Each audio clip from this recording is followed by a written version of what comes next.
Everyone was bitched in their hearts. What was the use of having such a rebellious underling like Luo Shuangfei?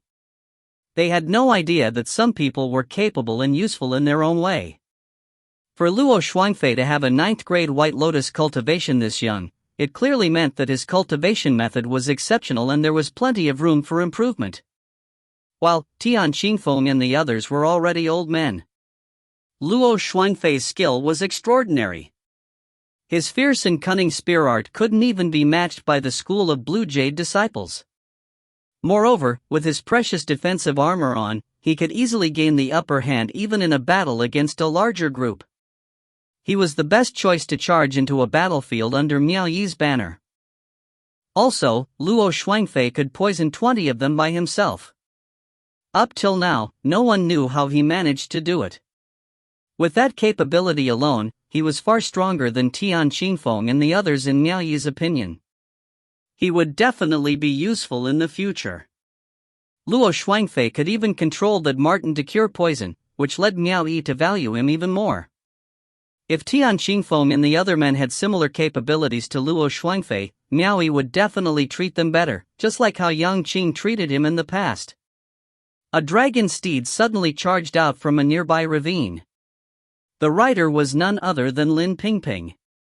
She came up to Miao Yi and said, "My liege, do you want to rest somewhere first?" Miao Yi motioned with his finger at the mountain peak with the dense mass of clouds. Now Lin Pingping was sure that he was indeed an extraordinary person. That was a place that ordinary cultivators would not normally live.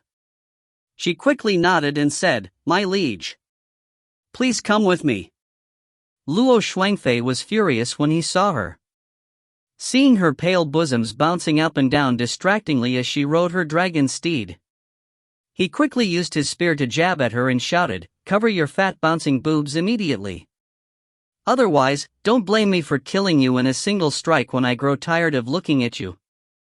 Everyone speechlessly stared at this weird man. Miao Yi didn't know what to say either. He couldn't allow Lin Pingping to expose her bosoms like that either. Others might think Miao Yi had other intentions if he allowed her to be as she was. This time, Lin Pingping was the one embarrassed. She quickly pulled back her collar and buttoned up her clothes, completely covering her perky bosoms. Only after that was done, did she ask them all to follow her. Luo Shuangfei rode beside Miao Yi, hogging that space without allowing anyone to overtake his position. Tian Qingfeng could only fall back, allowing Lin Pingping to accompany Miao Yi and introduce the surrounding area.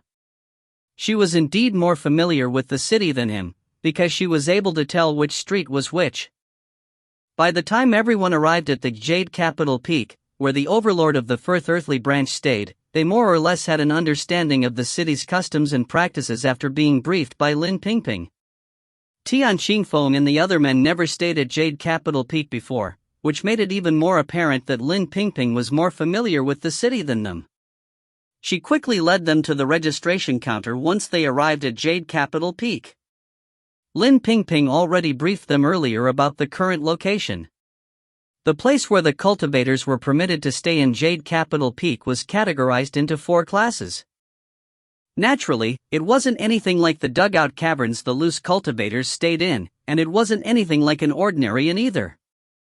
They were all isolated large and small residences. First class was located at the foot of the mountain, and was the cheapest among all classes. The second class was located at a higher altitude, where guests would be able to see more of the city's scenery. Naturally, the second class would be a bit expensive than the first class. Third class had better ambience, and of course, it would be more expensive than the second class. Fourth class was obviously the best of them all. All the palace lord would choose to book the fourth class every year they came because it was convenient whenever they came to visit the overlord. The palace lords could afford to book the fourth class, so they didn't mind spending a huge amount of money for that place. Before the counter, the manager grinned and asked, "Which class would our esteemed guests like to stay at?" Miao Yi replied, "Third class." The manager then looked at the group behind him and asked, "How many will be staying?" Miao Yi turned to Lin Pingping beside him and asked, "Why don't you stay with us?" This was an offer too great for Lin Pingping to handle. She quickly waved her hands and said, "You don't have to, my liege. If you have any request, please quickly let me know. I will wait for your summons below the mountain. Why trouble yourself so much by going up and down? You live quite far from here. If it's convenient, we can stay together. In case we have an emergency, it will be easier to find you too. In that case, I will accept your decision." Embarrassed, Lin Pingping agreed. She quietly shot a look at Luo Shuangfei. As expected, Luo Shuangfei scoffed with a grumpy mood. Miao Yi quickly informed the manager, 23 people. The manager smiled. If it's third class, according to the head count, each person will have to pay 50 gold crystals every day. For 23 people, that will be 1,150 gold crystals. This price was staggering. 50 gold crystals per day would be equal to 500,000 white crystals per day. If Lin Pingping hadn't informed him earlier, Miao Yi would have been shocked by the amount he had to pay now. However, he could still afford to fork out this amount of funds without a problem. He was interested in going through this experience, so the money didn't account for much. During the payment process, Miao Yi took out his Cave Master Jade archive to prove his identity to the manager. As Lin Pingping mentioned to him before, there would be discounts if he had an official status as well. And as a result, he was able to enjoy getting special treatment once more after showing proof of his identity as an official. The charge for each person was discounted by 10 gold crystal per day, which meant 40 gold crystals per day. In total, that would be 920 gold crystals per day for this group. Lin Pingping gazed at Miao Yi with a gleam in her eyes. As expected, he was indeed someone with authority. However, to Luo Shuangfei's eyes, her expression was instead instantly laced with ill intentions. The manager handed 23 check-in passes to Miao Yi, and proceeded to call someone to escort the guests up the mountain. Miao Yi and the others were quite a large group, and with Luo Shuangfei insisting on staying together without separating the group, the manager decided to arrange a bigger residence for them instead. Their residence was located about halfway up the mountain.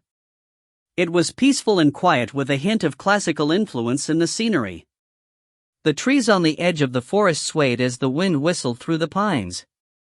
A few trees towered into the sky, with scattered leaves were painted with wildflowers on the sidewalks.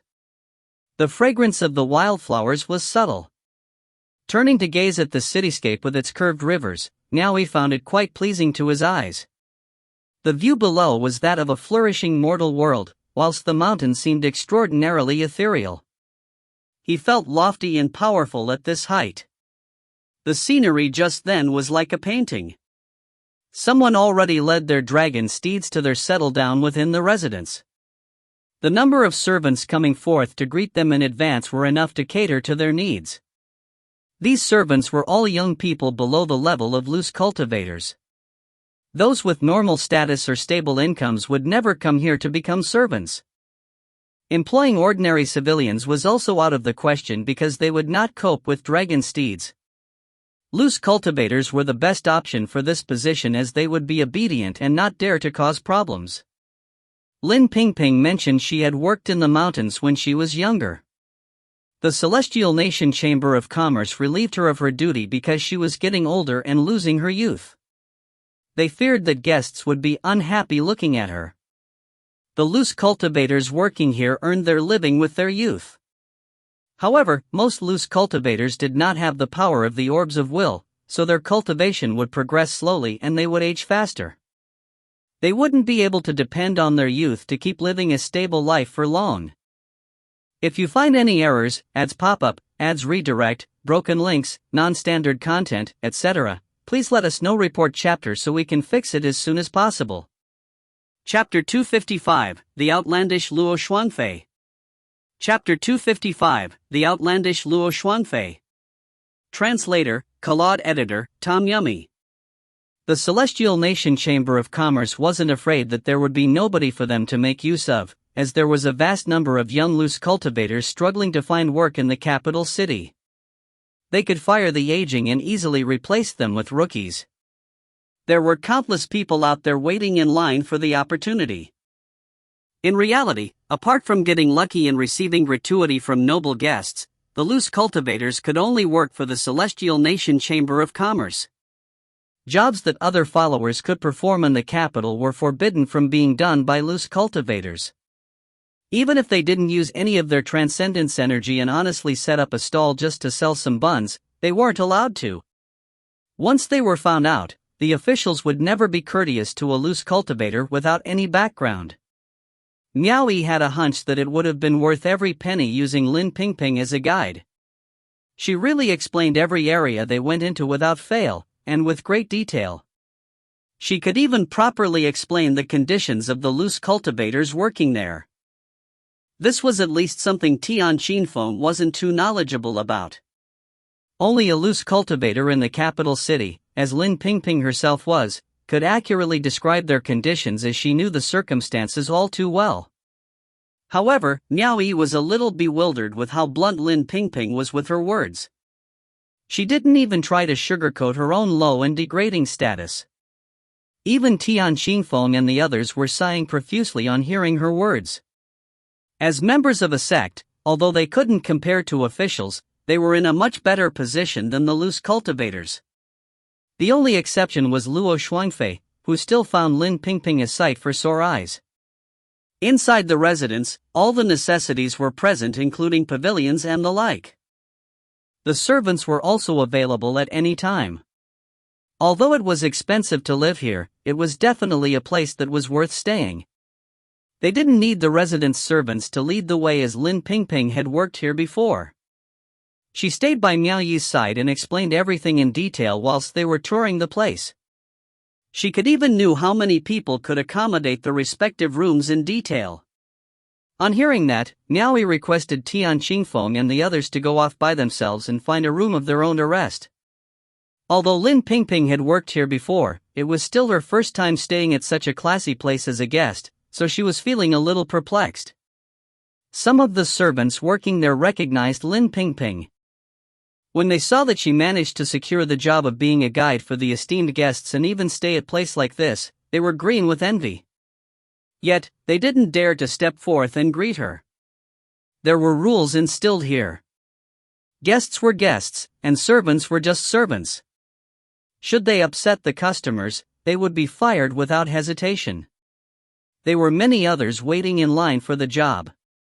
While still touring around the residence, Miao Yi once again bumped into Tian Qinfeng and the group. He ordered them to rest while he and Lin Pingping headed out for a bit. Luo Shuangfei instantly voiced out at his side, "I'll go too." "Why?" "Rest here." Miao Yi motioned with his hands.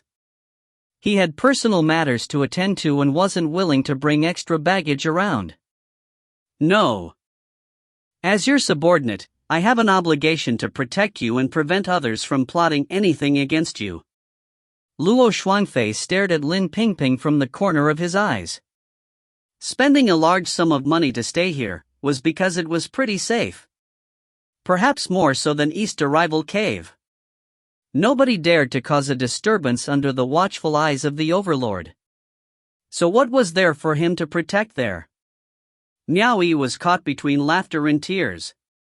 He was worried before that this guy might run away and, feeling like he had no choice, even accompanied him to a brothel. Now he had really done it. The man was like a burr that he couldn't get rid of him no matter what. No need. Waving his hand, Miao Yi grabbed Lin Pingping and headed out. Even after he said there was no need, it was futile. Luo Shuangfei had his own pair of legs and quickly tagged along, glaring daggers at Lin Pingping all the while. Tian Qinfeng and the others remaining were speechless. Luo Shuangfei wasn't obedient at all. What need was there for a subordinate like him? As they descended the mountain on foot, they feasted their eyes on the amazing scenery of the capital city. It left newcomers feeling carefree and relaxed. As Lin Pingping indicated and introduced each region in the capital city, Miao Yi kept nodding his head. The only issue was that stones kept raining down on him from behind, which spoiled his mood to no end. If he were a commoner, his life would have been in danger. Luo Shuangfei was lagging behind him, whistling and kicking down some rocks from the roadside like it was nothing. It wasn't until he kicked a larger rock and sent it tumbling forward, did he startle a man from the Chamber of Commerce into coming over to warn him about being careful on the road. Instead, Luo Shuangfei started taking out his temper on the poor man. However, after Miao Yi shot a cold glare back at him, Luo Shuangfei looked away and finally controlled his anger. The trading stores in the Celestial Nation Chamber of Commerce were Miao Yi's main objective coming here. Lin Pingping's experience made the progress easy as she brought him straight to the place. Warning him to pay attention to the rules when they entered the trading store, she helped him to take a number on her own accord. Inside the trading store, a person immediately brought Miao Yi alone into a small chamber. With the thick copper door shut tight, it was difficult for the average cultivator to use his transcendence energy to investigate. They relaxed while waiting in the hall of the trading store. Luo Shuangfei has his arms crossed in front of his chest. After scanning about for a while, he walked over to stand before Lin Pingping and pursed his lips at the doorway. Lin Pingping. Let's have a little chat outside. Lin Pingping was instantly overcome with fear. Of course she knew that this man wasn't friendly with her. Those large stones raining from behind her were directly aimed at her head. The reason was pretty obvious. She shouldn't have deliberately exposed her large bosoms. She really didn't have any intention of selling her body. However, she knew that she didn't have any strengths and only had a cultivation at 2nd grade. On top of that, her youth was fading, her youthfulness and good looks had long since parted from her. The only thing about her that could attract people's attention was her still attractive figure and her pair of breasts. If she didn't reveal something that could attract their attention, who would notice her? If she had other ways, she wouldn't so willingly be shameless and endure disdainful looks from others. In her past experiences and encounters with numerous people, even if some outright ignored her, she never met with such a hideous and outlandish man like Luo Shuangfei, who would keep making life difficult for her. Sir Luo. If you have something to say to me, say it here. Lin Pingping was afraid to leave. She felt it was safer to stay inside the trading store. She was frightened by the 9-petaled white lotus Luo Shuangfei revealed between his brows before. Her own cultivation was no match for his. It was too easy for him to kill her without anyone knowing. Luo Shuangfei didn't give a crap that this was a trading store. He glared, lifting his slanted and large, heavy thick-set brows. She didn't want face even when he was trying to give her face? He swiftly reached out and hooked his arm around Lin Pingping's neck, immediately dragging her out. Lin Pingping never expected that this bastard would be this aggressive. The trading store in the capital city of the 5th Earthly Branch was one of 12 branches under the Celestial Nation Chamber of Commerce with an expert overseeing it. Yet, Luo Shuangfei dared take action against her in this place. It scared her witless. She was too frightened to let out a cry for help, and was dragged out just like that. Once she was hauled outside, Luo Shuangfei immediately pushed her against the wall and scowled, "Let me warn you. Don't think you're all that just because you have large breasts. I have seen my share of women with large breasts, but I have never seen one as arrogant as you. Just because they don't show it, doesn't mean that theirs aren't bigger than yours. It's because they know shame. Do you understand?" Lin Pingping nodded again and again. "Sir Luo. I don't have an ulterior motive." "You dare say you don't have any motive by doing that?" "Milord can't tell, but do you think I lack the experience to see through your scheme? Your collar was obviously intentionally pulled open. You are trying to seduce Milord." Luo Shuangfei fiercely yelled whilst pointing at her chest. "If you dare to be a slut in front of Milord in the future, watch out for I cut you to pieces until you have nothing else to sell. Do I make myself clear?" Lin Pingping nodded, loud and clear. Luo Shuangfei leaned half of his torso away to take a peek inside the trading store. Seeing that Miao Yi wasn't out yet, he withdrew his body and once again warned her, "For the sake of Milord, I will let you go. But I'm warning you now, Lin Pingping. Milord has a wife.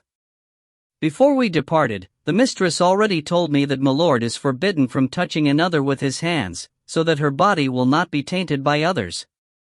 Whoever dares to plot something, I will kill them.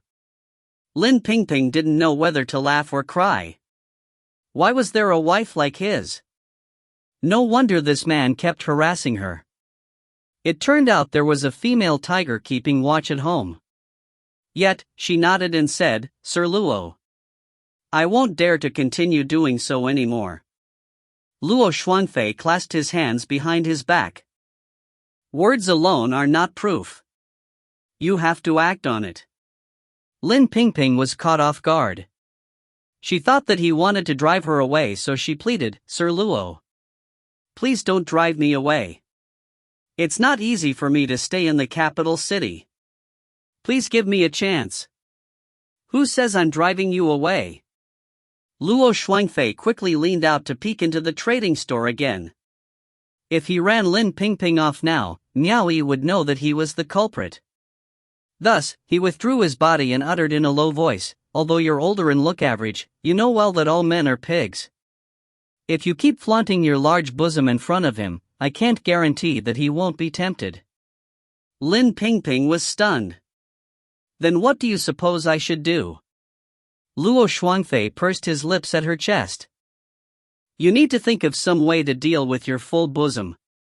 Lin Pingping cried out in alarm. "What are you planning?" She subconsciously shielded her chest with her arms, believing that he really wanted to slice them off. She didn't expect that Luo Xuanfei would rummage around with his hands behind his back and dangle a long cloth before her eyes. "Go. Find some place to bind your chest smaller." Lin Pingping was speechless. She had never seen someone this bizarre before. "Stop dawdling and quickly go." Luo Xuanfei forcefully shoved the long cloth into her hand. In the private, secure customer chamber, the clerk of the Chamber of Commerce responsible for serving Miao Yi was surnamed Luo. His name was Luo Ping. After he was done introducing himself across the table from Miao Yi, and explained in detail the scope of operations of the Chamber of Commerce, he asked, "May I know what Cave Master Miao wishes for the Chamber of Commerce to assist you with?" Miao Yi dug out a storage ring and pushed it towards him. "I want to exchange some storage rings." He said some, not one. Luo Ping understood his meaning and again asked, "Does Cave Master Miao wish to change them for crystal coins or another item?" Miao Yi resolutely replied, "Exchange them for Orb of Wills." Luo Ping took the storage ring to examine it for a while, then smiled and said, "With this low-grade storage ring, one of it can be exchanged with 20 low-grade Orbs of Will. How many does Cave Master Miao wish to exchange them for, Nut?" "Only 20? Miao Yi exclaimed in surprise. "Isn't it 30? It should be borne in mind that one storage ring would require the essence powder extracted from 1 million black crystals to successfully refine one. The money to extract essence powder would cost another 1 million black crystals.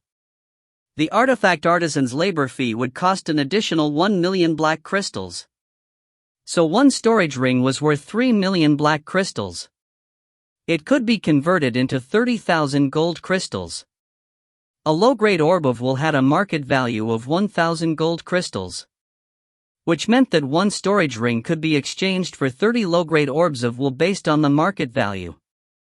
Miao Yi knew that coming here to carry out a trade would result in some amount being deducted, but he never expected 30% to be taken off at once. The Chamber of Commerce was rather ruthless in this regard. Luo Ping explained, "Cave Master Miao should well know that orbs of will are the true hard currency, and can be used to trade for anything. While this low-grade storage ring will usually have buyers who are able to use it, none of them will be willing to buy it with orbs of will. Although the market value dictates that 1,000 gold crystals can be exchanged into one low-grade orb of will, in actual fact, there is a high chance that nobody will want to exchange orbs of will with you even if you take out 2,000 gold crystals. I'm sure Cave Master Miao knows that only trading network of our Chamber of Commerce covers the entire nation, even reaching the outer realms. This gives us more opportunity to encounter those who urgently need them and to clear the goods. If you hold on to it, it will be very difficult to sell to someone at a suitable price. So the price our Chamber of Commerce offers is already considered a good deal. If you don't trust us, you can try with others. You definitely won't be able to get a price as good as this. If you find any errors, ads pop up, ads redirect, broken links, non-standard content, etc., please let us know. Report chapter so we can fix it as soon as possible. Chapter 256, Goods Exchange. Chapter 256, Goods Exchange. Translator, Claude Editor, Tom Yummy. Miao Yi understood the reasoning. Otherwise he wouldn't come to Celestial Nation Chamber of Commerce to trade on purpose. However, with the sudden plunge in market value, his heartache was only natural. Isn't 20 a little too low? Can't you go a bit higher? Miao Yi asked, frowning. Luo Ping shook his head. Cave Master Miao, from the way you speak, you may not be aware that normal people are only offered 18 low-grade orbs of will for this kind of low-grade storage ring. But as part of governing body, the Celestial Nation Chamber of Commerce takes upholding the privileges of government officials like yourself into consideration, and offered you 20 orbs as a deal. You may take a look at these different price levels. He handed over a jade archive to Miao Yi that consisted of common trading prices.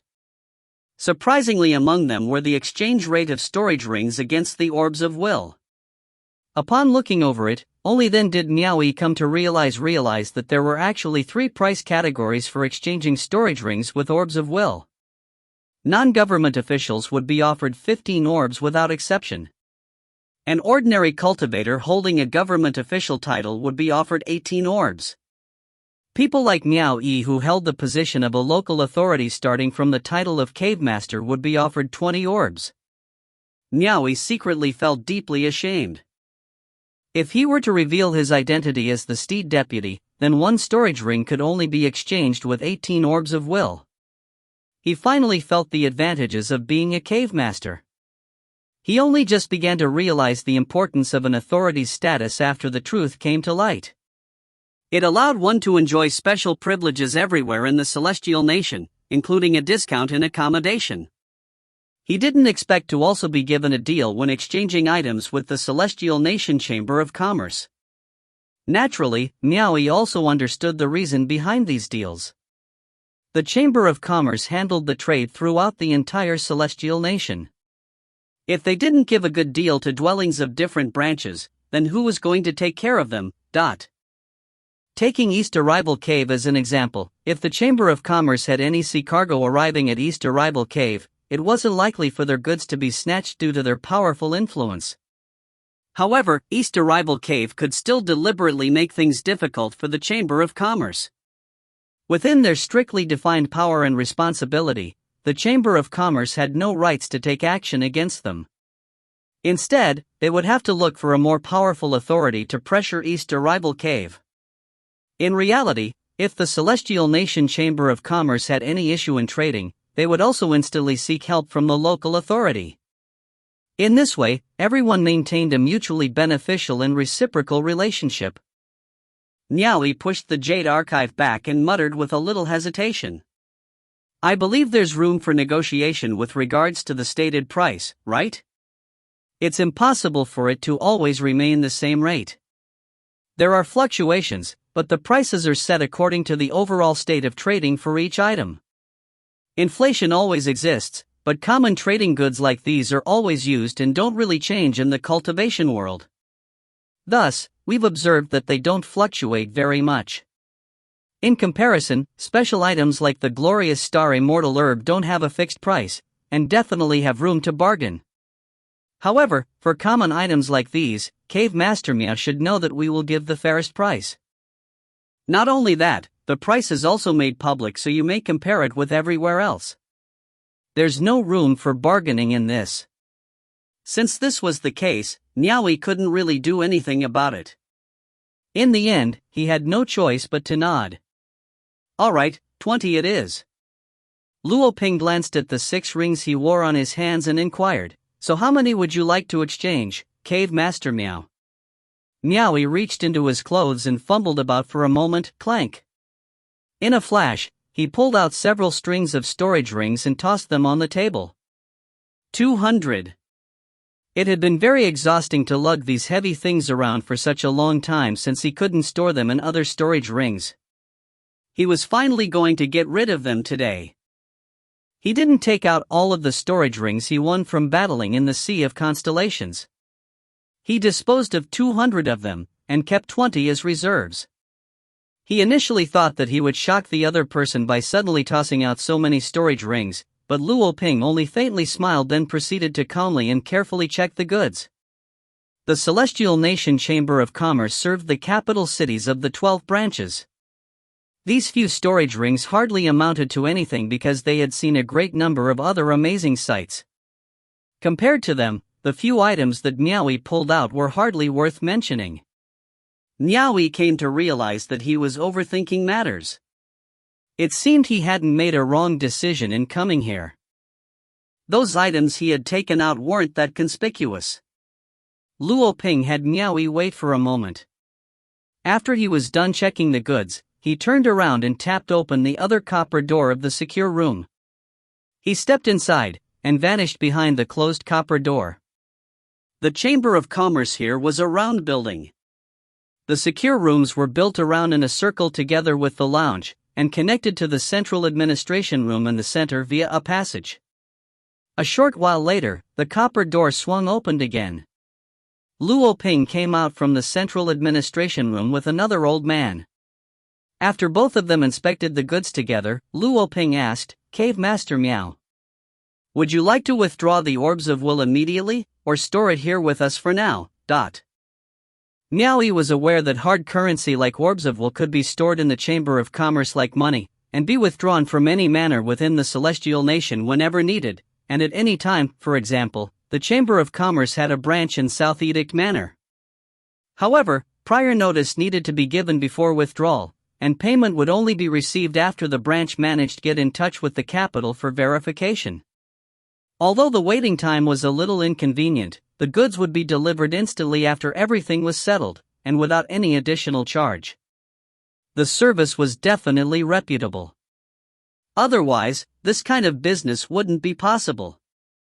Of course, if the distance was too far or the location was too tricky to travel to, they wouldn't be within the area of delivery. Even so, the Chamber of Commerce would still encourage their clients to store their items here, so they would have more resources to circulate around. Most importantly, deadly battles were normal occurrences in the cultivation world, and the death rate every day, month, or year was immeasurable. Naturally, the items that had lost their owner would belong to the Chamber of Commerce. Every year, the Chamber of Commerce greatly benefited from just this alone. "Withdraw immediately," Miao Yi replied. The old man standing beside Luo Ping nodded. After recounting Miao Yi's storage rings, he flashed out the storage bracelet he wore on his wrist and produced 4 small boxes made of silver.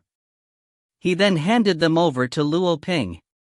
After Luo Ping performed a thorough check on them, he pushed the 4 small boxes towards Miao Yi.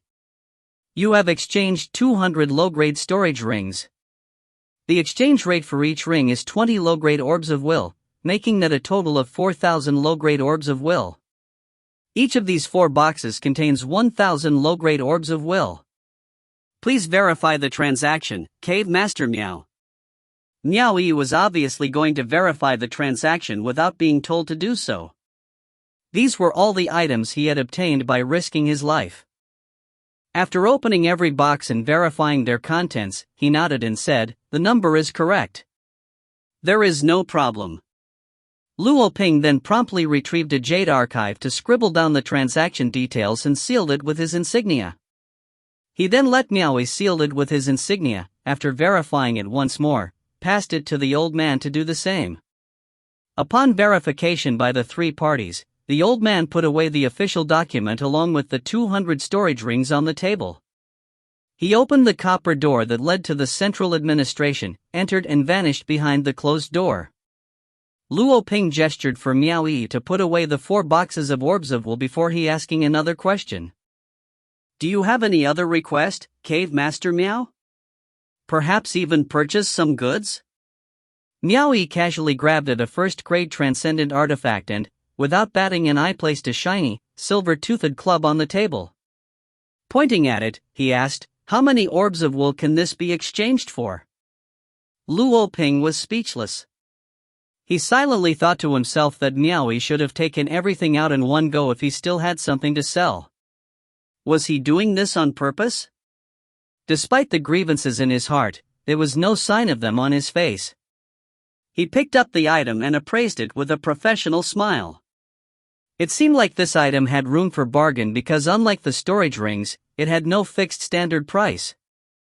Luo Ping even took out a scale and weighed the toothed club, checking to see how much essence powder had been used. According to the general construction cost, including the materials and manufacturing labor fee, his final evaluation was 3.5 billion white crystals, equivalent to 350,000 gold crystals. 1,000 gold crystals could be exchanged for one low-grade orb of will. Therefore, it was worth 350 low-grade orbs of will. However, just like the storage rings he had traded earlier, besides the market price, the Chamber of Commerce still had to make money. Therefore, 1/3 of the value was deducted, and they were only willing to pay 230 low-grade orbs of will. The price of the first-grade Yao core inside was calculated separately. The real worth of a Yao core was high. Its price was equivalent to the orbs of will, and it was the standard market value. A first-grade Yao core could be exchanged for 100 low-grade orbs of will. It was unfortunate that it had been refined into a finished product. If you took out an untouched Yao core, you would be immediately offered 100 orbs of will, but if it had been refined into a finished product, it would have issues meeting the needs of customers during resale. Not every transcendent artifact fit the customer's needs. Just like how Miao Yi was used to using a spear, he definitely would never be willing to use this toothed club. A deduction of 20% was immediately done. They were only willing to offer 80 low-grade orbs of will for the first-grade Yao core inside the toothed club. In the end, this first-grade transcendent artifact was priced at 310 low-grade orbs of will. After the lesson he received earlier, Luo Ping smiled and said, "Cave Master Miao, if you still have other items, you may take all of them out at once to exchange. The Chamber of Commerce will most definitely ensure your safety and privacy." That was Miao Yi's first transaction, so he was indeed a little apprehensive about it. Now that he was acquainted with the procedure, he wasted no time in immediately tossing out another 49 first-grade transcendent artifacts on the table with a loud clatter. Looking at the pile of first-grade transcendent artifacts before him, Luo Ping was quite flabbergasted and gave Miao Yi a look of amazement. He had secretly been a little baffled earlier. How did a cave master manage to find so many storage rings? Even so, he hadn't dwelled on it. Now, he was stunned. This is a whole pile of transcendent artifacts. Not just one or two, but a massive pile. Where did all these come from? The corner of Luo Ping's mouth twitched. Could a cave master possibly have obtained all this by himself? However, this wasn't important. Other than receiving a fixed wage from working here, he could get a 0.0001% commission from each transaction. Hence, instead of worrying about receiving too many items from clients, he only feared the clients would bring too few items. In the Chamber of Commerce, every employee usually had their own regular and major clients. Clients would also usually look for the employees they knew well to make a transaction. Luo Ping wasn't that experienced, so major clients wouldn't look for him. He hadn't expected to run into one today. He was instantly in high spirits, and began bargaining with Miao Yi. Miao Yi's earlier experience with the toothed club gave him a vague idea of the worth of the remaining transcendent artifacts. As expected, examining 50 transcendent artifacts one by one took up quite a bit of time. The main reason being that the price of the Yao cores required some effort to determine. Also, the amount of essence powder used in every transcendent artifact was different, so it was impossible to tag them all with the same price. When all the prices were settled for the 50 transcendent artifacts, the grand total came to 14,085 orbs of will. Luo Ping asked Miao Yi whether or not he had anything more to exchange. If he did, he might as well settle them all together. Naturally, Luo Ping was eager to receive more. Of course, Miao Yi still had more in his hands, but he didn't sell all of his first-grade transcendent artifacts and saved some to keep in reserve. As for hard currencies like Yao cores, he didn't have any fear of not being able to sell them. Besides, his own transcendent artifacts would need the Yao cores to replenish their energy when he fought. Hence, he wasn't going to sell them for now. If you find any errors, ads pop up, ads redirect, broken links, non-standard content, etc., please let us know. Report chapter so we can fix it as soon as possible. Chapter 257, that was disgusting enough. Chapter 257, that was disgusting enough. Translator, Claude Editor, Tom Yummy. He had blaze resins too, as well as other miscellaneous items, but he didn't want to take them out just yet. This was his first time making a transaction in the Celestial Nation Chamber of Commerce. He didn't want to throw out all of his resources because he feared that it might be very risky. That's all. Miao Yi said, shaking his head. Cave Master Miao. Please wait. Luo Ping then went to the central administration of the Chamber of Commerce again. When he re-emerged, he brought that old man with him once more. The old man was clearly surprised to see a mountain of transcendent artifacts in front of him. Together with Luo Ping, they weighed the transcendent artifacts while Luo Ping notified the old man of the prices for each artifact he had settled with Miao Yi just a moment ago. After the old man had inspected and confirmed that there was no discrepancies, Luo Ping then asked Miao Yi again, Cave Master Miao, do you want to continue withdrawing the orbs of will? Miao Yi shook his head and said, help me deposit them in the Chamber of Commerce. Luo Ping gleefully replied, all right. No problem. You can be absolutely assured that with your deposits in our Chamber of Commerce, you can withdraw them anytime in any Chamber of Commerce within the Celestial Nation as well as in the other 5 nations. We have branches in each nation, so you can withdraw without any problem so long as you are able to find one. Miao Yi nodded, and grumbled in his heart, what would I go to the other 5 nations for? After Luo Ping and that old man made some preparations to complete the proof of transaction, he handed over a jade archive specifically made for the Chamber of Commerce to Miao Yi, so that he could seal it with his transcendent seal. The jade archive contained information such as the amount of orbs of will deposited. Miao Yi had other reasons for coming here. The day to hand over the orbs of will was drawing near, which also meant that he would soon have to pay the troops of East Arrival Cave. Since he had traveled quite a fair distance, he wouldn't be able to go back to settle their payment in time. Miao Yi intended to send the payment through the Chamber of Commerce to their branch in South Edict Manor, then inform Yan Xiu to withdraw the payment from there. Luo Ping nodded, no problem. Just follow the procedures here. Our branch in South Edict Manor will send the payment straight to East Arrival Cave. If you have any doubt in your mind, you can check with the branch in the South Edict Manor. And so, Miao Yi gave him another small surprise. Miao Yi deposited about 1,500 billion white crystals into the Chamber of Commerce, which amounted to 15 million gold crystals. He had about a total of 30 million gold crystals in hand. Among those, the gold crystals and black crystals were acceptable, but the white crystals had taken up an absurd amount of space. Once he took out 1,500 billion white crystals for the deposit, 3 of his storage rings were instantly cleared. Finally, he didn't have to wear 6 storage rings around every day as he moved from place to place. It was precisely because of this that he decided to deposit all that money into the Chamber of Commerce. The other reason was because he couldn't return to East Arrival Cave in time. It would be better to deposit them in the place either way. Miao Yi followed through with the procedure and calculated the exact amount of orbs of will and money that they would withdraw. Once it was time, the Chamber of Commerce in the South Edict Manor would deliver those items to East Arrival Cave, or he could inform Yan Xiu to withdraw them. Either way was fine. Luo Ping was elated. He quickly settled everything for Miao Yi before he inquiring a little, is this the first time Cave Master Miao has dealt with the Chamber of Commerce? Yes, replied Miao Yi with a nod.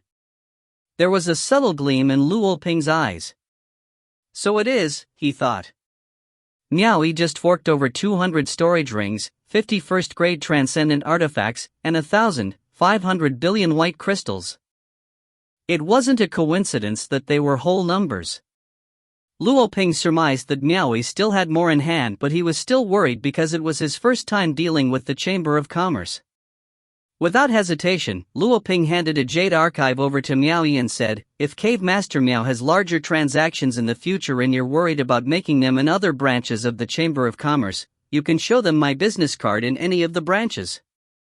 They will inform me immediately, and I can render my services to you as soon as possible."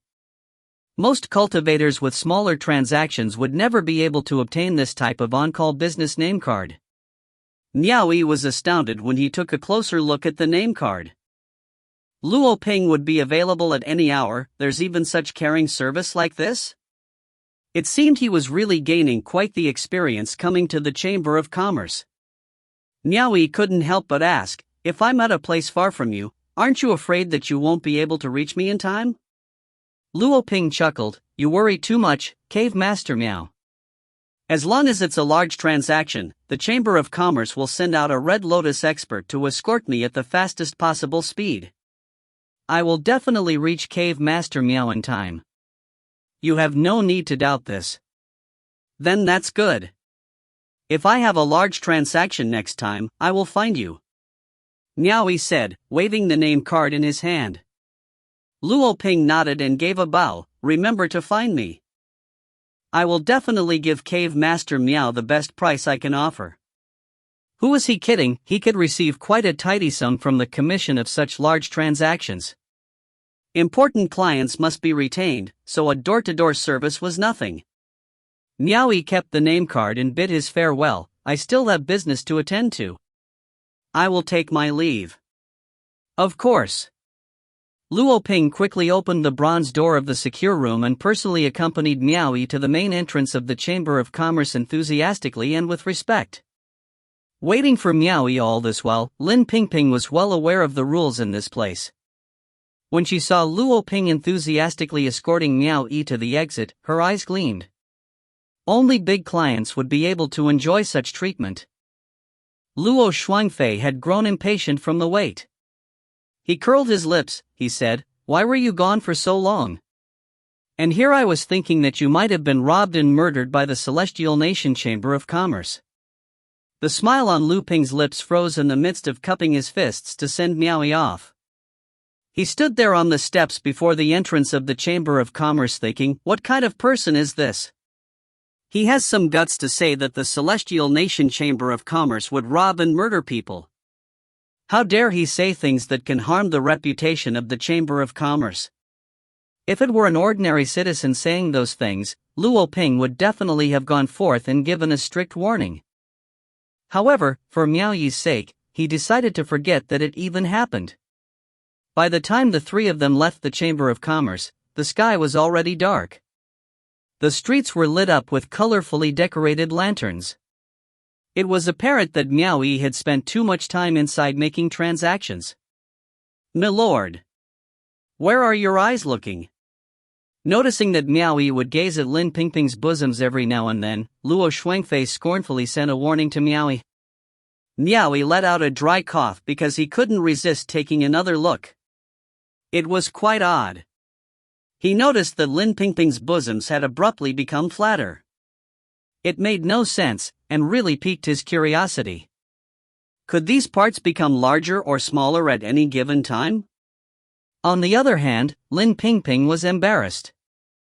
There was nothing she could do after what Luo Shuangfei did to her.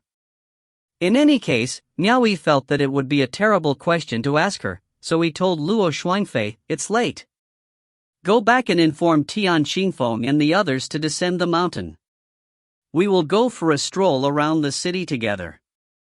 Remember to let them know that they should change their School of Blue Jade uniform into something else." Understood. Luo Shuangfei loved the excitement of a lively atmosphere. When he heard that they were going for a stroll, he immediately got hyped and ran towards the mountain. However, after running a few steps forward, he realized something was amiss. Then, he ran back and gave Lin Pingping a fierce look before saying, "You go inform them. I will stay here and protect milord." Miao Yi was speechless. When did he ever feel concerned about my safety? Lin Pingping glanced at Miao Yi. Seeing that he didn't respond to that, she hastened her footsteps and quickly left to ascend the mountain.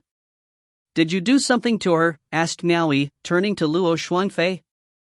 Luo Xuanfei replied with his own question, "What could I possibly have done to her?" Miao Yi felt that Lin Pingping's shrunken bosoms had something to do with this guy because he had a lot to say about her large bosoms. However, Miao Yi didn't know how to address it properly as he wasn't accustomed to discussing a woman's bosoms with anyone. Luo Xuanfei took the initiative and asked on behalf of Miao Yi, "Milord must be curious why Lin Pingping's breasts have become smaller, right?" With a serious expression, Miao Yi replied, "I noticed that." "Of course you must have noticed it. Your eyes were glued to her breasts for the longest time. It would be weird if you didn't notice it." Luo Xuanfei didn't even consider protecting Miao Yi's face as he sighed, "I see milord is still inexperienced." Miao Yi didn't wish to talk about it, but Luo Xuanfei made him curious about Lin Pingping's bosoms. He couldn't help himself and asked, "What does her shrunken bosoms have to do with me being inexperienced?" "It's fake, didn't you realize that?" Her huge breasts were the result of being squished together. Women will squish them together like this, to look more rounded and make them look bigger than before, explained Luo Xuanfei. He used both his hands to squish his chest as a demonstration. Fearing that Miao Yi wouldn't believe him, he pressed hard and squished his solid chest to show how it was done. His action alone was disgusting enough. Understanding suddenly dawned on Miao Yi's face.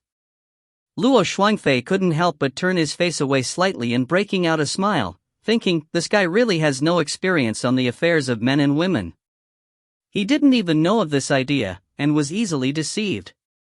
Luo Xuanfei leaned his head back to pat his chest, and proudly said, "I always frequent the brothel. Such tricks will not evade my eyes. I exposed her earlier, and she made her breasts return to normal, just like that. If you don't believe me, you can ask her later." It would be weird to find Lin Pingping and ask her this sort of question. Miao Yi turned away from him and enjoyed the scenery, as if he hadn't heard him at all. He suspected that he would eventually be misguided by Luo Xuanfei the longer he stayed with this fellow. Both of them didn't have to wait long. Tian Qingfeng and the others had changed into their plain clothes and were descending the Jade Capital Peak.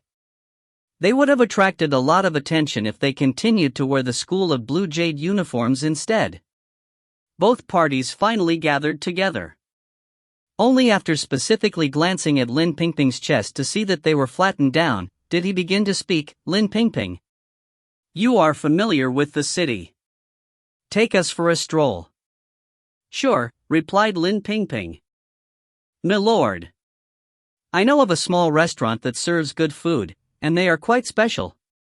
It's located not far from here. Would you like to eat something first?" "Lead the way." Miao Yi responded with a nod.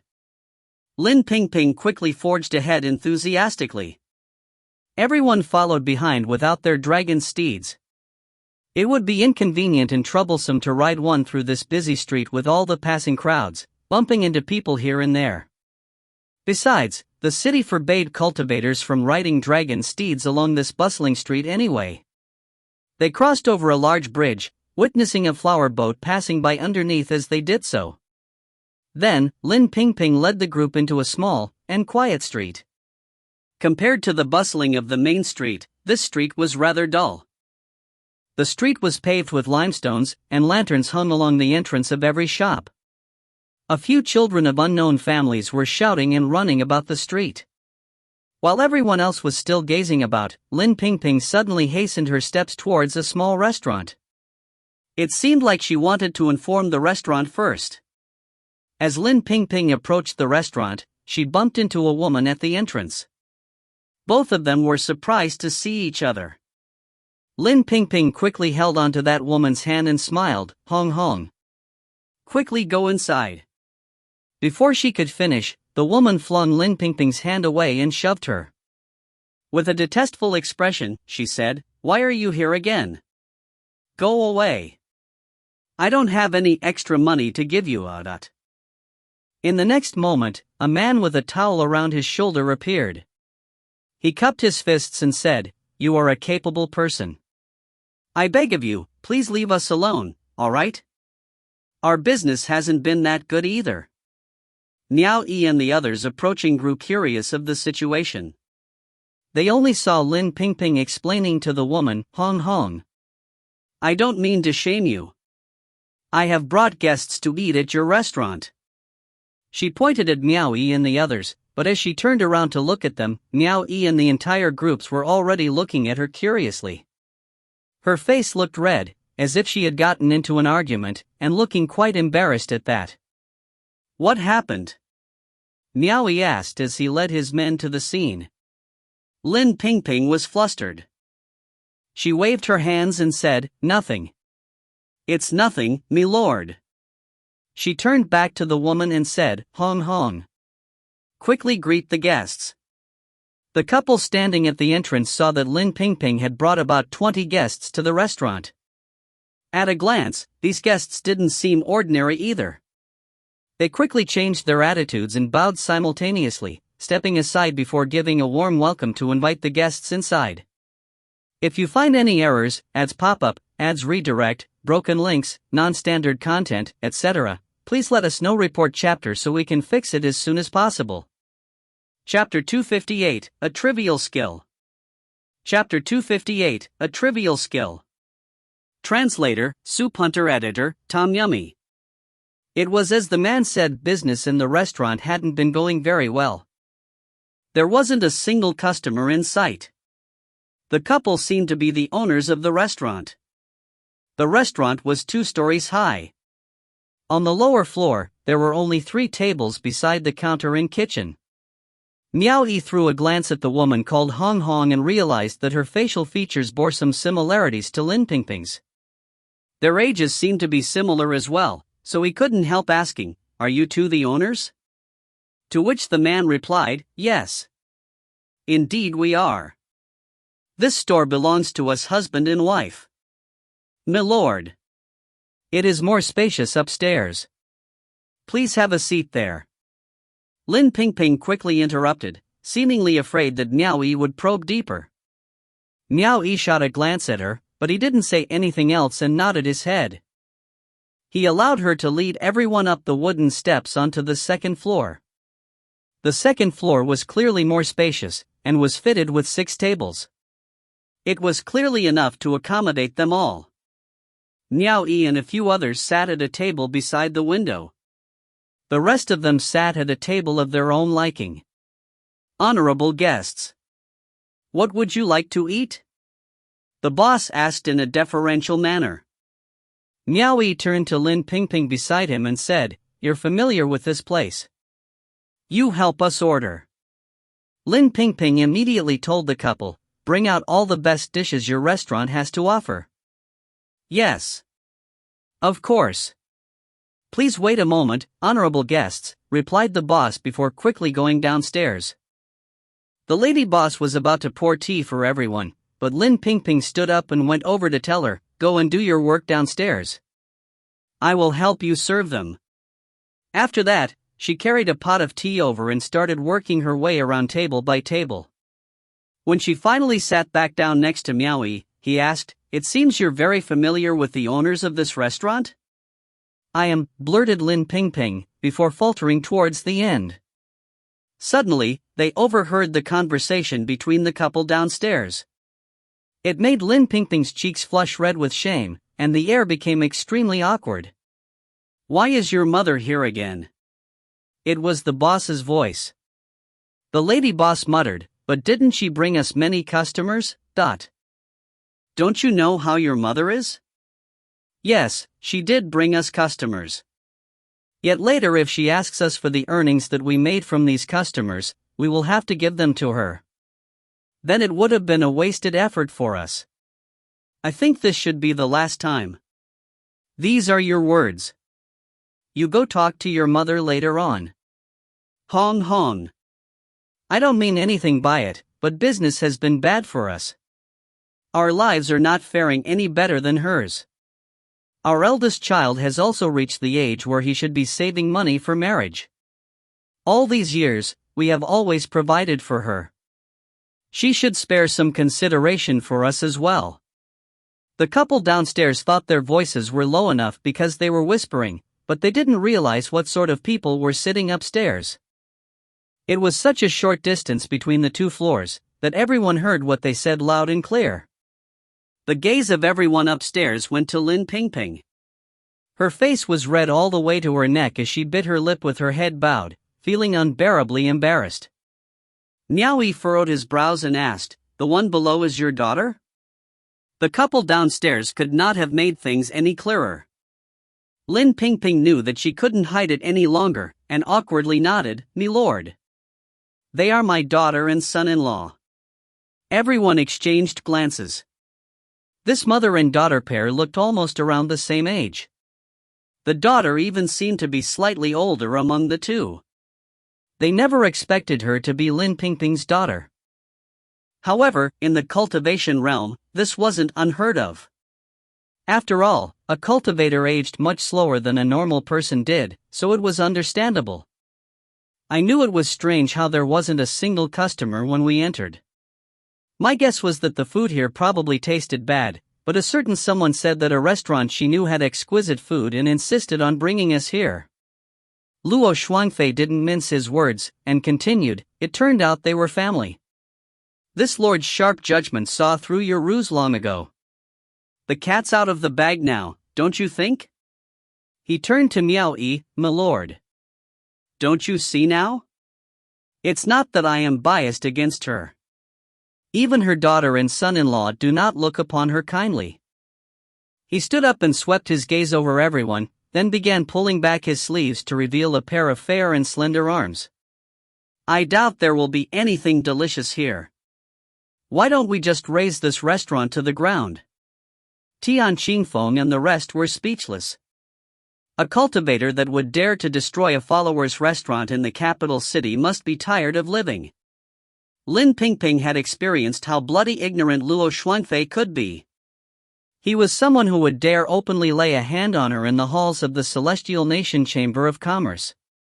If he didn't even hold the Celestial Nation Chamber of Commerce with any regard, how could he be bothered with such a small restaurant?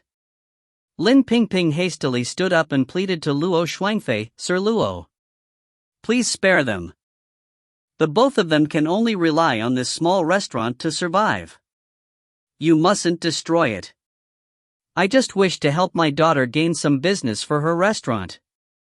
I don't have any malicious intent." She turned to Miao Yi and knelt, "Me lord. The fault all lies with me. Please grant them your benevolent mercy and pray do not make things difficult for them."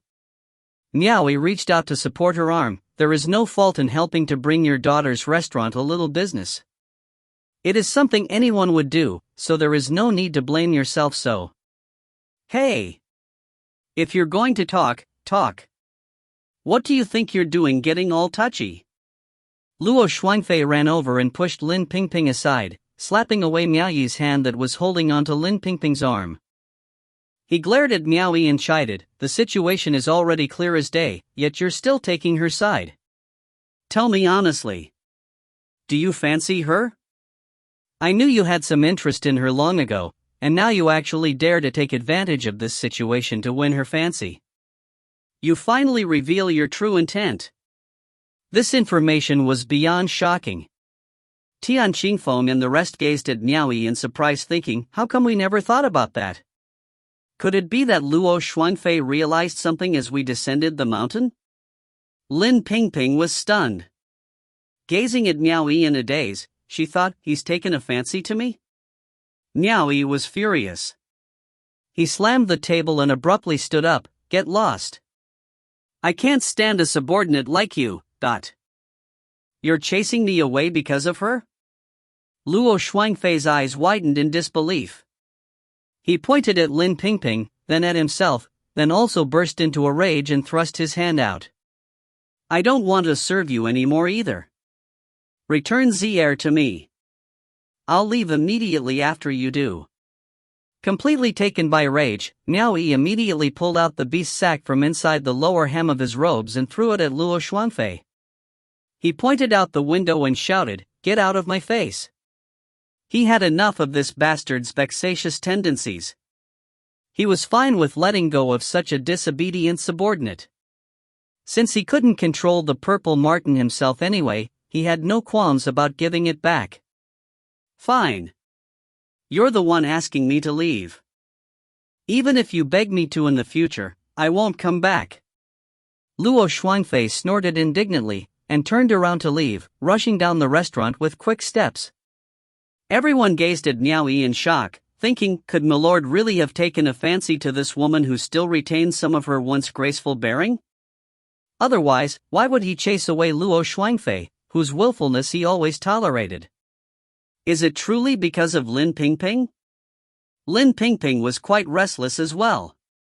She fidgeted around, unsure of what she should do.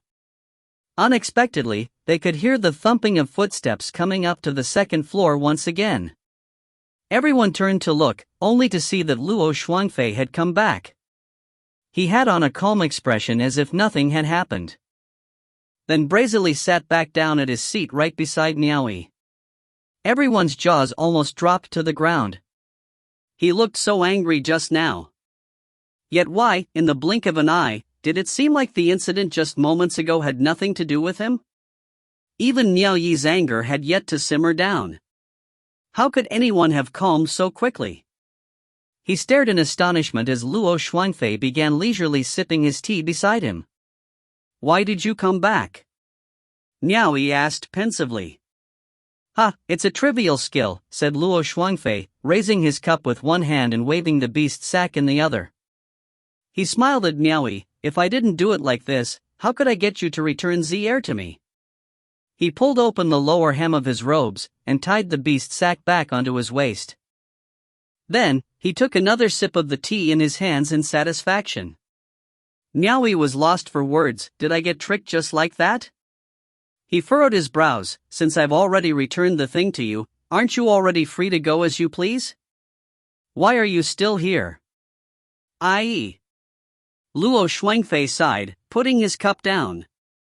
Then, he grabbed Miao Yi's arm with both his hands and pulled him back to his seat. Pushing a cup of tea up to Miao Yi, he said, drink some tea and cool yourself down. It was just a small matter. Do you really need to be so angry? I'll admit it's my fault, alright? Then, he slapped himself on the chest. I am someone who keeps my promises. Since you've already returned the heir to me, I will honor my end of the agreement and follow you. That's why I told you that you should have returned the heir to me first, otherwise I wouldn't feel secure. Now do you see how trustworthy I can be? I am just as great a man as any other, I keep my word. After which, he pursed his lips towards Lin Pingping and transmitted his voice to Miao Yi. Take a look at how pitiful a loose cultivator can be. I really don't want to be a loose cultivator either. Since you've given me the chance, I naturally wouldn't let it pass. Miao Yi was surprised by the unexpectedly fortunate turn of events. So does this mean that I won't have to worry about this bastard running away ever again? Miao Yi turned to Lin Pingping, who was still looking lost by the window, and pointed to the empty seat beside him. Tell me. Why does your daughter and son-in-law look upon you with such disfavor? Lin Pingping slowly walked over and sat down, smiling bitterly as she shook her head and replied, "Milord. Truth be told, it isn't their fault. I am the one to blame for causing so much trouble for them. Usually, I have a hard time finding any work to do, so I won't have any income. When it comes to food, I could head deeper into the mountain and make do with some wild game. However, since I am living in the capital, even if it is inside a cave, I have to pay rent every month. I do earn a little from various odd jobs, but whenever I am at my wit's end, I would ask for some money from them." They were already under a lot of pressure from their own lives.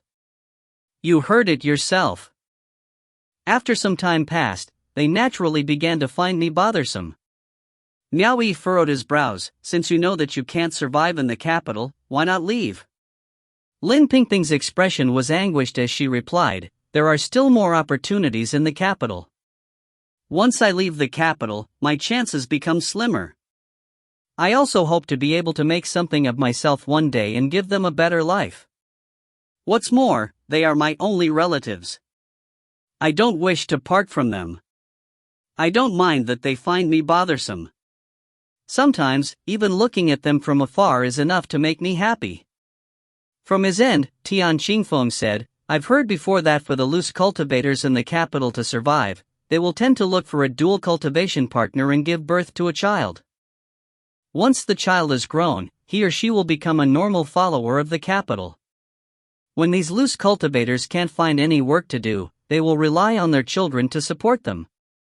After all, their children can find work just like any other mortal. Lin Pingping nodded. There are indeed quite a number of loose cultivators who do this, and a majority of them are able to survive in the capital for a long time because of this, before finally receiving assistance from a benefactor. These loose cultivators will have their lives changed overnight, and then share their fortune together with their children. This is also why many loose cultivators like to adopt this method. Everyone couldn't help but sigh after listening to her. Even though cultivators are said to possess profound transcendence energy, they couldn't help but feel that loose cultivators sometimes had it worse than even mere mortals. Miao Yi asked, what happened to your dual cultivation partner? Milord.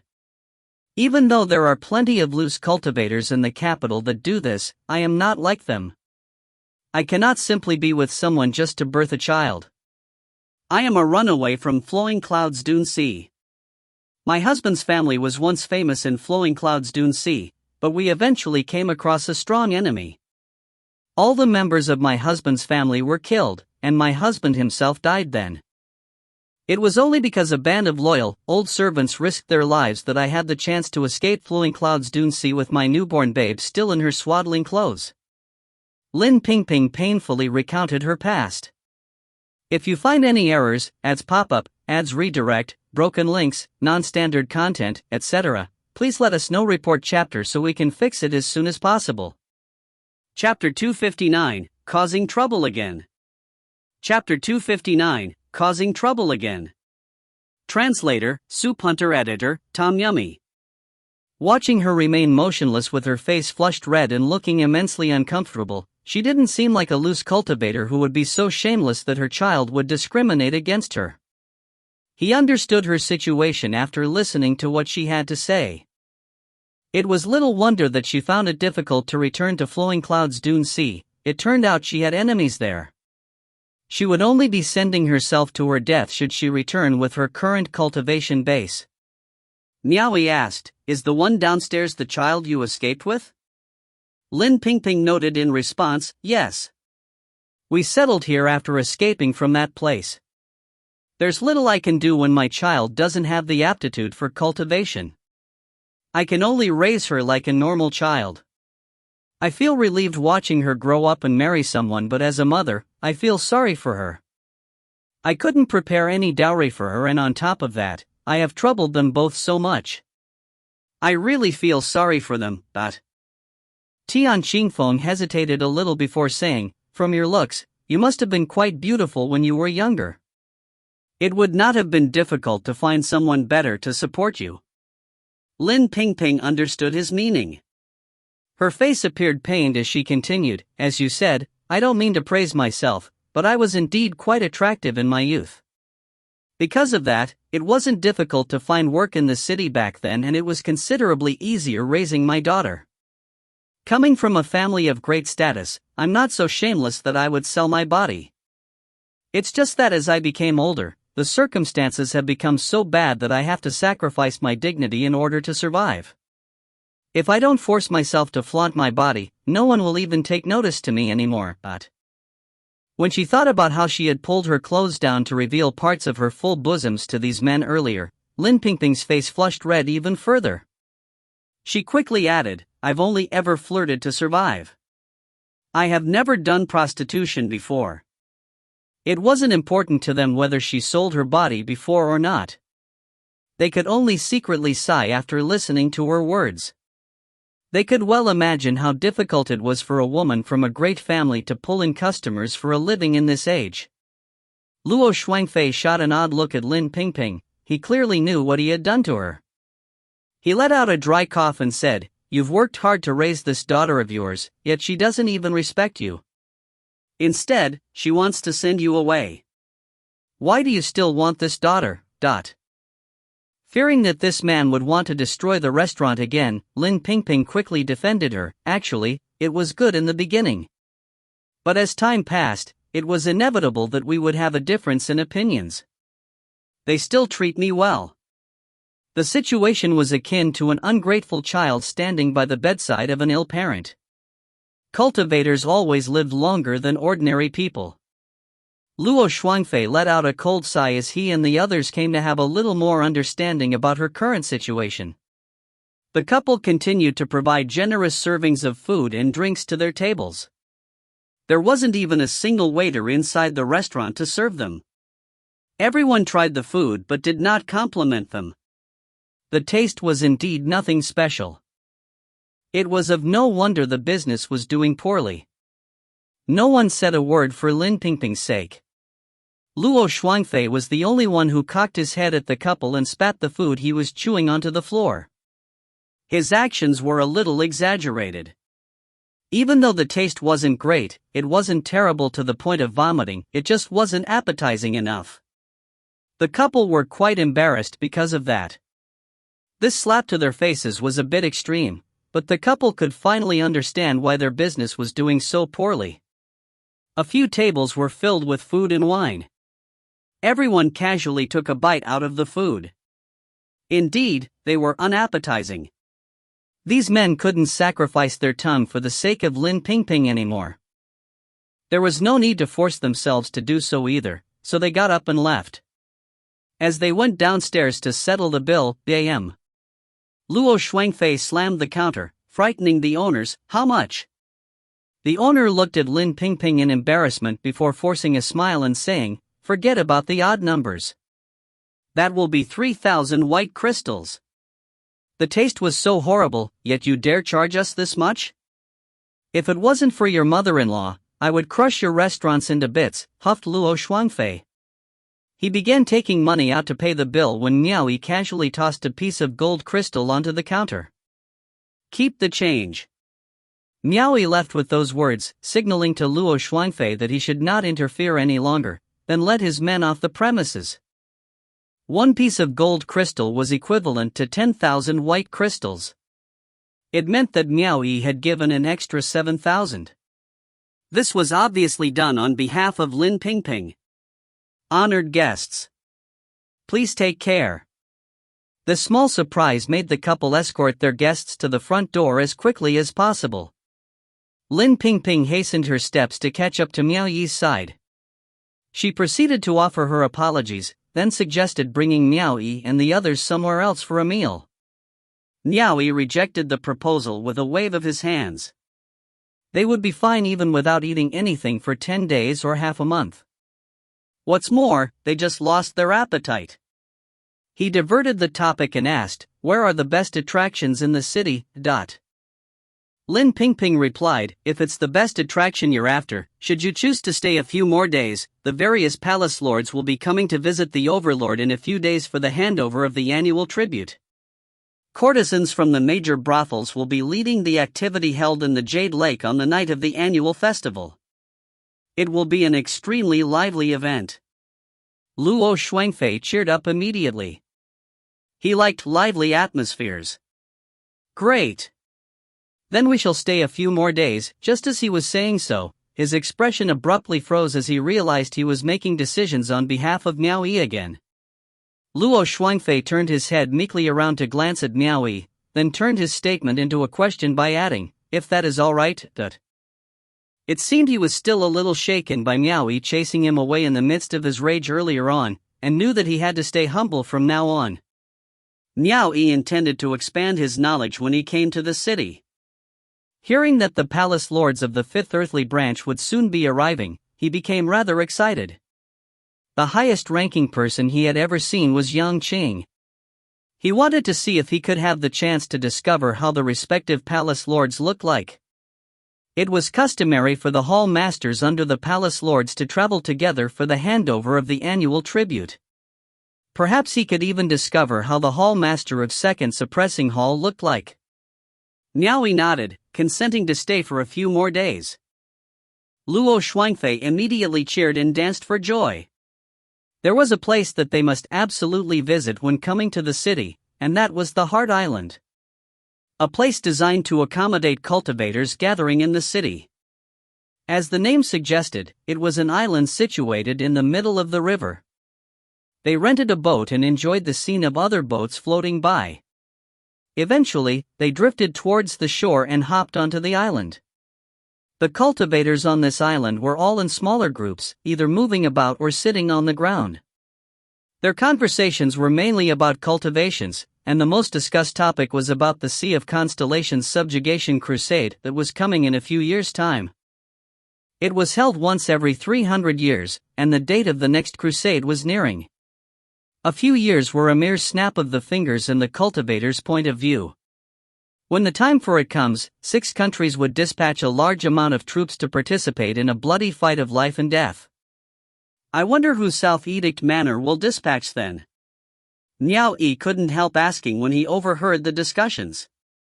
He quickly shook his head, guessing that likely no one would wish to participate because he knew many would die in that bloody battle. Tian Qingfeng assured him, "The manor head has always been very kind to you, milord. I don't think he will select you for the battle." Miao Yi chuckled. He wasn't worried about that. Even though it was said that outstanding cultivators below the Red Lotus cultivation could participate, the hall master Huo Lingxiao had great regard for Yang Qing in allowing him to rule over 2 manors. He definitely would not allow Yang Qing to participate in the coming battle. Furthermore, the allocation of South Edict Manor's men was controlled by Yang Qing himself. He continued to treat Miao Yi well even after demoting Miao Yi to a steed deputy, by allowing him to stay in East Arrival Cave. Moreover, Miao Yi had saved Qin Weiwei's life multiple times before, so Yang Cheng probably would not send him to his death in the Sea of Constellations. Just then, another loose cultivator approached them. Warily keeping watch of her surroundings, Lin Pingping quickly stepped forward, extending her arms to block the path and firmly said, "These are my guests." She gave off the impression that she was determined to defend her interests. She had no choice. Most of the ones coming to the island were cultivators. In addition, Miao Yi had a large group of men behind him and stood out a lot. Those who had even the slightest ability to judge the situation would be able to see that he was a man of status from a foreign land. The loose cultivators in this island didn't seem like they wanted to find work like Lin Pingping did. Miao Yi and the others were guests that Lin Pingping managed to secure with effort. Naturally, she didn't wish for anyone else to steal them away from her. She already blocked a few loose cultivators who tried to take away her guests. That loose cultivator who was being blocked off seemed unwilling to give up. However, Miao Yi and the others cooperated with Lin Pingping and didn't give any of their time to that loose cultivator. They continued moving forward, hoping that the loose cultivator would give up. Not long after that, 3 cultivators wearing the plaque with the word "Do, Supervisor," steadily marched up towards them. Lin Pingping seemed to be afraid of them, and quietly hid behind Miao Yi and his men. However, the old man leading the group had sharp eyes, and was able to spot her immediately. He halted his advance and shouted, "Lin Pingping." Miao Yi and the others were surprised. Lin Pingping stepped out from the group meekly and greeted him, "Greetings, Lord Xing." The old man caressed his goatee and chuckled, "The due date for this month's payment is near. Have you prepared your monthly payment? Don't blame me for legally kicking you out of the city if you can't pay up this month." "I understand." Lin Pingping nodded submissively. The old man suddenly cracked a smile and said, "It's all right even if you can't pay. Just like I've said before, if you take care of me for a night and service me until I'm satisfied, I will help you pay for this month." Lin Pingping immediately bit her lips without saying a word. Her face was flushed red, yet she did not dare to respond. The old man burst out laughing after teasing her a little. He didn't want to overdo it, not while there were other people around. He waved his hand and gestured for the two of his men to continue moving. One of them asked, "Lord Xing, are you still interested in women of that age?" "Interested my ass. I'm only interested in beautiful, young women. You guys wouldn't know about it, but that woman liked to act as if she were noble-born when she was young. I wanted to perform dual cultivation with her, but she refused. I will not be able to face myself if I don't tease her a little. Sooner or later, she will come to me of her own will like a skin bitch. Now that's what I call venting out. Suddenly, a piece of rock came flying at the old man. Before he could dodge the incoming projectile, the rock bashed him right on his back, staggering him. A fourth-grade white lotus appeared on his forehead as he twisted around and shouted, "Who did it? Who else could have done it but Luo Shuangfei?" He stepped forth and pointed to himself, "It was me." Lin Pingping was instantly terrified and quickly whispered a warning to him, "They are men of the martial manner. We can't afford to provoke them." Luo Shuangfei turned to glance at Miao Yi, afraid that Miao Yi would blame him for causing trouble. However, after Miao Yi quickly scanned his surroundings and noticed that there was nobody around, he whispered to Tian Qingfeng and the others, "Go to the four corners and surround this area. Do not let anyone else approach us." This. Tian Qingfeng and the others were hesitant. They had no idea what he was trying to do. He wouldn't be thinking of going against the men of the martial manner, would he? Miao Yi swept a cold gaze over his men. Only then did Tian Qingfeng and the others quickly spread themselves to the four corners. As he watched the old man angrily approaching them, Miao Yi turned to Luo Shuangfei and whispered, "Since you started it, then finish it quickly. Leave no survivors." "No survivors?" Lin Pingping was dumbfounded. Luo Shuangfei was equally shocked. He initially thought that Miao Yi wouldn't want to cause trouble, and was worried that his sudden impulsive act would enrage Miao Yi. Yet it turned out that Miao Yi was even more vicious than he was. Luo Shuangfei only wanted to teach them a lesson, but Miao Yi wanted to murder them. However, this was more to his liking. He quickly straightened up and pushed Lin Pingping aside. "Milord has spoken. To hell with the martial manner. This lord will boldly set them on fire even if they are from the realm beyond heaven." As a matter of fact, Miao Yi had no choice. There are times when men should be able to adapt to the circumstances at hand and not flaunt their superiority blindly. He didn't wish to cause trouble in the city either. As a cave master, he was nothing in this city. However, since things had escalated to this point, there was no possibility of reaching a good end because of the background of these kind of men. Because of that, he decided to put an end to it immediately. He never hesitated whenever he made a decision.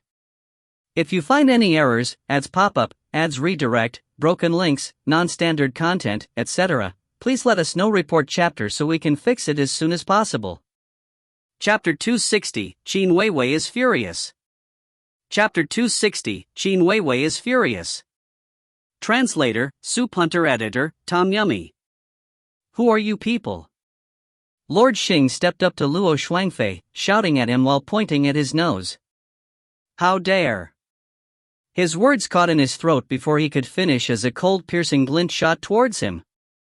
He suddenly felt a sharp pain from his throat, and blood began spurting out. Lord Xing was in shock. He didn't expect that someone would dare make a move on an official from the capital city's martial manner. The two lackeys behind him were taken aback. By the time they saw the White Lotus 9th grade mark on Luo Shuangfei's forehead, they couldn't even muster a scream before Luo Shuangfei pulled the spear from Lord Xing's neck and launched another two piercing strikes at them. As Miao Yi mentioned before, Luo Shuangfei's spear arc was vicious and extremely cunning. The two couldn't dodge his strikes that sought their necks like a vile serpent. The sound of tearing flesh could be heard moments later in close succession. Among the three, Lord Xing had the highest cultivation at White Lotus 4th grade, the other two were at White Lotus 3rd grade. Against a White Lotus 9th grade like Luo Shuangfei, they had no chance at all. Not to mention, the three of them never expected that someone would dare try to kill them in the capital city. With no forewarning whatsoever and with such a short distance between them, they had zero chance of survival when faced with Luo Shuangfei's vicious and serpentine spear art. Luo Shuangfei tilted his spear and opened his palm, tucking his spear artifact back into his storage ring. In just a single confrontation, Lord Xing and his two lackeys had fallen to the ground. Lin Pingping covered her mouth in shock. The officials of the martial manor were killed off just like that? Tian Xingfeng and the others beside them looked over in a daze. They just became lookouts and accomplices to a crime. If word of this got out, not only would they be in a great deal of trouble, even the school of Blue Jade wouldn't get off lightly. They had no idea what the problem with Luo Shuangfei was. His body was brimming with evilness as he tilted his head, then flashed the big set of yellow teeth of his to smile at Miao Yi. Miao Yi remained expressionless as he said, "Take the corpses away and dispose of them." Luo Shuangfei nodded and immediately sucked the three corpses into his storage ring. Miao Yi beckoned the dumbfounded Tian Xingfeng and others to come over, and asked in a low voice, "The people around us didn't notice anything, right?" They shook their head in response. Miao Yi gestured for them to return back to their posts. He no longer had the mood for a tour, and calmly led the group back. On the way, he asked Lin Pingping about her relationship with the three. She told him that Lord Xing was originally a loose cultivator like herself. However, he somehow eventually managed to curry favor with the martial manor Lord Lan Ho, who was a Purple Lotus realm expert. A cave master like Miao Yi belonged to the lowest possible rank, and had no city under his authority. Only once he attained the post of a mountain chieftain would he be in control of a city with 100,000 followers. Furthermore, the orbs of wool harvested from the vassal city would all belong to the mountain chieftain and didn't need to be handed over. Unlike other areas, the number of followers in a vassal city were strictly controlled. Only by attaining a particular rank would one be able to enjoy the treatment from a specific number of followers. They were not something one could increase as he or she pleased. Similarly, a manor head could only be charged with a vassal city of 1 million followers, a hall master would have one with 5 million followers, and a palace lord would control one with 10 million followers. When one was at an overlord's level, obviously they wouldn't obtain a vassal city of 100 million followers. That was not a population belonging to a normal city. A population of 10 million was already the limit to what a city could provide for. Thus, overlords would obtain 10 vassal cities, each with a population of 10 million followers. The martial manor Lord Lan Ho was exactly the person charged by the overlord with managing these 10 vassal cities. It was not wrong to call him the overlord's trusted aide. With Lan Ho's status, a single word from him would have his subordinates in the martial manor offer work to Lord Xing and resolve the problem of his status.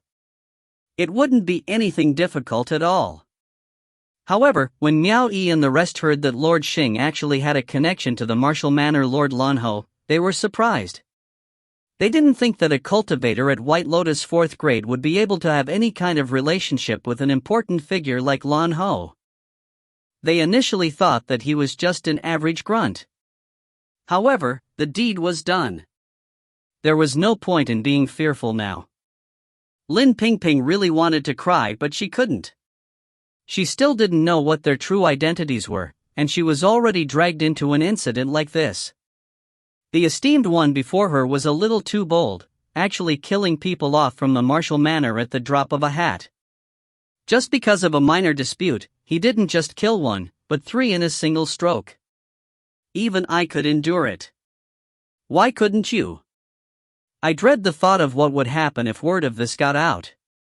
However, she knew better than anyone that this incident happened because they were trying to stand up for her. "Milord, let us return. We mustn't remain in the capital city any longer," nervously said Tian Xingfeng. Luo Shuangfei quipped, "What a coward. No one knows we're the ones who did it. I'm the one who killed them and I'm not even afraid. What's a lookout like you so scared about?" Tian Qingfeng was rendered completely speechless. Of course you're not afraid. You've always been putting your life on the line doing things like this. Plundering others and murdering them was your original line of work. How could we compare to you? He never expected that Miao Yi would sing the same tune. Now that the situation has come to this point, all the more reason for us to stay. Tian Qingfeng asked, why? Miao Yi shook his head. Our residential status is recorded in Jade Capital Peak. If we leave immediately after people from the martial manor disappeared, we are sure to attract suspicion. It will be easy to find us then, by looking at the records from the place we are staying at. Don't think too hard about it. We don't need to sneak around like that. All we did was kill a few puny grunts. It won't attract too much attention. We can just leave normally after the night of the annual festival. Even though he said that, once their group returned to the courtyard of Jade Capital Peak, they were still a little tense. It wasn't a minor incident after all. They were prepared to spend the next few days quietly in their courtyard, observing the situation before planning their next move. Meanwhile, Luo Shuangfei was completely unfazed. He ordered the servants in the courtyard to step away, then tossed out the 3 corpses. Holding a small jade bottle in his hand, he pulled the lid open and poured some white powder onto the corpses' wounds. Smoke began to rise immediately after the white powder came into contact with blood. Spreading from the wounds, bubbles began forming and melted the corpses away, emitting a mysterious and refreshing fragrance. In but a short moment, all traces of the 3 corpses were gone, leaving some sort of liquid substance in their place which would be turned into fertilizer. Lin Pingping could feel chills all over her body. Miao Yi and the rest looked at Luo Shuangfei and thought, as expected of someone who came from a history of thievery. He is very adept at disposing of corpses and erasing any evidence of foul play. In the flower garden, Miao Yi called for Tian Qingfeng to accompany him and began transmitting his voiceover. This incident could either be major or minor. I'm afraid that Lin Pingping might surrender to her fears. Have your men keep a watchful eye on her? If you discover anything amiss, I don't wish to see someone making any reports. Do you understand what I'm saying? This incident happened because they wanted to stand up for Lin Pingping. However, if this woman didn't know how to appreciate that and insisted on reporting them, then Miao Yi wouldn't care whether she was a pitiful person or not. Tian Qingfeng nodded, understood. I will make the necessary arrangements. Over the next few days, the group seemed to just stay in their courtyards and residences to focus on their cultivation. Lin Pingping was rather restless because Miao Yi and his group could leave as they wished, but she still had to live in the capital city. Fortunately, she didn't do anything foolish. Temperatures were warmed in the capital city as flowers bloomed all around. In stark contrast, South Edict Manor was still covered in snow and frost at this time with the cold winds howling incessantly. Mount Kangxi Yanxiu led his forces over, unabated by the wind and snow. Leaving his subordinates, he alighted from his dragon steed and rushed into the grand hall. Within the loft where the mountain chieftain handled her official affairs, a few cave masters were already present and having a conversation with Qin Weiwei. After paying his respects to the mountain chieftain, Yanxiu handed his annual tribute over to Hong Mian and Lulu. Gongsun Yu could clearly see that Qin Weiwei was a little distracted. When she spoke, she would occasionally shoot a glance at Yanxiu. After Yanxiu was done with his handover, he stepped forward and asked Qin Weiwei if she had any further instructions for him, expressing that if there weren't any, he would take his leave. Yanxiu was fully aware of his own capabilities. He was meant to do Miao Yi's legwork in the first place, and shouldn't hope for the mountain chieftain to regard him too highly. If there was nothing to be asked of him, it was best to quietly leave. You stay. Qin Weiwei ordered him to remain, while waving her hand at the others. The rest of you can leave. Understood. Gongsun Yu and the rest bowed before retreating away. Everyone else was simply curious why Qin Weiwei had asked Yanxiu alone to stay, whereas Gongsun Yu's lips couldn't help but twitch. When everyone left, Qin Weiwei extended her hand and motioned for Yanxiu to sit down and talk with her. Yan Xiu graciously accepted her invitation and sat down. Then, Qin Weiwei asked, "Is everything alright with East Arrival Cave?" "Everything is fine," Yan Xiu courteously replied, but he couldn't help but laugh bitterly deep down as he had a pretty good guess about what the mountain chieftain wanted to talk to him about. She already sent word to East Arrival Cave before he left, that he was to bring Miao Yi with him, and that she had something to talk to Miao Yi about.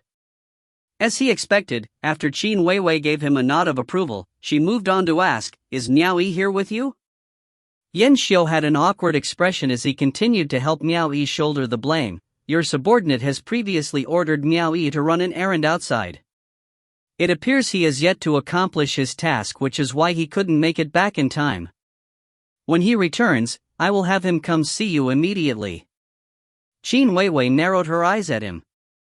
"Some things we just choose not to say it out loud. It would be odd if you were actually able to order Miao Yi to run errands for you. After all, how could anyone possibly know who's the one really giving the orders? The last time he was here, I sent a message over to East Arrival Cave not long after he left. You responded by saying that he had gone on an errand. It seems like he hasn't returned to East Arrival Cave all this while? Over half a year has passed. What errand does your little East Arrival Cave need that requires such a long duration?"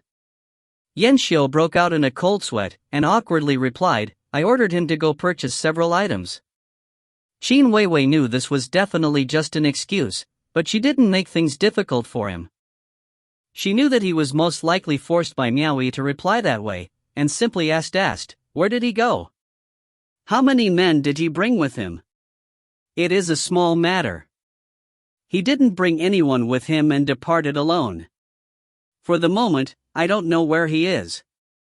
Didn't bring anyone with him? Is he not afraid of danger? Qin Weiwei furrowed her brows and continued, "There are so many mouths to feed in East Arrival Cave. If he doesn't return, what will you use to pay their salaries? Aren't you afraid that East Arrival Cave will be thrown into disarray? Have you heard no news from him all this while?" Yan Xiu weakly replied, "It seems like he has deposited the salaries with the Celestial Nation Chamber of Commerce. The Chamber of Commerce branch within South Edict Manor has already sent word over that we are able to withdraw from it once every year. Your subordinate is thinking of doing just that during this trip. What blasphemy was this?" Not only was the entire East Arrival Cave waiting on a horse deputy to distribute their wages, even the cave master had to go and make the withdrawal himself. Withdraw once a year? Bang! Qin Weiwei slammed the desk and abruptly stood up. Furious, she asked, "Is he thinking of staying outside forever and never returning?" Yan Xiu didn't have the slightest clue when Miao Yi would decide to come back. Startled, he stood up and repeatedly tried to douse Qin Weiwei's fury. "Please calm yourself, Mountain Chieftain. He will return soon. I promise. What impudence! He doesn't hold the binding authority of my Mount Comingsi with any regard at all," shouted Qin Weiwei. "Yan Xiu. Don't you know that he is someone that always likes to cause trouble? You listen to me. Once he returns, have him come and see me immediately. If he wishes to leave East Arrival Cave in the future, he must have my approval first. You have no authority to grant him this permission. Otherwise, I will have both your immortal records erased." "Yes. Understood." Yan Xiu was dripping cold sweat as he acknowledged this order. "Now leave." "Understood." As he left the loft, Yan Xiu shook his head with a bitter smile. Why did a cave master like himself have to be stuck in the crossfire between the mountain chieftain and the horse deputy? After departing from the mountain chieftain's residence, Yan Xiu was greeted by Gongsun Yu waiting outside. Gongsun Yu came up to him and cupped his fists. "Cave Master Yan. If you find any errors, ads pop-up, ads redirect, broken links, non-standard content, etc., please let us know. Report chapter so we can fix it as soon as possible." Chapter 261, A Coincidental Encounter on Jade Lake. Chapter 261, A Coincidental Encounter on Jade Lake. Translator, Soup Hunter Editor, Tom Yummy. Yan Xiu didn't expect that Gongsun Yu would be waiting over here to greet him. He quickly returned the courtesy. Cave Master Gongsun. Gongsun Yu sized Yan Xiu up, making him feel quite uncomfortable. The memory of being struck down to his knees by Gongsun Yu's spear in the past was still vivid in his mind. Is something wrong, Cave Master Gongsun? Asked Yan Xiu, confused. Nothing much. Gongsun Yu smiled. May I know what manner of business did the mountain chieftain wish to speak with you privately about? This question is a little too rude. Why do I need to let you know what I talked over with the mountain chieftain? Yan Xiu furrowed his brows and gave a perfunctory reply. Nothing important. If there's nothing else, Cave Master Gongsun, I shall be taking my leave. No rush. Gongsun Yu immediately stuck his arm out and stopped in front of Yan Xiu. He didn't hold Yan Xiu with any regard at all. I believe the mountain chieftain was speaking with you about Miao Yi just now? Surprised, Yan Xiu gave him an odd look. How did he know? Judging from Yan Xiu's reaction, Gongsun Yu knew his guess was correct. He only asked on a whim and never expected that his deduction would turn out to be true. Narrowing his eyes, he asked, what did mountain chieftain say about Miao Yi? Yan Xiu's expression darkened. Cave Master Gongsun. Don't push it. Do you think you have the authority to question the mountain chieftain's affairs? Realizing that something was off with the situation, Yuan Fan and Lai Yuan hurried over to stand beside Yan Xiu. Yuan Fan icily asked, Cave Master. What seems to be the problem? Gongsun Yu ignored Yuan Fan and glared at Yan Xiu in mockery. Yan Xiu. You should know best how much weight you carry. You're far from being the master of East Arrival Cave. Just because I call you Cave Master Yan, do you really think of yourself as the Cave Master? Cave Master Gongsun. You have no right to concern yourself in East Arrival Cave's affairs. Yuan Fan growled. Suddenly, a scornful voice rang out, Yo! Aren't you disciples from the school of Blue Jade? A man and a woman came over to stand behind Gongsun Yu. From their attires, they were obviously disciples from the Sword Deviate sect and Jade Lady sect. By now, Gongsun Yu's long viridescent cave had already replenished its forces as well, with most of them being disciples from the three major sections. The Sword Deviate sect disciple pointed at Yuan Fan's nose and scoffed, the two cave masters are speaking. Since when do you have the right to butt in? If you wish to play, my Sword Deviate sect will be more than happy to oblige your school of Blue Jade. Gongsun Yu revealed a faint smile.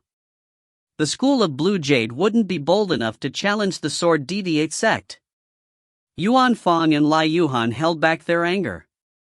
While the school of Blue Jade indeed would not dare challenge the Sword Deviate sect and the Jade Lady sect, seeing these two bastards behave so impudently towards two Blue Lotus cultivators like them, they must be tired of living. They were about to burst into rage. Yan Xiu didn't wish to cause any trouble in such a place, and sternly said, pay them no heed. Let's go. Gongsun Yu suddenly reached out and stopped him. This subordinate of yours has no sense of respect. How dare he yell at me, a cave master? First have your subordinate bow his head and apologize. Then, you may leave. Gongsun Yu. Don't push your luck. Yan Xiu was furious. Even the most level-headed men have their limits. Cave Master. Lai Yuan cut in from beside him, and urged Yan Xiu not to be hasty. Then, he cupped his fists towards Gongsun Yu. It's nothing much to have us bow our heads and apologize. However, I must ask Cave Master Gongsun one question. Are you absolutely sure you wish for East Arrival Cave to lower its head to you on this day? There was a heavy weight behind the last few words he uttered. Gongsun Yu's expression changed as he abruptly came to his senses. He didn't understand why he lost control of his emotions just then. Even though the men before him were pushovers, East Arrival Cave still had a madman that had yet to show his face. It wouldn't do him any good to offend that bastard.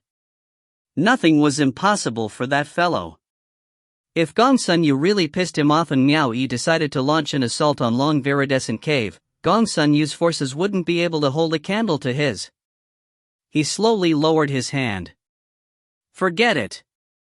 Out of respect for Brother Miao, I will not hold it against you. He acted as though he were the benevolent one forgiving them for their misconduct. Lai Yuhan forcefully cupped his fists and replied, I shall remember Cave Master Gongsuan's treatment today. Once I return, I will be sure to give a detailed account to Steed Deputy Miao. I believe Steed Deputy Miao will surely repay your kindness with great enthusiasm. Farewell. The meaning behind his words were clear. We might not be bold enough to touch you, but there is someone in East to rival Cave who is. Gong Sun Yu's lips twitched strongly. The other party was obviously implying that he was only capable of bullying easy prey, but cowered before someone he couldn't push around.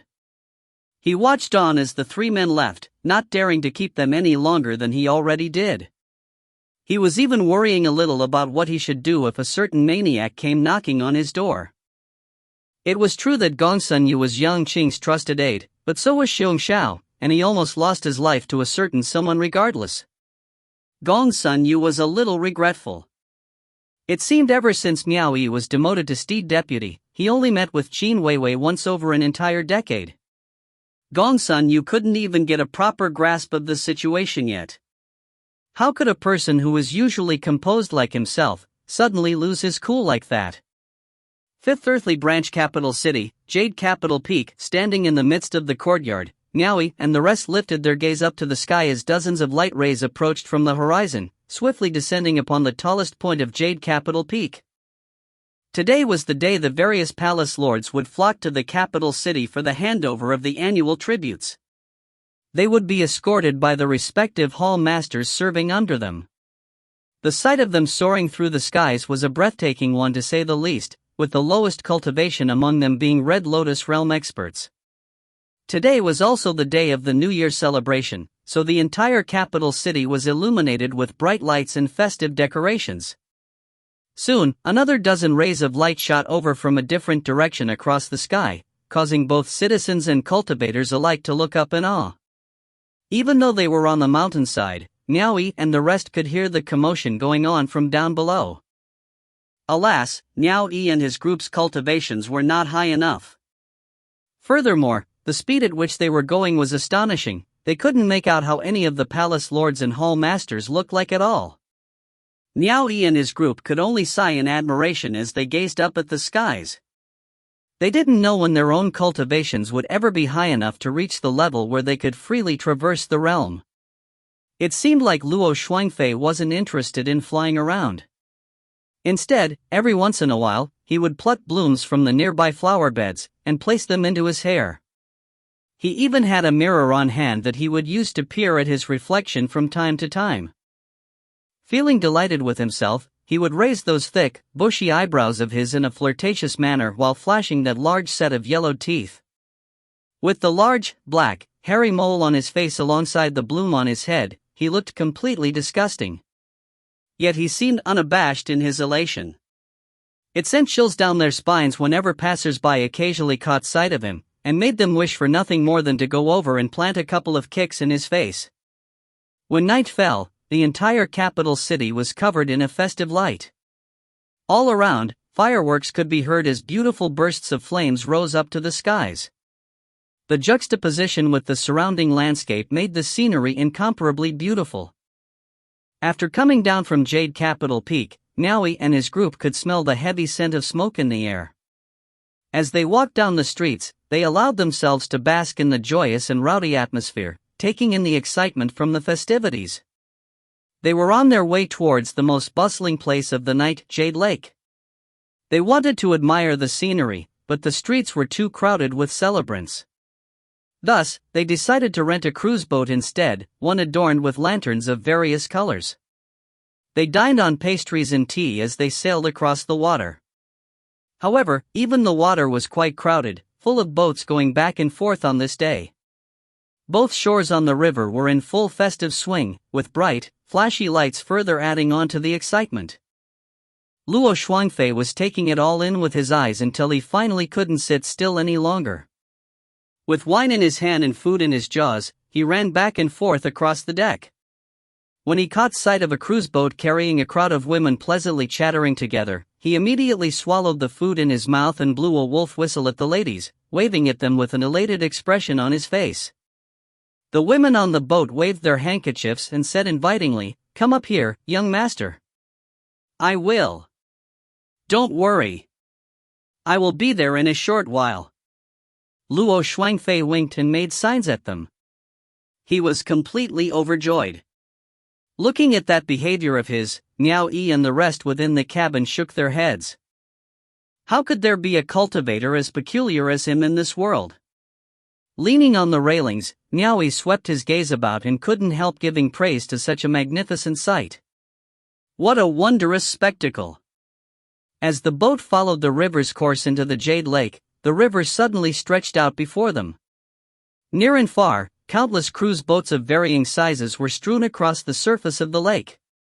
Their reflections rippled across the water like innumerable stars across the night sky, flickering rhythmically alongside the radiant moonlight on this starry night.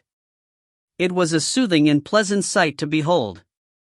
The sound of string and wind instruments could be heard, alongside the melodies of song and dance when the cruise boats occasionally passed each other by. The great, lavish boats used by the brothels were much larger in size, compared to Miao Yi's boat, which was used merely for ferrying guests. According to Lin Pingping, the courtesans' competition for the right to lead the festival was being held in the center of Jade Lake, where a giant ship was stationed. They were still a ways off from that place. A medium-sized ship many times larger than the one Miao Yi and the rest were on, passed by ahead of them. The white curtains surrounding it fluttered against the night breeze, revealing a long couch within. Sitting cross-legged on it was a man dressed in thin, gray robes, with his hair tied neatly by a jade hairpin. Woo-woo, woo-woo, dot. A lady with a voluptuous and alluring figure was sleeping on his thighs with a tear-stained, yellow, striped flute resting against her lips. The melody of the flute carried an ethereal beauty, mimicking the fickleness of life as it rose and fell in tune with her perfect fingers. Anyone listening to it would be lost in its depths. It was a stark contrast to the songs played on those boats full of chattering women. The lady played the flute with her eyes closed in melancholy. Her skin was white as snow, her two fair bountiful bosoms laid half bare to the open air, and her thick raven hair was lusciously alluring. She was garbed in a thin, light yellow muslin-like dress, the hem of which hung all the way down and was now spread over the couch. The dress had a slit that began from just below her groin, revealing a pair of slender and flawless, jade-like legs that would drive any man mad. Beginning from the base of her thighs, her legs lay exposed with her bare feet strewn atop the couch. The man reached out to a golden pail beside him and picked up a clump of ice. He traced the frostiness gently across the woman's snow-white bosoms, leaving a trail of water. The lady revealed a faint smile in response whilst continuing to play the flute. Having their attention caught by the profound, yet alluring melody of the flute, Miao Yi and the rest couldn't help but take a closer look.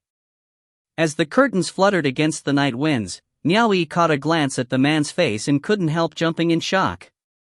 Xiao Yizhu, dot. The man embracing the alluring lady turned out to be the brother he had swore an oath with, Xiao Yizhu. But why is he here? Miao Yi thought he was mistaken, so he immediately rushed to the bow of the ship and shouted, "Big brother Xiao." On the boat, Luo Shuangfei and the rest were confused. He even has close acquaintances here? The two boats already passed each other. On hearing a familiar voice, Xiao Yizhu reflexively turned his head to look. When he saw it was Miao Yi standing on the bow of the boat, his lips couldn't help twitching as he hurriedly turned his head back, acting as though he hadn't noticed him. This Xiao Yizhu was obviously suppressing Second Hall Master Huo Lingxiao. He was a little dismayed. How could I bump into this kid here? What's an Easter rival cave steed deputy doing all the way out here? However, turning his head back enabled Miao Yi to fully identify and confirm that it was really him. The somber melody of the flute came to a stop. The lady resting on Huo Lingxiao's thighs gently opened her eyes. Keeping her face expressionless, she said, "Since it's an acquaintance, why won't you return the greeting?" Her leisurely tone carried a trace of absolute authority. After she said her piece, the melody of the flute could be heard once again, accompanying the movements of her flawless fingers. Huo Lingxiao was a little startled. He didn't expect that she would notice something was off just from his slight movement. He smiled and said, "Perhaps he just mistook me for someone else." The lady continued playing the flute with her eyes, drowning herself in her own music as though she wasn't concerned with anything else. If you find any errors, ads pop up, ads redirect, broken links, non-standard content, etc., please let us know. Report chapter so we can fix it as soon as possible. Chapter 262, The Lord's Bountiful Reward. Chapter 262, The Lord's Bountiful Reward. Translator, Soup Hunter. Editor, Tom Yummy. Big Brother Xiao, shouted Miao Yi as he ran over.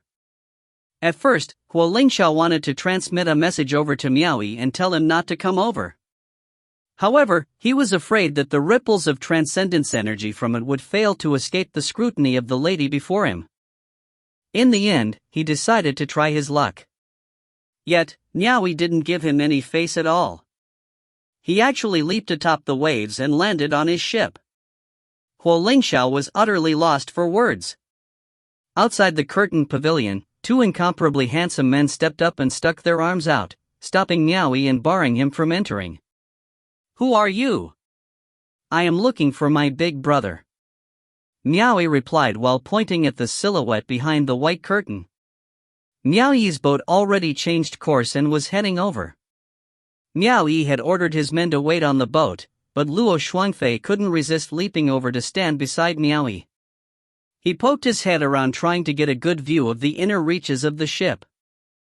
The sound of the flute came to a stop. The lady resting on Huo Lingxiao's thighs lazily opened her eyes and gave a command, "Stand down." The two men that stopped Miao Yi immediately responded, and retreated behind the screen, where a group of musicians were seated alongside their instruments. Miao Yi walked over and lifted his hand to pull open the cascading white curtain. As he entered, he couldn't help being startled when he saw the lady on the couch. The lady had just gotten up from Huo Lingxiao's body, her lush, black hair leaving his thighs. Her lips were a luscious red, her eyes intelligent, yet seductive, while her flawless face carried an air of nobility. Her half-bare, snow-white bosoms bounced as she moved her perfectly rounded slender thighs, and touched the ground with her bare feet. It was a sight that would make any person's face flush red to their ears. The slit on her long gown was really just over the tip of her groin. Her long gown draped over her tall, voluptuous figure as she slowly walked forward, dragging it along the ground as she went. Her long tresses cascaded down to her waist, fluttering freely in the wind. The corner of her lips arced into a smile, which she leisurely threw at the dazed Miao Yi as she invited him in. This lady wasn't exactly peerless beauty. She wouldn't be able to compete with Fairy Hongchen in terms of looks. However, the unique air she exuded together with her seductive attire was enough to instantly send Miao Yi into a daze. Luo Shuangfei stared at the lady, then shot a glance at Miao Yi. He couldn't help pursing his lips as he gazed upon him mockingly. However, he was afraid Miao Yi would ask him to leave, so he didn't dare run his mouth. With furrowed brows, Huo Lingxiao got down from the couch as well. Regaining his senses, Miao Yi hastily entered and cupped his fists towards him. "Big brother, I didn't expect to run into you here." "What are you doing here?" asked Huo Lingxiao with his brows creased. "I just so happen to have a matter to attend to around these parts." "This is..." Miao Yi felt a little uncertain when he looked at that lady. He thought, isn't Meng Lan the one Xiao Yizhu was wooing? But I clearly saw this woman lying on his lap earlier. How could they do something like this if they are in a normal relationship? Huo Lingxiao was worrying about how he should introduce this lady. She abruptly took the initiative with a smile and said, "Just call me Xiao Xiao." Her voice was pleasing to the ears, filled with a mature charm, whilst carrying an air of calm seductiveness. What's more, there was a hint of superiority under her succinct and polite manner of speech. All these factors coming together made her voice very enticing to the ears. The lady, calling herself Xiao Xiao, gave her beautiful waist a twirl, her long gown trailing behind her as she walked over to a short table beside her, filled with various delicacies and all kinds of fruits. She lifted her hand and invited with a smile, "Why don't you sit down and talk?" Miao Yi was observing Huo Lingxiao, and realized that he seemed a little displeased about Miao Yi coming here. However, the lady already invited them in. No matter how displeased Huo Lingxiao was, he had to play along with her wishes. Extending his arm, he also invited them. "Have a seat, dearest brother." Even though he asked them to take a seat, there wasn't a single chair in sight. They basically sat where they stood. With a sweep of her gown, the lady was the first to sit down. Miao Yi only just sat down for a moment, when he realized there was someone who shouldn't be here next to him. Luo Xuanfei had taken a seat of his own accord, when Miao Yi abruptly shouted, "Why are you here? Go back." "I came here to protect you, my lord," rebuked Luo Xuanfei, pursing his lips. He would occasionally throw a glance at Xiao Zhao's snow-white breasts and barely visible jade-like feet. He seemed a little annoyed at the sight of them. "Even if you're here to protect me, I didn't say you could sit down. Where in the world is there a subordinate like you?" At that point, Miao Yi sternly said, "My big brother is here, so I don't need your protection. Go back. Not even the hosts themselves are chasing me away. Why are you in such a hurry?" Luo Xuanfei looked like he was determined to stay. He even turned to Xiao Xiao and Huo Lingxiao and shamelessly asked, "You won't chase me away, will you?" Huo Lingxiao was completely indifferent. On the other hand, Xiao Xiao closely examined Luo Xuanfei. Then, her seductive figure moved to Luo Xuanfei's side, and she stretched her perfect arms as she leaned on his shoulder. With a playful air as though she just found a new plaything, she looked straight at Luo Xuanfei's eyes, and gently traced her flawless fingers over his bearded chin, teasing him. "Since you've already come here, that makes you my guest. Where is the logic in chasing one's guest away? Especially with a rare guest like yourself." Miao Yi stared wide-eyed in disbelief as he realized this Xiao Xiao was rather promiscuous. She actually went up to Luo Xuanfei of her own initiative. Given his lewd nature, wouldn't she be in trouble? He snuck a peek at Huo Lingxiao and sure enough, his expression was already darkening. Luo Xuanfei shot Miao Yi a glance from the corner of his eyes and snickered, acting like he was just that attractive. If he hadn't seen Xiao Xiao resting on Miao Yi's so-called big brother's lap earlier, he would have reached out and grabbed her by the waist. However, since he was being pressured by Miao Yi's glare, he pulled his arm back. Xiao Xiao turned to Huo Lingxiao and asked, "How come I never knew that you had a younger brother?" Unsure of how to explain himself, Huo Lingxiao coughed. Fortunately, Miao Yi answered for him. "I am Miao Yi, East Arrival Cave Master, and also Big Brother Zhao's sworn brother." "Big Brother Xiao? Your sworn brother?" Xiao Xiao voiced in surprise. Huo Lingxiao didn't wish for Miao Yi to know his real identity, so he hurriedly transmitted his voice over to Xiao Xiao, explaining how he got caught up in the moment and was forced to swear the oath of brotherhood with Miao Yi. Xiao Xiao immediately burst out laughing and teased, "You are always such a meanie." After he finally managed to explain everything, Huo Lingxiao breathed a sigh of relief. Then he asked Miao Yi, "East Arrival Cave Master? Weren't you demoted to Steed Deputy by Yang Qing? Could he have reinstated you as Cave Master?" Miao Yi was lost for words. "Why are you revealing my secret?" And awkwardly replied, "Right now, I am still the Steed Deputy." Ah! Luo Xuanfei's eyes were large to begin with, but now they widened even more. "You're a Steed Deputy? Yet you still dare to recruit me. Well, how do I put it? I still have the highest authority in East Arrival Cave," said Miao Yi, rubbing his nose. "Shay! A Steed Deputy is a Steed Deputy. Why are you acting as if you're the Cave Master?" Luo Xuanfei swept his arms disdainfully. He immediately lost all his respect for Miao Yi. The final restraints binding him back were completely gone. He reached out and plucked a grape from the table, but stopped right just as he was about to toss it into his mouth. Gazing at the perfect arm wrapped around his shoulder, he gaily brought the grape to Xiao Zhao's mouth. Xiao Xiao spread her luscious lips, revealing her glossy teeth as she gently bit on the grape. She even stuck her red tongue out and licked Luo Shuangfei's fingertips. Miao Yi and Huo Lingxiao's expressions both twitched simultaneously.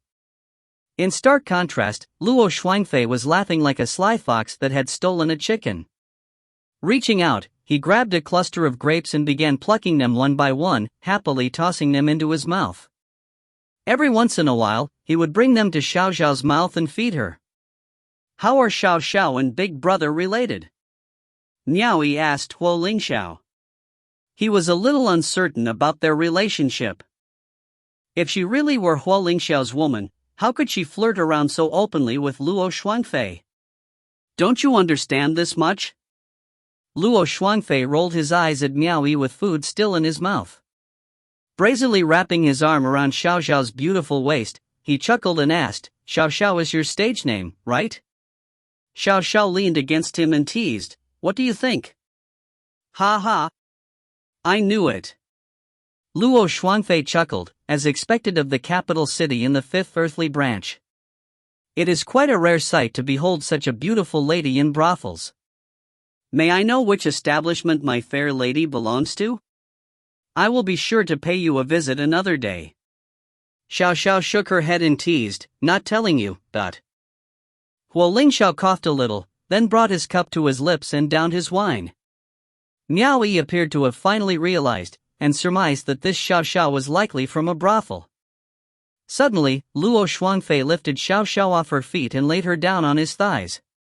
Lifting Xiao Xiao's chin with his finger, he said, "This lord is a wealthy man. Spending an exorbitant amount of money is but a normal occurrence to me. Won't it be a shame to miss such an opportunity?" Xiao Xiao replied, "Oh. Is that so? Go." Luo Shuangfei pushed Xiao Xiao up. "Go and show me how you dance and sing. This lord will reward you well." He. Xiao Xiao knelt down and tapped on the table. She lifted her face up and revealed a beautiful smile, then lowered it and shook her head, her lush, dark tresses sliding over her shoulder. "What's the matter?" "Afraid that this lord can't reward you," jested Luo Shuangfei. Xiao Xiao swung her hand about as she twirled around and stood up. She sashayed to the center of the deck, her long gown trailing behind her. Her full, ravishing figure was truly remarkable. With eyes holding a hint of melancholy, she gazed up towards the radiant night sky beyond the fluttering white curtains. Like a trickle of water, the melody of a cheen was suddenly audible from behind the screen on the ship's deck. The stirring vibrato of stringed instruments quickly followed in accompaniment, along with the hushed tones of a flute slowly coming after. Xiao Xiao made her move then. Lifting her arm up into the sky, she bent her lithe waist back and slowly twirled around, her long gown rising with her every move. Gripping onto his wineglass, Huo Lingxiao's hand froze as he stared wide-eyed in disbelief. It seemed he never expected Xiao Xiao to actually perform a dance. Her dance was truly the epitome of elegance and grace, especially when her long gown rose as she twirled around, and her flawless bare feet gently stepped over the ground. Miao Yi found himself unable to look away. "Great," said Luo Shuangfei, clapping his hands as he praised. Then, he casually tossed a handful of gold crystals onto the table. He really did have a reward in store. When the melody of the cheen started to become a little faint, Xiao Xiao's dance became even more enchanting with light, nimble steps. As she swept her arms and sleeves across, the wind blew strongly against her lush hair. Indulging herself in her performance, she raised her arm to the sky and slowly lifted her gaze in a melodramatic fashion, staring at the orchid-like gesticulations formed from her fingers, as her voluminous sleeves slid down to her shoulders. Then, her lips slowly parted as she began to sing in a deeply haunting voice. "Oh, time it waits not for any man, waits not for any man. Oh, beauty shall never age, shall never age. Traversing across the mortal realm, this mortal realm. He who pursues his dreams lies at the endless horizon, lies at the endless seas." It was a grand and beautiful song. Together with her pure and clear voice, the performance completely moved one's heart and drew one's soul to it. The way she sang was so hypnotic that it rooted her three spectators to the spot like statues. As they watched her alluring figure and lily-white limbs gracefully dancing about in her fluttering gown, at times she would go slow and gentle, and other times, it would be hurried and powerful. Such a mesmerizing sight that any who caught sight of it would not be able to resist wallowing in it. Such was it, that they could faintly discern the silhouette of a person in their minds, going through the fickleness of life, and lost as to where he or she belonged. They could not tell if it was a man or a woman, or even they themselves. No one knew when the song came to a stop, but Xiao Xiao eventually stood in place quietly, her long black tresses and light yellow gown fluttering in the wind. She looked misty-eyed at the desolate night sky beyond the fluttering white curtains, seemingly unwilling to part with it. Only when everyone came to their senses did they realize that the performance had already ended. Luo Shuangfei stood up and gave a rousing applause. Great! Extremely impressive! What a spectacular performance! Wu Lingxiao and Miao Yi couldn't resist giving a standing ovation as well. Miao Yi's gaze was glued to Xiao Xiao's alluring back as he sighed in admiration, truly exemplary. It's a first for me to have witnessed such a moving performance. My trip to Jade Lake has not been in vain, but Shen Er and Shui Er would frequently dance and sing for him as well, but he had to admit that Xiao Xiao was on an entirely different level. Without comparing the other factors, just the emotion reflected in her theatrical performance was not something Shen Er and Shui Er could compare to. It carried a deep philosophy towards life that was completely melded into the performance. If you find any errors, ads pop up, ads redirect, broken links, non-standard content, etc., please let us know. Report chapter so we can fix it as soon as possible. Chapter 263, Don't Question the Rights and Wrongs. Chapter 263, Don't Question the Rights and Wrongs. Translator, Kalot Editor, Milk Biscuit. Wu Lingxiao's applause was more restrained. Xiao Xiao turned around and swept her gaze across the three men. Her smile was as clear as the sky, and it was extremely charming. Reward! Miao Yi tossed a bunch of gold crystals clattering on top of the table.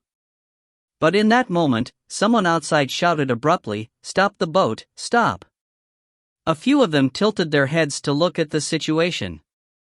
It turned out that the boat Miao Yi had rented had been moving alongside a bigger boat.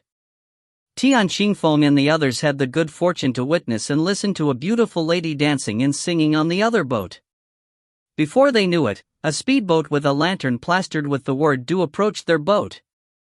A few cultivators, all of which also had a plaque with the word "Do" tied around their waists, were standing at the bow of the boat. A trembling cultivator without a plaque at his waist suddenly pointed at Lin Pingping, who stood among Tian Qingfeng and the others, and said, "It's her, and that's them." The cultivator of the governor's office standing at the front of the bow immediately gave the order for Tian Qingfeng's boat to stop. When Tian Qingfeng and the other men saw the members of the governor's office, they were startled, their reactions most likely due to a guilty conscience. If he remembered correctly, the trembling cultivator standing beside the members of the governor's office must be the loose cultivator who'd been blocked by Lin Pingping on the Heart Island that day. After halting both vessels, small and large, 5 cultivators from the governor's office brought the loose cultivator along and landed on Tian Qingfeng's side of the boat. The one in charge of the group was a man. He swept his gaze across the passengers of the boat before asking the loose cultivator beside him, "Are you certain it's them?" The loose cultivator nodded his head. His eyes darted across the larger boat on the side, and after spotting Miao Yi and Luo Shuangfei, immediately extended his arm and pointed, "And the two of them over there." That day on the Heart Island, Miao Yi had led the party while Luo Shuangfei had looked strange in terms of appearance. That would easily leave a deep impression on anyone's mind, so they were quickly recognized by that man. The man in charge waved his hand and commanded, "We'll take the suspects along with the boats. Apprehend them all."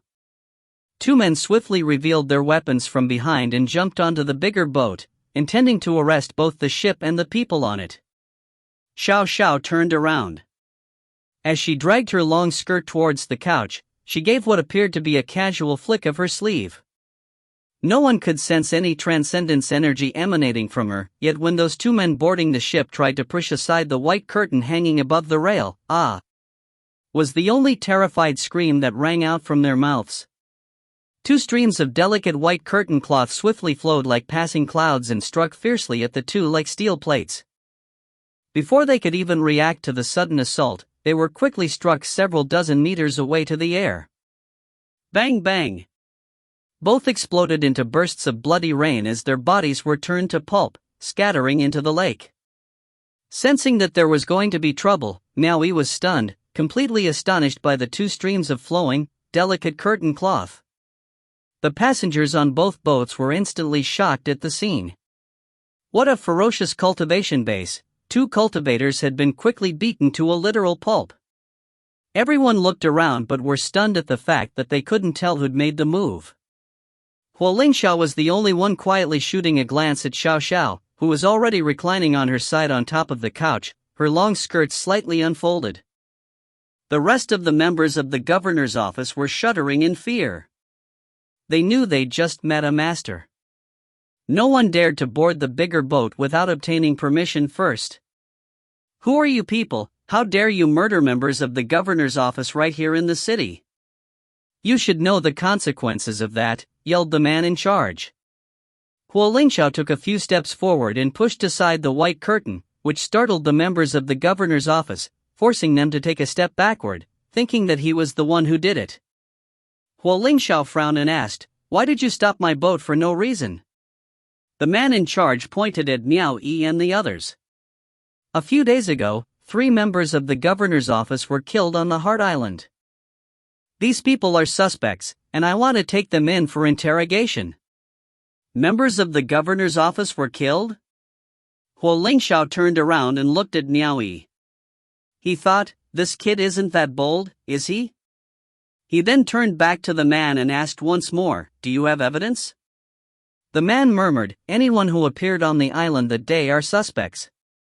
The governor's office has rounded up most of the people present at the time, and there's an eyewitness who saw them there.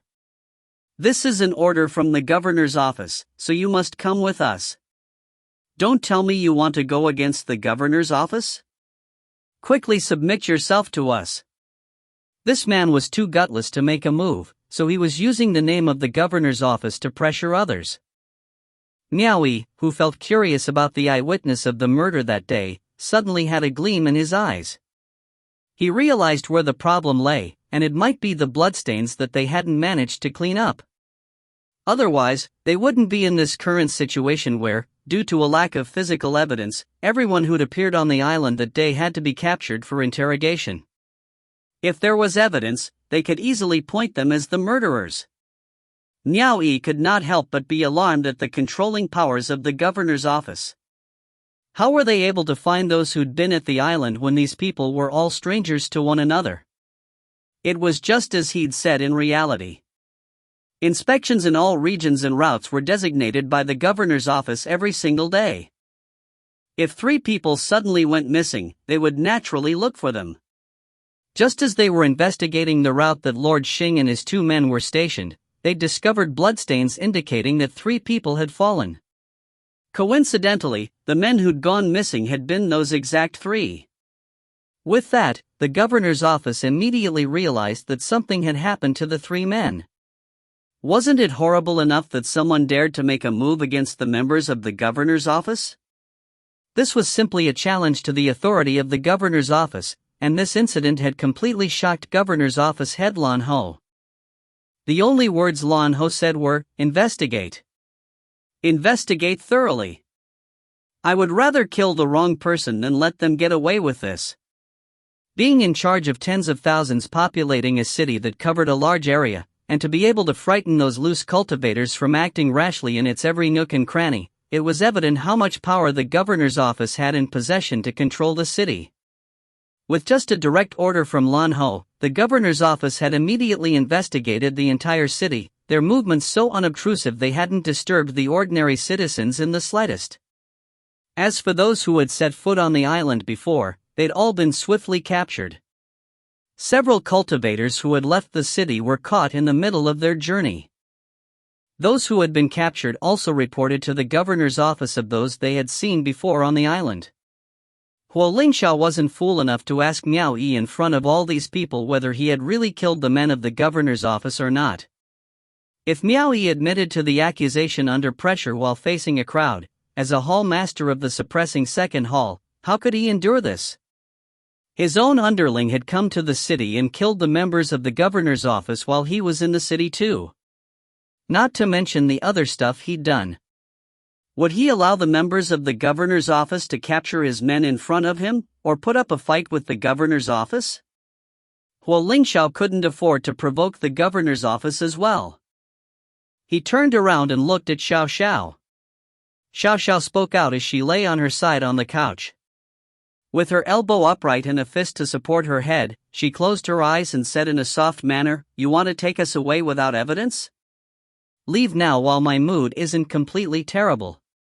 It will be too late if you want to run away later on." Her tone was gentle, yet there was no room for doubt that she'd do as she said. When she spoke those words, Miao Yi and the others were shocked. They quickly turned to look at this woman, and they were all baffled. The expression of the man in charge from the governor's office twitched in reaction. This person doesn't even respect the governor's office. Realizing they'd hit a snag in their case, and this person wasn't someone they could afford to provoke, he didn't dare to say anything more and waved, "Let's go." They didn't even care to hop back into their speedboat, instead fleeing quickly by pedaling on top of the waters. "Big brother, who is she?" Miao Yi asked, looking curiously at the napping woman on the couch. For a woman to be able to say those words, it would be foolish to still treat her like an ordinary hostess from a brothel. Huo Lingxiao decided not to answer that question and instead asked his own by murmuring, "Miao Yi, did you really kill the members of the governor's office in the city or not?" "No." Miao Yi flatly denied the accusation. Miao Yi would never admit it, even if he were to be beaten to death. As a matter of fact, he wasn't lying. He wasn't the murderer, because Luo Xuanfei was the one who did it. Miao Yi just gave the order to carry out the murder. There are no strangers here, so tell me the truth. Did you do it or not? Huo Lingxiao kept asking again. When he remembered that Miao Yi had threatened to kill him back in the suppressing second hall, and the repeated improper behavior he had displayed in the South Edict manor, it was possible that this man had the gall to do many things that were considered impudent and atrocious. "That's enough," Xiao Xiao interrupted, still laying relaxed on the couch. "The killing has been done, and they have no evidence of it." "No evidence means no killing. Miao Yi is your sworn brother after all. Why do you want to be so unreasonable and deliberately make things difficult for him?" When she opened her mouth, Wu Lingxiao immediately went silent and shut his mouth. He knew that someone would come forward to shoulder the responsibility when a problem occurred. Luo Xuanfei, on the other hand, was picking up the gold crystals he had given out as a reward from the table. He realized he'd been fooled, and this reward was just a joke. Naturally, he would want to get them back. He didn't seem like he was afraid of anything. He was simply a weirdo. The woman on the couch stretched with her eyes closed, and yet all movement inside the boat seemed to be under her control. With her eyes still closed, she asked, "Didn't you reward that to me? Why are you taking them back? You wouldn't be interested in this small sum. Rewarding you will only be an insult to you, and I cannot do that. Of course, I must take them back." Luo Xuanfei, who had already pocketed the reward money, slowly approached the couch and blurted a "Hey" before continuing, "Who exactly are you?" Xiao Xiao gave a gentle smile. She tapped on the couch, motioning him to sit down. Luo Xuanfei then actually proceeded to sit his rear down on one side of the couch. Xiao Xiao placed her head on his thighs, replying sleepily, "Is it important to know who I am? Weren't you just treating me like a woman from a brothel? Such a waste of a beautiful ambience on such a fine day. Let's just talk about the ambience and forget about questioning the rights and wrongs." "You said it yourself." Luo Xuanfei was only trying his luck with that question. Xiao Xiao nodded with her eyes closed. And then, a situation appeared that both angered and surprised Miao Yi at the same time. Luo Shuangfei moved like a frightened little rabbit as he swiftly touched Xiao Xiao's pale and half-exposed bosom with his hands. Realizing that Xiao Xiao, who still had her eyes closed, wasn't reacting to it, a smile curled on his lips. He took the risk and placed his hands fully on Xiao Xiao's bosom while making faces at Miao Yi, as if he was asking Miao Yi to join in on the fun. Miao Yi was sweating bullets, realizing that Luo Shuangfei was simply driven by lust to do such an outrageous act. The audacity of this man had gone to the point of creating a complication. He tried to peek at Huo Lingxiao, but he saw that he only turned to the other side instead.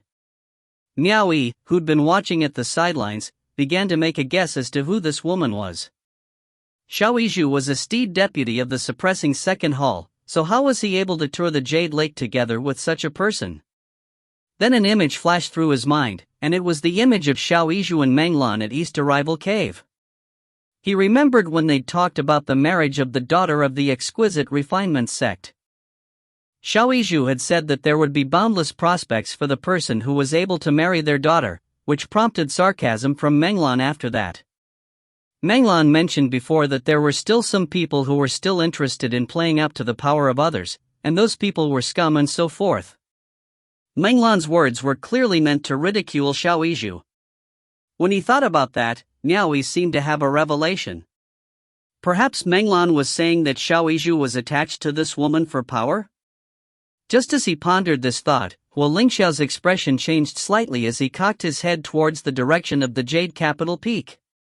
Above Jade Capital Peak, two streaks of red light sliced through the night sky and shot through the Jade Lake. Interrupting my sleep. Xiao Xiao, who was still lying on the couch, heaved a sigh and continued to cushion her head on Luo Shuangfei's thighs. With a casual flick of her sleeves, the curtains began to flutter aggressively, and ripples began to form abruptly on the surface of the Jade Lake. If you find any errors, ads pop up, ads redirect, broken links, non-standard content, etc., please let us know. Report chapter so we can fix it as soon as possible. Chapter 264, A Battle of Experts. Chapter 264, A Battle of Experts. Translator, Soup Hunter. Editor, Tom Yummy. In the next instant, the lake began to churn as if they were in a stormy ocean. Gasps of surprise could be heard from the cruise ships in the distance. From where Tian Qinfeng and the others were standing at the edge of their small vessel, it now resembled nothing more than a lonely raft that was in danger of capsizing at any moment from the force of the mighty waves.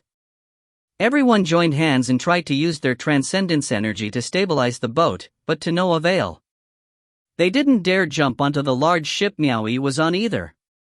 They already saw an example of what would happen, with the last two victims being sent to their deaths by the white curtains of the ship.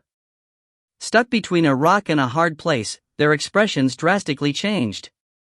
Looking around, Miao Yi realized that the ship he was on remained untouched and was unnaturally steady despite being in the midst of such turbulent waters and mighty waves. The two red streaks of light hurtled through the sky towards the ship. However, before they could reach the ship, whoosh! Two massive torrents of water in the form of dragons abruptly burst out from the mighty waves surrounding the ship.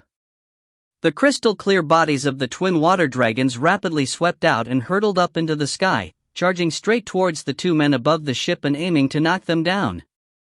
The power with which the water dragons was climbing made the two in the air come to a hasty stop. They both swept their arms out and pointed downwards. The halo surrounding them quickly coalesced into two bright red transcendent artifacts. These swiftly left their grasp and flew straight towards the heads of the two rising dragons. Bang! Bang! Dot! Both water dragons opened their maws and each swallowed one of the two transcendent artifacts into their bellies. They imprisoned the two third-grade transcendent artifacts there and stopped their movements, before charging straight at the two assailants. The two men were completely taken by surprise. Quickly dodging, they narrowly escaped the assault from the dragon heads.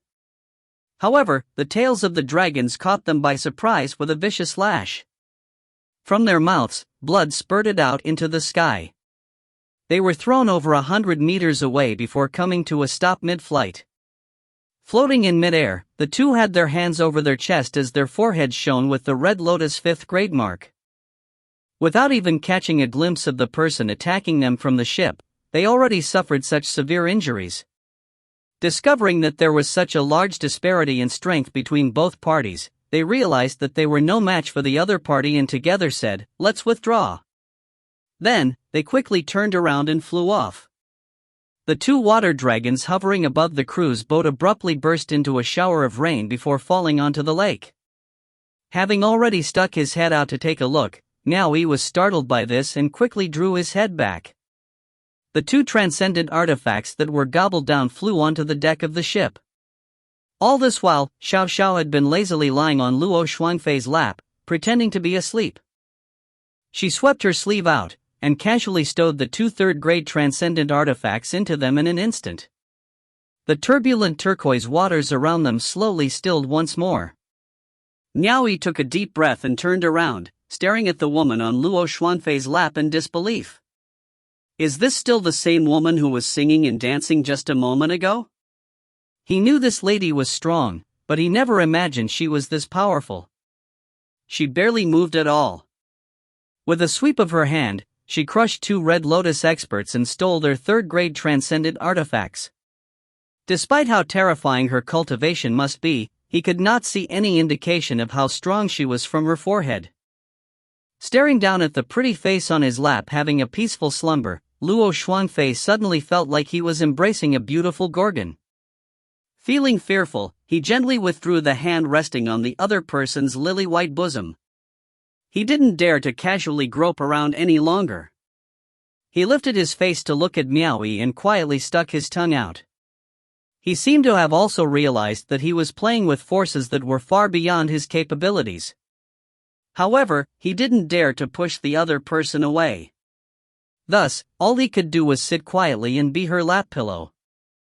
After Tian Qingfeng and the others managed to stabilize the small boat and keep it from lurching with their transcendence energy, they stayed on the edge of the boat and stood there gawking at the other party in astonishment. Meanwhile, Wu Liang Fan wore an indifferent expression and stood like a statue with his arms in his sleeves, as though he knew that would be the outcome from the very beginning. Jade Capital Peak, at a manor located just one class below the mountain peak, a purple streak of light flashed through the large gate. A man abruptly appeared at the top of the steps leading to the entrance. A purple gold crown rested on his hair.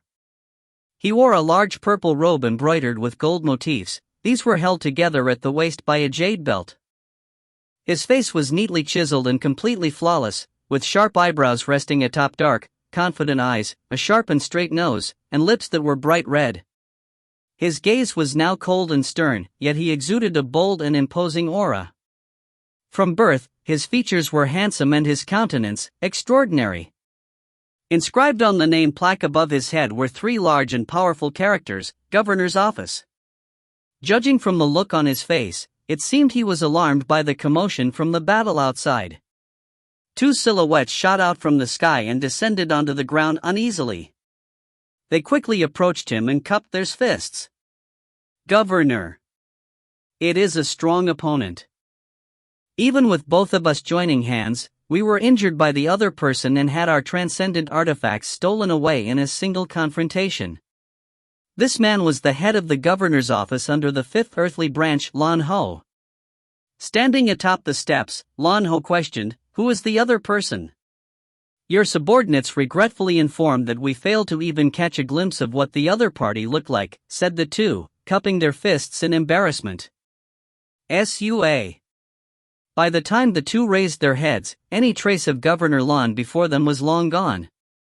From his seat on the long couch of the cruise ship, Luo Shuangfei suddenly jerked his head as the hem of a gown faintly flashed by his eyes, giving his face a light flick that was neither painful nor irritable. Only then did he realize that the beauty lying on his lap had vanished without a trace. Looking back up, he saw Xiao Xiao already standing several meters away, walking out of the ship's pavilion with her bare feet. The hems of her light yellow gown that used to trail along the ground were now fluttering behind her, revealing a pair of flawless and curvy, yet slender legs in all their splendor. Even the base of her thighs were visible. She pulled the fluttering skirt along as she slowly strode forward. It was a sight that would send any man into a primal frenzy. Her lush, black hair danced about behind her as her large sleeves beat against the wind. Her figure seemed distant and aloof, as though she were about to fly off into the sky. It looked like she had simply taken a gentle step out with her bare feet. In reality, she moved several meters in a single step, as though the ground shrank beneath her feet. Her figure gave off such grace and allure that it compelled one to wallow in it. Even Miao Yi could feel his heart racing when he looked at her. His gaze followed after that seductive figure without blinking. Seeing Miao Yi's reaction, Luo Xuanfei rolled his eyes and stood up. Then, walked over to him. Yet where would he have the time to be concerned about Luo Xuanfei? Before Miao Yi could realize, the tear-stained flute was once more in Xiao Zhao's grasp. Bringing it to her lips, she took a few steps forward. The ground seemed to shrink for her once more, before she finally came to a halt at the bow of the ship. Woo woo! Woo woo! The haunting melody of a flute arose as the aloof Xiao Xiao closed her eyes where she stood, her dark eyebrows like distant peaks, as her flawless fingers flitted over the flute. No words could describe the beauty of this sight. It was enough to move the hearts of both men and women alike. The surrounding lake rippled once more as raging waves quickly churned out, even stronger than before. Many horrified screams and exclamations of shock could be heard from afar, as it seemed like every single vessel on the Jade Lake would soon capsize. A purple streak of light flew in from the horizon. The governor Lan Ho descended from the sky and hovered high in the air, wearing a purple gold crown on his head, garbed with his purple robe and its gold motifs. The silhouette of a purple lotus 5th grade cultivation shone on his forehead as he pressed down with his palm. Instantly, the rumbling waves of the Jade Lake calmed down, suppressed with a single palm strike by Lan Ho and thus saving countless mortal lives on the Jade Lake. Otherwise, the nightly festival this year would have become a night of mourning. Hovering in mid-air, Lan Ho rapidly swept a cold glance down below. When he saw the lady playing the flute on the bow of the ship, he frowned deeply. She still had her eyes shut, but the tone of her flute suddenly changed. Instantly, the surrounding temperature dropped to freezing temperatures. Everyone shivered from the cold as a chilly fog enveloped the still surface of the lake. Swoosh! Suddenly, the silence on the lake was broken as innumerable icicles shot out from the water. Like a gale-force hurricane, they quickly shot up in a tall cloud towards Lan Ho. Hovering in the sky in an overbearing manner, Lan Ho swept his sleeves across, rolling out waves of powerful transcendence energy. The countless icicles abruptly burst into mist as they shot towards him, and he collected all that moisture beneath his feet. He swept his sleeves out again as though commanding all the mist and moisture, then stepped onto the condensed cloud. Pointing downwards, he quickly descended onto the cruise ship atop the cloud of mist. On the still lake, the cruise ship immediately made creaking noises as though it was being torn apart, and sinking under a terrifyingly large weight. Even the multicolored lanterns hanging on the side were instantly put out. Miao Yi and the others on the ship were completely caught by surprise. Fortunately, with another shift in the melody of the flute, the multicolored lanterns on the sides instantly flared up once more. The creaking sounds vanished as well, and the ship floated back up from almost being sunk beneath the lake. A strange wind continuously surged over the ship's deck, whipping the white curtains into a frenzy as though the entire ship were about to take flight. Realizing it was a battle between two mighty experts, the people on board didn't dare make any thoughtless moves. They didn't even try to leave this treacherous place. Huo Lingxiao turned to look at Miao Yi and was lost for words. It seems like ever since I bumped into this fellow, I've experienced nothing but bad luck. She actually caused such a huge commotion for his sake. Just then, all they knew was that the ship was sudden rising and dipping. ENNN. Suddenly, a questioning murmur erupted from the very tip of Jade Capital Peak like a thunderclap. It was filled with an overbearing authority, forcing all who heard it to quake in fear. From where he stood atop the high cloud in the sky, Lan Ho withdrew his hand with a wave of his sleeves and turned to look. Then, he quickly snapped his body around and flew off. The condensed cloud immediately dispersing after. The flute's melody coming from the bow of the ship also came to a sudden stop. From where she stood, Xiao Xiao opened her eyes and gazed at the sky above. With a wave of her large sleeves, turquoise waves came rushing over from all sides, instantly enveloping the entire cruise boat in a bubble and quickly sinking it to the depths of the lake. On board their vessels near and far, those witness to the entire commotion immediately noticed that the cruise ship causing everything had abruptly disappeared without a trace. Meanwhile, Miao Yi and the rest on board the ship realized that it was swiftly moving through the depths of the lake, with the view at the bottom of the lake quickly passing them by. Standing at the bow of the ship, Xiao Xiao still appeared distant and aloof. In moments, the cruise boat traveled well over 1,000 meters underwater, escaping from right under the noses of the mortals. At the bow of the ship, Xiao Xiao flicked her sleeves, then shot into the sky, the hems of her gown trailing behind her like dancing waves. She appeared sinister, yet beautiful as she instantly broke past the bubble protecting the ship and flew away. The water pressures suddenly crashed into them from all sides, immediately tearing the cruise ship apart underwater. By the time those on board the ship reached the surface and looked about after stepping onto the waves, they already lost sight of where Xiao Xiao had flown off to. Miao Yi turned to Huo Lingxiao and asked, "Big brother, who exactly is Xiao Xiao?" Huo Lingxiao cast his gaze at Jade Capital Peak as if deep in thought, and dismissed him with a casual reply, "Knowing too much will do you no good." Miao Yi continued asking, "So what should we do now? How do we get away now that we've offended men from the governor's office? Everything is fine now. You could say that your luck is good. Someone has already solved your problem for you. I still have matters to attend to, so I'll be making my move now." Huo Lingxiao turned and leapt across the waves as he left. It seemed as though his cultivation wasn't high, but in truth, he just didn't want to reveal his identity in front of Miao Yi. "Everything is fine? It's solved?" Miao Yi was confused, but soon came to a realization. It's probably because Miss Xiao Xiao decided to lend a hand. Under the radiant moon atop Jade Capital Peak, and just outside the governor's office at the edge of the mountain, Lan Ho stood with his hands behind him as he gazed at the Jade Lake in the distance. A purple streak of light approached as Xiao Xiao descended from the sky and landed next to him. The two stood beside each other, but one was facing forward, while the other faced back. Neither even glanced at the other. If you find any errors, ads pop up, ads redirect, broken links, non-standard content, etc., please let us know. Report chapter so we can fix it as soon as possible. Chapter 265, An Overjoyed Lin Pingping. Chapter 265, An Overjoyed Lin Pingping. Translator, Soup Hunter. Editor, Tom Yummy. The man had on a purple gold crown, and was dressed in a purple robe decorated with gold motifs. He looked sharp and formal, with a bold and imposing aura. The lady wore a gown that danced in the wind. Her flawless feet were bare, whilst her figure was voluptuous and seductive. Under the moonlight, the man and the lady stood next to each other, yet neither looked at the other person. One cast his gaze down the mountain, and the other eyed the large words on the name plaque of the governor's office.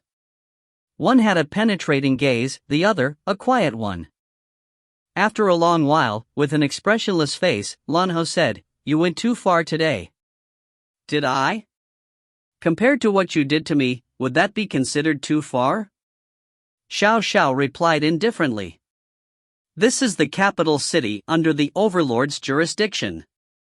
You should not have placed the lives of so many followers at risk at Jade Lake. It would not do you any good to provoke the overlord either. The men from your governor's office were the ones pushing their luck. How dare puny grunts like them try to flaunt their authority aboard my ship? They didn't know who you were, and they didn't do anything wrong either. This incident involved the safety of countless followers. The authority of the governor's office when seeking justice within the capital city must not be challenged. Any who dare challenge it must be severely punished." "Oh. Then, I just killed 2 of your men from the governor's office. What do you intend to do with me?" Lan Ho's face twitched. His throat moved slightly, but in the end he decided to let it go and ask something else.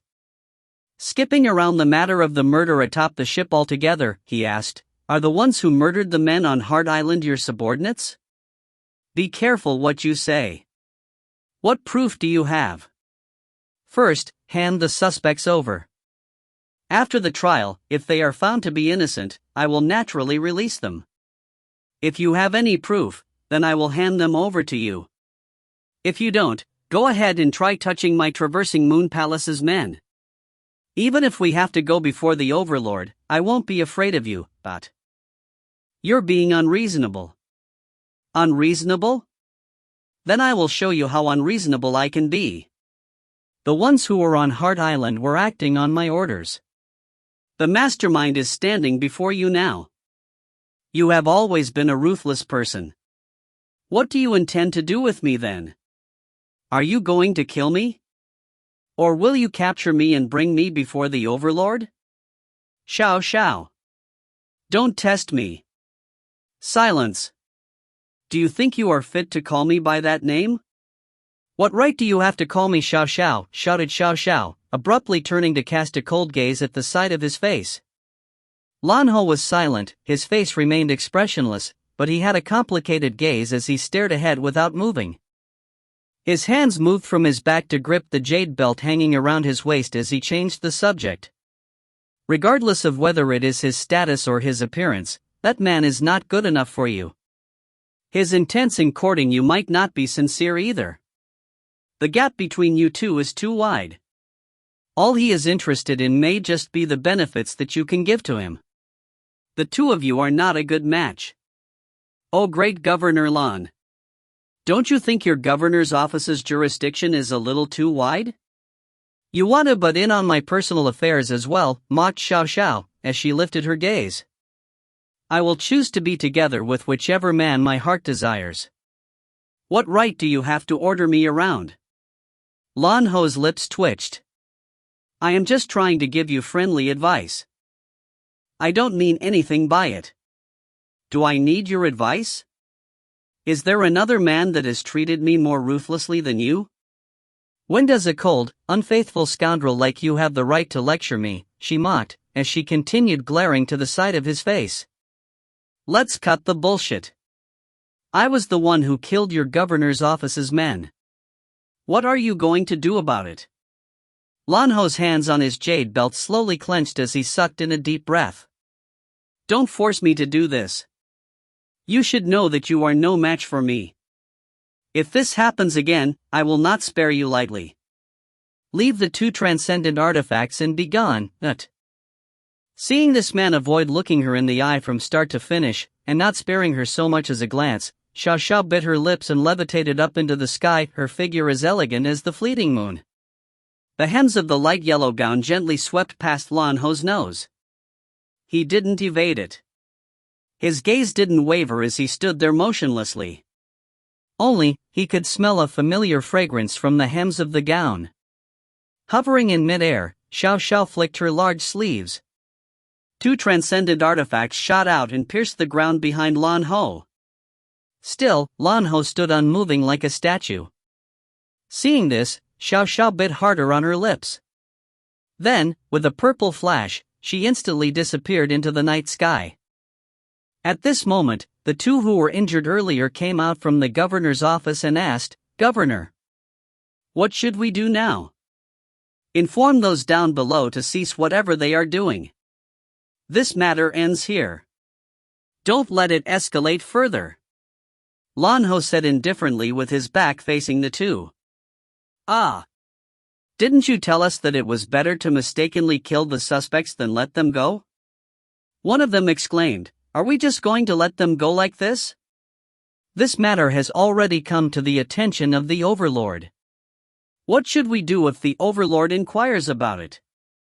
If you do not wish to deal with her, then you can just have the Overlord punish her.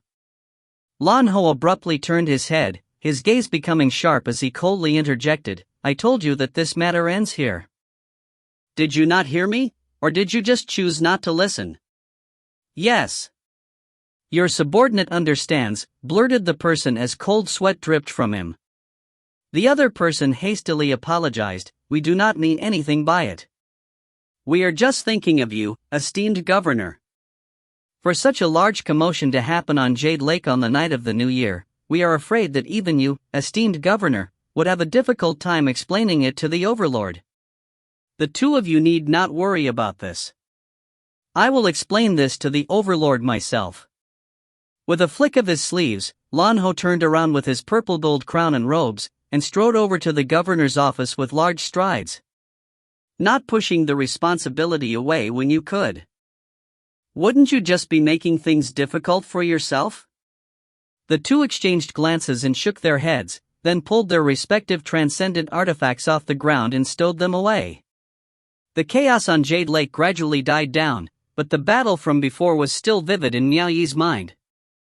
If the battle between Yao Ruoxian and Commander Yuan earlier at the Sea of Constellations was to be called a skirmish between experts, then the one he just witnessed today was a clash between powerhouses of a whole new level. He realized for someone like him who could only kill men and steeds on land, this realm was still too far away. Right now, all he could do was gaze in awe. Hey! Don't you think that Xiao Xiao was pretty? Do you think she is sexy enough? Luo Shuangfei was throwing Miao Yi suggestive gestures beside him as he asked, "That woman is pretty spunky, right?" Miao Yi turned to look at him. Truth be told, he was a little jealous. He himself didn't dare make any thoughtless moves, but this bastard was bold enough to grope her lily-white bosom. Miao Yi hated not being able to chop off those lustful claws of his. However, he couldn't refute Luo Shuangfei's questions, and nodded. Then, Luo Shuangfei asked, "Then do you fancy her?" Miao Yi nodded. Humans are not devoid of emotion like plants and trees. Any man would fancy a woman like that if they saw her. I am also a normal man, so naturally, I am no exception, but... Shay! Hearing Miao Yi's heartfelt opinion, Luo Shuangfei immediately became angry and scoffed, "For a puny steed deputy like you? A toad lusting after a swan's flesh. Why don't you think about whether the other person would take a liking to you or not? That is an existence beyond your reach. You should come back to reality, puny steed deputy." Indeed, she would not take a liking to me. Miao Yi nodded knowingly.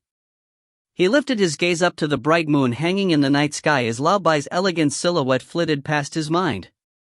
He had always admired Lao Bai's broad mind and calm temperament. With his face raised to the sky, the words slowly slipped off his tongue without him realizing beauties and fine liquors are just worldly things. Immersing oneself in them will leave one with no desire to improve oneself, and be unable to move forward. Thus, taking a wrong turn in life. If there truly exists an everlasting beauty, then she only waits for the day when the one to ravage her comes along, so why would she be unattainable? Luo Shuangfei noticed that the temperament reflected both in his tone and his expression was instantly more calm and composed by several levels. He never expected Miao Yi would actually say something so profound and ambitious. The Miao Yi immersed in such a state was completely different from his normal self. He instantly had a profound air about him that caused Luo Shuangfei to gaze at him in stupor. However, Luo Shuangfei quickly recovered and scoffed, "What a great ambition! You can even make women like this your goal to push yourself forward. How worthless! A puny steed deputy is nothing more than a puny steed deputy, looking at the sky from inside the well. I can tell from a single glance that you've never seen a more beautiful woman." Constantly being called a puny steed deputy, Miao Yi was a little annoyed. At least a puny steed deputy like me can solve the problem of a loose cultivator standing for you. If you don't want it, you can always leave. I won't send you off. He turned and departed, leaping across the waves. Hey! I was just joking with you. Don't be mad. Don't be so sensitive. Luo Shuangfei chased behind him then chuckled, "Aren't you going to search for the others?"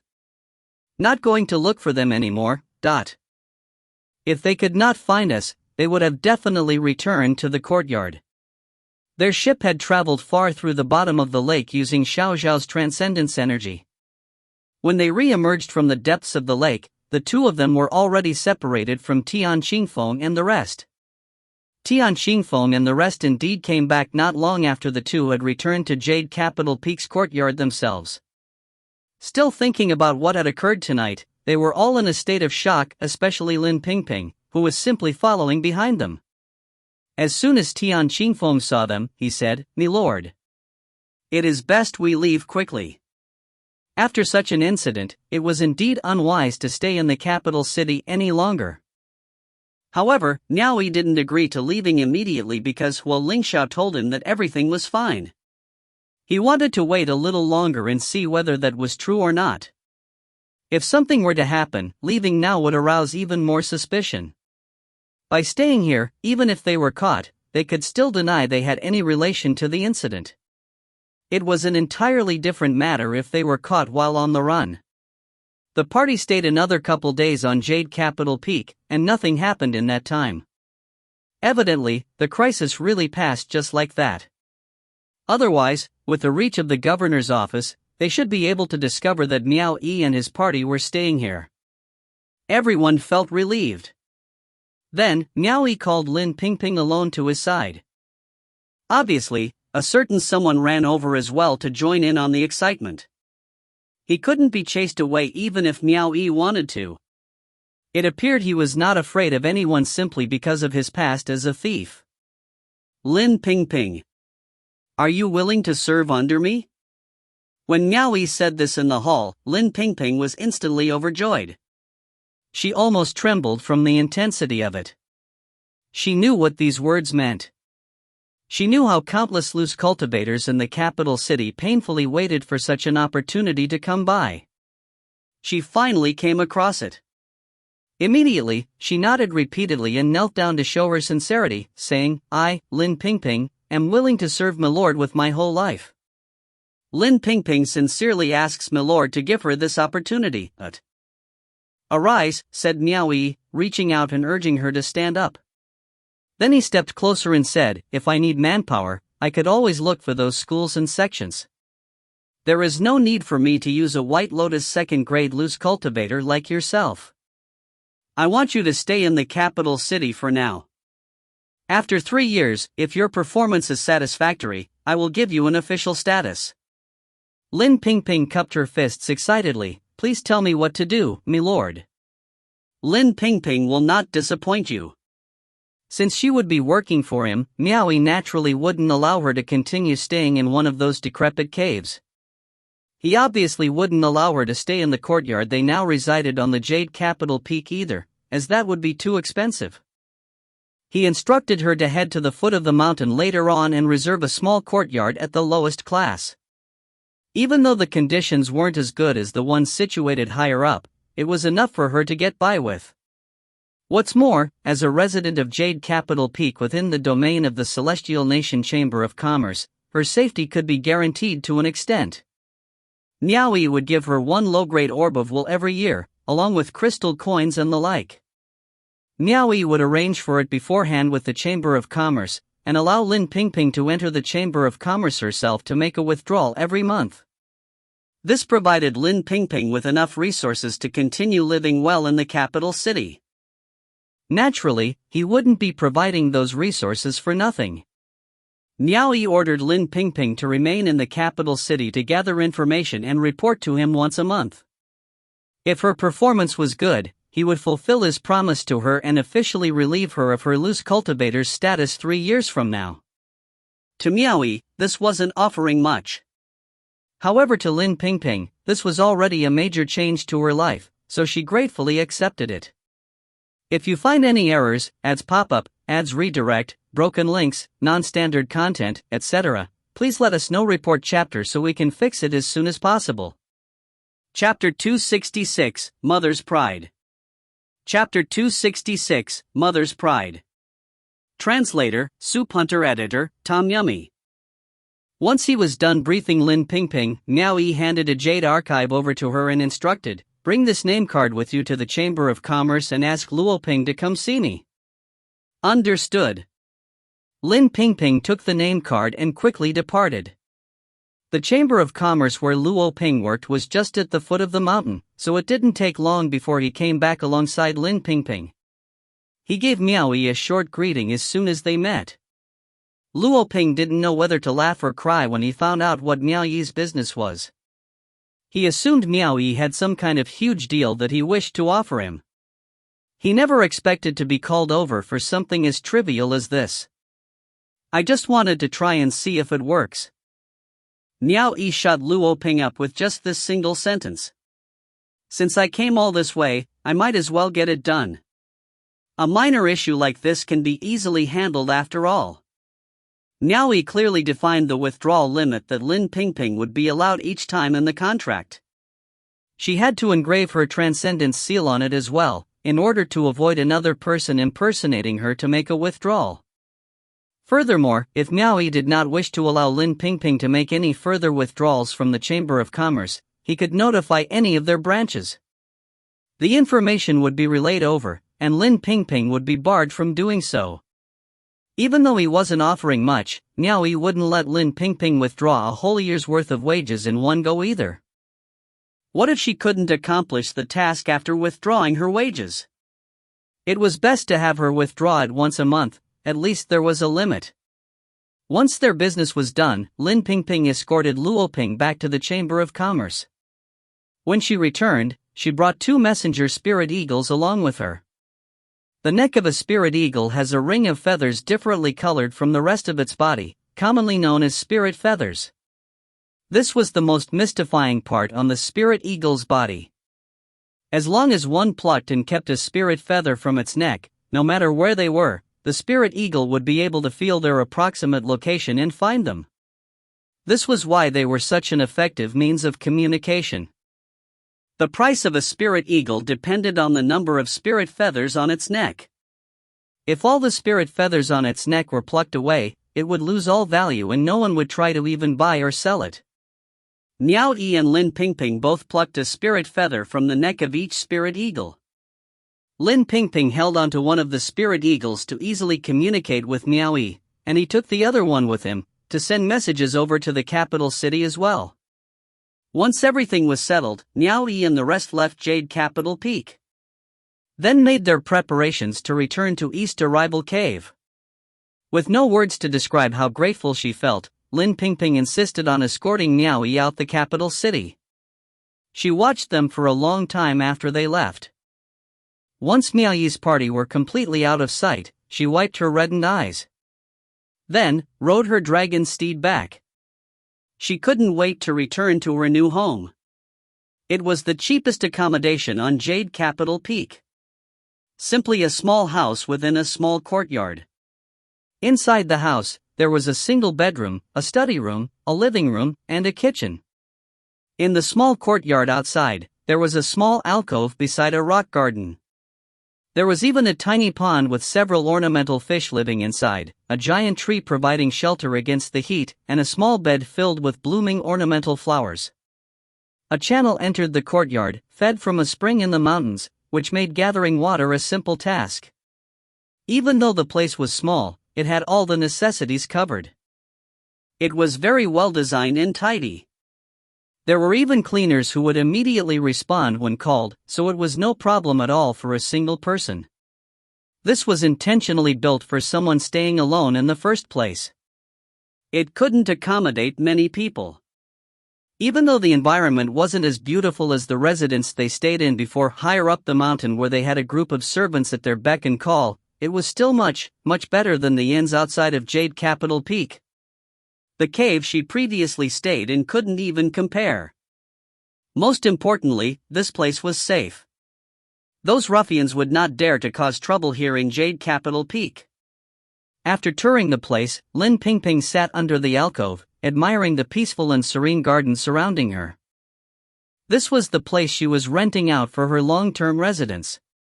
To help her focus on her task, Miao Yi spared no expense in paying for this place. From now on, this was her home. No longer would she have to run around to make ends meet. No longer would she have to be looked down upon by her own daughter. She gently touched the jade table. Suddenly, large drops of tears trickled down. She held her mouth as muffled cries escaped them. She felt that it had been too difficult for her. Being born to a prestigious family, she considered herself well provided for in her youth, with prestige wherever she went. However, for the last few decades, could the lifestyle she had still be called a life? She always cooped herself up in that small, dark cave. Not only was there no water source, she had to walk quite a distance even just to relieve herself. Her life was worse than a normal civilian's. What's more, she lived in fear every single day. There was no shortage of shameless scoundrels among loose cultivators who would suddenly barge in and harass her. How could a cave shelter her from these ruffians when it didn't even have a door? Every day, she would either live restlessly or have to fight for her life. Looking back at how she was forced to look for work to survive, how countless humiliations had allowed her to thicken her face, and in the end, she even forgot her own upbringing and cast whatever was left of her honor aside. To the point where she felt she had no choice but suck in her pride, and pull her clothes open to reveal her pale bosoms. When she thought about her own upbringing, and then about how she had to do all those shameless things, she felt ashamed for her late husband. Not only that, she remembered how she couldn't even come up with a dowry for when her daughter was married. She would never forget how the groom's parents looked at her then. Now, she no longer had to go through those difficult times ever again. Lin Pingping's grief changed to joy and she finally crouched over the jade table, crying her heart out with tears of joy streaming down her face.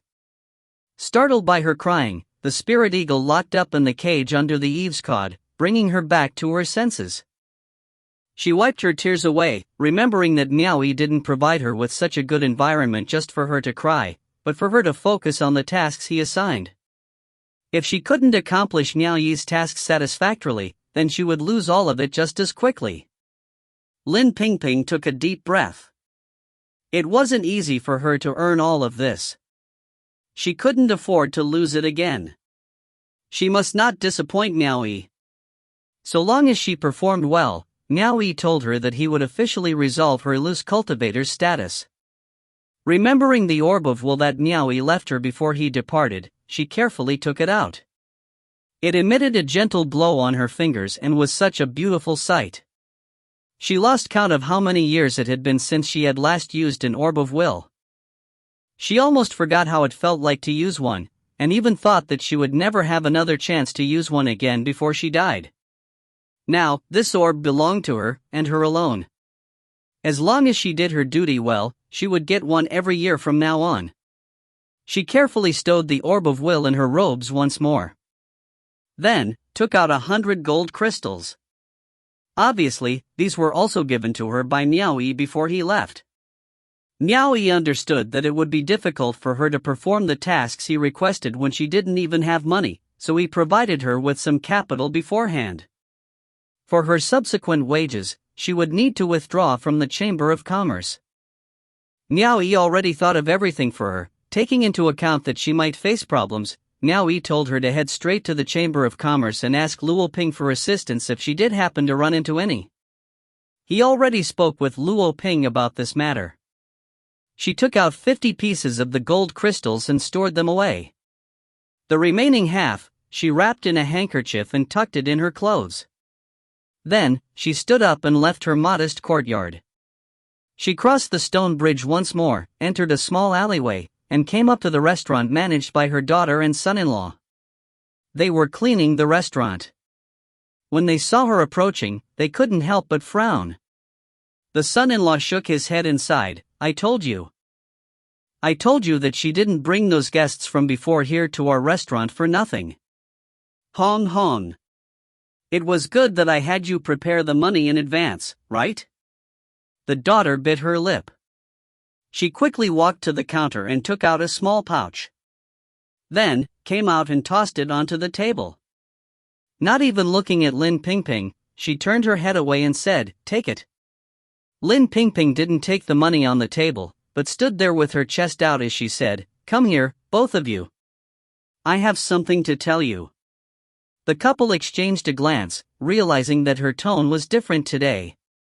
Since she was still their elder, at least in name, the two eventually walked over with their brows creased. The son-in-law probed, "Too little for you, dot." Lin Pingping admonished them both. "I know it isn't easy for the two of you to manage this restaurant. Business hasn't been good, and you two are barely able to get by. However, don't you think you should figure out what the problem is? You two saw what happened earlier with your own eyes.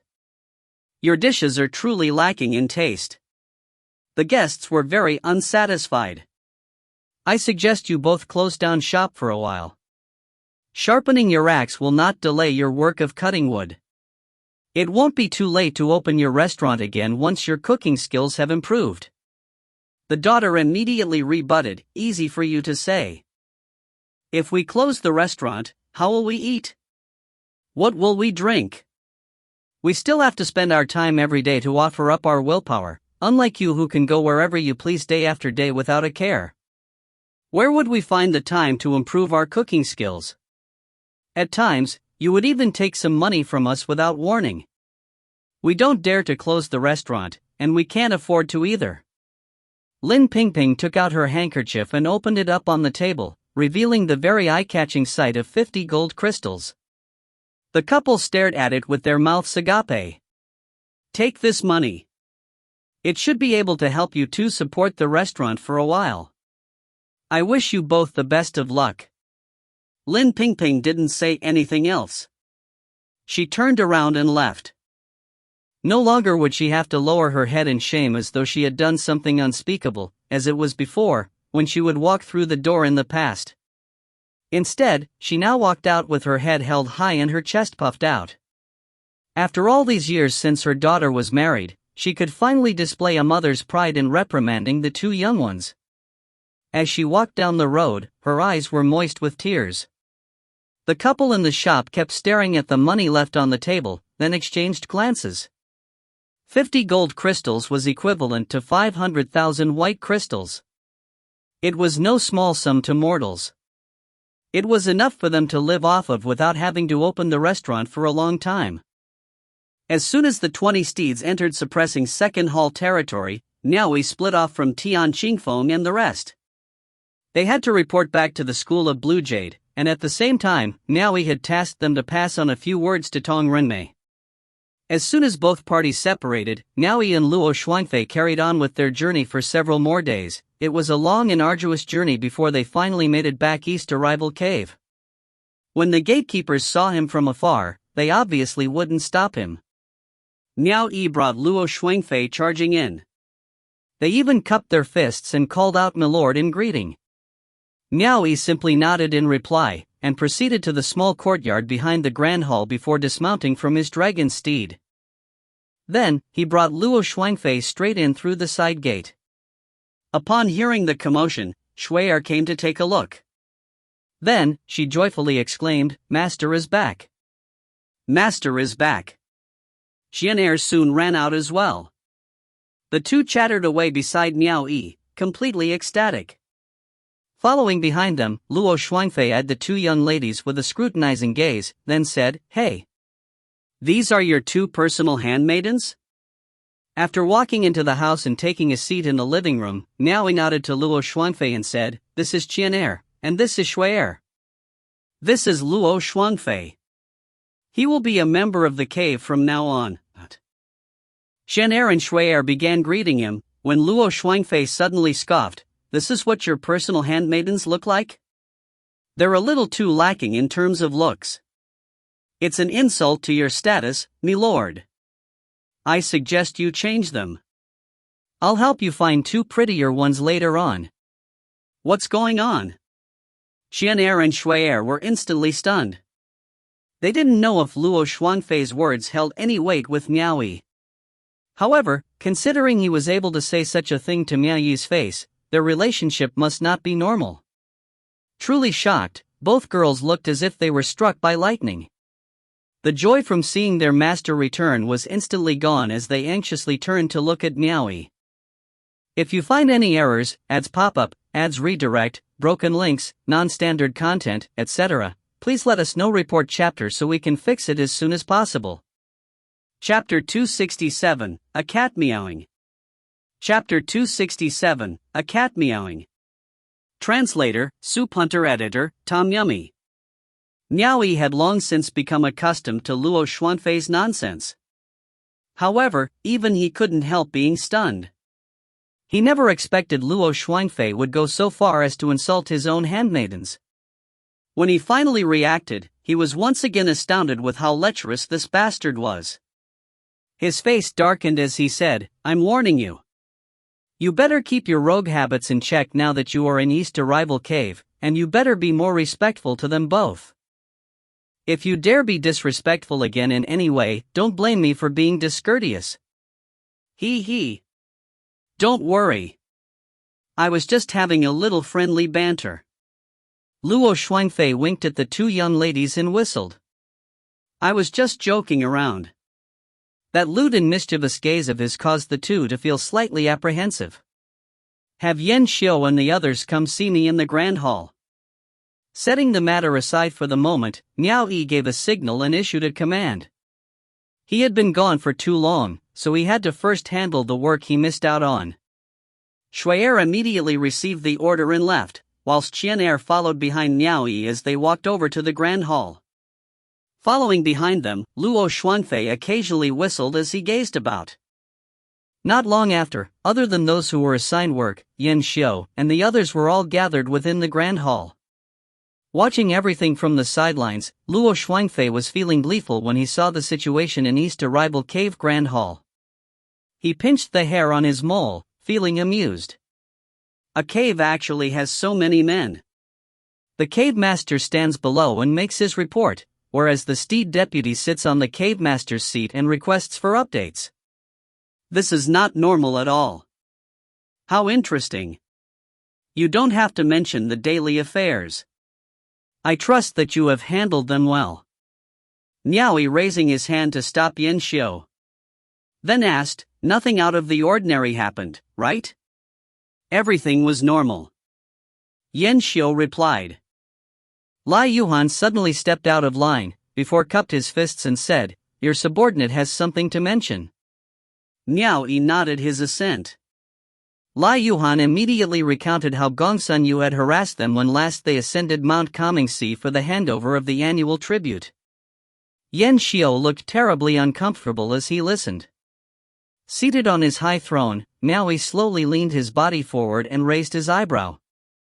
"Did Gongsun Yu know that I was not in East Arrival Cave?" He should have been unaware. Lai Yuhan thought for a while, then continued, "I can't be sure." Then, Miao Yi asked, "Could Long Viridescent Cave have a Blue Lotus Realm cultivator among their ranks?" "I don't think so. For a mere cave, how many could afford to hire a Blue Lotus cultivator?" As soon as Lai Yuhan answered, Miao Yi slapped his armrest and roared, "Then what are you all afraid of?" Everyone was silent. Not everyone can be like you, having ties that extend all the way to the manor head himself. In the entire Mount Kangxi, how many dared to actually cause trouble right on the mountain chieftain's doorstep? Miao Yi coldly swept his gaze over them. He didn't single out Yan Xiu as he still needed to protect Yan Xiu's authority for him. Then he decided to scoff, "Who among the two manors don't know that I have the highest authority in East Arrival Cave? That piece of shit. Does he think that just because he has something going on with the mountain chieftain, that I won't dare touch him? A mere cave master dares flaunt his authority over me? How dare he challenge me? Since when did that Gongsun Yu have the right to give a slap to my face? Does he think that I hired so many subordinates just for the fun of it? One day, I will bring East Arrival Cave's forces for a lap around Long Viridescent Cave. Then I'll see if that Gongsun Yu still has the balls to do so much as fart. What impudence! He's really pushing his luck." He suddenly grabbed a jade archive and quickly scribbled something down.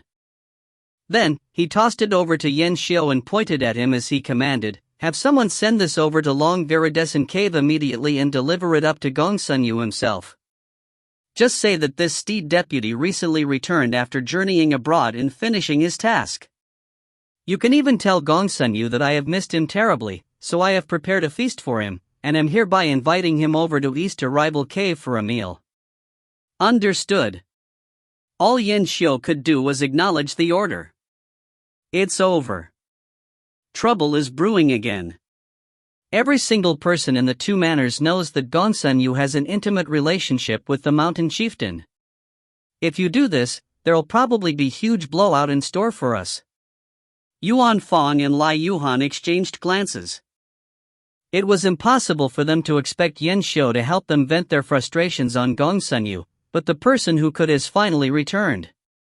Once the assembly was finished, Yan Xiu followed behind Miao Yi as they walked into the courtyard at the back of the hall, and reported, "When I was handing over the annual tribute, the mountain chieftain completely blew her top because of your absence. She commanded me to have you go to Mount Comingxi and see her immediately once you return." He described his encounter with Qin Weiwei. Some things could not be easily said in public, and thus, he could only tell Miao Yi in private. Regardless, Miao Yi intended to look for Qin Weiwei anyway to resolve the issue of Luo Shuangfei's status and add another member to East Arrival Cave. The number of men in East Arrival Cave was already severely over the limit. He figured that it was probably impossible for Yan Xiu to handle it, so he had to do it himself. No rush. First, I'll deal with Gong Sunyu. Then, I'll look for Qin Weiwei to resolve his status as a loose cultivator, said Miao Yi, turning to introduce Luo Shuangfei to Yan Xiu. I'll first capture that Gong Sunyu for Qin Weiwei to see. I don't care if she blames me for threatening her, but if she doesn't resolve this issue for me, just wait and see how I deal with Gong Sunyu. Yan Xiu laughed bitterly. That wouldn't be good, right? In the two manners, everyone knows of her relationship with Gong Sunyu. Relax.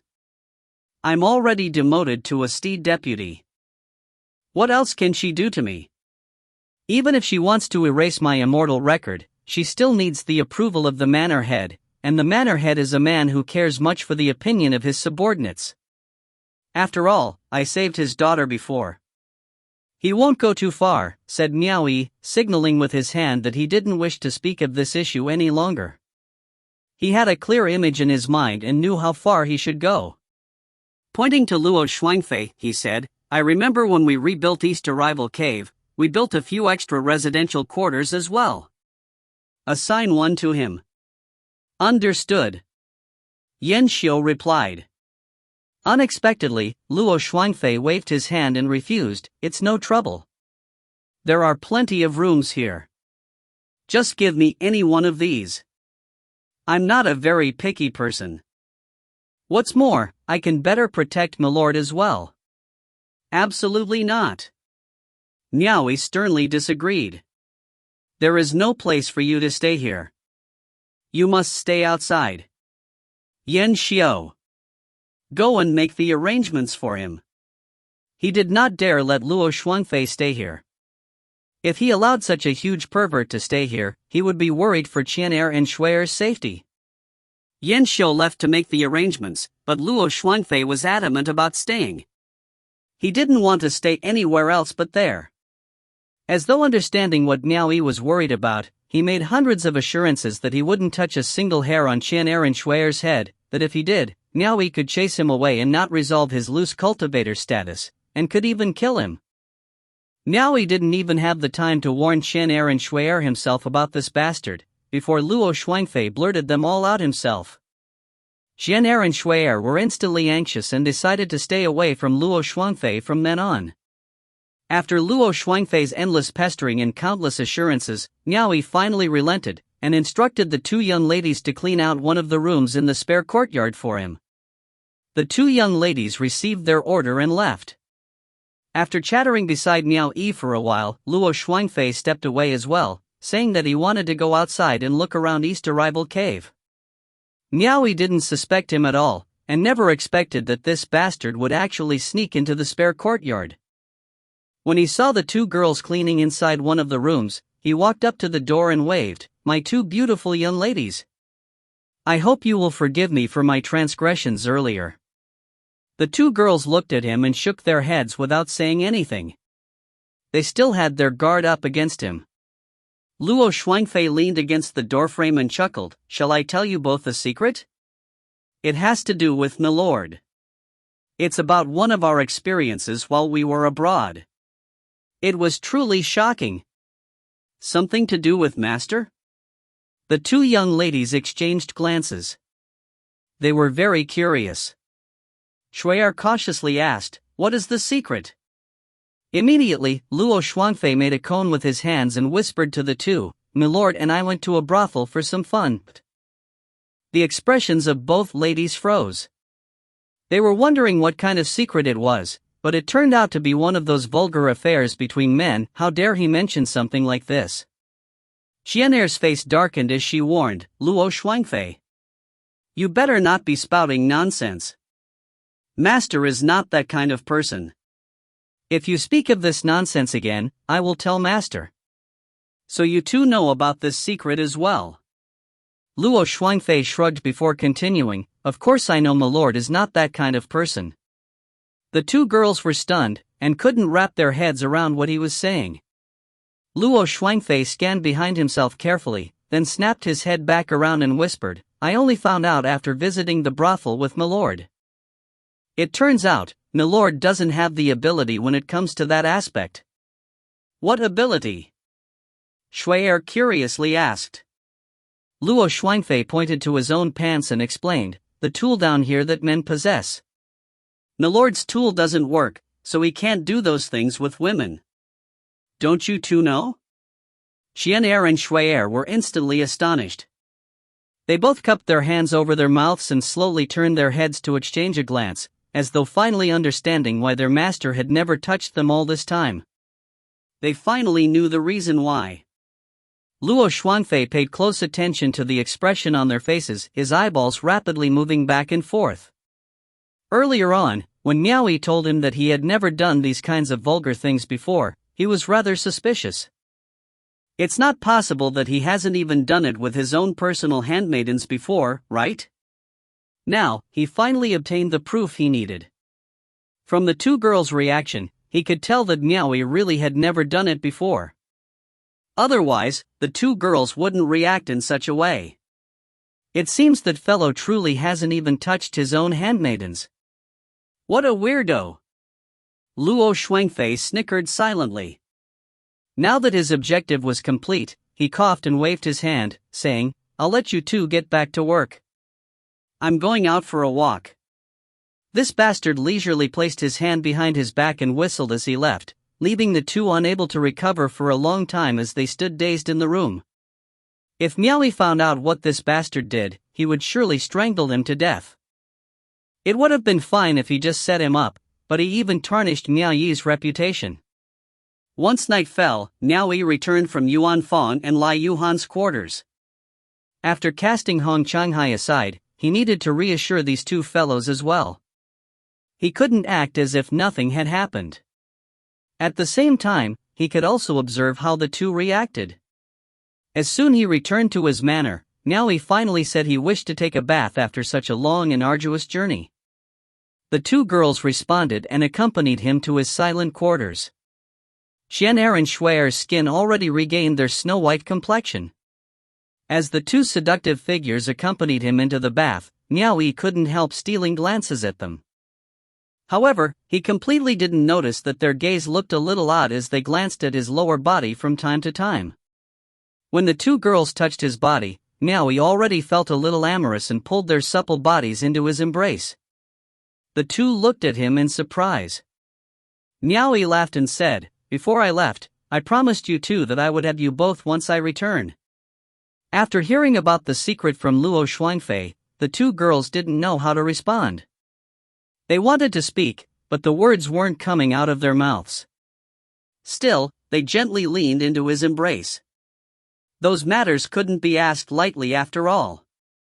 Right when Miao Yi's hand had slipped down over the two girls' bosoms, a meow was heard coming from outside the silent quarters. A cat's meow? A cat came inside? There's a spirit eagle just outside. How could a cat dare to come inside? Startled, Miao Yi quickly pulled the two girls behind him and shouted in a deep voice, "Who is it?" All he could see was a head peering in. Who else could it be but Luo Shuangfei? He chuckled and said, "I see you're taking a bath. Ha ha.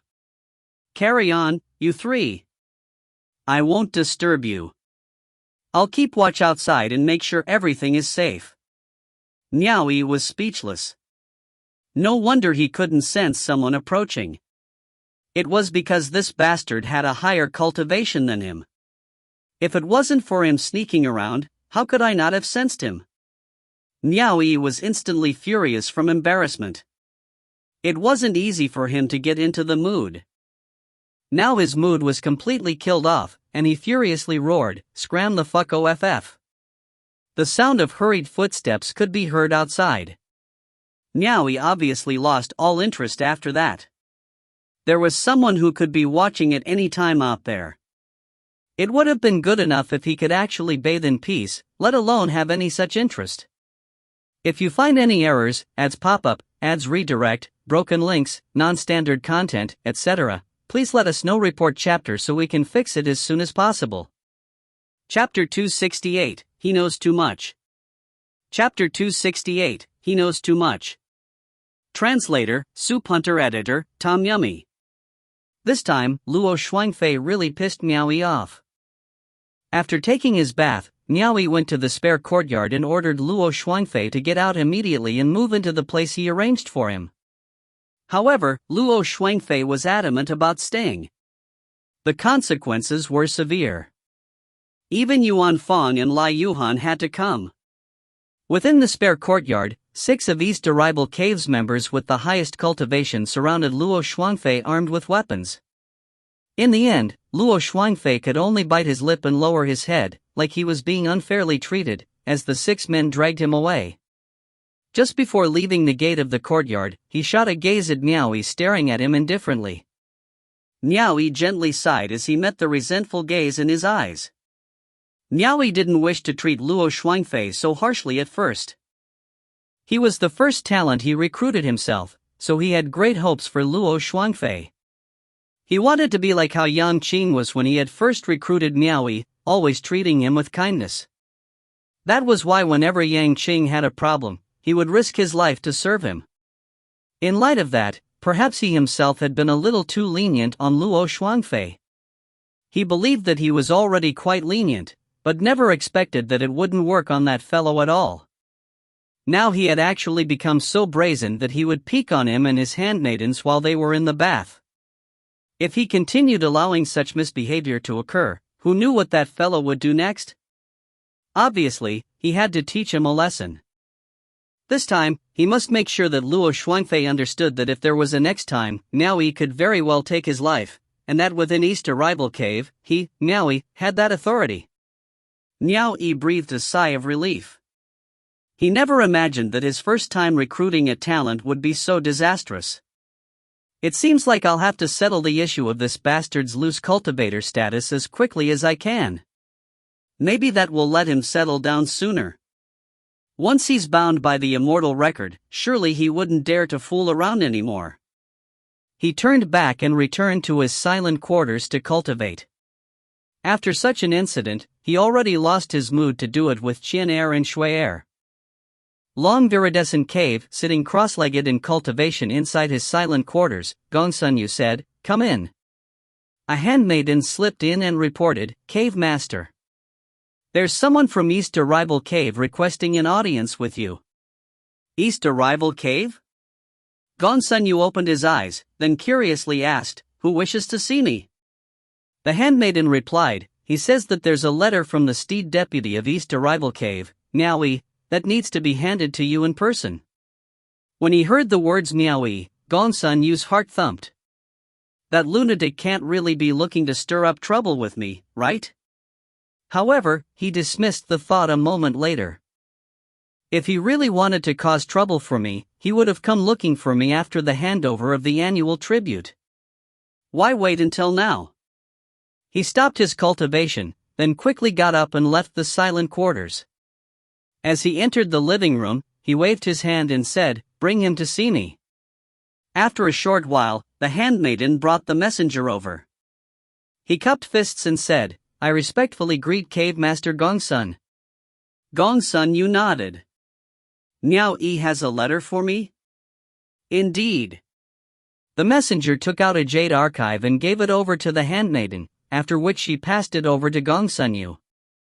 Gongsun Yu lifted the jade archive and imbued his transcendence energy to read. His eyebrows immediately rose. Miao Yi's tone was rather polite in the jade archive. The content was Miao Yi, was previously abroad on a mission. When I returned, I was fortunate enough to hear of how generously Cave Master Gongsun had treated East Arrival Cave. As such, I wish to thank you and have specially prepared a banquet. I humbly invite Cave Master Gongsun to visit East Arrival Cave for this feast. I hope Cave Master Gongsun will give me this much face and attend. I, Miao Yi, will be looking forward to it with anticipation. How could a mere cave steed deputy have the right to invite other cave masters to attend a banquet? However, Miao Yi clearly had the ability to do so. Everyone knew that the real person in charge of East Arrival Cave was actually Miao Yi. His invitation was polite, but it gave Gongsun Yu goosebumps. Earlier, he thought that Miao Yi had become more tame, but it turned out the bastard hadn't at all. He wasn't even in East Arrival Cave to begin with, so he didn't know about the incident during the handover of the annual tribute at Mount Kamingsi. He probably just found out after returning now, and immediately sent this invitation. Gongsun Yu truly understood what it would mean to attend a banquet hosted with bad intents now. That madman had a powerful army at his beck and call. Out of all the cave masters in Mount Kamingsi, his forces were the strongest. Gongsun Yu had heard of how men from the three major sects went to East Arrival Cave seeking to take advantage of them had never returned. He was a little doubtful if even he could come back alive if he ever went to East Arrival Cave. There was nothing that madman wouldn't dare to do. He even dared make an attempt on the life of Xiong Xiao, a mountain chieftain. How would he even be bothered by a measly cave master like Gongsun Yu then? Gongsun Yu was filled with regret at that moment. Why did I act so rashly then in Mount Kamingsi? Why couldn't I just control my own emotions? All in all, he definitely didn't dare to attend this banquet.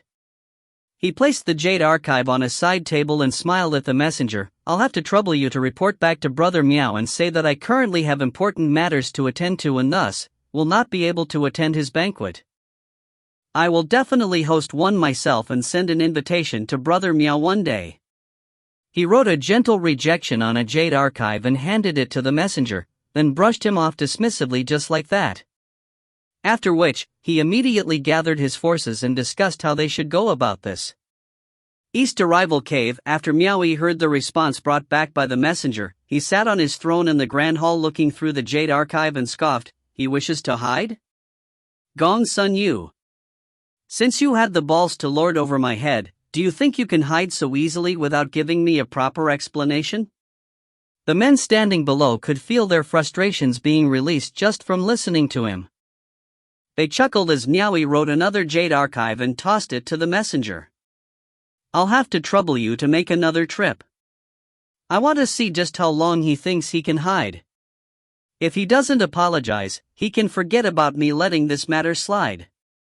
As such, the messenger held onto Miao Yi's jade archive and made another long, tiresome trip back to Long Viridescent Cave. When he heard the messenger came back, Gongsun Yu knew it couldn't be anything good and immediately hid himself away, afraid that there would be no turning back once he met him. As soon as his handmaiden received the jade archive, she told the messenger, the cave master is out patrolling his domain. When he returns, I will be sure to pass the message on to him. Once she dismissed the messenger, she naturally handed the jade archive over to Gongsun Yu. The letter basically said, Gongsun Yu. Do you think that just because I, Miao Yi, am a steed deputy, that I don't have the status to invite a cave master like you? Is that why you don't wish to give me face? If you don't attend the banquet, then I guess I will just have to bring my men personally over to Long Viridescent Cave and impose on you. A threat. This was a blatant threat. It clearly implied, if you don't come, I will just bring my men over and settle things with you. What arrogance! Gongsun Yu ground his teeth in hatred. Yet, he knew he couldn't win against this opponent. He could only swallow his pride and send word to Mount Kamingsi in the hopes that the mountain chieftain could step forth and mediate. As soon as the news reached Mount Kamingsi, Xin Weiwei gripped the jade archive and paced around her loft, furrowing her brows as she said, Miao Yi has returned. I've never heard of any grievances between Gongsun Yu and Miao Yi before. How did he offend Miao Yi? Gongsun Yu obviously wouldn't mention about how arrogant he was at Mount Kamingsi, only that he had unintentionally offended Yan Xiu and now Miao Yi craved justice for him. Gongsun Yu stated that he did not wish for there to be internal strife in Mount Kamingsi and thus asked the mountain chieftain to step in as a mediator. He was even willing to make amends and apologize. He really wanted to apologize and get this issue over with, but it would be too shameful to submit that way. How would his subordinates see him then? If Qin Weiwei were to step out, he could still say that he was giving the mountain chieftain face, and thus retreat with his dignity intact. At the very least, it was better than being intimidated into submission by Miao Yi's military might. Hong Mian and Lu Lu shook their heads. They have also never heard of how Gongsun Yu and Miao Yi developed a grudge. That bastard is so hateful. How dare he not come to see me now that he has returned? Did my words fall on deaf ears? Said Qin Weiwei as she slapped the long table. She previously instructed Yan Xiu that if Miao Yi returned, he was to see her immediately. Yet, not only did he not visit her, he was more concerned with Gongsun Yu's affairs instead. She turned and somberly demanded, "Send an official decree and order Miao Yi to come see me this instant." When the mountain chieftain's official decree reached East Arrival Cave, Miao Yi sneered to the crowd from atop his high seat. It seems Gongsun Yu has made a complaint to Qin Weiwei. Luo Shuangfei. The chance to resolve the issue of your official status has arrived. He originally thought that Luo Shuangfei would be very happy to hear this, but unexpectedly, he only replied with an apathetic "oh" from where he stood.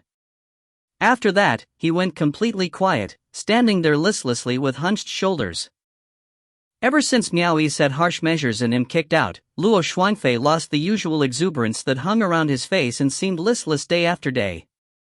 If he wasn't summoned out, he would just coop himself up in his own residence and not come out at all.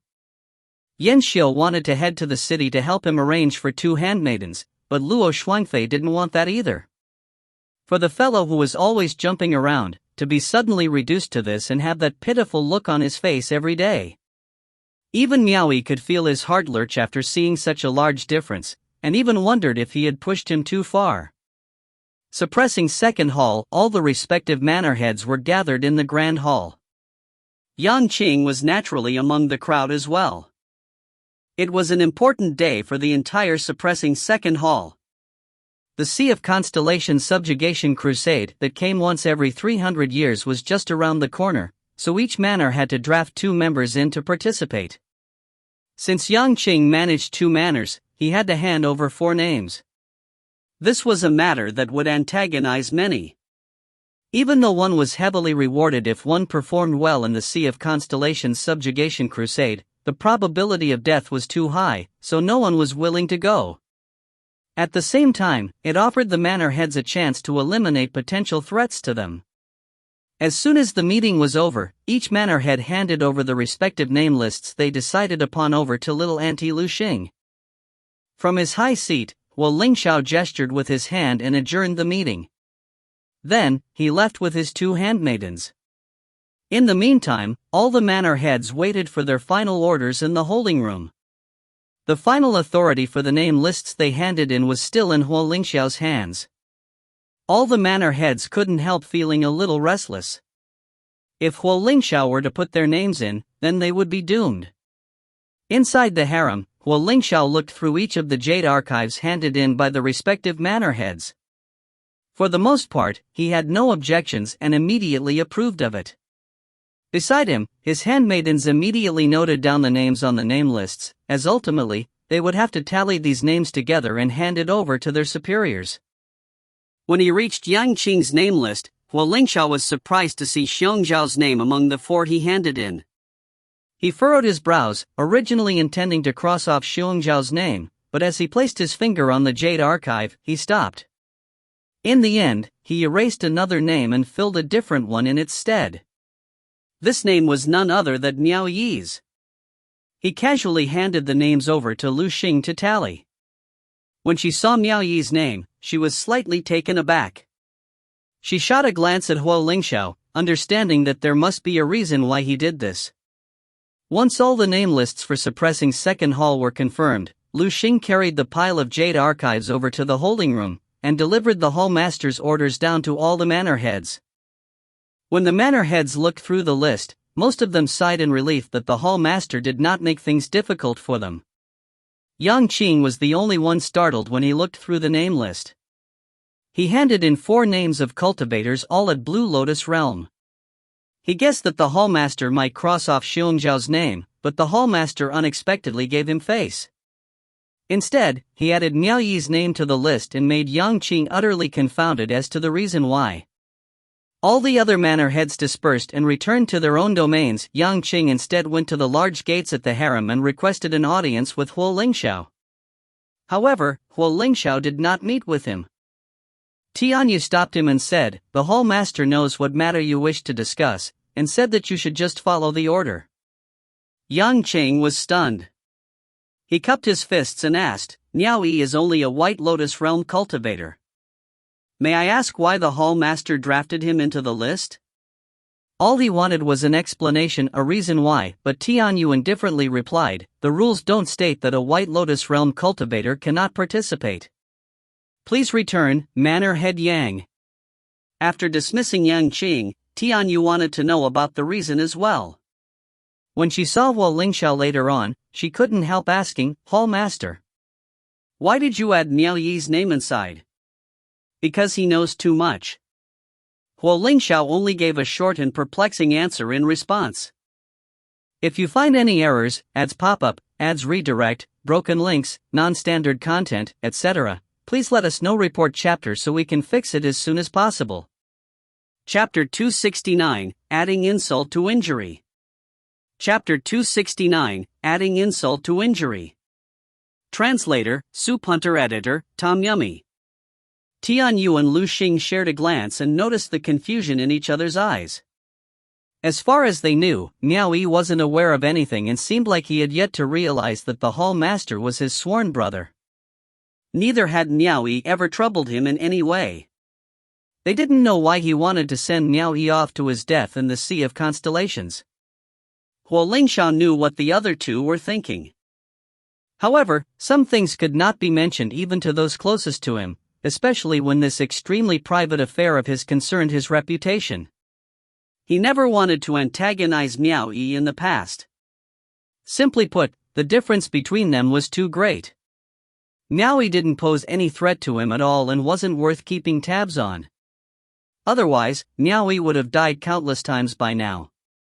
It was only when he read through Yang Qing's name list and saw Xiongzhao's name that Miao Yi came to mind. Then he remembered about the night in the capital city. Even though he believed that Miao Yi would never have another opportunity to meet Xiao Xiao and realize her true identity, he believed it was better to be safe than sorry and just eliminate this potential threat. In the eyes of influential people, whether those of a lower class lived or died was but the matter of a moment's whim and was hardly significant. He was merely taking this opportunity because it had conveniently presented itself in front of him. Mount Calming Seat Yuan Fong and Luo Shuangfei escorted him as Miao Yi rushed over without rest. Luo Shuangfei was still his listless self, not saying a single word throughout the entire journey. Whenever Miao Yi asked him something, he would only give short replies with 2 words or less. Miao Yi was quite unaccustomed to seeing Luo Shuangfei like this. It was exactly because of this, that right when Miao Yi was ready to bring Yuan Fong and Lai Yuhan along, he decided to take Luo Shuangfei instead. He originally thought that Luo Shuangfei would be pleased to know he could go out, given that he enjoyed excitement. However, he was still the same as always, like a wilted petunia.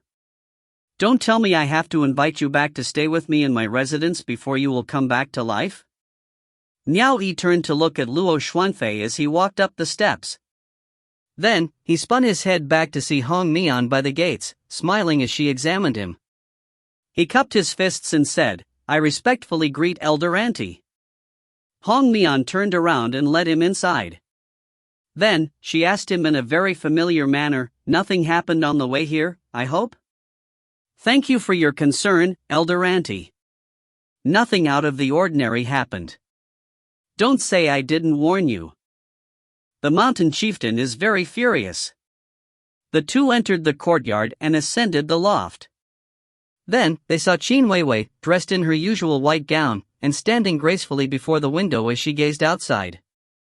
Her back was facing Hong Mian and Lu Lu as she issued a command to the both of them, "The two of you. Leave us for a while." Miao Yi turned his head about to see the two girls departing with faint smiles on their faces. Then, his gaze descended on Qin Weiwei's alluring back. A man and a woman were left alone in the loft as a lady's fragrance wafted throughout the building.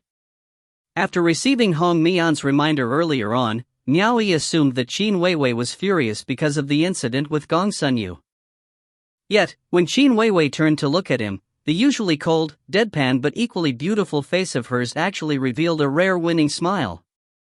She asked, "Will you not come and see me unless I send out an official decree?" Miao Yi was dumbfounded by her question.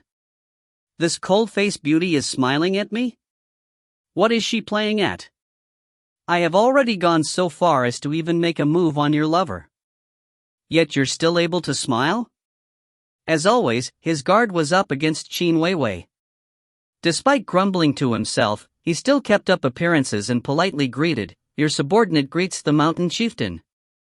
If you act this way, it means you do not think of me as a friend."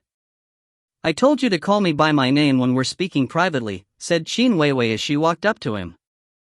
The two of them faced each other, only inches apart. Miao Yi raised his head and their gazes met one another. Suddenly, the two were momentarily dazed as though they just realized that they were a tad too close to one another. Miao Yi could clearly smell the fragrance from Qin Weiwei's body and even vaguely feel the warmth coming from it. Then, he reflexively took a step back. He could not find it within himself to call Qin Weiwei by her name so easily. It would be too awkward. Even though he still remembered how they slapped their palms together and suddenly became friends the last time, he still had qualms deep down. How could a superior and a subordinate ever become friends? Suddenly realizing they were too close to each other, Qin Weiwei was a little nervous at first. However, when she saw the other person take a step back like he was somewhat fearful of her, she felt more confident in herself, and became a little more natural as she extended her hand and said, "Take a seat then." Miao Yi acknowledged the order and sat down. Suddenly, Qin Weiwei poured a cup of tea of her own accord, then pushed it towards him and said, "Please. Have some tea." Miao Yi felt somewhat overwhelmed by the kind treatment, a little terrified even, as he realized this woman's methods were getting more unfathomable by the second. He anxiously stood up and thanked her. Qin Weiwei sat down as well on the opposite side of the tea table. She ground her teeth secretly as she tried to give a reassuring smile. "Miao Yi. I had hoped that we could become friends who could share anything with each other, but it seems like you still have some prejudice against me." "I wouldn't dare," replied Miao Yi with a dry laugh. However, his nerves instantly tensed up. "Share anything with each other? Aren't you just trying to pry information out of me?" For you to use the words "wouldn't dare" clearly means that you still don't think of me as a friend. Being the more confident one in the conversation, Qin Weiwei was able to articulate herself more naturally. "No, that's not true. It is my honor to become friends with the mountain chieftain." "Calling me mountain chieftain again?" teased Qin Weiwei, acting displeased. Facing the faint anger in her glare, Miao Yi made a dry laugh as he struggled to say the words, "Qin Weiwei." As soon as she heard the name, a peculiar expression flashed by Qin Weiwei's face. Then, she extended her hand and urged Miao Yi to have some tea. Deep down, Miao Yi was shouting, "Damn it! I'm a fucking man, for crying out loud. How can I be scared of a woman? Since when have I ever been afraid of her? There is only two of us here. Even if we were to do battle, I wouldn't be afraid to face her on my own. How did I get so nervous?"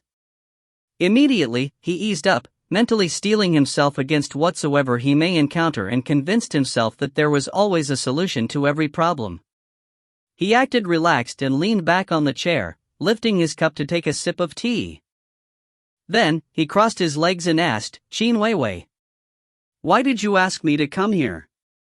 Qin Weiwei was startled to see the other party suddenly behaving like this, and found it difficult to adjust herself.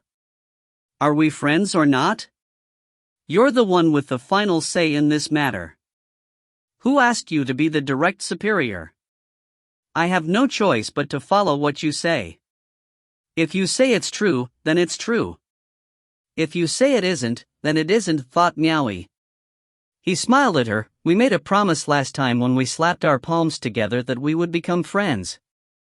You're not thinking of going back on it, are you? Shan Weiwei asked in response, since we're friends, can't I look for you even if I have nothing to talk about? This woman is too fake. You clearly called me here to talk about the matter with Gong Sun Yu. Yet you still say you have nothing to talk about. Miao Yi cursed in his heart. However, he revealed a jubilant expression as he chuckled, since we're friends, then you don't always need to use the mountain chieftain status to send down an official decree and force me to come here, right? Why am I always the one coming over? Couldn't you come to my place of your own accord instead? Shan Weiwei thought long and hard about the words he said, and realized that he did have a point. It seemed like she did place herself a little too high up. This was not the way to be a friend. How was she anything like a friend with the stance she displayed? Clearly, she was still relying on her position as a superior to pressure him. As such, she earnestly nodded, very well. I shall remember what you just said.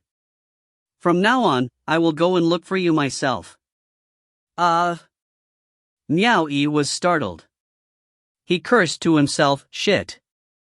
This woman has become so terrifying now. I kept my guard up, but I still fell into her trap. Isn't this like asking her to come over to East Arrival Cave myself and cause trouble? Miao Yi hated not being able to slap himself. He never felt like a bigger idiot before. He changed the subject as he cautiously asked, Mountain. Shan Weiwei.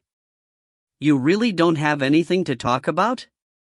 Initially, she did not want to raise these other matters up so soon, but since he already asked, Shan Weiwei furrowed her brows and questioned, how did you and Gong Sun Yu come into conflict? But I knew you were still worried about Gong Sun Yu. Why act innocent? Miao Yi laughed, that little white-faced prick is nothing. As soon as Miao Yi uttered the words, he suddenly remembered the relationship between Gong Sun Yu and Shan Weiwei.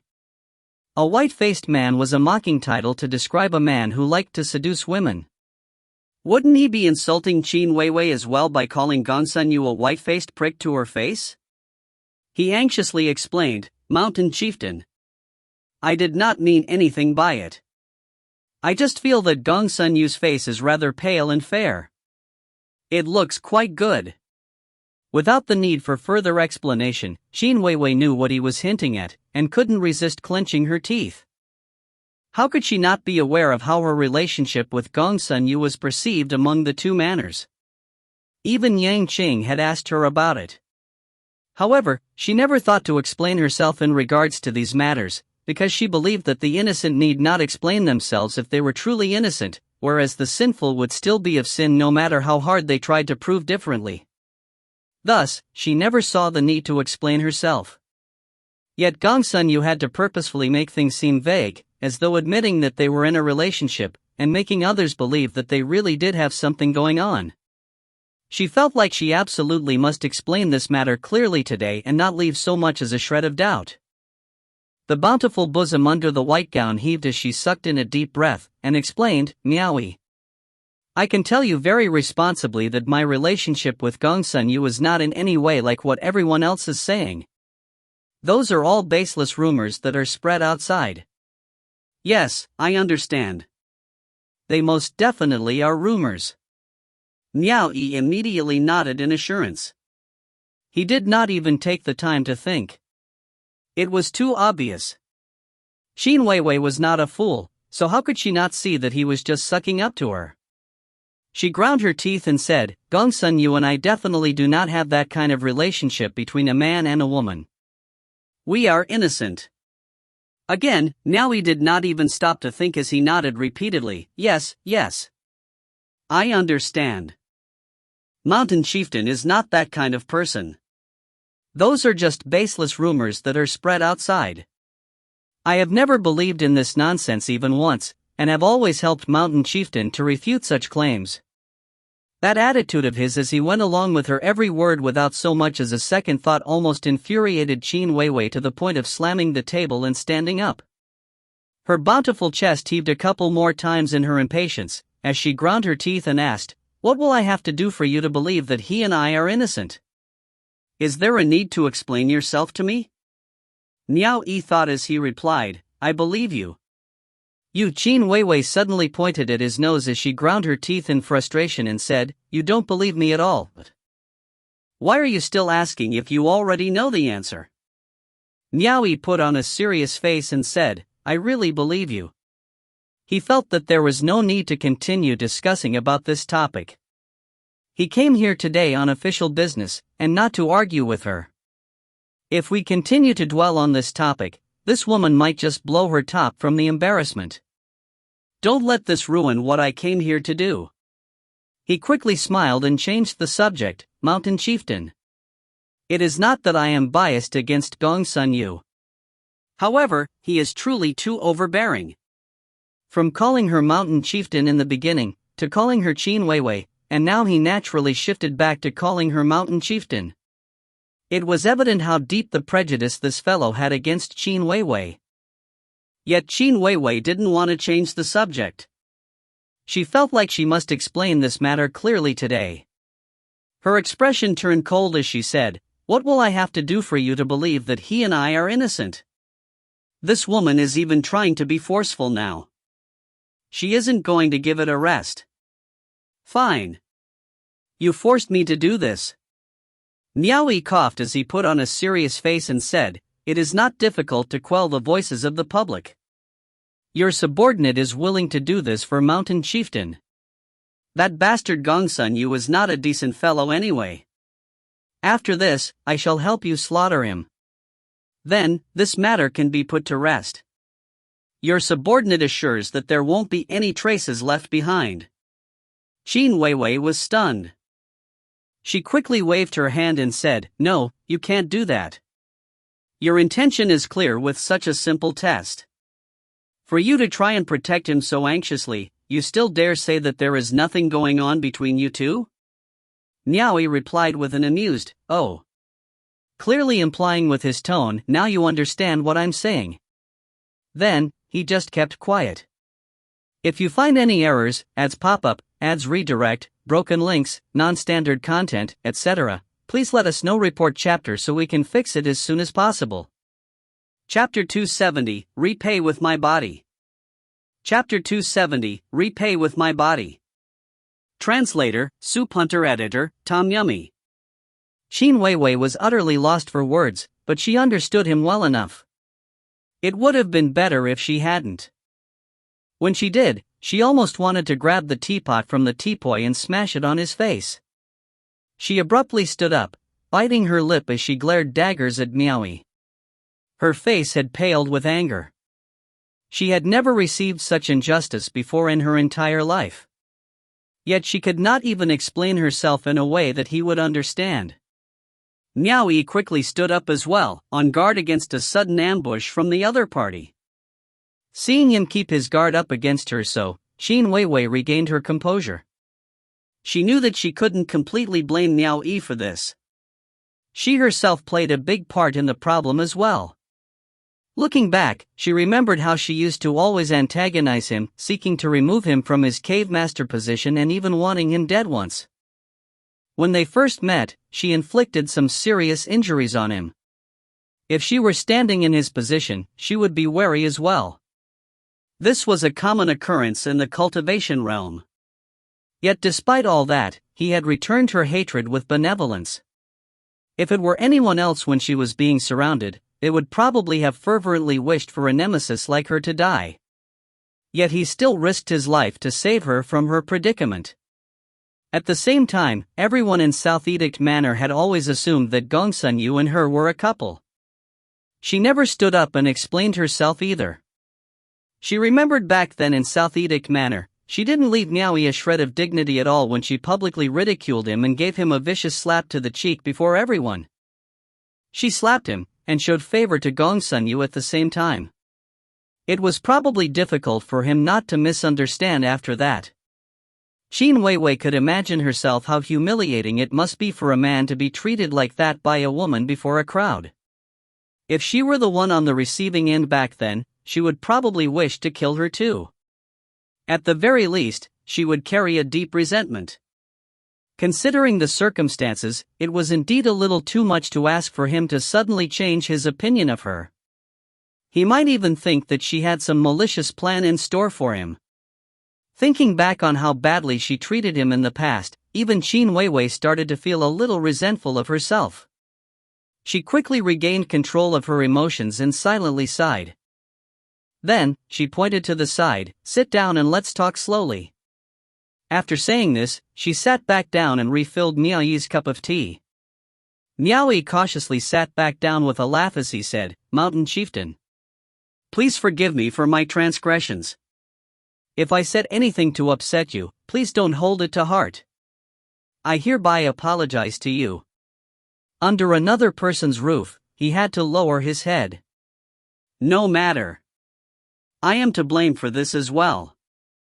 You are not completely at fault." Qin Weiwei shook her head as she calmly continued, "I know that everyone in the two manors believe that Gong Sunyu and I are in a relationship. I also won't deny that Gong Sunyu has indeed been trying to woo me. However, I do not feel the same for him. I only think of him as a trustworthy and reliable subordinate. As for why such rumors of us spread, it was not entirely Gong Sunyu's fault either. I was the one who believed there was no need to explain myself. I didn't want to do it either. I stand true to my actions and beliefs, and I was not afraid that I would be misunderstood by others. If there was, then there was. If there wasn't, there wasn't. Looking back on when I was surrounded back in East Arrival Cave, he risked his life to save me, thus proving that he is indeed a loyal and trustworthy subordinate. In light of that, why would I make things difficult for him by explaining to the public? Clearly, you have heard many rumors about him and I as well. Too many rumors can confuse right from wrong. Being influenced by public opinion, you believe these rumors to be true as well. Miao Yi. I hereby tell you in all honesty, that if I, Qin Weiwei, were to have any illicit relationship with Gong Sunyu, I will admit it with pride. I don't need to, nor do I wish to hide something like this as though we were doing something unspeakable. I can even tell you with all honesty that I, Qin Weiwei, have never been in a relationship with a man in all my life. I am truly innocent." Miao Yi was dazed on the spot. Her every word was articulated with such earnestness that even he believed that he had misunderstood her. He thought she had a point, that's right. If she really was in a relationship with Gong Sunyu, what's wrong with being open about it? Why would she need to hide it? Actually, Qin Weiwei should have just broken this matter down from the beginning, and explained it piece by piece. However, faced with someone as heavily biased against her as Miao Yi, she obviously had no way to properly explain herself all this while. Still, Miao Yi felt something was off. Our relationship isn't that good, he thought, and couldn't help asking, since you've always felt there was no need to explain yourself, why did you choose to explain this to me today? Qin Weiwei earnestly replied, I think of you as a friend, Miao Yi. I truly do. That is why I wish you will not sully my name like the others did. A friend? Miao Yi was a little suspicious as he thought to himself, you're joking with me, right? You didn't hold back in the least when you punished me. Yet now you say that we're friends. Do you think I'm a fool? Qin Weiwei was not an idiot. She could immediately tell from his tone that he clearly didn't take the matter of them becoming friends last time seriously. She found it infuriating and comical at the same time. However, she could understand where he was coming from, and simply asked, You don't believe me? I believe you. I believe you. It is my honor to become friends with Mountain Chieftain. Miao Yi chuckled, but he still didn't believe her. He was not a 3-year-old. He wouldn't be swayed so easily just because she said this was this, and that was that. You still don't actually believe me. Shan Weiwei instantly saw through his lies. Since she brought it up, Miao Yi figured it wouldn't be good to beat around the bush any longer. His heart could not bear continuing to be confused and paranoid of her every move either. Why does Mountain Chieftain want to be friends with me? Shan Weiwei explained, my impression of you was very poor in the past. Ha ha. Even if Mountain Chieftain didn't say this, I knew. But ever since you saved me that one time, my impression of you has completely changed. Just because of that? Miao Yi cautiously asked, I believe I wasn't the only one who risked his life to save you at the time. Gong Sun Yu was also one of them. Don't tell me you became friends with all of them as well? Feeling like her thoughts were being seen through, Shan Weiwei averted her eyes from Miao Yi. I just think of them as trustworthy subordinates. You are different from them. Didn't we all risk our lives to save you? What is the difference? Don't tell me there's even a difference on a matter like this? Shan Weiwei thought up a reason. I offended you so much. Yet you were still willing to risk your life to save me. It moved me very much. Miao Yi really wanted to tell her, if it wasn't for Yang Qing treating me kindly and offering me help and encouragement, I wouldn't have bothered to save you. In fact, I could barely wait for you to kick the bucket. Obviously, he wouldn't say such things out loud. Who cares if she's being truthful or not? I first need to settle my own problems. Miao Yi asked, Mountain Chieftain really considers me a friend, Shan Weiwei confidently nodded. I grew up by my adoptive father's side since my youth. Everyone whom I've been acquainted with so far are his subordinates. I never had a real friend. You are the first friend that I have ever made, so I cherish this bond very much. Then, Miao Yi asked, if Mountain Chieftain really thinks of me as a friend, can you help me with a little favor? If you continue calling me Mountain Chieftain, then I will handle things professionally. If you address me as a friend, then we can talk about whatever matter you wish to discuss as friends. The Ice Queen told a cold joke that wasn't the least bit funny. Miao Yi understood, and laughed dryly. Shan Weiwei. Can you help me with a little something, Shan Weiwei's mood immediately improved, so she asked, what is it about? Miao Yi pulled out a jade archive and pushed it towards her. Back when Mount Returning Loyalty ambushed my East Arrival Cave, 3 of my subordinates perished. Before, you would always make things difficult for me, so you definitely wouldn't agree if I said I wanted to replenish my forces. Now that we're friends, I wish to add a new member to my ranks. Could you help me with this matter? Always making things difficult for you? Am I such a tyrant in your eyes? Shan Weiwei asked in response. You and I know fully well how it was. Why do you have to force me to say something I don't mean? What's the point in pretending like this? Miao Yi silently grumbled. However, for appearance's sake, he still waved his hand repeatedly and said, Mountain Chieftain is as beautiful as a divine fairy in my eyes. Flawless like jade, and graceful like a flower. How could I ever have thought of you as a tyrant? I could barely wait to be closer to you. Even though she knew he was just showering her with shallow praise, but when he complimented her so, Shan Weiwei's heart still went all aflutter.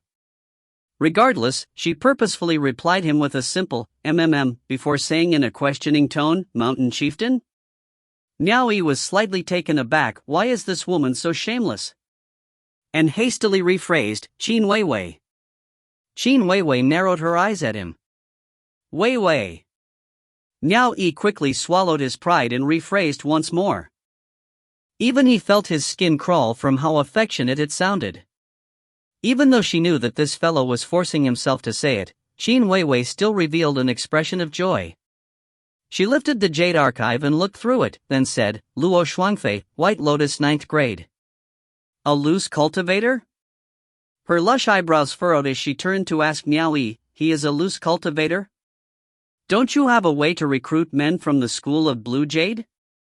Why did you decide to take a loose cultivator? Miao Yi. Don't say I didn't warn you. Have you done a background check on the person? If there is some kind of problem with him, as the one who recruited him, you will have to take responsibility. I suggest you to go back to recruiting men from the school of Blue Jade. You don't have to stop at one. Even if you want to recruit 3 men, I will be able to resolve it for you. After all, the school of Blue Jade will be the one held responsible if anything happens. Yet now you're trying to recruit a loose cultivator. I'm afraid the manor head might not agree to it once I report this to him. The manor head is not willing to recruit an unnecessary potential risk. This might be a little difficult. Miao Yi thought, how difficult can it be? When I was a loose cultivator, Yuan Zhenkuan still resolved it for me just like that. Why do you need to be so careful? He threw her a smile. Wei Wei. This is the first time I'm asking you for a favor as a friend. What's more, it's not a serious matter either. You're not going to deny me this much face, are you? The manor head is your adoptive father. If you really wanted to resolve it, I believe he wouldn't make things too difficult for you. One moment he called her Wei Wei, and the next he called her a friend.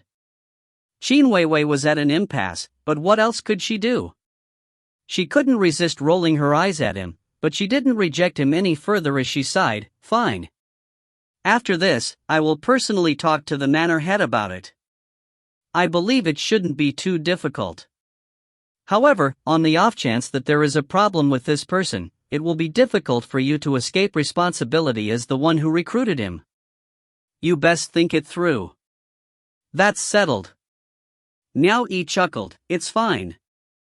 Since I'm willing to take him in, I am prepared to take responsibility for it.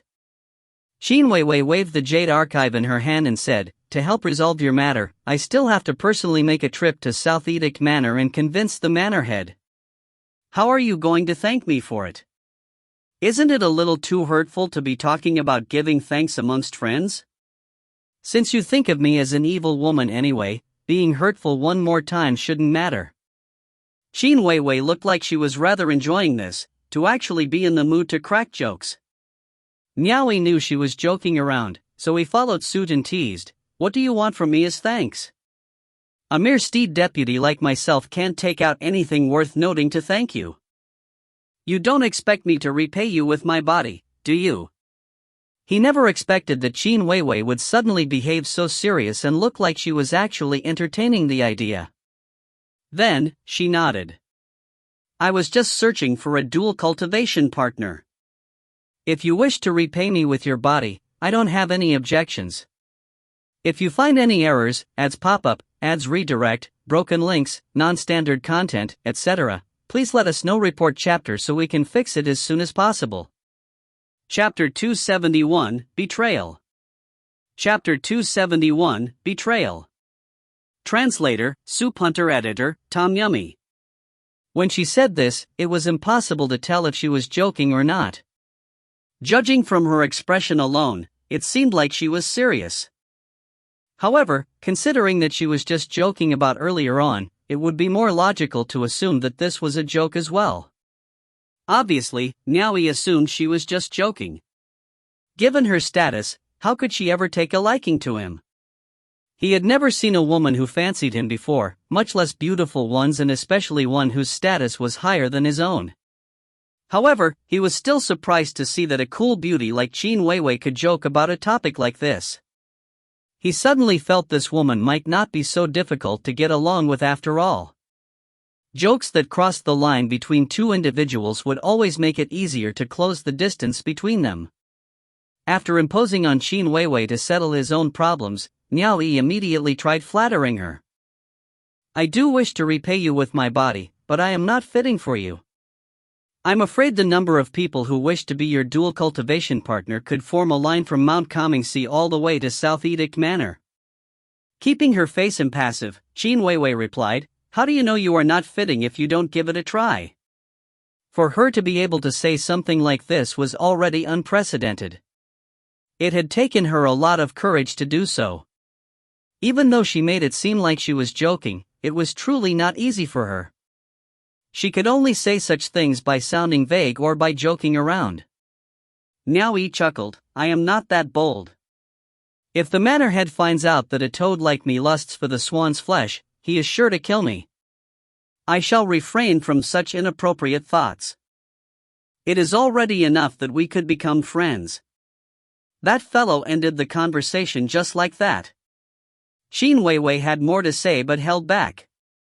Considering her personality, it had already taken her a lot of effort to bring the conversation this far.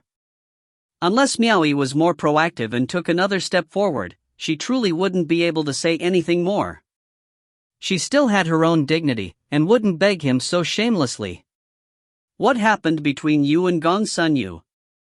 Xin Weiwei glossed over the previous conversation and didn't continue on with it, giving the impression that her forwardness earlier was simply said in jest. In that manner, she protected her own dignity and avoided being treated as an easy woman. "Since you said that you don't have that kind of relationship with him, I'll be honest then." Miao Yi scoffed. "When Yan Xiu came to Mount Comingsi earlier on for the handover of the annual tribute, and after being scolded by you, he was stopped by Gong Sun Yu at the courtyard outside. He forcefully questioned Yan Xiu, wishing to know what you discussed with him." Miao Yi briefly explained the situation. After listening to him, Xin Weiwei furrowed her brows. Gong Sun Yu had always been pursuing her, so she could roughly guess why he would treat Yan Xiu that way.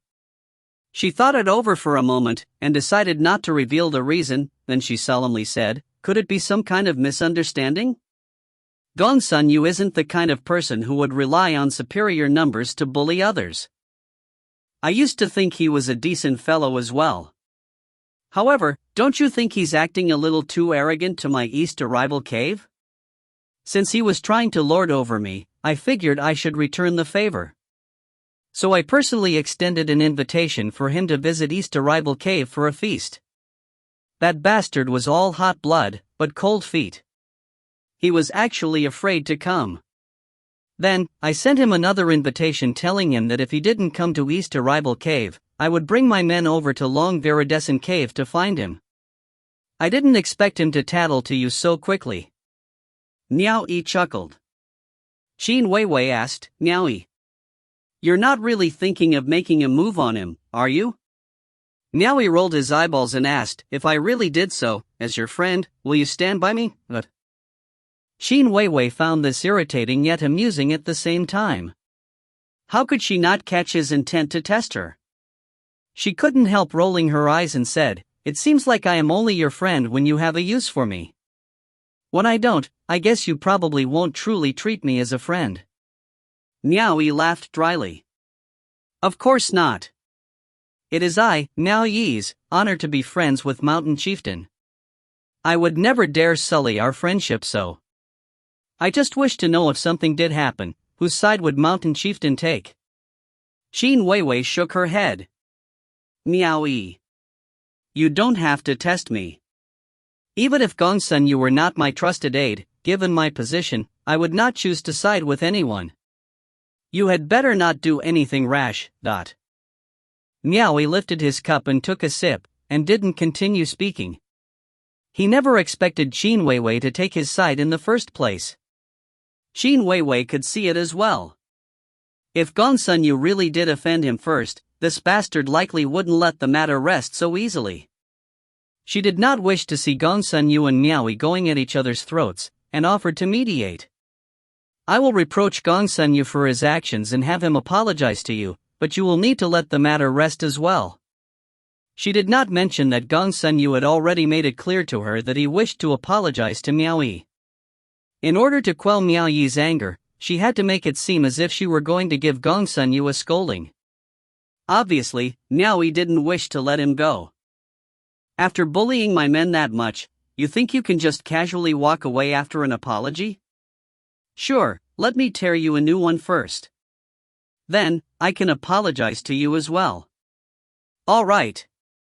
I'll pay a visit to Long Viridescent Cave later and see whether or not Cave Master Gongsun is sincere in his desire to apologize," replied Miao Yi, pretending to give her face.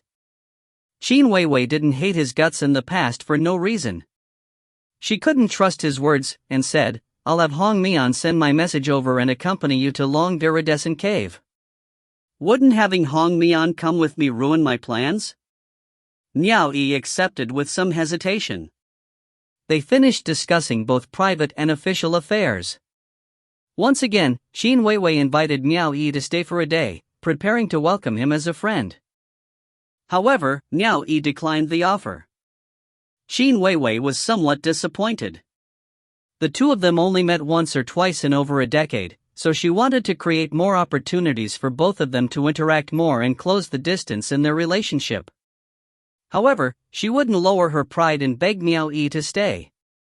She couldn't do something so degrading. However, she still gave Miao Yi face and personally accompanied him down the loft. Hong Mian and Lulu were keeping guard downstairs. Seeing the two walk next to each other, they revealed knowing smiles and stepped forth to greet them, Mountain Chieftain. Lord Miao. Miao Yi felt quite uncomfortable hearing them call him Lord Miao. He responded to their greeting with Elder Auntie and Little Auntie. It was fine for them to be polite, but he truly couldn't believe that their relationship was so good that he could afford to discard all formalities. He turned around and cupped his fists towards Qin Weiwei, Mountain Chieftain. This is far enough. Your subordinate shall take his leave now. Since you and I have become friends, do come visit Mount Comingxi whenever you are free. I believe you don't wish for me to use my position as Mountain Chieftain to send an official decree and summon you every time either, reminded Qin Weiwei. Alright, I understand. Miao Yi obviously had to act like he verbally agreed at least. He didn't expect Qin Weiwei to add, I am a woman who keeps her promises. Since I've promised you that I would visit East Arrival Cave, from now on, I will frequently visit East Arrival Cave as a friend. I hope that you won't find me too troublesome then. Miao Yi's lips twitched. He blamed himself for not thinking before he spoke earlier on. On the outside, he still had to act like he was looking forward to it. Your subordinate wishes for nothing more than for Mountain Chieftain to visit East Arrival Cave. Ha ha. I couldn't wish for more. Deep down, Miao Yi hated not being able to slap his own mouth. I'll remember your words. Qin Weiwei nodded, then turned to Hong Mian and instructed her to accompany Miao Yi to Long Viridescent Cave. At the same time, she secretly transmitted a message over and urged her to be vigilant of Miao Yi. In the end, Miao Yi with Yuan Fang and Luo Shuangfei in tow, departed Mount Comingxi with Hong Mian and two other escorts and headed straight to Long Viridescent Cave. As soon as Miao Yi left, a spirit eagle flew out from Mount Comingxi to inform Long Viridescent Cave to be ready beforehand. It was clear that Qin Weiwei truly considered Gongsun Yu as one of her trusted subordinates and didn't wish for him to come to harm. Suppressing Third Hall, Surging Waves Manor head Zhao was waiting outside the palace gates. A moment later, Fei Yun, the hall master's handmaiden, appeared by the gate. She smiled and said, Manor head Zhao. The hall master is ready to see you. Zhao Mu cupped his fists in thanks, then followed after her to the rear palace. There, he saw Wu Menglan sitting elegantly, having just come out of her closed-door cultivation.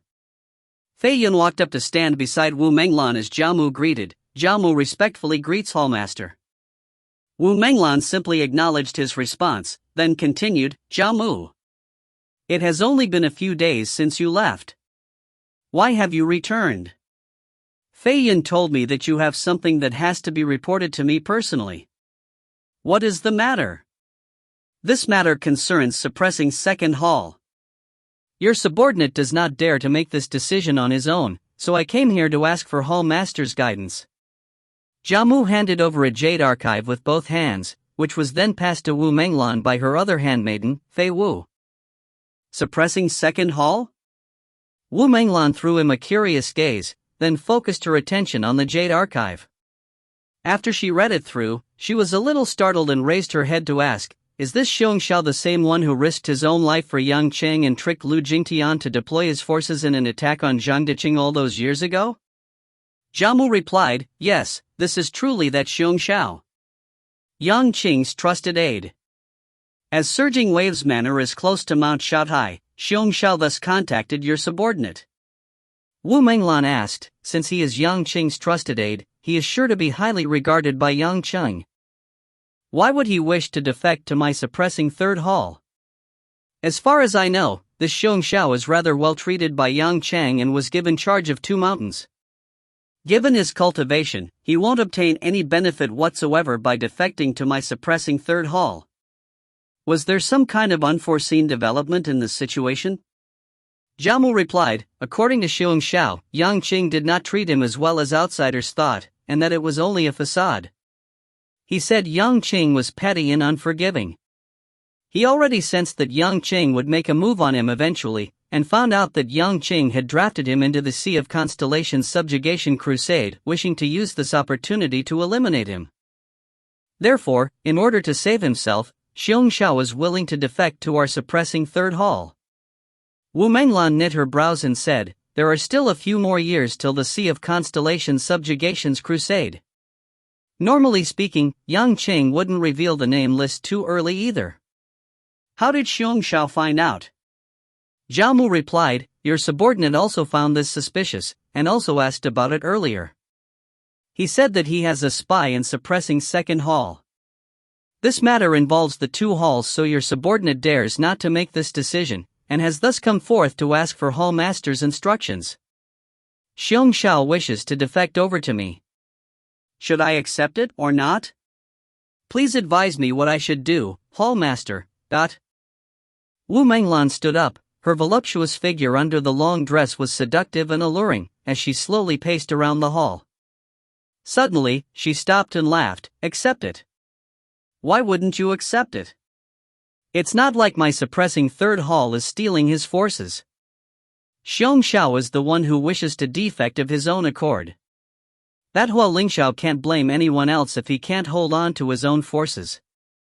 Don't tell me he will come to my suppressing 3rd hall and try to take him back? Ha ha ha. Zhao Mu. Do as you wish for this matter. Very well. Your subordinate understands, replied Zhao Mu with cupped fists. Now that he had the hall master's instructions, Zhao Mu had nothing left to worry about. He acted swiftly and the response was soon sent over to Mount Shaotai.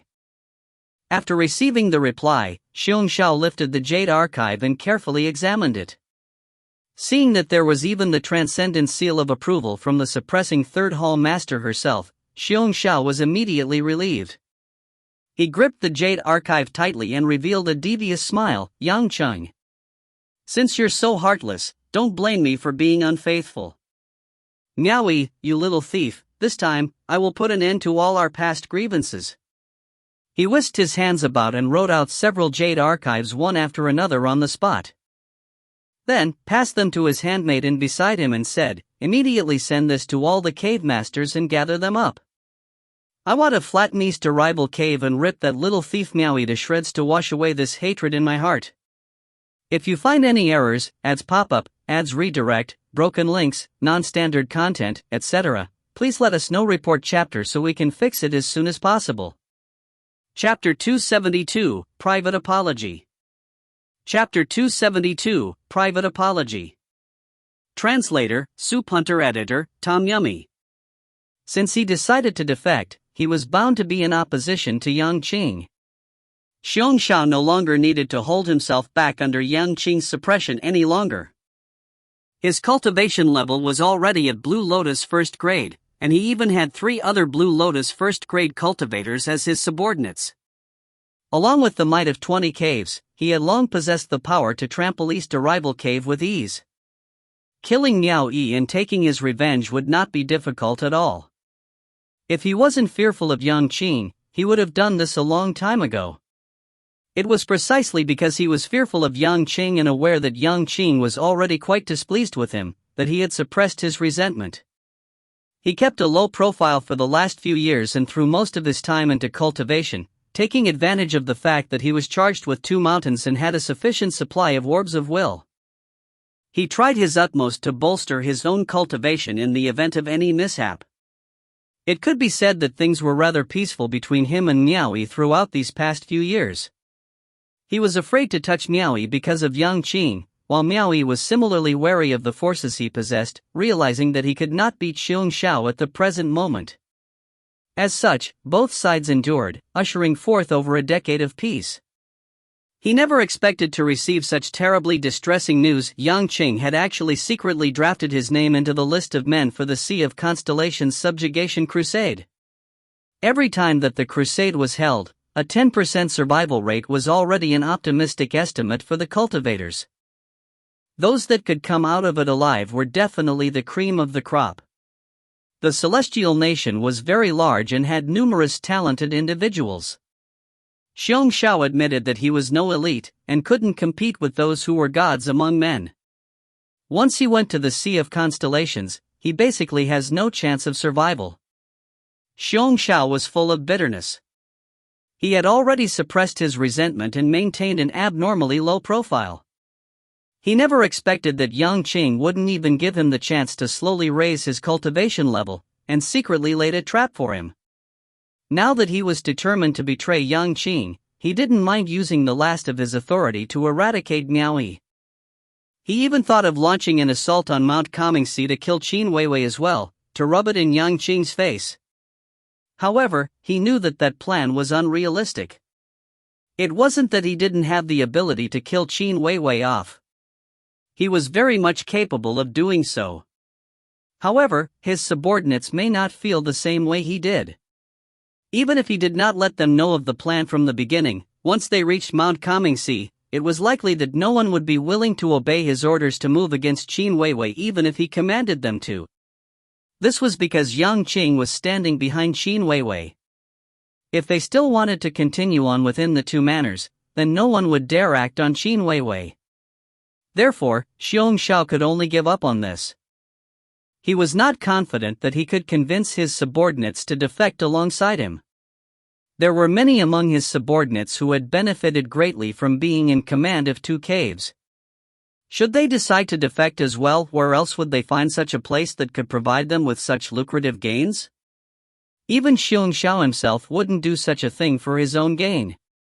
It was only because Yang Qing had forced his hand that he had to defect. He was not confident of convincing his subordinates to leave with him at all. Killing Miao Yi, though, was not a problem. Everyone knew of the grudge between him and Miao Yi.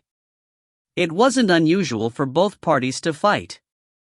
After issuing an official decree to the various caves, Xiong Xiao immediately assembled his main forces. Rolling out in a thunderous gallop, he continued to gather his forces along the way but didn't yet reveal to them that they were about to launch an attack on East Arrival Cave. This time, he didn't throw his personal handmaidens aside. He brought Xia He and Xiao Yu along with him. After over a decade of training, his two handmaidens were already close to reaching White Lotus first-grade cultivation. It wasn't easy to foster two reliable and trustworthy aides from scratch, so naturally, he had to bring them along. Long Viridescent Cave. After receiving word from Mount Comingxi, Gongsun Yu heaved a sigh of relief. With the mountain chieftain stepping out, and with even Hong Mian coming over, there shouldn't be a problem anymore. However, when he thought about meeting that lunatic Miao Yi, he still couldn't help but feel a little apprehensive. Gongsun Yu calculated the amount of time it would take for them to reach, and brought his men over to the mountain gates ahead of time to welcome them. After waiting for a couple of hours, the sky was already beginning to darken when the 6 steeds led by Hong Mian finally appeared in the distance. 6 steeds galloped over and stopped before the mountain gates. The 6 riders dismounted their steeds as Gongsun Yu stepped forth and greeted, "I respectfully greet Elder Auntie." "Cave Master Gongsun," replied Hong Mian with a smile. Then, she turned to find that Miao Yi and Gongsun Yu had already locked their gazes with one another. Miao Yi was all smiles as he looked at Gongsun Yu. Gongsun Yu seemed very uneasy, but he still stepped forward of his own accord. With his dignity as a cave master, he greeted Miao Yi, a steed deputy, first. "Welcome, Brother Miao. We meet again." "Indeed." Miao Yi smiled as he cupped his fists and continued, "Twice I have sent invitations to Cave Master Gongsun, but Cave Master Gongsun would not give me face. I even thought you had forgotten about me. Or is it because that I was demoted to steed deputy that you don't hold me with any regard? How could my relationship with Brother Miao be shaken by something like status or position? You and I were once comrades in arms, sharing life and death together." How could I forget such brotherhood?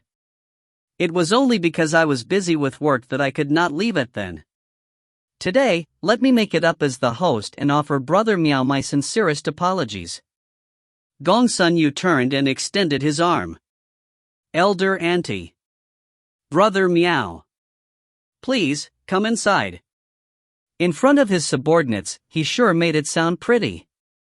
He did not mention that it was because he had offended East Arrival Cave, and thus had no choice but to apologize now that the other party had come up to his doorstep. Instead, he made it seem as though he was apologizing to Miao Yi because he was unable to attend his banquet. To the side, Yuan Fan laughed inwardly. Weren't you very arrogant back at Mount Comingxi? Against Yin Xiu, you had the utmost confidence, but when Miao Yi stepped out, you immediately submitted.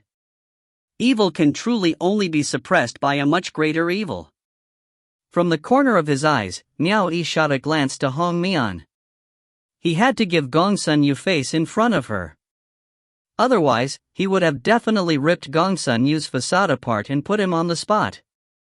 Gongsun Yu followed behind the two as they walked in under the long Viridescent Cave's name plaque. The group entered the cave master's residential quarters together.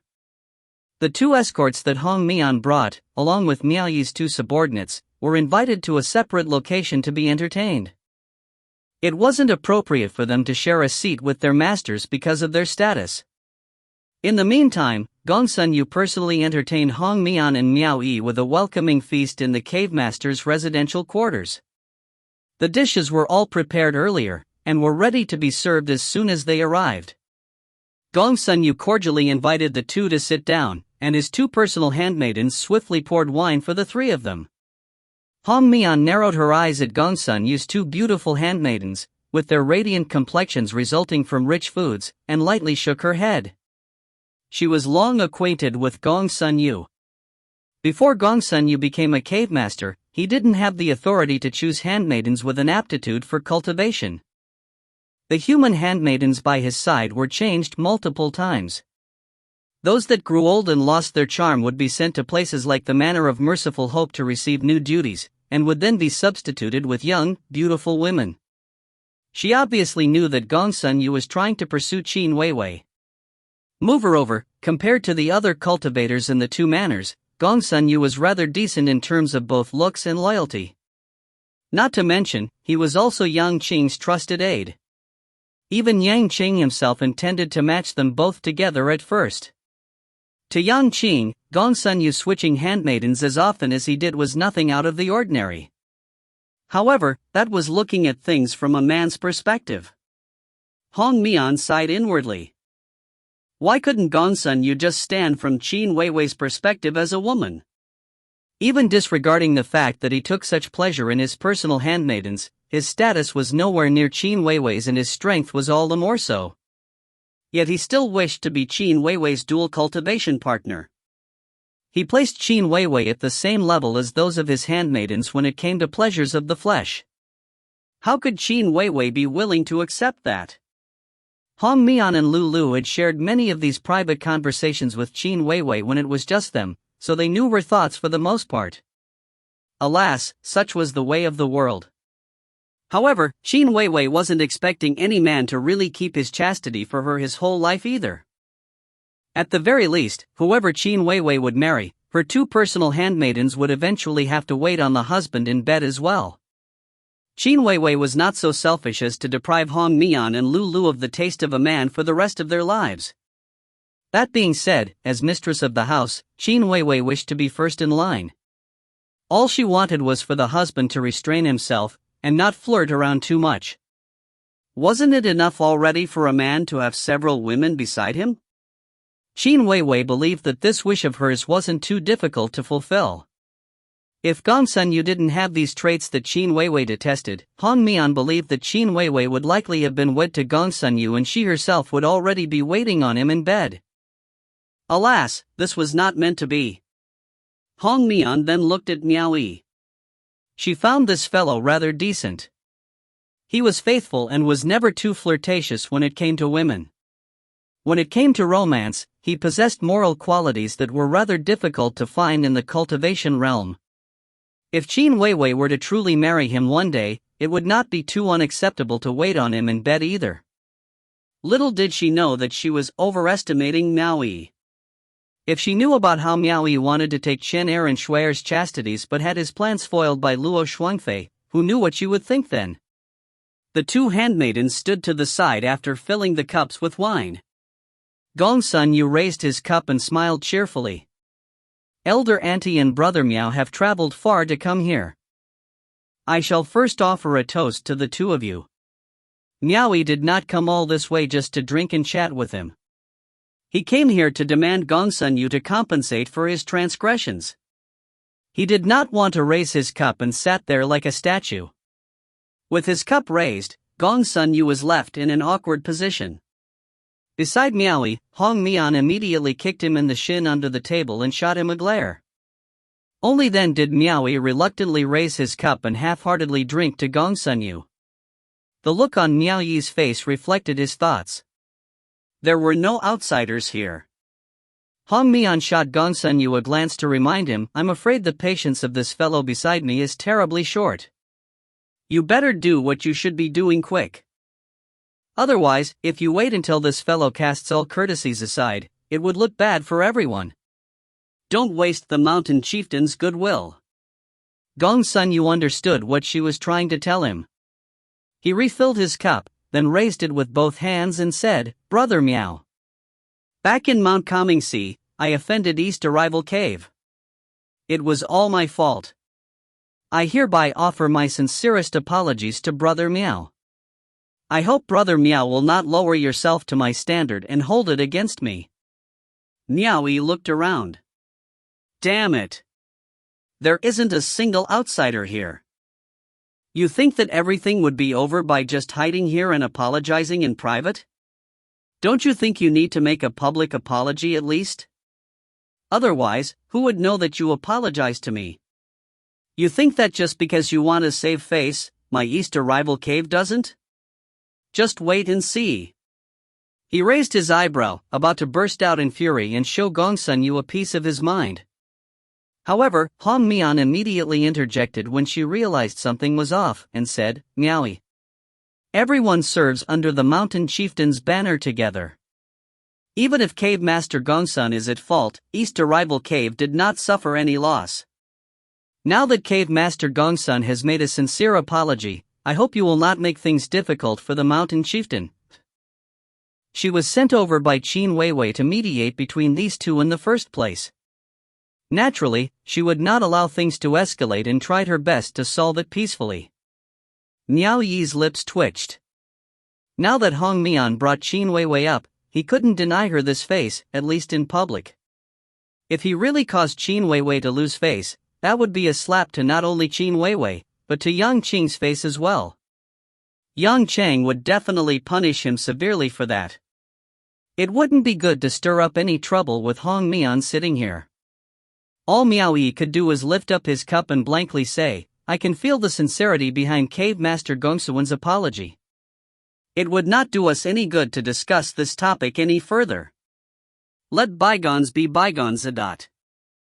Hong Mian immediately clapped her hands together and smiled, how easygoing.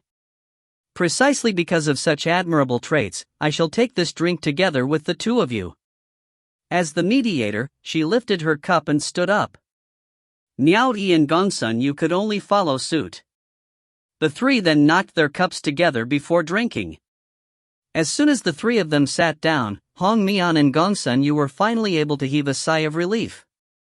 Miao Yi placed his cup down and looked about him, then said, Cave Master Gongsun. It is my first time visiting Long Viridescent Cave. I have yet to explore its beautiful scenery, and so come tomorrow's daybreak, I wish to take a look around. What do you think, Cave Master Gongsun? Hong Mian immediately shot Gongsun Yu a glance, as though saying he is already willing to let you off the hook so easily. You're not going to decline even such a simple request, are you? Gongsun Yu immediately laughed, well said. Tomorrow, I will be sure to personally accompany Brother Miao for a tour around the cave as the host. If you find any errors, ads pop up, ads redirect, broken links, non-standard content, etc., please let us know report chapter so we can fix it as soon as possible. Chapter 273, Lend Some Orbs of Will. Chapter 273, Lend Some Orbs of Will. Translator, Soup Hunter Editor, Tom Yummy. Seeing him agree to it, Miao Yi finally smiled. The tension in his words and actions loosening up as he amicably chatted with the two. As he offered a toast to Hong Mian, Miao Yi asked, Elder Auntie, would you like to join us on tomorrow morning's tour as well? I won't be joining. Both of you may go ahead. Hong Mian shook her head. She came here to help the two reconcile, not to be on a leisure trip. Now that the two had set aside their petty grievances, her mission was concluded as well. What's more, it wasn't her first time visiting Long Viridescent Cave. She had seen everything it had to offer long ago. She wasn't interested in exploring the place again. Miao Yi replied with a simple, oh. The smile on his face grew even wider as he continued offering toasts to the other two. The three of them drank until it was late at night before they left. Gong Sunyu then personally escorted the two to the guests' lodgings at the rear mountain before taking his leave.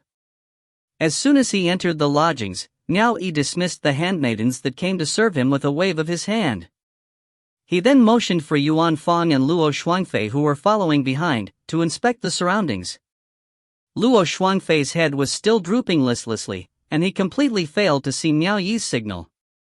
Yuan Fang was the only one who quickly left to scan the area. Miao Yi was a little lost for words as he looked at the lethargic Luo Shuangfei. Ever since he caused this fellow to become like this with his forceful methods, this fellow became like a frosty eggplant. That devious smile could no longer be seen on his face, and he seemed pitiful day after day. Even Miao Yi was starting to regret his actions. He reached out and tapped on Luo Shuangfei's thin shoulders. Luo Shuangfei reflexively jerked his body, then twisted his shoulder and swept Miao Yi's hand away. Miao Yi's arm hung in the air. Surprised, he asked, "Are you angry at me?" Luo Shuangfei shook his head. "I wouldn't dare." Miao Yi would not apologize because he didn't think he did anything wrong then. As his own subordinate, Luo Shuangfei had indeed gone too far with what he did. It wasn't a problem to peek on him bathing, but there were two other almost completely naked women in the bath as well. No man would be alright with another man seeing his women naked. However, Miao Yi would still try and talk things out with him. With a somber tone, he said, "Luo Shuangfei, what you did last time had indeed gone too far." Luo Shuangfei raised his head and bit his lips as he said, "Do you detest me for interrupting you while you were about to do it with your personal handmaidens? If I didn't move out then, were you going to kill me?" He heavily emphasized on the last two words. Under the moonlight, the corner of his eyes were slightly red, as though he was suffering a terrible injustice. Miao Yi was silent for a while, and didn't answer. Instead, he reached out and placed his arm over Luo Shuangfei's shoulder. He felt his body jerk again. It seemed like he was wincing away out of reflex. Miao Yi immediately curled his arms around Luo Shuangfei's neck, not allowing him to pull himself away. Towing him by the shoulder, Miao Yi pulled him towards the living room. "I've already discussed with the mountain chieftain. Your loose cultivator status should be resolved soon enough." He tried to apologize to Luo Shuangfei in a different way using his words and actions. However, Luo Shuangfei still remained silent. Miao Yi pulled Luo Shuangfei along under his shoulder and walked up the steps to the living room. "Then," he said, "as long as you don't do anything foolish in East Arrival Cave, you can go have fun at the brothels in East Arrival City from now on." "Filthy!" Luo Shuangfei suddenly shouted. He twisted his body to the side and pulled away from the arm around his shoulders. Then, he jerked his head to the side, and simply stood under the eaves. Miao Yi was utterly speechless. "You're the one that enjoys messing around in brothels. How did I become the filthy one?" Then, Yuan Fang came back right after inspecting the surroundings. He shook his head towards Miao Yi, signifying that there were no problems, before asking, "Milord, Did Gong Sun Yu apologize and make amends? Miao Yi scoffed, with Qin Weiwei repeatedly reminding me from up above, it wouldn't do me well to let the matter escalate either at first. If he publicly apologized, I could have allowed this matter to be resolved just like that. However, this bastard sent all outsiders away and only apologized in private. He is someone who isn't willing to lose even a little bit of face. These kinds of men may seem like they know when to yield and when not to, but in truth, they are very petty and narrow-minded. Even if you forgive him, he will not remember your benevolence, and if you offended him, he wouldn't hold himself back either. On the morning of the following day, Gong Sun Yu, accompanied by his two handmaidens, invited Miao Yi to go on a tour. Similarly, they invited Hong Mian again. She declined the offer still, but she didn't leave just like that. Hong Mian was still worried that Miao Yi wouldn't leave Long Viridescent Cave peacefully. She was concerned that this fellow would start something again once she left, so she decided to wait and leave together with him. Before Gong Sun Yu and Miao Yi left the residential quarters, Yuan Fong and Luo Shuangfei tagged along behind them and intentionally separated Gong Sun Yu's two handmaidens away from him to the back of the group. Gong Sun Yu turned to look, and his heart thumped as he vaguely felt that the situation wasn't good. He turned back to look at Miao Yi full of smiles, and his heart instantly tensed. This bastard can't be thinking of using this chance to make a move on me, right? Maybe someone else wouldn't, but this bastard would even dare make a vicious attempt on mountain chieftain Xiong Xiao. A cave master like himself would probably warrant even less of a consideration. Gong Sun Yu naturally had to have a contingency. He acted like everything was fine as he turned to his handmaidens and said, "How can we not have wine when we are going on a tour? Go and prepare some." At the same time, he secretly transmitted a message instructing his handmaidens to gather his forces as a safeguard. Originally, he wanted them to ask Hong Mian to come over as well. However, Hong Mian already said she wouldn't come. If he told Hong Mian of his concerns, and nothing were to happen, she would surely make light of him. Then, news of him being cowardly would quickly reach Qin Weiwei's ears. Thus, he refrained from informing Hong Mian. One of his handmaidens responded and speedily departed. The five didn't walk far along the vast, lush mountains before the handmaiden returned with 8 men following after her. Miao Yi turned back to briefly glance at them. Then, continued to chat away amicably with Gong Sun Yu. They traversed across the lush mountain forest amidst the majestic scenery. Miao Yi wanted to walk further away at first, but Gong Sun Yu was against it. He was especially adamant about straying too far from Long Viridescent Cave when he saw that Miao Yi wanted to walk further away. He just briefly told Miao Yi that there wasn't any good scenery up ahead, and only brought him around the nearby vicinity of Long Viridescent Cave. Both their plans involved Hong Mian in some part. One didn't want Hong Mian to hear the commotion and foil his plans, the other was afraid she wouldn't be able to hear them if they were too far. Miao Yi would occasionally compliment the scenery along the way. Just when the sun was at its zenith, the group decided to sit down under the cooling shade of an old tree with tightly wound roots. There was a simple stone table under the tree right from the beginning. The two handmaidens quickly served the wine and food, as Miao Yi and Gong Sun Yu sat opposite each other. They engaged in friendly banter, raising their cups every now and then, with their own respective forces standing behind them. After some small talk, Miao Yi diverted the conversation to the main topic, Cave Master Gong Sun. "I have a small request. I would like to borrow something from you." Gong Sun Yu cautiously asked, "May I know what Brother Miao wishes to loan?" Miao Yi sighed, "Ai. You should know what it's like for my Easter rival cave as well. There are too many men, and the yearly expenses are truly too much to handle. This year, the profits are a little lacking compared to the expenses, which is why I wish to borrow some orbs of wool from Cave Master Gong Sun." Gong Sun Yu almost spat in his face. "Why did you hire so many men if you can't afford to? Asking me to lend you some orbs of will to pay your men. I can't believe you could say something like that." However, Gong Sun Yu was not an idiot. He finally realized that this bastard wasn't satisfied with yesterday's apology. Asking to borrow orbs from him was just an excuse. What he really wanted was to extort some compensation. This was why he avoided Hong Mian and raised such a request. It seems if I don't offer some compensation today, this bastard won't be letting me off. Furthermore, Miao Yi mentioned that he was borrowing. At the very least, he didn't put Gongsun Yu on the spot for the sake of appearances. It was still up to question whether or not he would actually do so in the future though. Forget it. Just think of it as spending money to avoid calamity. Gongsun Yu sucked in a deep breath and made another compromise as he forced a smile. May I know how much Brother Miao wishes to borrow? I am rather tight on resources as well. I don't have much in excess I can offer. Miao Yi smiled, not much. Lending me 200 low-grade orbs of wool should be enough. When his words came out, Yuan Fong snickered, whereas Luo Xuanfei didn't have much of a reaction. It didn't seem like he understood the significance of 200 low-grade orbs of will to a single cave. Meanwhile, the men behind Gongsun Yu were all wide-eyed in disbelief. Gongsun Yu himself was staring at Miao Yi with his mouth agape. He already gave Miao Yi an excuse beforehand and told him that he was short on resources and didn't have much in excess.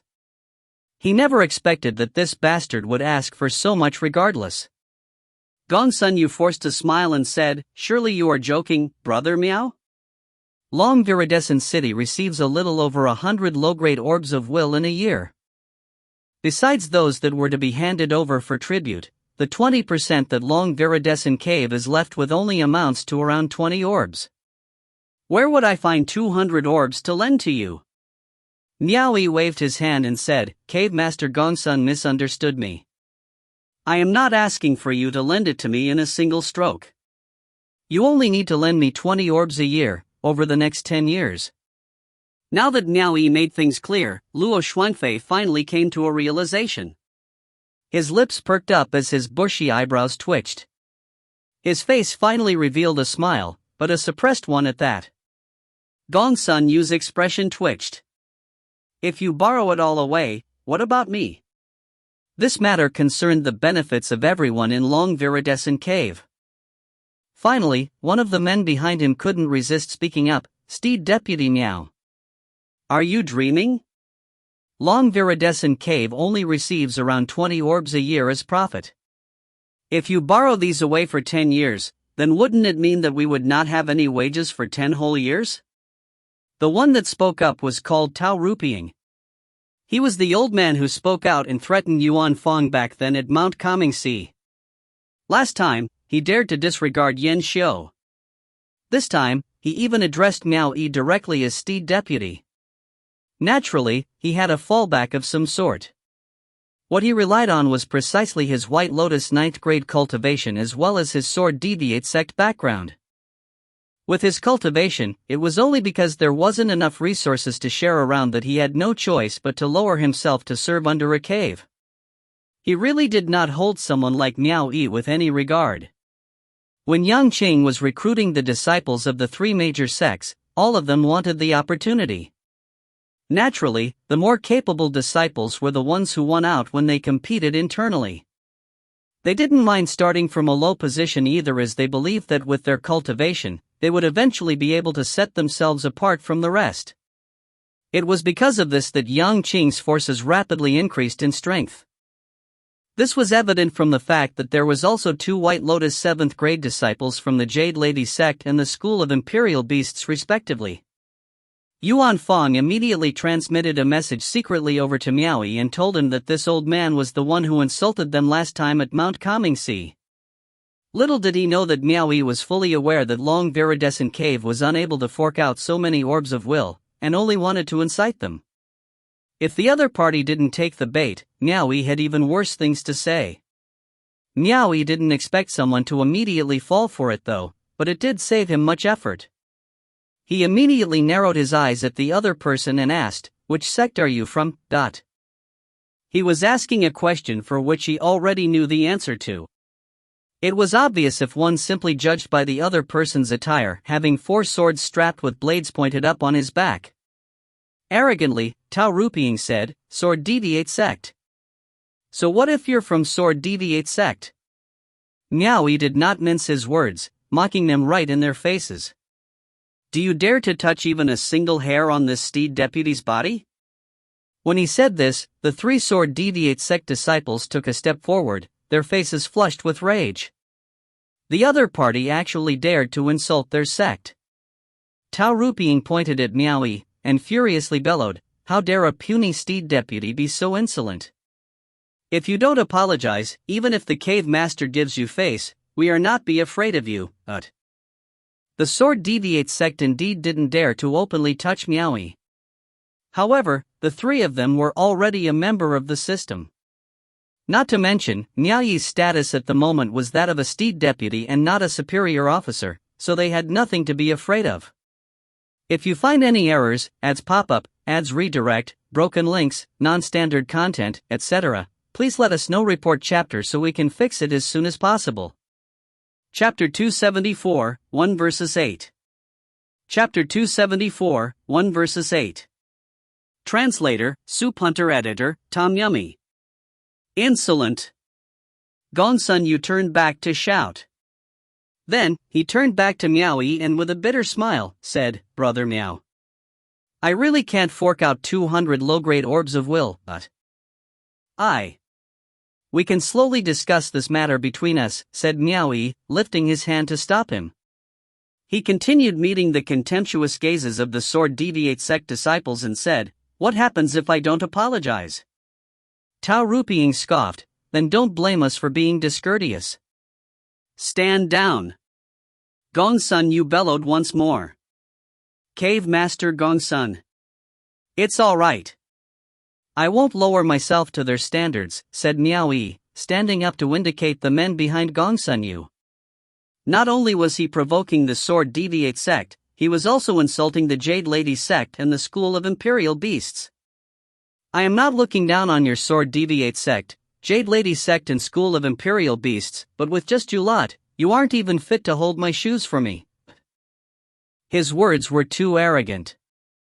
Someone immediately shouted, "What did you say?" "Don't say I didn't give you all any chances," said Miao Yi as he pointed to the 2 men behind himself. "From the 2 of them, one has a Blue Lotus 1st grade cultivation and the other, a White Lotus 9th grade cultivation. Why don't we spar a little? The lot of you can join forces and strike together. Just pick any one of them. I will allow you all to fight the few with the many. If you win, I will make no mention of the matter of borrowing orbs of will anymore. If you lose, then I won't be borrowing those 200 low-grade orbs of will anymore. Instead, you will have to obediently hand them over. Do you dare take this wager?" It wasn't that Miao Yi was confident he would win, but he already discussed with Luo Xuanfei and Yuan Fang last night. He told them that he would try to stir up some trouble today, and would use only one of them to incite the wrath of the many. This way he would be able to set the ball rolling. If they couldn't win, it would be fine.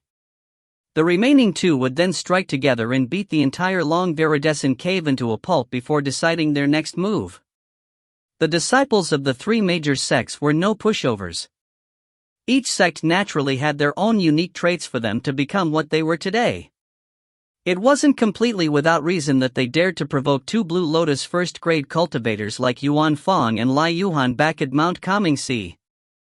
When they joined forces, a normal Blue Lotus 1st grade cultivator truly might not be their match. Seeing how arrogant Miao Yi was now not only looking down on them, but insulting their 3 major sects as well, they were all seething with rage. However, they did not have the authority to decide on wagering 200 low-grade orbs of will for their bet. They still needed Gongsun Yu's approval after all. Tao Ruping tried urging him, "Cave Master, this bastard is too overbearing. We cannot endure this any longer, and neither do we have to." Gongsun Yu slowly raised his hand and motioned for Tao Ruping not to be hasty. He stood up and chuckled to Miao Yi, "Brother Miao, don't you think it's a little inappropriate to conduct matters like this? If word gets out, others might even think that my long viridescent cave is bullying the few with the many. His tone was already more relaxed than before. For a spar with such great odds, even he couldn't help being tempted. He was afraid that Miao Yi would rally his Easter rival cave's forces and fight as a group. The strength of the entire long viridescent cave combined far paled in comparison to that of Easter rival cave. In truth, out of all the caves under Mount Kangxi, the strength of Easter rival cave was undoubtedly the first. However, if they battled it out this way, things might not turn out that way. Gongsun Yu had seen the might of his subordinates when they worked together. The three major sects lived true to their name. A Blue Lotus first-grade cultivator might not truly be their match. He would be able to clamp down on Miao Yi's arrogance and do away with his unreasonable request at the same time. How could he not be tempted? Bullying the few with the many? Miao Yi jeered. Cave Master Gongsun. My Easter rival cave has never been afraid of these situations where the few are bullied by the many. With just over a dozen men, we were able to kill most of Xiong Zhao's men and sent him running with his tail between his legs. Why would we be afraid of this bunch then? I am not looking down on your subordinates, but with their strength, is it truly apt to call this bullying the few with the many? Truly unbearable. The whole crowd was furious. Cave Master. Why do you still hesitate? Is our long viridescent cave just going to sit here and suffer such humiliation? Gongsun Yu raised his hand and put on an act. What do you know? It's not that I am afraid, I just don't wish to bring harm to the harmony between our two camps. He turned to Miao Yi and continued, Brother Miao. You best think this matter over. Accidents are a common occurrence during spars. You must not act impulsively. Miao Yi was thinking, if accidents don't happen during spars, then why am I sparring in the first place? Then asked in response, don't tell me Cave Master Gongsun is afraid to take the wager? Gongsun Yu turned his head back to look at his handmaidens behind him. His ego as a man rose and he snapped his head back to chuckle, since Brother Miao put it that way, I have nothing more to say. Why would I be afraid to make this wager? May I know where does Brother Miao intend the spar to be? Let's not make it troublesome. We will just spar here. Miao Yi casually pointed to a piece of flat ground nearby, then turned back to say, Yuan Fang. Go show them what you can do. It was obviously better to take the safer route for this kind of situation. He obviously had to choose the one with the highest cultivation to step forth.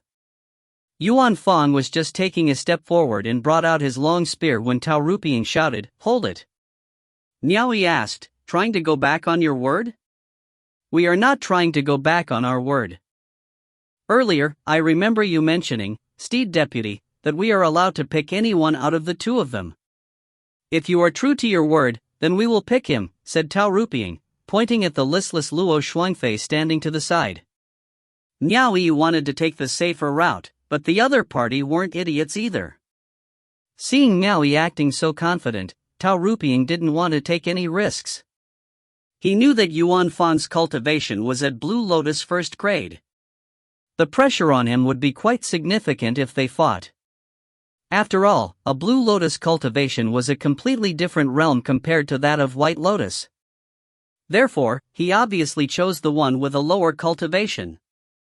Luo Xuanfei was surprised, and looked a little puzzled as he pointed to himself, You are choosing me? Why choose me? Why, mocked Tao Ruping. He added, Don't tell me you are afraid of facing us in battle? Or is a certain someone trying to go back on his word? If he is, then he better keep that dirty mouth of his shut. Miao Yi didn't appear to be paying any heed to his words. Regardless of whether he won or lost, and whom among them had to step up, once he saw any signs of losing, the remaining two, him included, would immediately join forces and strike together. All the rules they discussed beforehand was just a lie. Strength was the only law here. It didn't matter if he broke the rules or not. In the worst-case scenario, he would just forgo the 200 low-grade orbs of will. Luo Shuangfei was a little speechless. He was not someone who was afraid to take risks. He reached out at thin air, and the long, serrated spear inside his storage ring appeared in his grasp in a flash. He raised the spear and turned to walk to the flatlands nearby. Then, he stood in position and readied his spear. Tao Ruping looked about him and said, "Everyone. That is someone who doesn't hold any respect for us. Thus, there's no need for us to hold back either. Let us strike together." The 3 Jade Lady sect disciples all pulled out a 9-jointed steel whip capable of both long and short range attacks. The 2 School of Imperial Beasts disciples held long scimitars, whilst the 3 Sword Deviate sect disciples did not take out any weapons. The swords strapped upside down to their backs were their weapons. The 8 of them walked onto the flatlands. Tao Ruping began by commanding, "Wu Lu Yi Pia Piao. The 3 of us will take the vanguard. The rest of you will act as our support." Wu Lu was from the School of Imperial Beasts, and Yi Pia Piao was from the Jade Lady sect. Both had White Lotus 7th grade cultivation. Tao Ruping had good reason to select the 2 of them to take the vanguard with him. The rest had very low cultivations that did not even surpass White Lotus 5th grade, which made it difficult for them to directly face off a White Lotus 9th grade cultivator. Only the 3 of them could endure such a force head-on. Everyone nodded. Tao Ruping, Wu Lu and Yi Pia Piao immediately surrounded Luo Shuangfei from 3 separate points, keeping him in the center. Then, the other 5 created another layer of encirclement around theirs. Luo Shuangfei's forehead shone with a 9th grade White Lotus mark as he held his spear at an angle. The others also had white lotuses glowing from their foreheads as they began circulating their transcendence energy. The dried grass on the ground began moving despite there not being any wind and was ripped to shreds by the transcendence energy to flutter about. Tao Ruping raised both his arms. Several scraping sounds could be heard as the 4 swords strapped to his back abruptly shot out. 2 hovered over his shoulders and 2 next to his forearms. Then, 4 cold glints shot towards Luo Shuangfei. The Sword Deviate sect was famous for its unique sword control technique. The higher the cultivation, the more flying swords one was able to control. As soon as he made a move, the rest instantly followed suit and struck together. Luo Shuangfei's eyes flashed with a serious glint. He quickly spun his body around, the white glow on his spear artifact covered by the sun's rays. All that could be seen were a bunch of silver flowers as it struck out. In that single moment, one could have mistaken it as thousands of silver flowers instantly blooming to envelope his body and protect it. Clanking sounds could be heard as the 10 flying swords flying towards him were knocked away. The 3 whips lashing through air to descend upon him were similarly knocked away. As it was difficult to launch long-range attacks with a scimitar, only Wu Lu, who went the closest, had struck down viciously, but his attack was parried as well. There was still quite a gap between his and Luo Shuangfei's cultivation after all. What's more, Luo Shuangfei was using a first-grade transcendent artifact. The scimitar in Wu Lu's hand was almost sent flying from the impact. It was almost instantaneous. Everyone's simultaneous attack was countered by Luo Shuangfei in the blink of an eye. Miao Yi silently nodded at the sight. This fellow's spear art is indeed rather impressive. On the other hand, Yuan Fong was completely astounded. He never thought that a loose cultivator could actually have such an astonishing spear art. He had to admit that he himself would not be able to match that.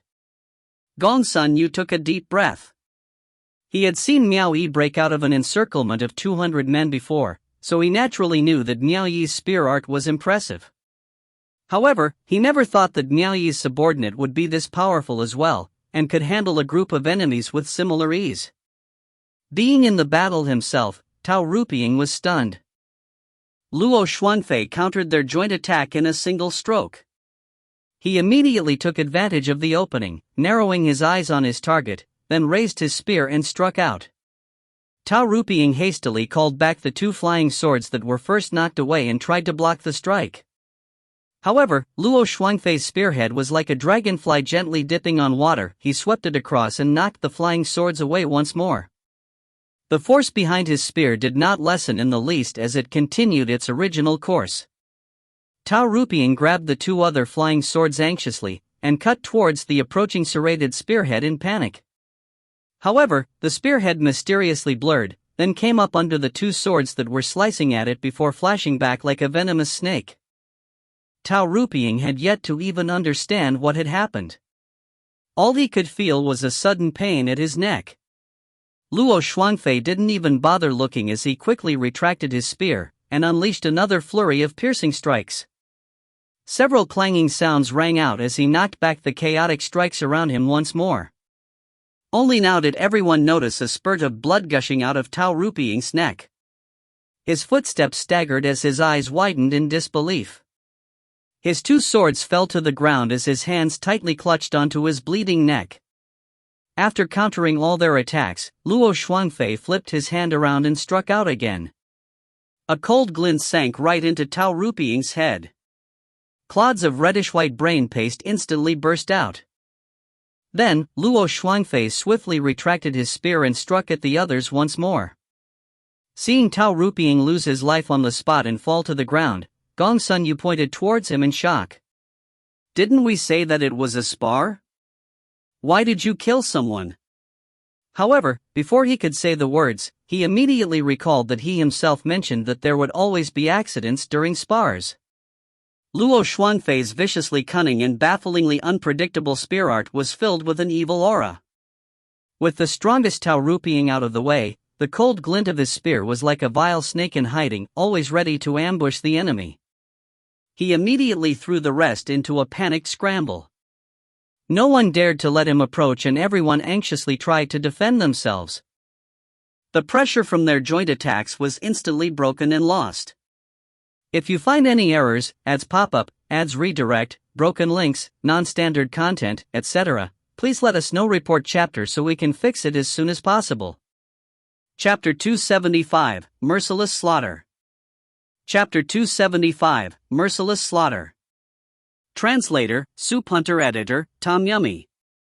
As soon as their party fell into disorder, that serrated edge became all the more ruthless in its slaughter.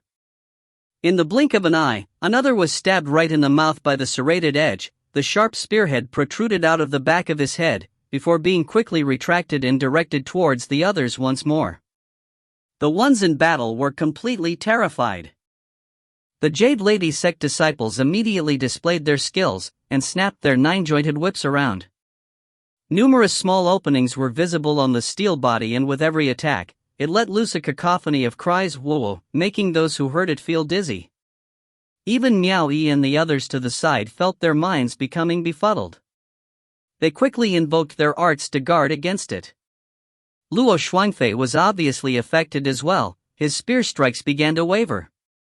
He was losing his balance and was in a dangerous position. "Stop!" A female voice rang out from the foot of the mountain. A silhouette was rushing over. It was none other than Hong Mian. Back in Long Viridescent Cave, Hong Mian suddenly heard the sound of battle and had a bad premonition, so she immediately followed it here. It turned out she did find the two parties battling. With the cries from the cracking of the whip muddling everyone's minds, who could spare the time to listen to her? As she rushed over, Hong Mian realized something was off. Her mind was also being befuddled.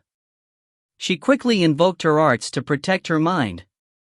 With his arts invoked and on guard against the cries, Gong Sun Yu's eyes brightened. He pretended like he couldn't hear Hong Mian shouting for the moment as he caught a glimpse of victory. He had to at least wait until his own subordinate killed Miao Yi's subordinate before deciding to stop. Miao Yi and Yuan Feng silently cursed. The three major sects indeed had some tricks up their sleeves. They were about to head in and assist, when they suddenly heard a clear ringing sounds. The cries that confused one's mind was gone. The tail of Luo Shuangfei's spear suddenly had a string of purple bells attached to it that was continuously ringing. One normally wouldn't feel much of a sensation when listening to the sound of these bells. However, right then, the ringing felt quite pleasant to the ears and was extremely refreshing to the mind. Once he regained control of the situation, Luo Shuangfei immediately struck out at the culprit, Yi Piapiao, without hesitation, with his spear giving off a viciously cunning aura. Yi Piapiao was quite surprised.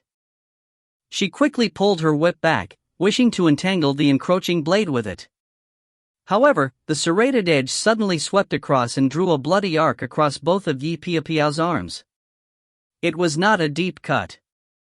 Even though the others could barely notice anything, Yi Piapiao could feel an intense and unbearable pain in her wrists.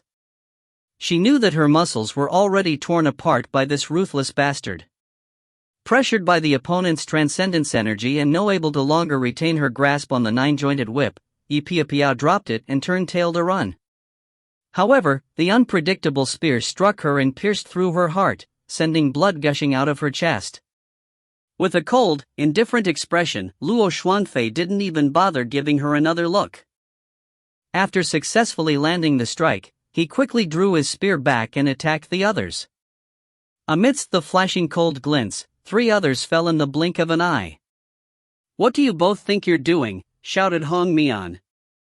Seeing 6 people had already fallen to the ground, Hong Mian glared at Miao Yi and Gong Sunyu. "Are you still not going to ask your men to stop?" "Cave Master Gong Sun was the one who requested to spar," said Miao Yi, immediately pushing all responsibility onto Gong Sunyu. "You?" started Gong Sunyu. He couldn't explain himself either, but just then, his eyes started to shine again as he looked towards the battlefield. Miao Yi's expression had also turned serious. Hong Mian quickly turned to look as well. They saw that Wu Lu had taken the chance to tap on the beast's sack by his waist. With a whoosh, over 100 odd-looking black bats rose to the sky. They had sharp fangs and claws, and on their heads was a sharp horn. Carrying a fishy stench, they screeched as they circled around in the sky above the battlefield. When Wu Lu pursed his lips and whistled, the bats suddenly dived ferociously towards Luo Shuangfei from every direction. "Not good!" Yuan Fang shouted, the school of imperial beasts, heart-devouring bats. As someone who was also from a sect in the cultivation realm, he was very clear about what these creatures were. The heart-devouring bat was named as such precisely because it eats the hearts of men and animals alike. Its speed is abnormally fast and its piercing power is astounding. The sharp horn on its head is able to penetrate transcendence energy shields. The transcendence energy shields of those below Red Lotus realm are not able to guard against them at all. They could pierce through a body in a single dive and devour the heart. Furthermore, they were also venomous. Truly vicious creatures indeed. Yuan Fang never expected Wu Lu to be carrying such ghastly creatures with him. It seemed this Wu Lu had some background in the school of imperial beasts. A normal disciple of the school of imperial beasts would not have something like this. If it were him, Yuan Fang had to admit that even he would not be able to defend against the attacks of the heart-devouring bats. "Milord! Save him quick!" Yuan Fang secretly transmitted the message. Miao Yi could tell that something was off from how anxious Yuan Fang sounded, and immediately flashed out the inversed scale spear. Gong Sunyu narrowed his eyes and immediately exclaimed, "Miao Yi! We agreed that there would be no helping." "Rubbish! Who said that you can't help in a spar?" Miao Yi immediately denied. He couldn't care less about the rules right now. His gaze met Yuan Fang's. They were both about to join hands and strike back, but on seeing the situation on the battlefield, they were stunned once again. As the heart-devouring bats all rushed towards Luo Shuangfei from every direction, he suddenly raised his spear and spun his body around. Amidst the ringing of the bells, he flicked his large sleeves. A fiendish black smoke suddenly billowed out, enveloping his entire body within it. Those heart-devouring bats that dived into the black smoke immediately screeched in agony, their sharp cries piercing through their ears. They quickly shot out from the black smoke, desperately flapping their wings as they anxiously tried to escape. However, they didn't manage to fly far before they started dropping to the ground one after another. Those that had yet to dive and also shrieked, looking as though they had seen a ghost when they saw the black smoke. Terrified that they would not be able to avoid it, they didn't even dare approach and immediately beat their wings to fly off in a panic. The heart-devouring bats that fell were flailing about on the ground because of the poison. Then for some reason, they began screeching in agony. Their whole bodies started rotting away one by one and released a terrible odor. It was a sight that made one's skin crawl. In a moment, over 60 heart-devouring bats had melted into black liquid pools and white foaming bubbles. The stench was absolutely putrid. Gong Sun Yu, his two handmaidens behind him and even Hong Mian were dumbstruck. The expressions on Miao Yi and Yuan Fan's faces twitched as they glanced at one another. As for the one who released the heart-devouring bats, Wu Lu was dumbfounded. Something struck his memory and he cried out, "The Black Rakshasa." The black smoke billowing about the area quickly shrank. Luo Shuangfei appeared right where he initially stood with his spear angled off to the side. The black smoke swiftly plunged into his large sleeves. He stared at Wu Lu and scoffed, "A bunch of devious tricks. This lord has seen at least 3,000, if not 10,000 of them. To actually dare try to fool this lord with such mediocre skills. Die." He lifted his spear and started rushing forward. Wu Lu came back to his senses and revealed an expression of horror. He turned to run, hollering, "Save me, cave master." How could he outrun Luo Shuangfei with his cultivation? Without a dragon steed to assist him, Luo Shuangfei caught up to him in an instant. Wu Lu twisted his body around and struck with his sword, but his sword froze in mid-air. A cold glint had already pierced through his neck. As the serrated edge was pulled back, it almost tore his entire neck off. A wicked air hung about his whole body after killing the others without so much as blinking. Luo Shuangfei abruptly turned his head to cast a cold glare at the remaining enemy. It was a sword deviate sect disciple with a White Lotus third-grade cultivation.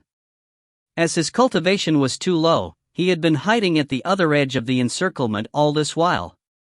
Thus, he was able to survive until now. When he felt Luo Shuangfei's cold gaze sweep across his body, he trembled heavily. Like the others, he immediately fled straight towards Gong Sun Yu. Since he knew that he couldn't win, how could he dare to face the battle? Luo Shuangfei raked his serrated spear across the ground and thrust it forward.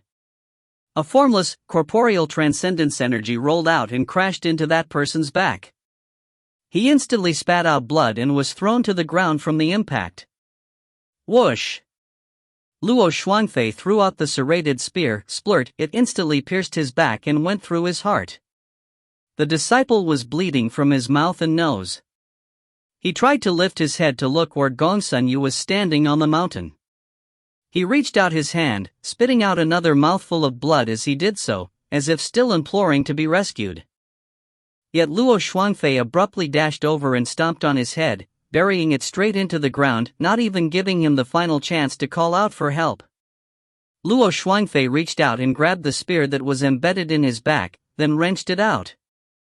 The inverted edge of the spearhead pulled out flesh and blood with it as it was retracted, dripping all over with blood. From Long Viridescent Cave, 8 cultivators had joined hands in battle, but they all lost their lives to his serrated spear. He did not let even a single one go. It was a merciless slaughter. Even Gong Sun Yu, his 2 handmaidens, and Hong Mian's expressions twisted at the sight of such brutality. Keeping his inversed scale spear away, Miao Yi couldn't help rubbing his nose as he laughed bitterly to himself. This bastard Luo Shuangfei was at times listless, at times ruthless, and sometimes he was so ignorant that it was maddening to watch. Sometimes he was easily bullied, and at other times, he would cry for almost no reason at all like a woman and made others feel sorry for him. He was also quite lecherous, and looked so weird and ugly that one had no way to describe what he was like at all. Miao Yi could feel a wicked aura coming off Luo Shuangfei's body. He had no idea what kind of oddball he had recruited. Miao Yi thought, even though last night I said that you don't need to hold back once we fought, you didn't need to be so ruthless, right? This was still under the pretense of a spar after all, but you made it look like a massacre. Wouldn't Gong Sun Yu immediately know I was intentionally setting him up then? You didn't even leave a single way for me to find an excuse. That being said, considering Luo Shuangfei's history as a thief, Miao Yi found his actions understandable. Before he recruited Luo Shuangfei, Miao Yi already knew that this bastard was extremely ruthless. Not only did he steal, he would kill everyone regardless of gender. He completely didn't understand the meaning of mercy. As though once you were within his grasp, it was logical to kill you. It was evident from the scene that just played out before him that this fellow didn't think very much of killing others. Miao Yi didn't know where he got such a vile temperament from. Are all thieves like this? Yet in the end, after witnessing Luo Shuangfei's skills today, Miao Yi deeply felt that it had been worth it to recruit this fellow. Yuan Fong took a deep breath as he stared at Luo Shuangfei, and laughed bitterly to himself. This Tao Ruping had been courting his own death. If he had allowed Yuan Fong to step up to battle earlier, then he and the others might not have ended up like this. After witnessing this battle, Yuan Fong thought the three major sects lived true to their name indeed. Against the confusion caused by that strange whip of the Jade Lady sect alone, I would definitely have lost my concentration and have a hard time dealing with it, much less against the heart-devouring bats. If I were the one to step up just now, I definitely would have lost. It wasn't without reason that Tao Ruping and the rest dared to offend a Blue Lotus cultivator such as myself. They truly did have the rights to be boastful. Alas, Tao Ruping could not have made a more terrible choice. He thought that Luo Shuangfei, the White Lotus 9th grade, was easy to bully, but it turned out that Luo Shuangfei was incredibly cunning. His cultivation was not high, but he specialized in countering all sorts of tricks. Tao Ruping had more or less sent himself to his own death at the hands of Luo Shuangfei. Yuan Fong finally understood. No wonder Miao Yi was always been so lenient on this Luo Shuangfei in the past. He was indeed someone capable, and deserved Miao Yi's good treatment of him. Luo Shuangfei invoked his arts and cleaned the bloodstains off the serrated edge of his spear with a shake. Then, he moved back to Miao Yi's side and cupped his fists at him, before obediently moving to stand behind him and became listless once again. If you find any errors, ads pop up, ads redirect, broken links, non-standard content, etc., please let us know. Report chapter so we can fix it as soon as possible. Chapter 276, A Stumble to Prevent a Fall. Chapter 276, A Stumble to Prevent a Fall. Translator, Soup Hunter. Editor, Tom Yummy. Luo Shuangfei was indeed quite listless. Ever since he was chased out from Miao Yi's residence, he had become lethargic. However, in the eyes of Gongsun Yu, he was simply acting weak to deceive the strong, and it was all part of Miao Yi's plan to set him up. Gongsun Yu now understood that he had fallen for Miao Yi's trap. "What do you two think you are doing?" Hong Mian asked icily. She directed the question to both of them, but her gaze was sternly locked onto Miao Yi's face. The total number of cultivators registered in Long Viridescent Cave was 11, including Gongsun Yu. Miao Yi's subordinate killed off 8 of them just like that. If 2 more were killed, Long Viridescent Cave would have become completely barren with but a lone member. Hong Mian did not need to make much of a guess to realize that Miao Yi's actions were intentional, as she already knew the underlying reason. She was quite outraged that even with her presence in Long Viridescent Cave, Miao Yi still dared to do such a thing. He didn't hold her with any regard at all. And if he made light of her, that meant he was making light of Mountain Chieftain Qin Weiwei as well, because she was sent over by Qin Weiwei precisely to mediate. Miao Yi laughed dryly. "Elder Auntie. We were sparring and made a wager on it. I told Cave Master Gongsun that he could pick any one of my subordinates to fight, and that his subordinates would not be able to win even if they joined hands. He didn't believe me, and made a wager of 200 low-grade orbs of will with me. The result is obvious: I won." Hong Mian abruptly turned to glare at Gongsun Yu. "Cave Master Gongsun. Is this true?" Miao Yi. "You set me up. I did agree to the spar, but I didn't say that you could kill anyone." Gongsun Yu was furious. Most of his subordinates were killed, and he was almost reduced to a lonely cave master of a barren cave. Miao Yi's expression changed as he said in an icy tone, "Gongsun Yu, don't treat me like a fool. Who was it just now who assumed that he would win because he was bullying the few with the many? Who was it just now who said that accidents are common during spars? Yet you still dare to provoke me with your words. Do you finally feel regretful now?" You! Gongsun Yu was lost for words. Hong Mian looked at Gongsun Yu in astonishment. "Didn't you ask the mountain chieftain to step in and mediate precisely because you were afraid of the other person? Yet you still dared to provoke him?" Hong Mian would not believe Miao Yi's nonsense so easily. She immediately pointed at the two handmaidens and ordered in a penetrating voice, "The two of you. Explain to me what just happened. If I find out that you're hiding something, don't blame me for being discourteous." She would not believe just one side of the story, and wanted to see it from every angle. The two handmaidens panicked and turned to look at Gongsun Yu. Hong Mian immediately cast him a cold glare and said, "Cave Master Gongsun." Gongsun Yu quietly nodded, and his two handmaidens immediately explained what had happened in a meek manner. Naturally, they sided with Gongsun Yu and avoided mentioning some parts of the story that were disadvantageous to him. However, Miao Yi was standing right beside them. Obviously, he would remind them and ask them questions like, "It seems you two forgot to mention something?" Every so often. Hong Mian immediately asked, "Did you?" The two handmaidens quietly looked towards Gongsun Yu. They didn't dare to make a sound. Hong Mian immediately shouted, "Did you or did you not? Answer me." Once they finally explained the entire situation, even Gongsun Yu realized how dumb he was. He broke out in cold sweat as he hastily explained, "Elder Auntie, this is a plot that Miao Yi devised." Hong Mian wanted to laugh in exasperation. "What's the point of you understanding this now?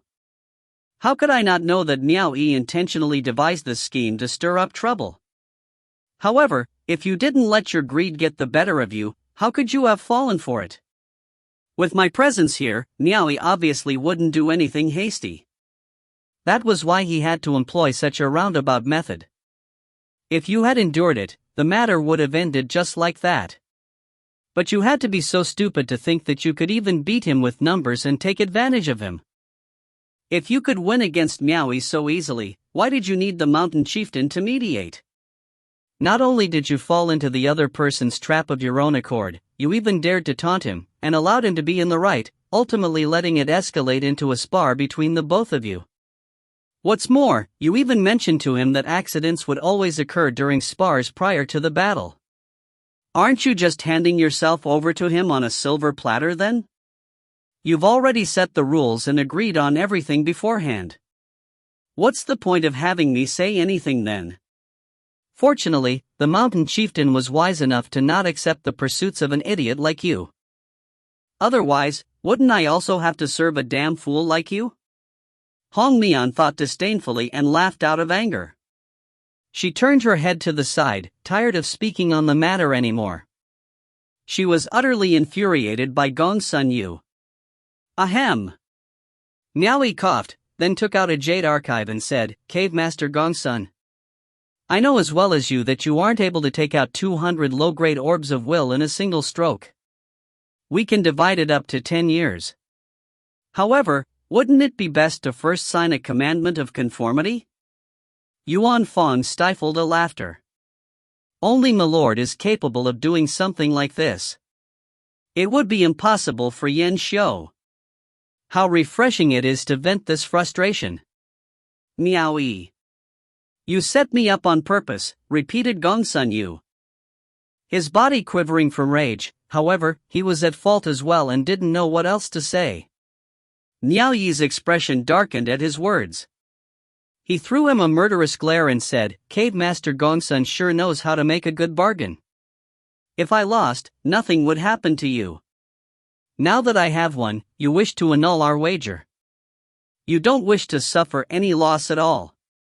Do you think I am such a pushover?" Pressured by his vicious glare, Gongsun Yu's heart thumped, and he turned to look at the two men behind Miao Yi. Just one of his subordinates was enough to challenge his entire long viridescent cave. He was absolutely regretful now. He didn't know what had come over him for him to offend Yin Xiu last time. Elder Auntie. Gongsun Yu shot a beseeching gaze at Hong Mian. It would be a lie if he said he wasn't afraid after seeing the murderous glare from Miao Yi. Not all the men of East Arrival Cave had arrived yet, only 3 were here. Yet he couldn't defend against any one of these 3 before him at all. You've already made all the decisions. What do you still need me for? Hong Mian was enraged and really wished she could wash her hands off the matter and leave. However, Gongsun Yu was absolutely loyal to Qin Weiwei. Not only did he risk his life to save her back then, he was also Yang Qing's trusted aide once.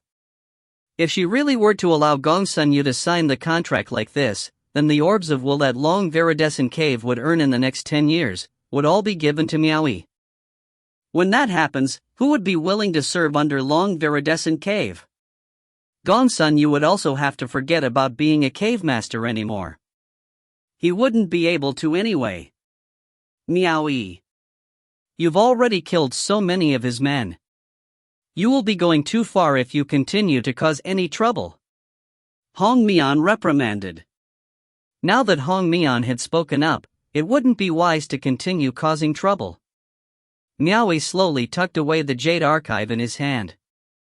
Out of respect for Elder Auntie, and since she is here to bear witness, we don't have to sign the commandment of conformity. However, I'll keep those 200 orbs of will in mind for now.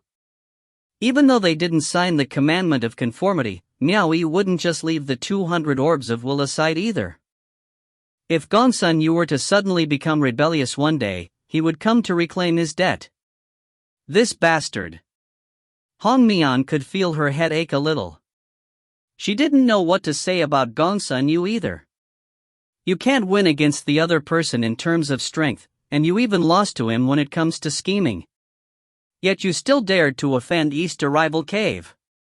Do you not have anything better to do? After something like this, Miao Yi naturally wouldn't continue to dawdle any longer. Hong Mian wouldn't let him either. She had to hurry back and make her report as well. Before he left, Miao Yi sat on his dragon steed and openly said, Gongsun Yu. Whenever I meet an opponent that isn't my match, they would only be able to endure, avoid, or make a compromise. However, you've got some guts. Despite knowing fully well that you cannot win against me, you still dared to lord over the head of my East Arrival Cave. Let this be a lesson to you. If you make the same mistake again, I won't let you off so easily.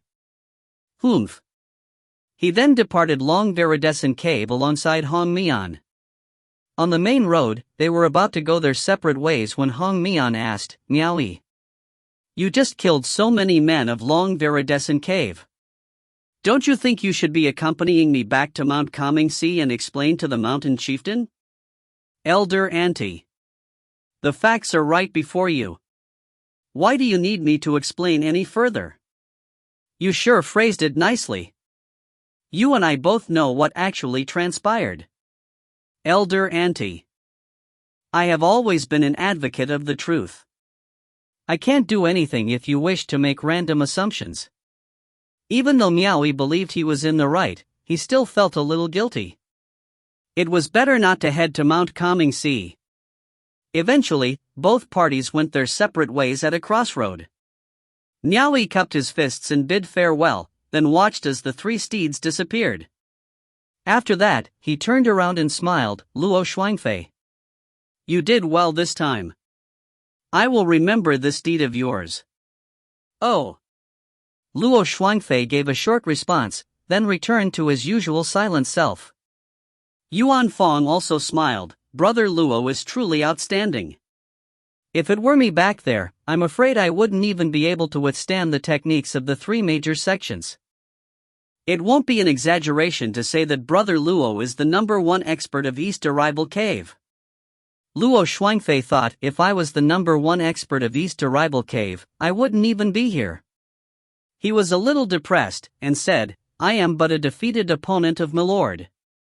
I wouldn't dare hope to be the #1 expert of East Arrival Cave. Yuan Fang looked at Miao Yi in stupor and shot him an inquisitive gaze. He didn't know of the process by which Miao Yi recruited Luo Shuangfei. Miao Yi revealed a faint smile, and didn't say anything else. Then, he waved his hand and said, "Let's go back." The 3 dragon steeds bolted away in a thunderous gallop once more. Yuan Fang still carried an expression of curiosity. Given the skills that Luo Shuangfei displayed, he was obviously not using his full strength. It didn't require much effort for him to kill those 8 disciples. Even though Yuan Fang's own cultivation was a realm higher than Luo Shuangfei, he himself believed that it would be difficult for him to win against Luo Shuangfei. At the same time, he believed that he was stronger than Miao Yi.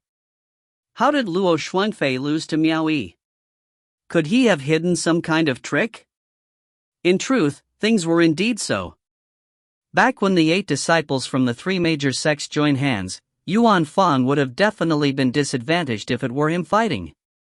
However, if it was a straightforward battle of strength, Yuan Fang's cultivation was evident. At best, Miao Yi would only be able to bring the fight to a stalemate by relying on his full set of transcendent artifacts. It would be very difficult for him to win against Yuan Fang. Avoiding to fight a Blue Lotus expert was the ironclad law. However, Yuan Fang's cultivation was useless against Luo Shuangfei, and might not even be able to penetrate the defenses of his armor artifact. Without taking into account of any other factors, Luo Shuangfei only needed to summon his purple marten to deal with Yuan Fang. However, whether it was Luo Shuangfei's black rakshasa or purple marten, though they may be useful against other opponents, these devious tricks were completely useless against Miao Yi.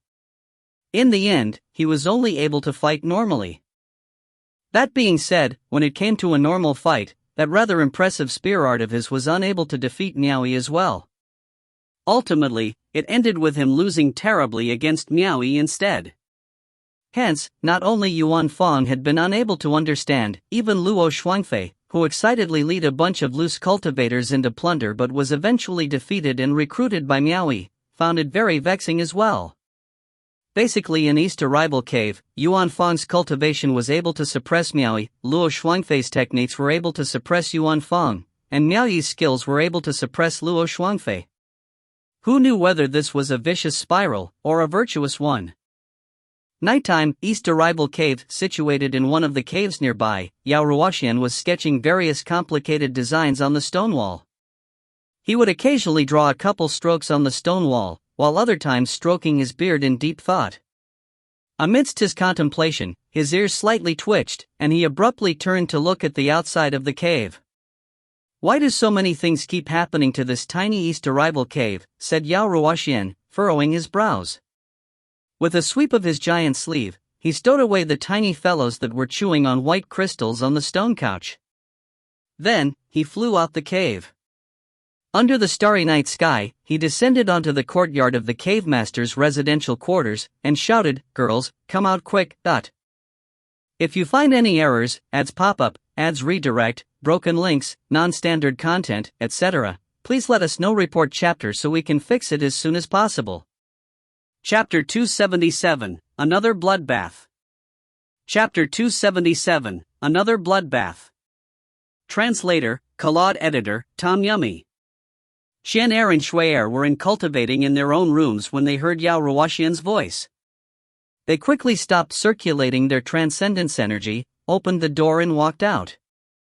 "Teacher, is something the matter?" Xian'er asked curiously. Yao Ruoxian shook his head, and said, "I'm afraid trouble is coming to this abominable East Arrival Cave. You two should leave with me." The girls shared a glance and asked, "What kind of trouble?" Yao Ruoxian pointed about. "A large force is surrounding East Arrival Cave. There is a high chance that they are planning to attack this place. The two of you should follow me into hiding." The girls were shocked. They perked their ears up to listen, but they couldn't hear anything. However, they knew there was a big gap between theirs and Yao Ruoxian's cultivation. Additionally, it was much better to believe that something like this was true rather than not. Still shocked, the two exchanged a glance, then nodded. They began to shout a warning, "Enemy ambush! Enemy ambush!" Yao Ruoxian didn't stop them. He knew that it was normal for them to sound the alarms. If they didn't, it would mean that they were leaving the numerous lives of East Arrival Cave to their own demise. The two girls invoked their arts and shouted a few more times.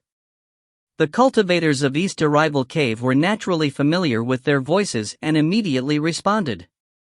In a short while, the men gathered their dragon steeds and galloped towards the source of the shouts. Yan Xiu quickly rode his steed over. He didn't concern himself with formalities at a time like this and leapt with his dragon steed, landing directly within the cavemaster's residential quarters. He was surprised at first to see Yao Ruoxian. He never knew the identity of this mysterious old man, only that Miao Yi was quite afraid of him. He quickly asked the two girls, "Elder Auntie, Little Auntie, what happened?" The two girls immediately repeated Yao Ruoxian's words. Yan Xiu was stunned. He hadn't heard any sign of movement. He turned to ask Yao Ruoxian, "Sir, is this true?" Yao Ruoxian rolled his eyes at him. However, knowing that the situation was grave, he didn't beat around the bush and immediately gave a warning. "There are at least 200 steeds. At the moment, they are starting to approach from every corner at a breakneck pace. However, the net they casted was too wide and has yet to fully close. Thus, the gap in the southwest corner is slightly larger than the rest. Take advantage of this and charge out immediately from there, and you might still have a chance." Yan Xiu would rather choose to believe in such matters than not. After all, it was better to be prepared beforehand than to lie in wait. Yan Xiu immediately said to the three of them, "Then you must quickly follow us in breaking through the encirclement." Yao Ruoxian shook his hand and said, "You all should go on your own. Just leave the safety of the two girls to me." Yan Xiu wasn't aware of Yao Ruoxian's abilities, so he hesitated for a moment. The two girls quickly said, "Teacher Yan, we will be fine in the old senior's hands. You shouldn't waste any more time." Seeing the two say so with such confidence, Yan Xiu realized this mysterious, shabby old man must definitely be extraordinary. Otherwise, he wouldn't cause Miao Yi to be so fearful of him. "All right then. Take care, Elder Auntie. Little Auntie. Don't forget to send a message if you need help." Yan Xiu nodded. Given the urgency of the situation, it wouldn't do him good to hesitate any longer. He immediately rode his dragon steed and jumped out the courtyard. Lai Yuhan was stationed outside when he vaguely heard the commotion, and his expression instantly changed. "There is a large force coming to assault us. Follow me to break past the encirclement from the southwest corner." Yan Xiu shouted to the men gathered outside. He swung the broadaxe in his hand and led everyone towards the southwest corner at a gallop. The speed of the dragon steeds were really too quick. Previously, only Yao Ruoxian could hear them. Then Lai Yuhan could, and now, almost everyone could hear them. Under the night sky, a spirit eagle flapped its wings and flew off. Carrying another caged eagle on their backs, Zhenair and Shui'er rushed to the astronomical platform and gazed into the distance. Seeing Yan Xiu quickly leading the men off, the two suddenly leapt outside the courtyard. Yao Ruoxian was stroking his shaggy beard when he heard them make a move and turned to look. He immediately chased after them and with a flick of his sleeves, stopped them outside. "Where are you two going?" They left too hurriedly. "Those sisters have yet to be placed in a safe location. We have to hide them," Zhenair anxiously said. The two girls couldn't forget the sight of those handmaidens brutally hung, naked on the ruined beams the previous time. They didn't wish for the current handmaidens to follow in their footsteps. Silly girls. There's no time. Disregarding whether or not they both agreed, Yao Ruoxian swept his large sleeves, and two rays of light enveloped around the two before shooting straight into the sky. It was none other than Xiongxiao who had come to surround East Arrival Cave with his forces. Xiong Xiao, Tu Sanliang of the Sword Deviate sect, Lan Yi of the Jade Lady sect, and Ma Hu of the School of Imperial Beasts. These 4 Blue Lotus first-grade cultivators each led an army of men and quickly enclosed the area from 4 separate directions. Since the men of East Arrival Cave were able to hear the commotion outside, the ones surrounding them could naturally hear the movements of the men from East Arrival Cave as well. The southwest corner that the men of East Arrival Cave were heading towards was exactly the gap between Tu Sanliang and Lan Yi. As soon as the two noticed their movements, they immediately deduced that East Arrival Cave's forces were intending to escape. However, they were unsure as to how East Arrival Cave's forces managed to know of their assault ahead of time. Even they themselves only just received word that Xiong Xiao was planning to attack East Arrival Cave once they reached here. There shouldn't be any chance for an information leak prior to that. Even though the two of them were in 2 separate locations, they both issued a command at almost the same time and led half their troops over to stop East Arrival Cave's forces. Under the moonlight, Yan Xiao and his men saw 2 forces ahead of them. Up to about 50 men were approaching from 2 sides to block their charge. Wielding a pair of broad axes in his hands, Yan Xiao gave an absolutely ferocious bellow, "Kill!" The men behind him all readied their swords and spears. Everyone had a somber expression. They knew it was time to fight for their lives. They followed behind Yan Xiao in a furious charge. At the foremost of the right army, Tu Sanliang shouted, "Sword Deviate sect disciples! Sword formation!" As he raised his arms, the 6 long swords strapped to his back sliced through the air as they shot upwards. Then, 6 cold glints shot viciously towards Yan Xiao at the forefront. The chain wrapped around Yan Xiao's arm suddenly emitted a white glow and loosened up. He released one of the broad axes and spun it around using the chain attached to it. The broad axe spun so quickly that not even wind could get past it. A crisp clanging rang out. He actually managed to block the assault from Tu Sanliang's 6 flying swords. Even so, Yan Xiao's arms were a little numb from the impact. Tu Sanliang's cultivation was higher than his after all. Fortunately, the pair of broad axes gifted by Miao Yi to Yan Xiao was a first-grade transcendent artifact. Otherwise, he definitely wouldn't have been able to block the strikes. However, even if he managed to block Tu Sanliang's attack, he couldn't defend against so many Sword Deviate sect disciples at the same time. The Sword Deviate sect disciples from the left and right armies had all already released their flying swords and sent them slicing over. Over 100 flying swords rained down upon them like a storm. Even if Yan Xiao could block the front, he couldn't guard against the sides. East Arrival Cave forces flailed their weapons about in panic as they rushed to block the attacks from the sides. Dragon steeds neighed and their members screamed in agony. Some had already fallen among the East Arrival Cave's forces. Both sides instantly charged into one another and began a bloody brawl. Wearing a silver muslin, Lan Yi snapped her whip plang, wrapping it around Yan Xiao's chained axes and holding him back. Lai Yuhan slaughtered his way out from the sides and flicked Lan Yi's whip away with his spear, returning Yan Xiao his freedom. As long as any of the men from East Arrival Cave were still alive, they immediately followed behind Lai Yuhan, assembling together and risking their all to charge forward and out of the encirclement. Standing on a gigantic treetop in the distance, Xiao Ruoxian hid in the canopy along with the 2 girls he abducted. Keeping his eyes shut, he listened closely to the commotion and slowly shook his head. It seems they've been stopped. I'm afraid their chances of survival are slim now. East Arrival Cave, Xiong Xiao and Ma Hu's forces had already reached East Arrival Cave and were galloping around the place, searching around. A few dozen handmaidens were trembling in horror as they were brought over and gathered together. Even though he could hear the sound of battle from the other end, Xiong Xiao still shouted at the girls, "Where is Miao Yi?" For those hiding any information, only death awaits. How could these frail girls withstand the intimidation? Those that knew immediately stuttered, "I heard from the master that he has gone to Mount Calming Sea." Mount Calming Sea? Arg! Xiong Xiao raised his head and roared. He almost spat out blood. He came here with such a force precisely to eliminate that bastard, but he actually wasn't here. He continued to interrogate the girls, but they didn't provide any different answers. In his fury, Xiong Xiao pointed to the girls and uttered a single word, kill. The girls begged and wailed, but dozens of flying swords swooped in and impaled them.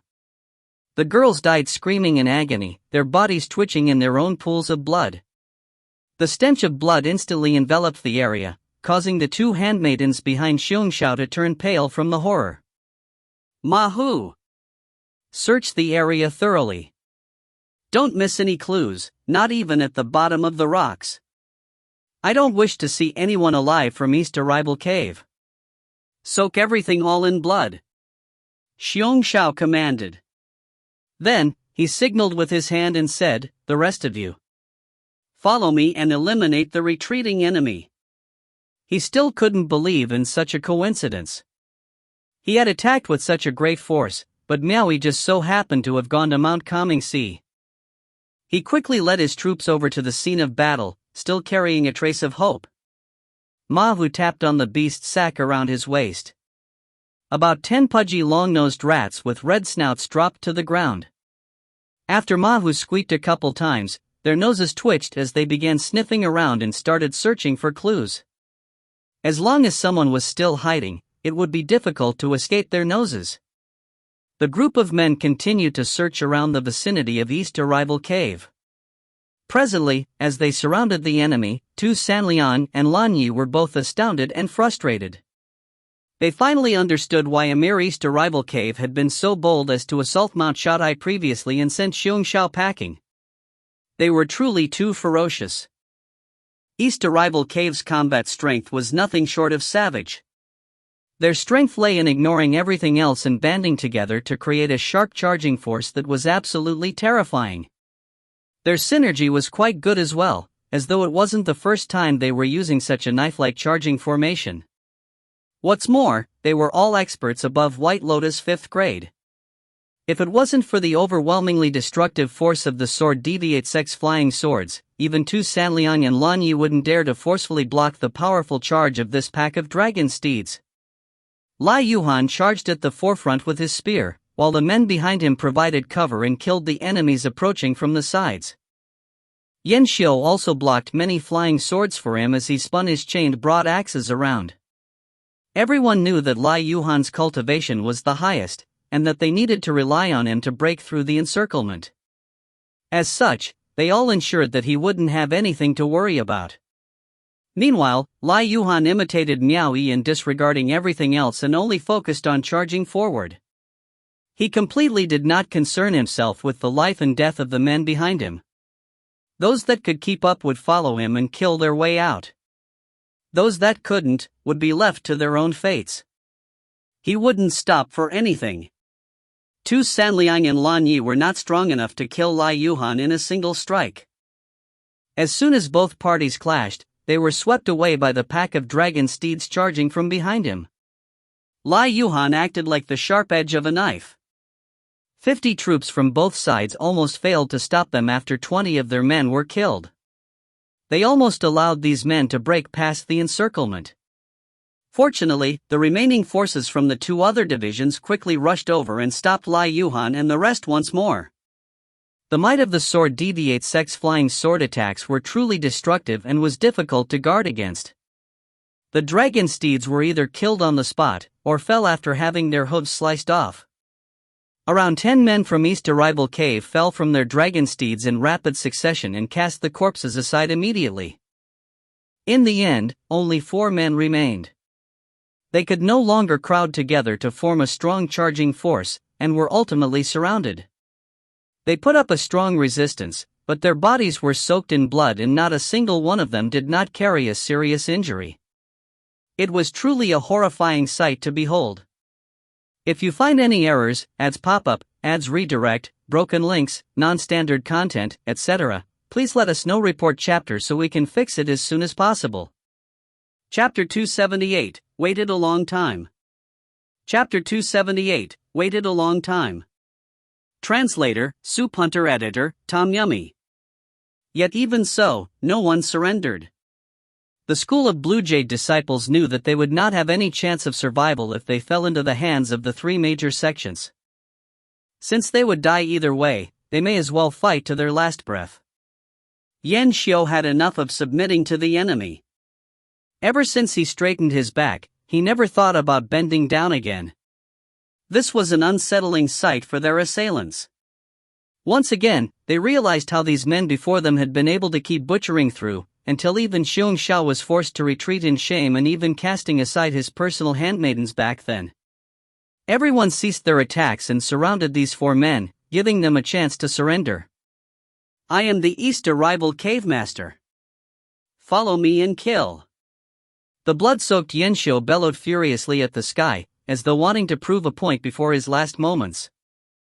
He grit his teeth and flailed about with the pair of chained axes as he charged towards the enemy. Protecting each other back to back, Lai Yuhan and the rest quickly turned their dragon steeds around and charged behind Yan Xiu. Boom! The earth suddenly gave a huge shudder. Tu Sanliang and the rest were just about to launch their attack when the ground mysteriously cracked open. A large chasm abruptly split open the earth and almost threw them off their steeds. Everyone's steeds momentarily lost their balance, and they hastily tried to stabilize them. However, with this, Yan Xiu and the rest were presented with a chance to escape. Their 4 steeds immediately leapt up and out of the encirclement. After steadying his mount, Tu Sanliang bellowed, "Don't let a single one of them escape." He was the first to jump with his dragon steed and chased after the 4. Dozens of steeds followed suit. The flying swords of the sword deviate sect swiftly shot out like a violent hurricane. While in mid-air, the window of attack they left was greatly widened for an instant. The 4 who jumped up on their dragon steeds hastily twisted their bodies around and flailed with their weapons to block the oncoming attacks. Clanging sounds rang out as the 4 desperately tried to defend themselves. However, they couldn't help defend the dragon steeds beneath them against the flying swords attacking from under their bellies. Spurting sounds could be heard as blood gushed out of the bellies of the 4 steeds. The 4 immediately stepped on the backs of their dragon steeds that were still neighing in agony, and jumped up to the branches of a giant tree to escape. After jumping onto a large tree, Yan Xiu suddenly saw a black hand reaching towards him. A strong transcendence energy suppressed him and stopped him from moving. The silhouette covered completely in black garbs grabbed Yan Xiu and quickly hid away in the canopy ahead. How could Lai Yuhan and the rest escape without the help of a dragon steed's speed? The swords raining down from the sky immediately knocked the 3 of them down. As soon as 2 fell to the ground, they were instantly pinned down by several flying swords and died. One of Lai Yuhan's thighs was pierced through by a flying sword. With a similar gaping wound from another flying sword in his belly, Lai Yuhan hopped about on one leg. His hair was a mess and his body covered in blood. He desperately twirled his long spear about to block the storm of swords shooting towards him. Whoosh! A 9-jointed whip snapped through the air and tangled the long spear in Lai Yuhan's hands. Lan Yi had personally launched a strike from atop her dragon steed. She pulled on her 9-jointed whip and firmly kept Lai Yuhan's spearhead at bay.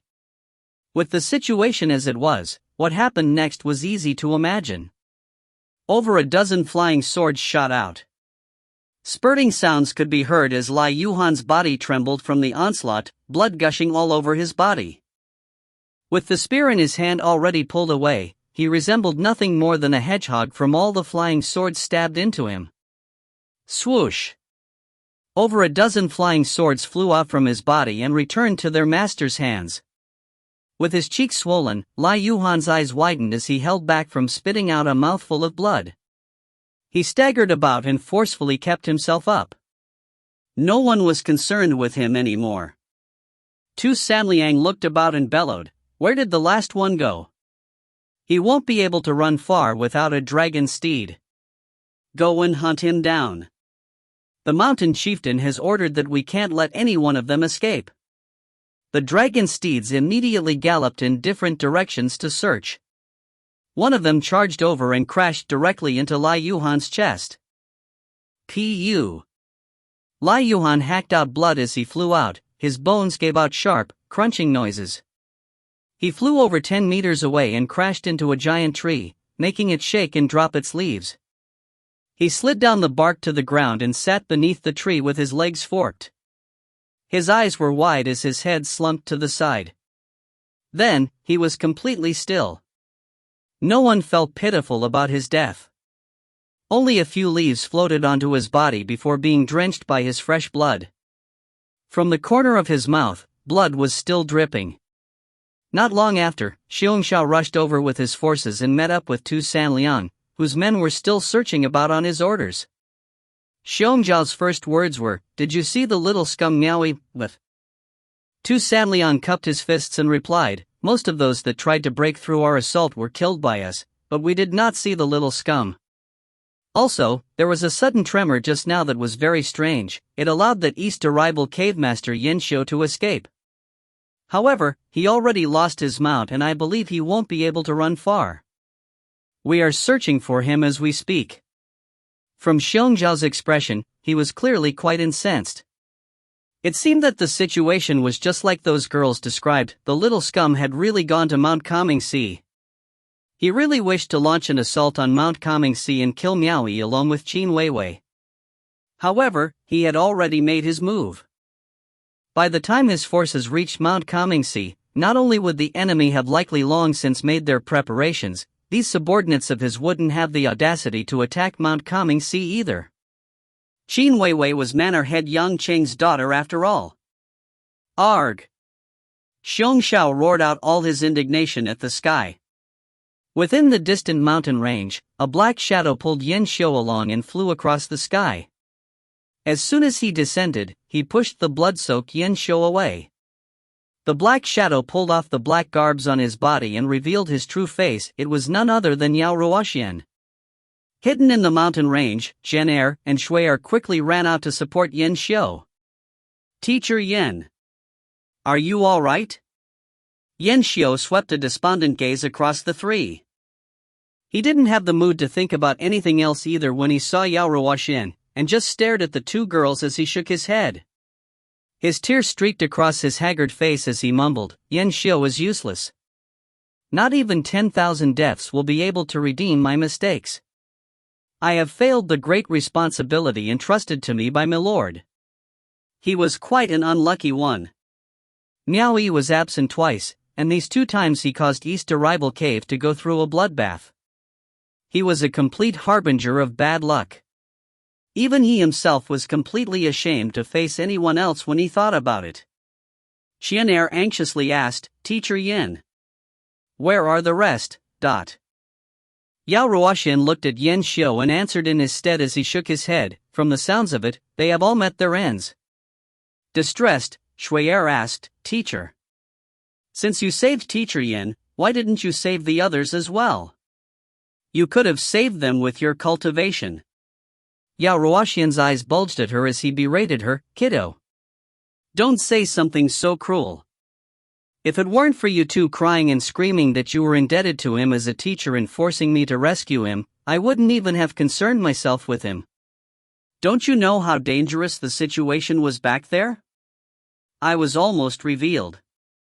If that happened, once word got out, suppressing Second Hall and Moon Traversing Palace would immediately send their experts over to hunt me down. Wouldn't I have to run for my life when that happens? All you two care about is them. Why don't you spare some consideration for me? I'm not even that close to them. Why can't you two just consider my difficulties sometimes?" He turned back to regard Yin Xiu.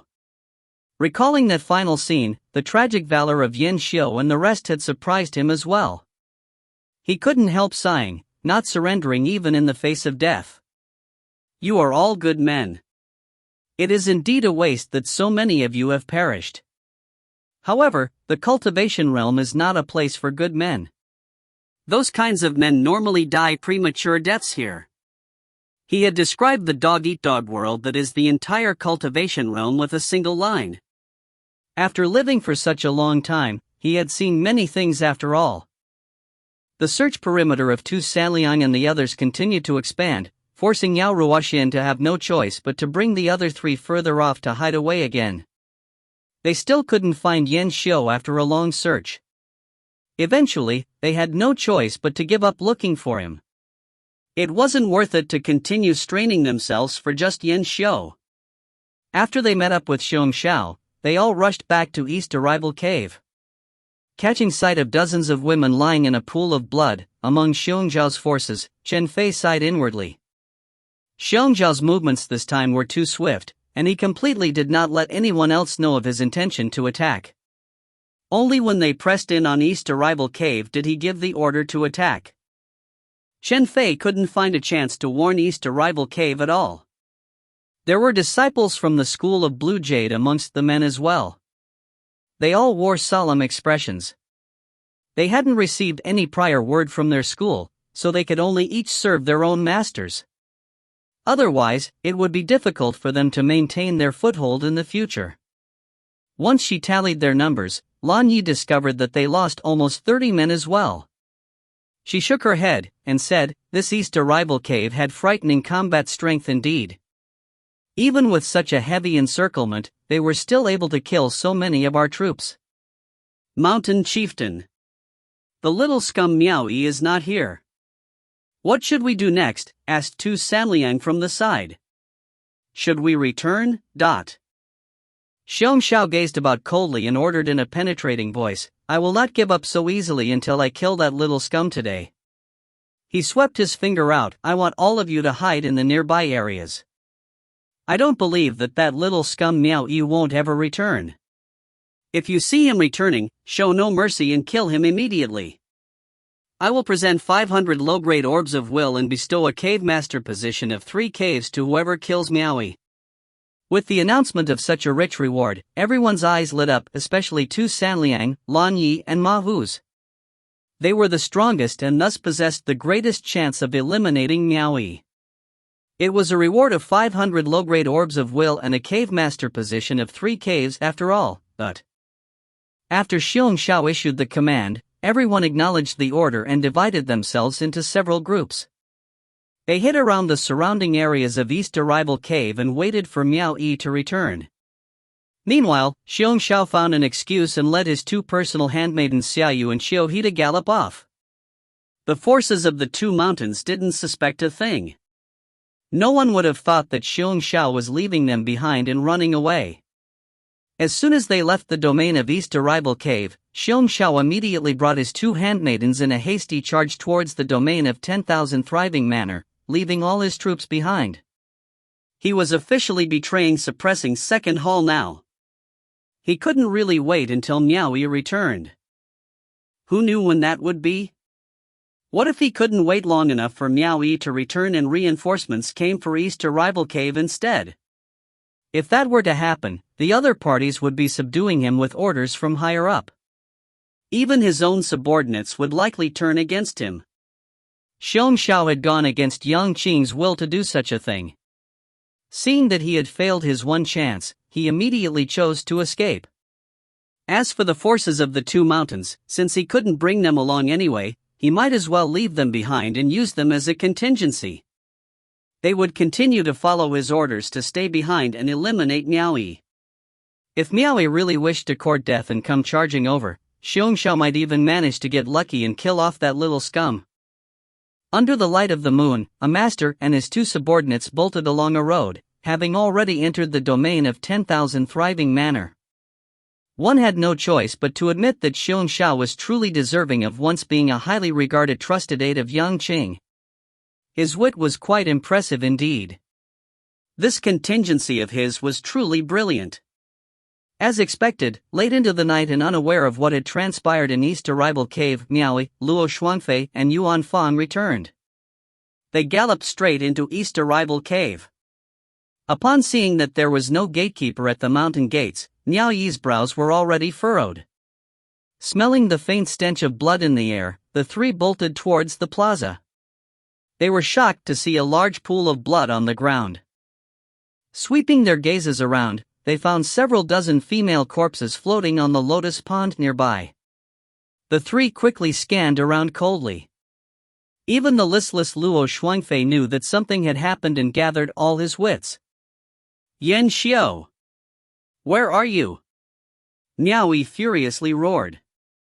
"Mountain Chieftain has great foresight indeed. Tu Sanliang's hearty laughter could be heard coming from the mountain forests to the side. Little scum Miao Yi. We have been waiting a long time for you. If you find any errors, ads pop up, ads redirect, broken links, non-standard content, etc., please let us know. Report chapter so we can fix it as soon as possible. Chapter 279, Charcoal Breaking Past the Encirclement. Chapter 279, Charcoal Breaking Past the Encirclement. Translator, Soup Hunter. Editor, Tom Yummy. The three of them turned to look at the source of the sound. Under the moonlight, the mountain forest seemed ethereal. As the beating of the dragon steed's hooves echoed, over 200 men suddenly jumped out from both sides, and quickly blocked Miao Yi's escape route. Tu Sanliang, Lan Yi, and Ma Hu each led their own troops and secured an area, their gazes feverish as they stared at Miao Yi as if he was a pile of treasure. It would be rather difficult not to think of Miao Yi as treasure. The temptation of 500 low-grade orbs of will and a cave master position of 3 caves along with the assurance from their overwhelming numbers erased any doubt the three of them could ever have. How could they resist such an enticing opportunity? The blue lotus on their foreheads were already shining, and they were itching to strike. As they were slowly surrounded by over 200 men, Miao Yi saw the outline of a blue lotus on the foreheads of the three and was inwardly startled. Such an overwhelming force was already difficult enough for the three of them to deal with, much less against the 3 blue lotus experts at the same time. He shot a glance at their attire and could roughly guess where they came from. He looked about and saw Chen Fei in the mix, and was even sure of himself, unable to help grinding his teeth as he shouted, "Xiong Xia, you dog scum! Come out, dot." Lan Yi mocked, "Why would the mountain chieftain need to personally step out to deal with a little scumbag like you?" She turned to her sides, and laughed with an affectionate tone, "My 2 big brothers. Just leave this little scumbag to your little sister. There's no need to trouble yourself, little sister. You can just stand aside and watch."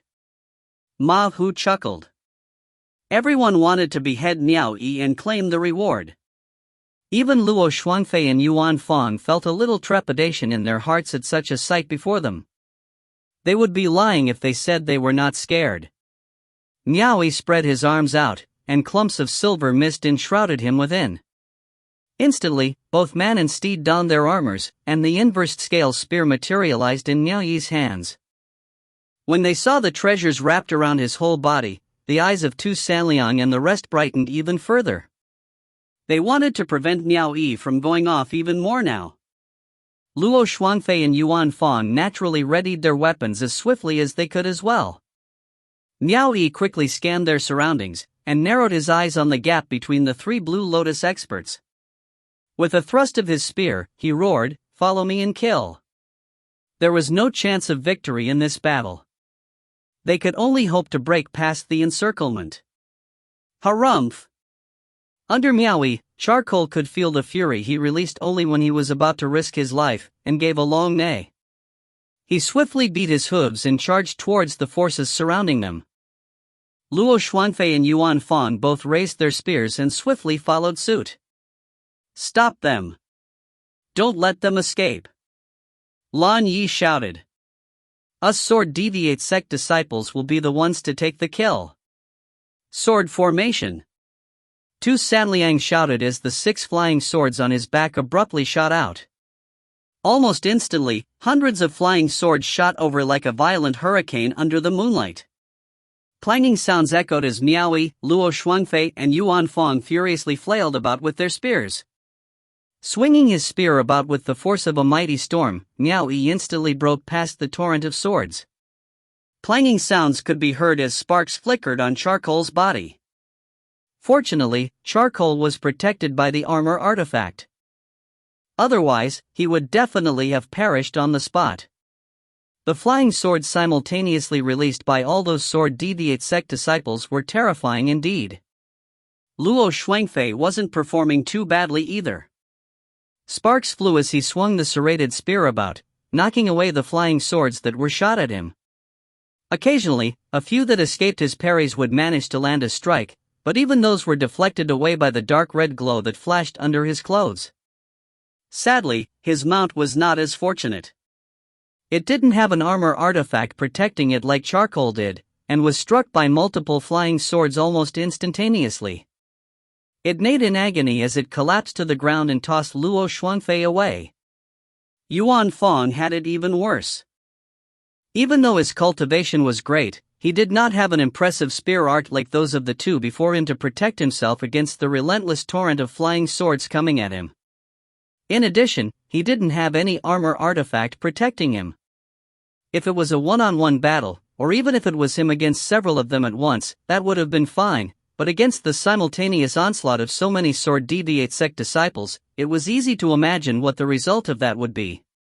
It happened in mere seconds. He was stabbed thrice in succession in the back, the tips of the swords piercing through his heart and out his chest, bringing out spurts of blood with it. Similarly, his mount neighed as it fell to the ground, and tossed him off. His body trembled in midair as he was pierced by an additional dozen flying swords. While airborne, he spat out a mouthful of fresh blood and dropped his spear, falling to the ground like a hedgehog. Luo Xuanfei had been sent flying across the sky and was flailing about with his spear, deflecting dozens of flying swords while he was in midair. He was cursing inwardly when he suddenly heard a sudden rush of wind, and quickly struck behind with his spear. However, he soon realized that it had come from Miao Yi's spear. As the two spears crossed one another, the reversed edge of the inversed scale spear twisted and hooked onto Luo Xuanfei's spearhead. With a tug of his arm, Miao Yi pulled Luo Xuanfei, along with his spear, over while he was still in midair. As he cut across the wind, Luo Xuanfei understood Miao Yi's intent. He twisted his body around to knock away several flying swords. With his back facing Miao Yi, he spread his legs and balanced behind him, rapidly swinging his serrated spear about to knock away the chaotic torrent of swords. At the same time, he smiled, "And here I thought you would just be concerned with running away by yourself, and leave me behind." He had been so listless before. It had been such a long time since a smile was seen on his face. Yet he was smiling now, while they were in the midst of such danger.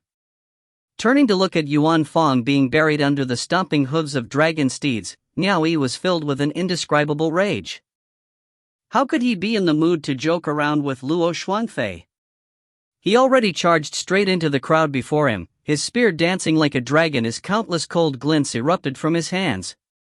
He sent men flying continuously as he thrust with his spear, furiously roaring, "Those who stand in my path shall die." Furthermore, with Luo Xuanfei and his extraordinary spear art behind him eliminating any potential cause for worry, Miao only concerned himself with madly charging straight ahead. Flesh and blood splattered about as he butchered his way through. Rushing in from both sides to stop him, Tu Sanliang and the other two never expected that Miao Yi's charging force would be so savage. They were unable to stop him even with their great advantage in numbers, as if he were cleaving through waves. Men and their mounts fell under Miao Yi's onslaught. In that instant, Tu Sanliang exclaimed, "Stop him! Whoever retreats shall die." It wasn't the first time that Xiong Zhao's subordinates had to fight against Miao Yi. They already had some experience in dealing with him. Immediately, a dozen cultivators leapt away from their dragon steeds, and sent a final order to their mounts. They were prepared to sacrifice their dragon steeds to stop Miao Yi. A dozen dragon steeds ferociously charged straight towards him without a care for their own survival. Miao Yi was extremely surprised. Before he could react, he suddenly felt a torrent of rage surging from Charcoal's body and faintly saw a demonic red glow in his eyes. Miao Yi instantly recalled the scene on the island. Luo Xuanfei didn't sense the change in Charcoal's behavior from where he was seated at the back. He only felt that the dragon steed under him had suddenly become faster by a great deal, to the point where even he was a little disbelieving. How can a dragon steed actually run this fast? While swinging his spear about, Miao Yi also took a deep breath then. He had never experienced Charcoal running so fast before. His entire body felt like it was piercing through the rushing wind. Woo! Suddenly, Charcoal made a roar that didn't seem possible for a dragon steed to make. Lowering his previously raised head, he charged straight ahead with the top of his skull facing forward. He clearly intended to challenge the dozen dragon steeds charging at him alone. An astonishingly fearsome aura instantly erupted from charcoal. The dragon steeds surrounding them on either sides appeared to have sensed something peculiar as well and became quite jittery, so much so that even their masters seated on them found it difficult to rein them in. Their eyes revealed a sense of dread and terror, as though they wanted to avoid charcoal and didn't dare to approach him. The dozen dragon steeds charging over were in a similar situation. All of them tried to move aside to avoid charcoal. However, both sides were moving too fast and there was no time to dodge. Charcoal's full body armor began to shine with a dazzling glow as he charged forward like a lightning bolt. Several deep booms resounded, and blood spewed from the dragon steeds charging over as they were sent flying one after another. Charcoal's momentum didn't fall at all as he continued plowing his way through, blasting dragon steeds away in quick succession. Those witnessing the sight were completely horrified by the earth-shattering force behind those thundering booms. Those are dragon steeds that are being sent flying away in a straight-on collision. They're being blasted away. The ferocity and ruthlessness of that charge caused most of the cultivators planning to stop him to back away in fear. How could they survive if they crashed into him? The cultivators that had been rushing in from both sides were now retreating back from the terror of it as well. A gap instantly appeared in the path ahead. Charcoal quickly leapt and landed 100 meters away, then fiercely stomped his hooves and galloped away. Over 100 mounts behind him immediately spun about to chase after him. Miao Yi even released a swarm of venomous golden-winged bees from his beast sack to give chase. However, not even they could catch up to the two men seated on the dragon steed ahead. The rest of them naturally fell further behind from their target as well. Miao exclaimed, "What an astonishing armor artifact for a mount!" They immediately assumed that Charcoal's unstoppable momentum and speed was due to his armor artifact. A dragon steed would not have been able to run so fast otherwise. Lan Yi painfully said, "He actually managed to escape." Tu Sanliang ground his teeth and said, "There will come a time when the energy supply of his armor artifact is completely expended. He won't be able to maintain it for too long, much less while carrying two men. He will slow down eventually. We can't let him escape. After him." The rewards to be obtained from killing Miao Yi caused these 200 mounts to chase after him in a frenzy. Riding on Charcoal in a desperate effort to escape, Miao Yi was as surprised as he was pleased. He never thought that Charcoal could erupt with such an explosive burst of strength at such a crucial time. His strength was so immense that it was difficult to believe it was real. It was truly astonishing. If it weren't for Charcoal today, he and Luo Shuangfei may still be in a precarious situation. Could it have something to do with Charcoal refining Yao cores? With the inversed scale spear in his hand, Miao Yi gently patted Charcoal's back. His mind was set. Since Charcoal could obtain such benefits from refining Yao cores and since he liked to eat it anyway, from now on Miao Yi decided to obtain more Yao cores to feed Charcoal if he could. Even if it was just to thank him for his efforts. Seated back-to-back behind him, Luo Shuangfei saw that they had already left their pursuers so far behind that not a trace of them could be seen. He suddenly jumped up and returned to a normal sitting position and asked cheerily, "I never thought your dragon steed's armor artifact could be so impressive. Where did you get it? One day, I'll have one made too." Miao Yi's expression was somber. He was in no mood to entertain Luo Shuangfei. The sight of dozens of the corpses on the Lotus Pond and Yuan Fang's brutal death was still vivid in his mind. If his guess was correct, then the others might have. "Xiong Xiao, you dog scum! I swear I will not rest until either one of us is dead." Miao Yi grit his teeth and suddenly roared. Behind him, Luo Shuangfei asked, "Where do we go now?" "We will first head to Mount Comingsi to steady our position and assess the situation. Then, we will take revenge on that dog scum." As he ground his teeth, Miao Yi suddenly looked down and discovered Luo Shuangfei's arms were wrapped around his waist. Knitting his brows, he asked, "What do you think you are doing?" He never had a habit of being embraced by men. He never expected that from behind him, Luo Shuangfei would meekly reply, "Your mount is going too fast. I'm a little scared." Miao Yi was lost for words. The demonic red glow in Charcoal's eyes had already dissipated and he was out of his berserk state. How could he be too fast now? He was clearly back to his normal state. At most, he was just slightly faster than normal dragon steeds. It wasn't to the point that one would feel terrified. "Release your hands," said Miao Yi, tapping on a certain someone's arms. "I almost lost my life just now. I was so scared that my legs are still a little weak right now." "It's not like you're losing anything just from me hugging you a little. Why be so petty?" Luo Shuangfei found a good excuse and rendered Miao Yi speechless. Then, he chuckled as he asked, "Me lord, it was such a dangerous situation just now. Why did you still think of saving me? If you find any errors, ads pop up, ads redirect, broken links, non-standard content, etc., please let us know. Report chapter so we can fix it as soon as possible." Chapter 280, Something's Odd. Chapter 280, Something's Odd. Translator, Soup Hunter Editor, Milk Biscuit. That cheery tone caused Miao Yi to realize that the listless fellow behind him seemed to have revived after the predicament. He turned to ask, "So what you're saying is it seems like I shouldn't have saved you, is that it?" No, it's good that you saved me. All is good. A friend in need is a friend indeed." Luo Shuangfei chuckled as he pressed himself against Miao Yi's back. Just then, someone suddenly shouted from the side, "Brat." Miao Yi turned to look in the direction of the voice and saw 4 people emerging from the forest by the roadside. It was Yao Ruoxian, Yan Xiu, Xianer and Shui'er looking quite overjoyed.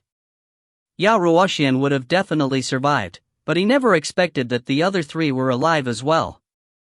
He didn't have high hopes on Yao Ruoxian's help to begin with. Taking away Xianer and Shui'er with him was possible, but he previously thought that Yan Xiu would have already been left to wallow in disaster. Charcoal was galloping too fast and flashed past them. Yao Ruoxian then swiftly carried the other 3 along as he pushed past the woods and onto the highway, and chased after Miao Yi.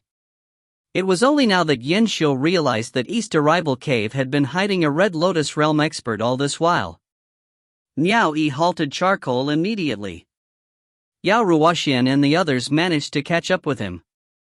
Miao Yi gazed at Yan Xiu covered all in blood and asked, "Why are you guys here?" "Yan Xiu is useless. I have betrayed Milord's trust." Yan Xiu recounted the overall situation with a quivering voice. After listening to his explanation, Miao Yi understood that after Yao Ruoxian had saved the bunch, he went deep into the forest and hid himself. Afterwards he crept back to East Arrival Cave to investigate whether or not those men had left. As a result, he found that those men were still hiding around East Arrival Cave. Without a second thought, he knew that this trap was set specifically for Miao Yi. Yao Ruoxian returned and met up with Yan Xiu and the others, not knowing when Miao Yi would return. They all quickly made a decision to head for the routes where Miao Yi would pass to wait for him, but it turned out that they were still a step behind. By the time they managed to camp beside the highway, Miao Yi had already passed by. In the end, he was met with trouble at East Arrival Cave. Before Miao Yi could explain how he managed to escape from East Arrival Cave, the faint sounds of dragon steeds approaching their way could be heard. He didn't expect that those men would be this persistent. Miao Yi's voice was somber as he whispered, "You all should continue to hide. I will head to Mount Calming Sea." The situation did not allow him to stay any longer. Leaving a few words, he mounted Charcoal and flew away quickly. The rest of them quickly went back into hiding.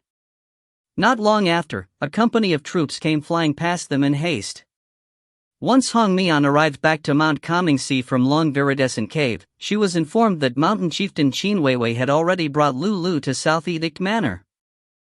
Before she could get any rest, she received a distress call from the East Arrival Cave. Xiong Xiao had assaulted the East Arrival Cave. Hong Mian was caught by surprise. She wasn't sure whether Miao Yi had already returned to East Arrival Cave and got caught in the attack. She alone would not be able to rouse the troops of Mount Calming Sea. All she could do was quickly prepare a jade archive and relay the news to the South Edict Manor at the earliest possible moment. South Edict Manor, inside a pavilion on the mountain peak, Qin Weiwei climbed up and immediately entered without announcing her arrival. She was the most right to do so within the two manors.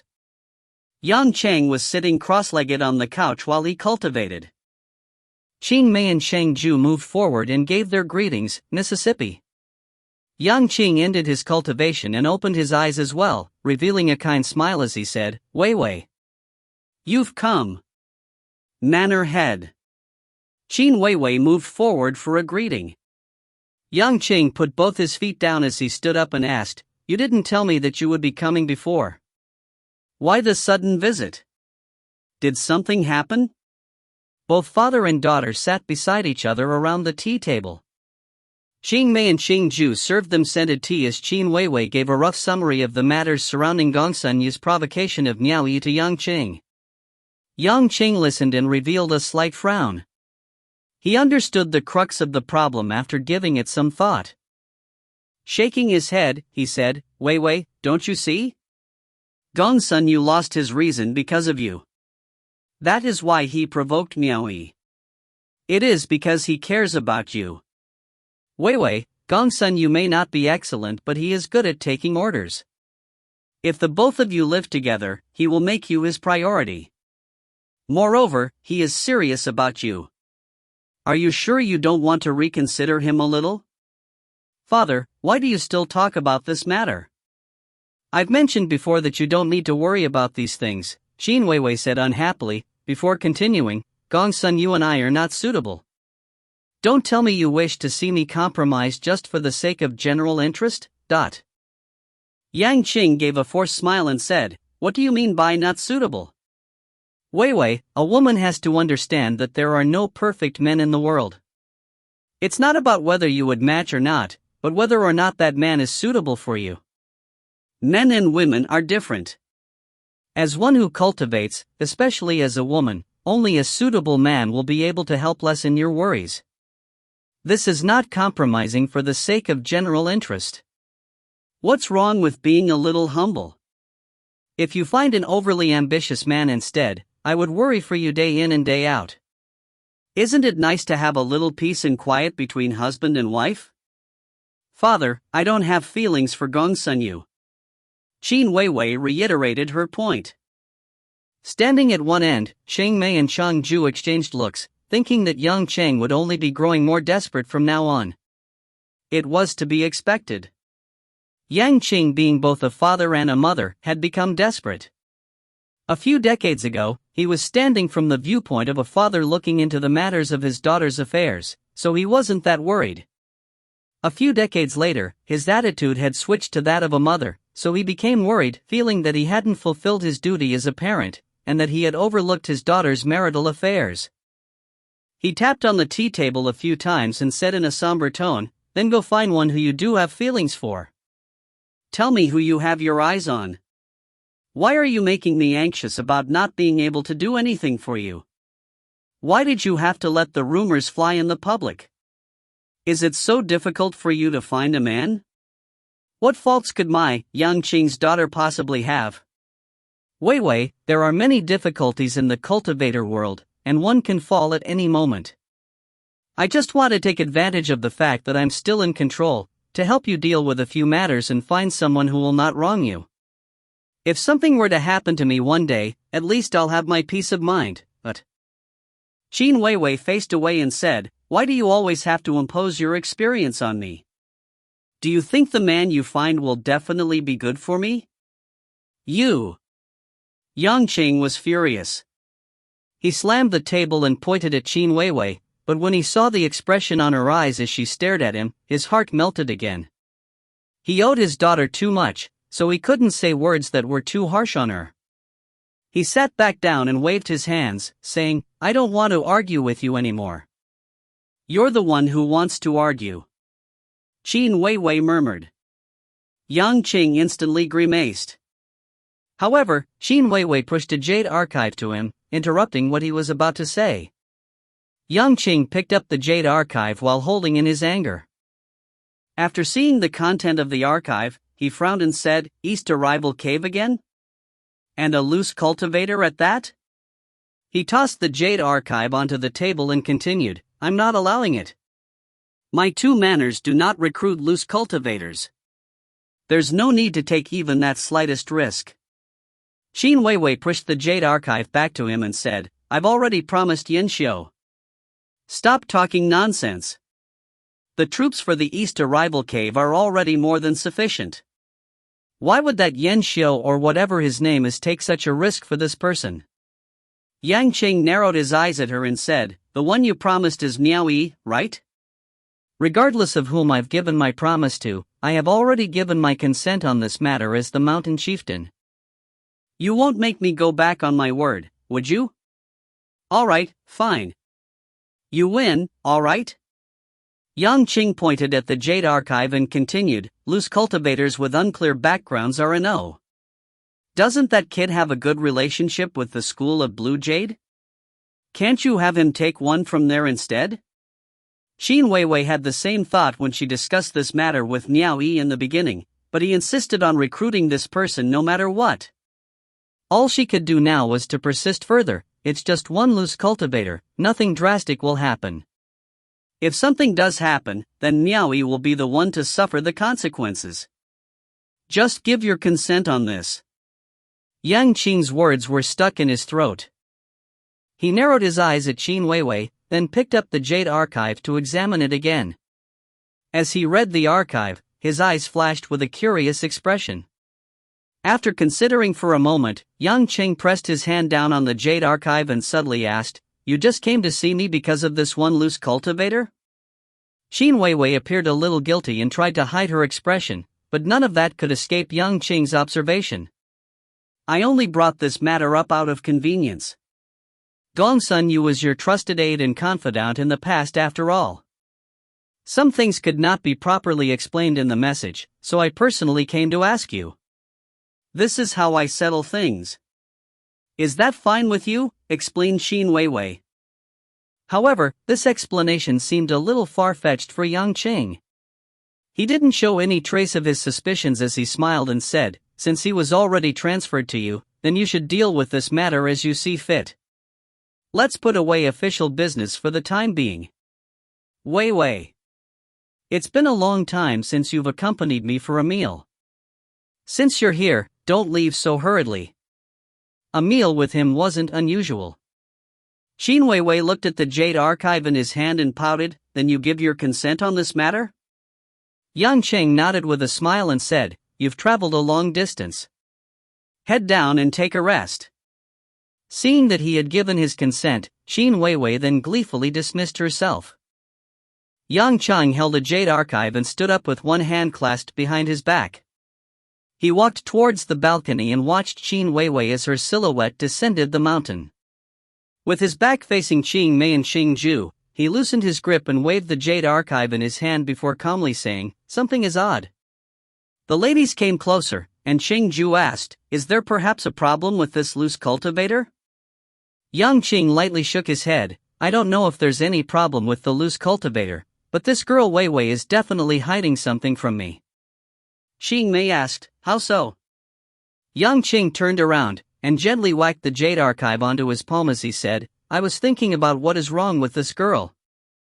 Since she already solved Miao Yi and Gongsun Yu's matter, it was enough for me to be informed of the following matters through messages. She did not need to personally come all the way here just for this matter. Don't tell me she really came here just because Miao Yi recommended a loose cultivator? As a mountain chieftain, she was willing to make such a trip herself just because a cave master decided to recommend a loose cultivator? After listening to his analysis, the two ladies looked lost in their own thoughts. Qing Zhu probed, maybe Miss is trying to repay Miao Yi's kindness for saving her life. Don't you think it's a bit far-fetched to match this explanation with Weiwei's actions? Yang Qing narrowed his eyes and continued, It's inconvenient for a lady to be outside. She must have brought either Hong Mian or Lulu with her. Since Hong Mian had already left for Long Viridescent Cave before she came here, then that means she must have brought Lulu with her. I have already made an excuse to keep Weiwei here. It might be better for you ladies to talk things out between each other. You two should take advantage of this opportunity to go find Wei Wei and Lulu separately, and see what you can get them to disclose to you. Let's see what is going on with this girl Wei Wei and Miao Yi. I had felt something was slightly off when she appointed Yen Xiu as cave master of East Arrival Cave before. She can't keep using the kindness of saving her life as an excuse to dodge me all the time, can she? Qing Mei and Shang Zhu exchanged a glance with one another. They sighed in their hearts as they pondered whether it was a good or bad thing for Qin Weiwei to have a father who employed such tactics.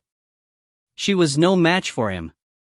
He had already set a trap for her without her knowing. Yes. The two of them complied with the order and left. If you find any errors, ads pop up, ads redirect, broken links, non-standard content, etc., please let us know. Report chapter so we can fix it as soon as possible. Chapter 281, Yang Qing firmly forbids. Chapter 281, Yang Qing firmly forbids. Translator, Claude Editor, Tom Yummy. Very quickly, Chang Mei found Qin Weiwei after descending the mountain. She told Qin Weiwei that it had been a long while since they last saw each other, and wanted to have a private talk with her for a bit. Qin Weiwei had initially been brought up solely by Qing Mei and Qing Zhu, so they were very close and couldn't do without one another. Thus, she didn't put up her guard against them. As Yang Qing expected, Lulu had come, but since the two mentioned that they wanted to chat in private, Lulu could only dismiss herself. She ended up coincidentally running into Qing Zhu.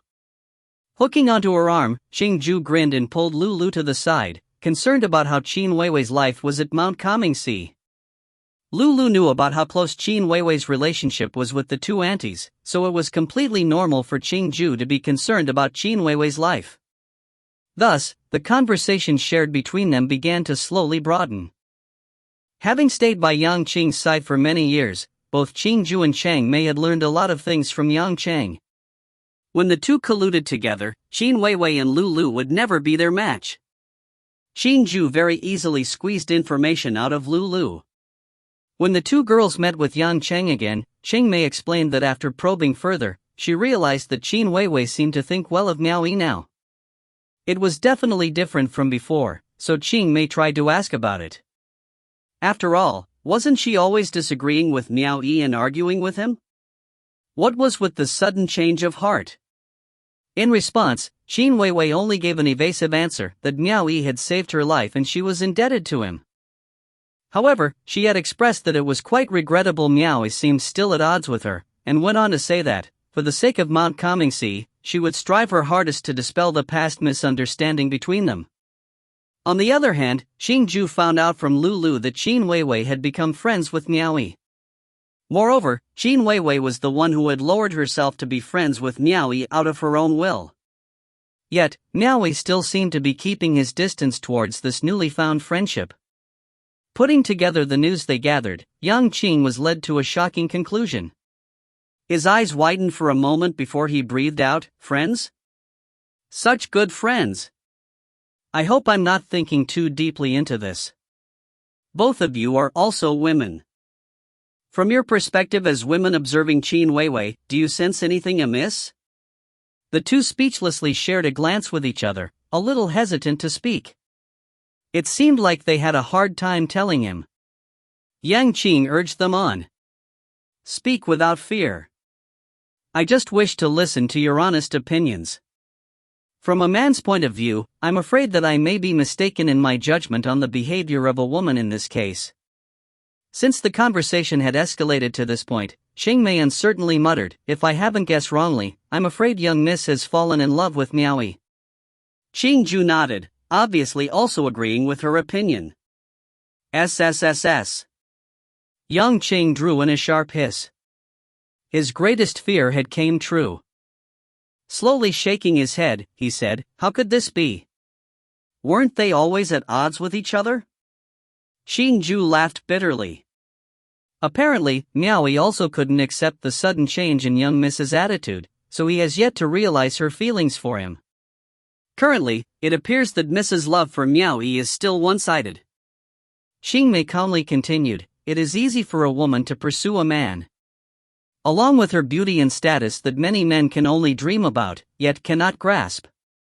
Young Miss had fallen in love with him out of her own will. This is his blessing. So long as Mannerhead plays the matchmaker and gives them a little push, this won't be a problem. You can assist the young miss at the right time. That's right, said Qingju with a nod. If that brat dares say no, I will be the first to never forgive him. No. Yang Qing lifted his hand to stop them. I will never allow them to become dual cultivation partners. Taken aback by his outburst, the two women were thinking, weren't you the one who kept urging young Miss to find a partner?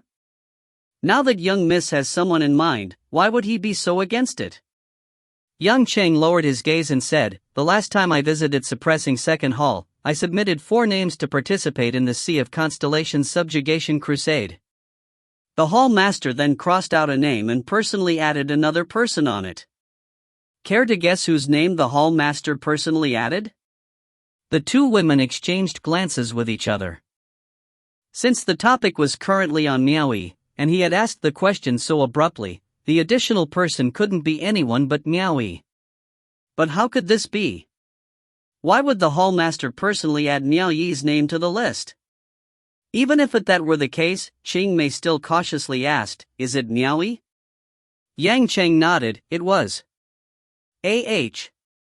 Although they were both mentally prepared, they still didn't manage to suppress a startled cry after Yang Qing confirmed it. Qingju persisted in saying, even if Miao Yi's cultivation is progressing at a rapid pace, I am sure that he hasn't broken through to the Blue Lotus realm. Why would the hall master appoint a White Lotus cultivator to participate in the Sea of Constellations subjugation crusade? Isn't this just sending him to his death? Yang Qing shook his head in reply. I was also shocked by the revelation at first, so I quickly requested an audience with the hall master, intending to dispel all doubt about the matter. However, the hall master refused to see me and only ordered me to proceed with it. Everyone fell silent. Qingju and Shang Mei were all the more speechless, and kept shooting glances at each other. From the eyes of a woman, it wasn't easy for Qin Weiwei to open her heart. If she discovered this, they feared that she would only be left with a broken heart. Yet, Qing Mei still managed to remain rational and lightly nod. If that really is the case, then Mannerhead is right. We definitely should not fulfill the wishes of the young Mississippi. Even if it were to cause her momentary grief, it would be better than having her suffer for a lifetime. Yang Chang waved his hands and said, Qing Mei. That's where you are wrong. I didn't object because that kid is going to the Sea of Constellations. Even if that kid manages to survive and return from the Sea of Constellations without fail, I will never agree to it. Puzzled, Qingju asked, why is that so? Qingju actually quite liked Miao Yi. It wasn't because she had seen him taking a bath. Rather, it was an issue that concerned Miao Yi's character. Just then, she had been thinking that perhaps she could wait and see whether Miao Yi would be able to come back unharmed from the Sea of Constellations. After all, Miao Yi had already survived the Sea of Constellations once. What she hadn't expected was Yang Qing's strong determination to forbid young Miss and Miao Yi from being together. Yang Qing sighed, I would rather Qin Weiwei end up with Gong Sun Yu. I would never wish for her to be with Miao Yi. Qingju was more or less trying to help Qin Weiwei as she exclaimed, Mannerhead. Please forgive me for overstepping my bounds by saying this. Although Gong Sun Yu is your trusted subordinate, based on ability alone, I think he honestly has no chance against Miao Yi. For Gong Sun Yu's ability, the most he can do is be a subordinate. Only Miao Yi could genuinely be suited to oversee a region. What's more, even when it comes to looks, Miao Yi does not lose to Gong Sun Yu either. She still had words in her heart that she didn't say it out loud. That Miao Yi's temperament was better than Gong Sun Yu, and he was more masculine with a blazing heroic spirit. Gong Sun Yu's appearance and traits were instead more inclined towards a pretty boy. It's precisely because Miao Yi's ability is stronger than Gong Sun Yu and even surpasses that of Weiwei's, that I do not wish for them to be together. Yang Qing explained in all seriousness. Even though Miao Yi has strong capabilities, he is an expert in causing trouble. He doesn't know what it means to know his place. He's impulsive at times, and is always ready to take risks.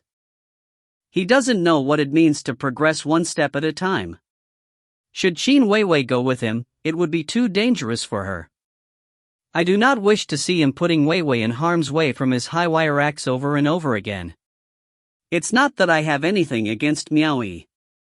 On the contrary, as one man to another, I have the utmost admiration for him.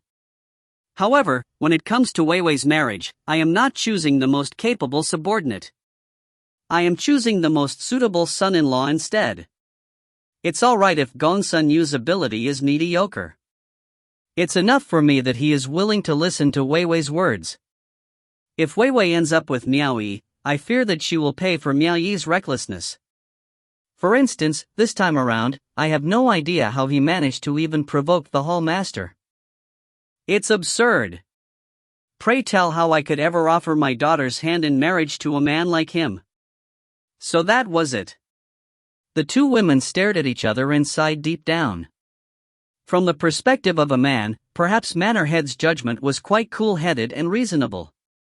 However, from their perspective as women, feelings would always come first. However, when it came to this matter, the two couldn't say much to Yang Qing since he had the authority to make decisions about his daughter's marriage. They simply kept their silence. Although having their meal on the mountaintop would have meant a lovely scenery, feeling at home was more important when it came to a father and daughter reunion. Thus, Yang Qing descended down the mountain. Inside the residence of the manor head, a table laden with delicacies was already prepared. Dressed in a white outfit, Qin Weiwei stood next to the curio shelves with her hand behind her back as she admired the strange trinkets offered to Yang Qing as tribute from the respective cities. Weiwei! Yang Qing called out with a smile as he strode into the room. Father! Qin Weiwei turned and walked off from them.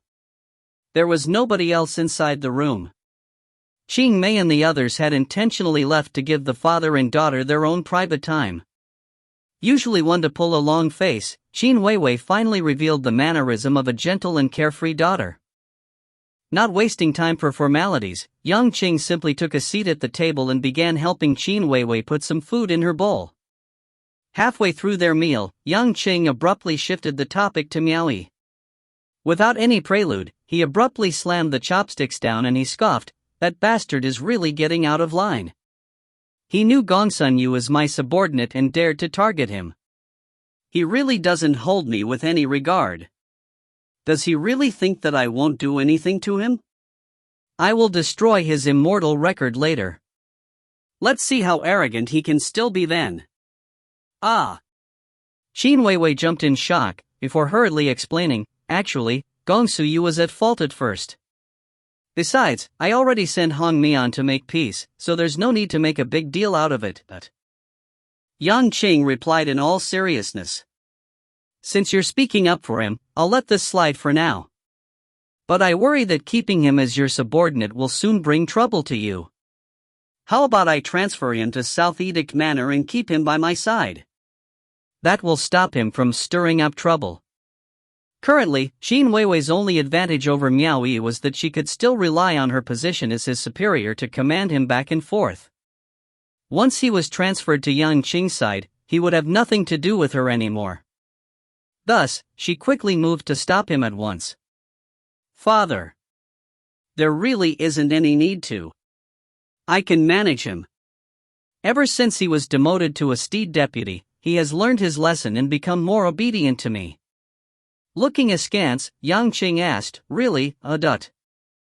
Qin Weiwei hurriedly agreed with a nod. With a perplexed gaze, Yang Qing sighed. Shaking his head, he kept his silence and didn't reveal to Qin Weiwei that Miao Yi was already among those who would participate in the Sea of Constellations subjugation crusade. Just then, Qing Zhu hurried barged into the room from outside. Manor Head. Hong Mian sent news from Mount Comingsi that Xiong Xiao has mobilized his army to attack East Arrival Cave. Upon hearing that, Qin Weiwei stood upright with a start. She watched on as Yang Chang received the Jade Archive and examined it. Seeing Yang Qing's expression became strange without saying a word. She couldn't help asking, "How's East Arrival Cave doing?" But if Xiongxiao dared to choose this moment to make his move, it seems like news has been leaked from the suppressing second hall, groaned Yang Qing as he passed the Jade Archive to Qin Weiwei. Apart from the name list of those participating in the crusade being leaked, Yang Qing couldn't think of any other reason for Xiongxiao to suddenly launch an attack on East Arrival Cave at a time like this. If you find any errors, ads pop-up, ads redirect, broken links, non-standard content, etc., please let us know. Report chapter so we can fix it as soon as possible. Chapter 282, Promotion. Chapter 282, Promotion. Translator, Claude Editor, Tom Yummy. He already used the punishment for Miao Yi as a stern warning to Xiongxiao. Xiongxiao himself had been keeping a low profile all these years, afraid to cause trouble. Suddenly making such a move didn't seem to be in Xiongxiao's best interest. His current strength wasn't enough to rebel against Yang Qing, and he wouldn't be able to survive the consequences of doing so either. The only possibility was that something made Xiongxiao desperate, and as of now, the candidate list for the Sea of Constellations Subjugation Crusade was the only possible reason. Indeed, Yang Qing had thoughts of taking action against Xiongxiao, but now wasn't the right time. Besides, Xiongxiao had been following him for many years. Without some sort of pretext, Yang Qing would never be able to make a move on Xiongxiao. The main reason he had submitted Xiongxiao's name to the candidate list was to test Wu Liang Fan Jian, and see how much support he was giving to Xiongxiao. With that, he would then choose the appropriate method to deal with Xiongxiao. He wouldn't be that foolish to forcibly act against Wu Liang Fan Jian. Besides, he didn't have the ability to do so either. After receiving the reply for the names he submitted, Yang Qing understood that Wu Liang Fan Jian would not go so far as to try something against him for Xiongxiao's sake at this time. Even so, Yang Qing still refused to announce the candidate list for the time being. He would wait until he had everything planned before revealing the contents of the list to Xiongxiao. He would then figure an appropriate way to force Xiongxiao to rebel against him. If Xiongxiao decided to head to the Sea of Constellations obediently when the time came, it would be fine. But if he did decide to retaliate, then Yang Qing would have a reason to seize him. By then, he would have already made the proper arrangements and Xiongxiao wouldn't be able to run away even if he wanted to. However, much to everyone's surprise, Xiongxiao was no fool either. He reacted quickly and did not confront Yang Qing. He didn't try to save or delay the inevitable either. In the heat of the moment, he decided he would rather surrender the benefits laid before him. The reason Xiongxiao reacted this way was clearly because he had already received the news beforehand. However, who was it that leaked the information to him? Other than Yang Qing and a few others who knew of the candidate list submitted to the suppressing second hall, only Hall Master Wu Liang Fan Jian would know about it. Yang Qing hadn't even told his personal handmaidens about the list. Moreover, after the candidate list was sent out, he received a swift reply afterwards. There weren't a lot of people handling the list. Other than those in suppressing second hall exposing the list, he couldn't think of any other who could have seen it. Qin Weiwei couldn't wait any longer and proceeded to inspect the contents of the Jade Archive. It only carried news of Xiongxiao assaulting East Arrival Cave, but held no details of the cave's current situation. East Arrival Cave had immediately sent out a spirit eagle to relay the news before the assault occurred, so there wasn't any detail of Miao Yi's condition that Qin Weiwei wished to know. Hong Mian also attached another report with the Jade Archive. It was the news of Miao Yi slaughtering 8 of Gongsun Yu's men at Long Viridescent Cave. However, in contrast to Xiongxiao assaulting East Arrival Cave, this piece of news was obviously set aside by both father and daughter immediately. Xiongxiao has gone too far. He's treating my Mount Comingsi as if it were nothing. I beg of Manor Head, please hand him a severe punishment. Qin Weiwei clasped her fists together and pleaded. Severe punishment? Yang Qing mockingly said at the thought. Standing up, he left the dining table and paced about slowly before saying, I am afraid I won't be able to punish him even if I want to. If I am not mistaken, Xiongxiao has already defected. Judging by the time frame, I'm afraid the only place he could have contacted in such a short period would be suppressing third hall. I'm guessing that the one who leaked the information didn't expect Xiong Xiao to make this move.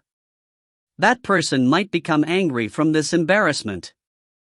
Qin Weiwei and Xing Zhu became confused after listening to his words because both of them didn't know that Yang Qing had already signed Xiong Xiao up to participate in the Sea of Constellations subjugation crusade as a candidate. However, Qin Weiwei wasn't concerned about that. She wanted to know the current situation of East Arrival Cave. Most importantly, she wanted to know Miao Yi's current status. Seeing that Yang Qing had no intention to punish Xiong Xiao, she was in no mood to ask about the entire sequence of events, so she dismissed herself and left hastily. Yang Qing did not detain her either. Instead, he sent a few experts from South Edict Manor to accompany her along the way. Even if he suspected Xiong Xiao of defecting, he felt that there wasn't a need to make a big fuss over it. He would deal with it accordingly, depending on the upper echelon's reaction. However, nothing was certain in this world.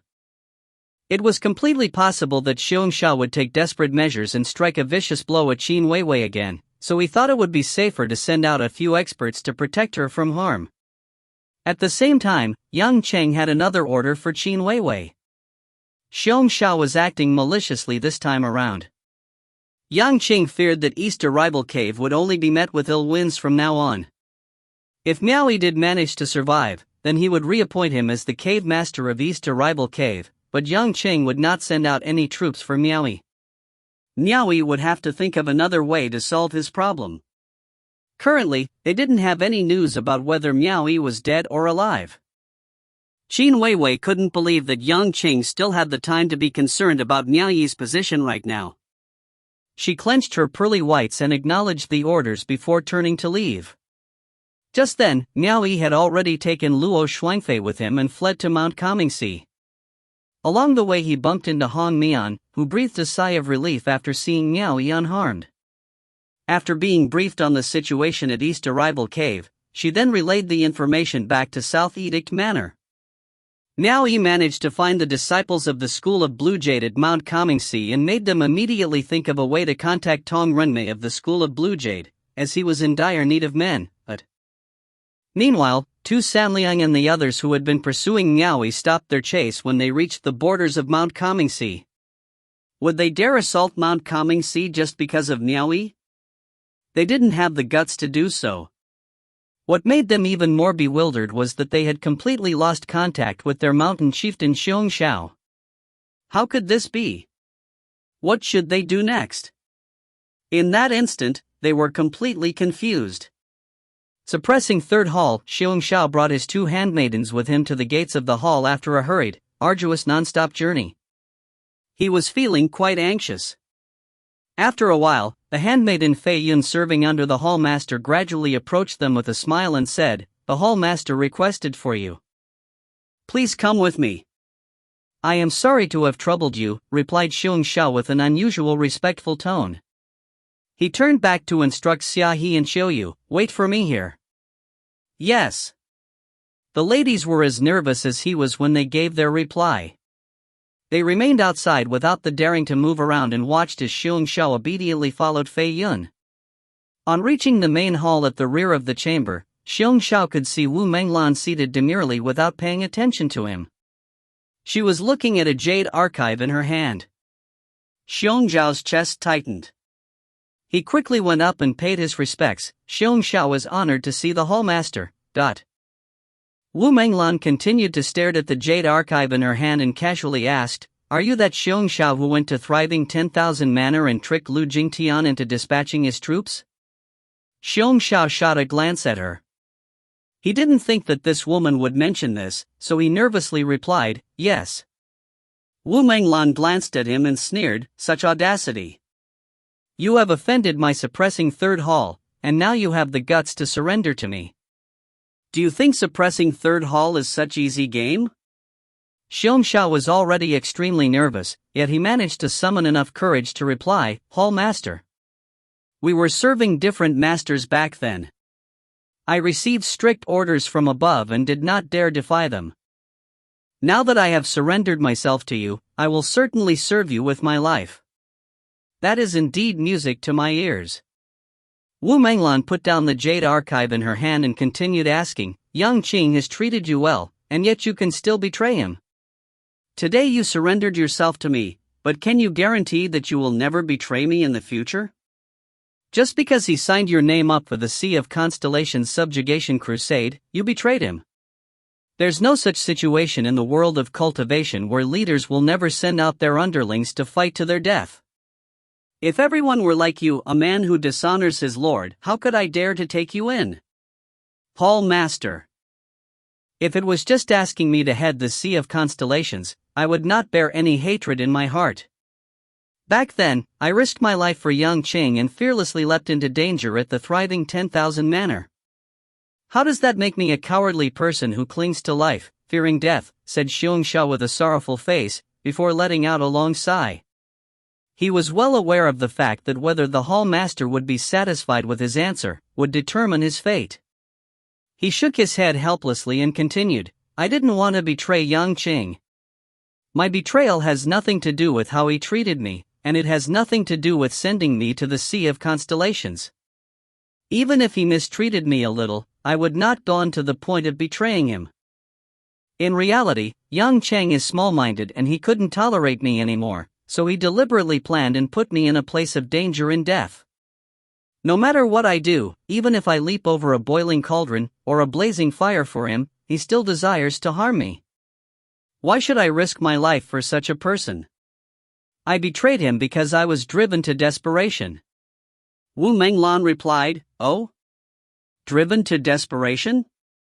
According to you, you won't have any qualms with me allowing you to continue participating in the Sea of Constellations subjugation crusade this time then, am I correct? Xiong Zhao's resolve shook slightly, but he quickly got it under control. If the hall master intended to accept him just to kill him off, she wouldn't need to meet him personally like this. He clasped his fists together decisively and said, Whatever orders the hall master gives, I am willing to risk my life to fulfill them. Wu Menglan gave a satisfied nod. Regardless of whether Xiong Xiao was being sincere or pretentious, at the very least he had passed her test.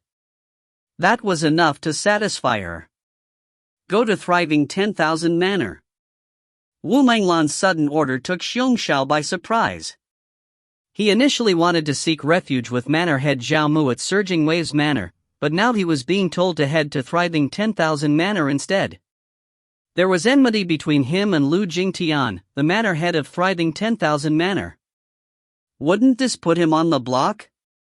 He saw Wu Menglan writing a jade archive of appointment and tossing it to him. Xiong Xiao took a closer look at the archive after receiving it. His jaw almost dropped in shock after reading the contents. The order on the archive declared that he was appointed as the manor head of thriving 10,000 manor. He thought he had wrongly read the content and reread the message multiple times just to be certain. Indeed, it wasn't a mistake. What's wrong? Are you not satisfied with being the manor head of thriving 10,000 manor?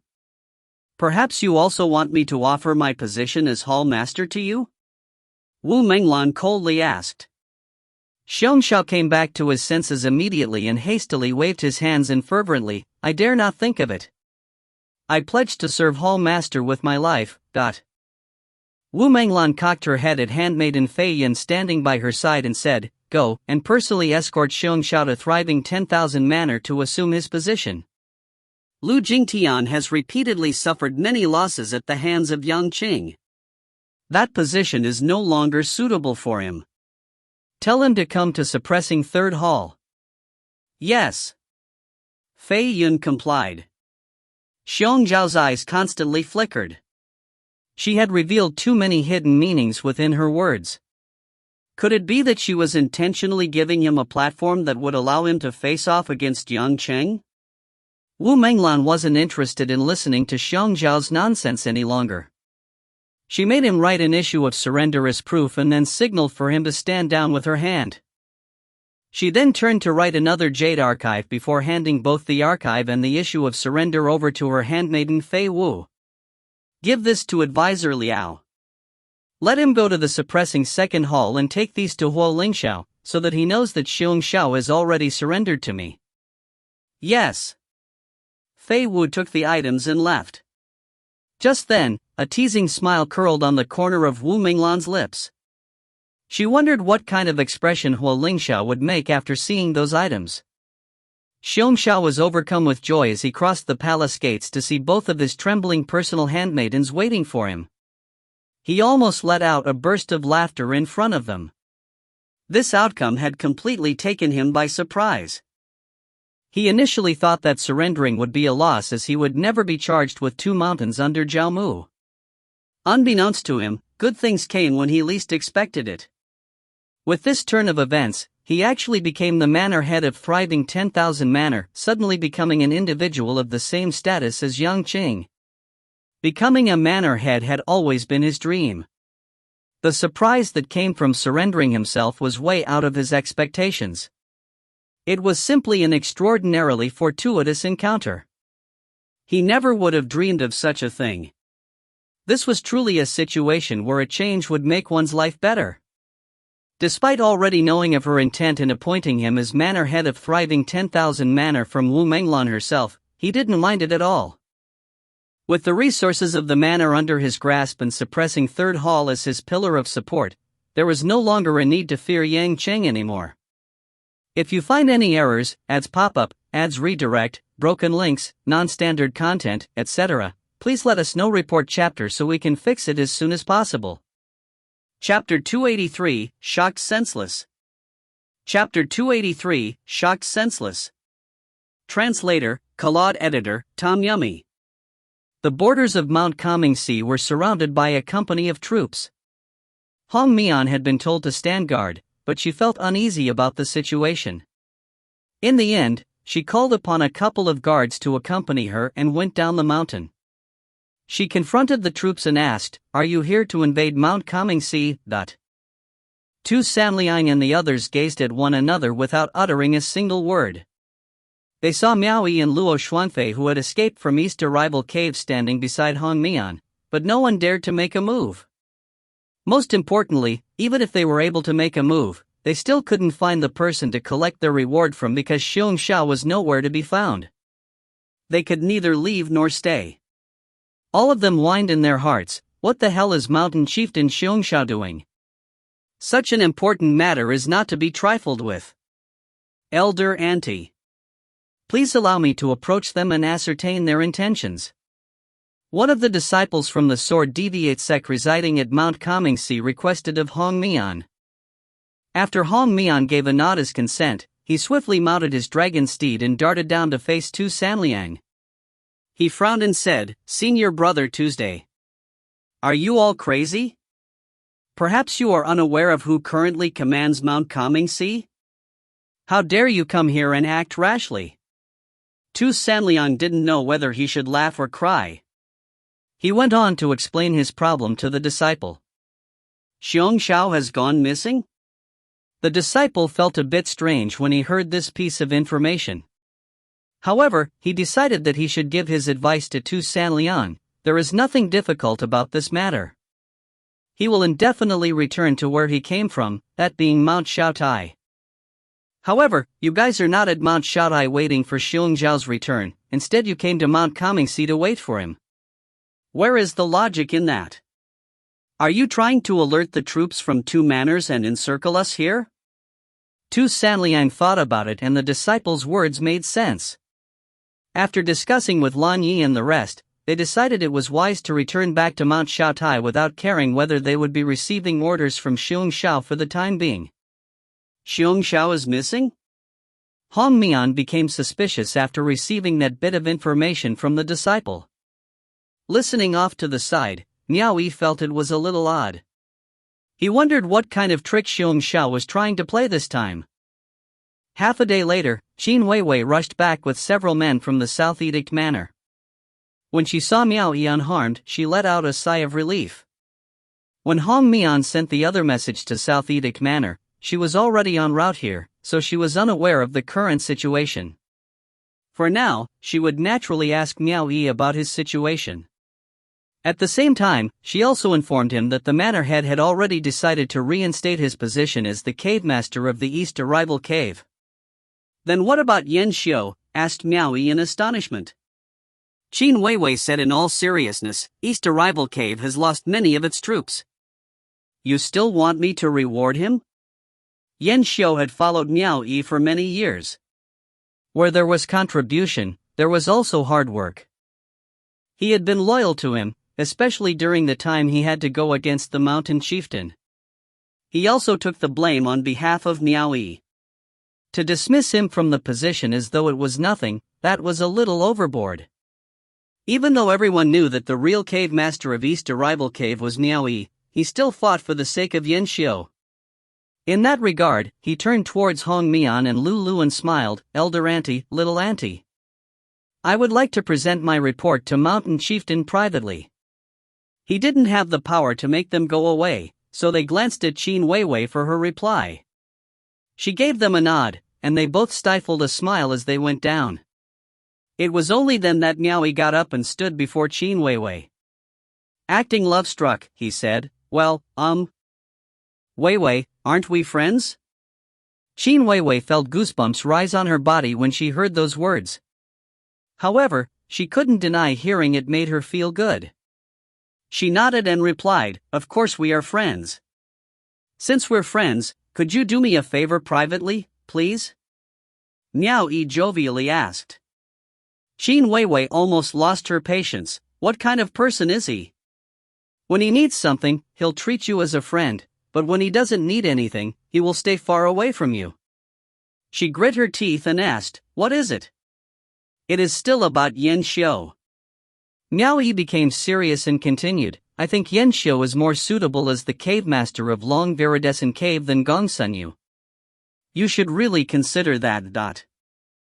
If he didn't mention anything about Long Viridescent Cave, Qin Weiwei would have forgotten about it due to the invasion at East Arrival Cave. Her expression grew cold as she said, Miao Yi. I sent Hong Mian to mediate the situation. However, you went on to mercilessly slaughter the man at Long Viridescent Cave. Do you hold any respect for me at all? Weiwei. You have wrongly accused me. I had no choice. Gongsun Yu wanted to spar with me no matter what. He saw that I had brought a handful of men, so he sent out 8 of his own to fight against one of mine, treating my subordinate as a pushover. He really was trying to kill my man. My underling was forced to return the favor. Qin Weiwei turned around and stood face to face with him. She sneered, Miao Yi. Are you taking me for a fool? I have already seen the report from Hong Mian at South Edict Manor. Clearly you were the one who set up the trap and intentionally aggravated Gongsun Yu. Weiwei. Hong Mian only knows about the general stuff but not the details. She doesn't know that Gongsun Yu is passionately devoted to you. What nonsense! What do you mean passionately devoted? Interrupted Qin Weiwei with grit teeth. Miao Yi, let me repeat myself. I am not engaged in a love affair with him. I understand. I really do. Miao Yi quickly continued as he nodded. But that Gongsun Yu must have taken our relationship the wrong way because he kept on being excessively jealous whenever he saw me. He was well behaved in front of Hong Mian, however whenever she turned her back, he would provoke me. He even warned me to stay away from you. Don't you think I am being treated unjustly? If you didn't explain to me beforehand, I might still think that both of you are in a romantic relationship. I was forced under desperate circumstances to spar with him. While listening to his explanation, Qin Weiwei's bountiful chest rose up and down. Her breathing seemed a bit labored, and her expression was a sight to behold. She believed in Miao Yi's words because she assumed Gongsun Yu really would do such things based on her knowledge of him. Otherwise, he wouldn't take the initiative to provoke Yan Xiu like that during the tribute at Mount Kamingxi. Miao Yi didn't really care whether she and Gongsun Yu were engaged in a love affair. He just wanted Qin Weiwei to understand. Didn't you, Qin Weiwei, say that you aren't in a love affair with him? If you help him, that means you definitely are in one, all in all, Miao Yi was just trying to save his own skin. Wei. I really think that Yan Xiu is more suited than Gongsun Yu as the cave master of Long Viridescent Cave. Miao Yi persisted on his suggestion. Xin Weiwei's eyes flickered and she came back to her senses. She decided not to delve deeper into the matter of whether Gongsun Yu really had said those words. At the very least, the fellow in front of her was trying to make Gongsun Yu retire and replace him with one of his own for the position. Don't think too much about Gongsun Yu's matter. Don't you realize that you already infuriated the manor head when you slaughtered those men at Long Viridescent Cave? The first thing he wanted to do was to remove your immortal record. If it wasn't for my begging, you would already have become a loose cultivator, said Xin Weiwei. Miao Yi was speechless. He must never lose his immortal record. If he didn't have this layer of tiger skin, he would be swiftly killed and robbed of his precious treasures. He wouldn't be able to defend himself with his current strength. Before he could even leave Mount Kangxi, he would have already been killed. Immediately, he didn't want to talk about this for now, so he asked, did the manor head give his consent with regards to Luo Shuangfei being added to the immortal record? Xin Weiwei remained expressionless and said, manor head rejected it. But I used my close relationship with him and wasted my breath begging him to give his consent. Miao Yi breathed a sigh of relief. He didn't dare to ask for anything else. As for Yan Xiu, he would have to put the matter aside for the time being. However, there was one other problem he needed to solve. Currently, I have no men I can use in East Arrival Cave, and because of Xiong Zhao's watching my every move, you see. Xin Weiwei calmly replied, you still have 2 underlings with you. I will think of some way to get another 8 men from Mount Kangxi, and then you will have 10 men under you. Am I not generous as your friend? She was violating Yang Qing's order of not providing Miao Yi with any troops. Only 8 of them? Miao Yi froze. He tried to probe a little, what kind of cultivation do these 8 possess? Xin Weiwei retained her cold expression and said, naturally, in accordance to the usual arrangement of the abode of immortals. Miao Yi's expression twitched, Weiwei. You are well aware of the situation at the East Arrival Cave. The current situation of the cave isn't favorable, as that place will always be spilling blood. I don't want to look for trouble, but trouble will always come after me.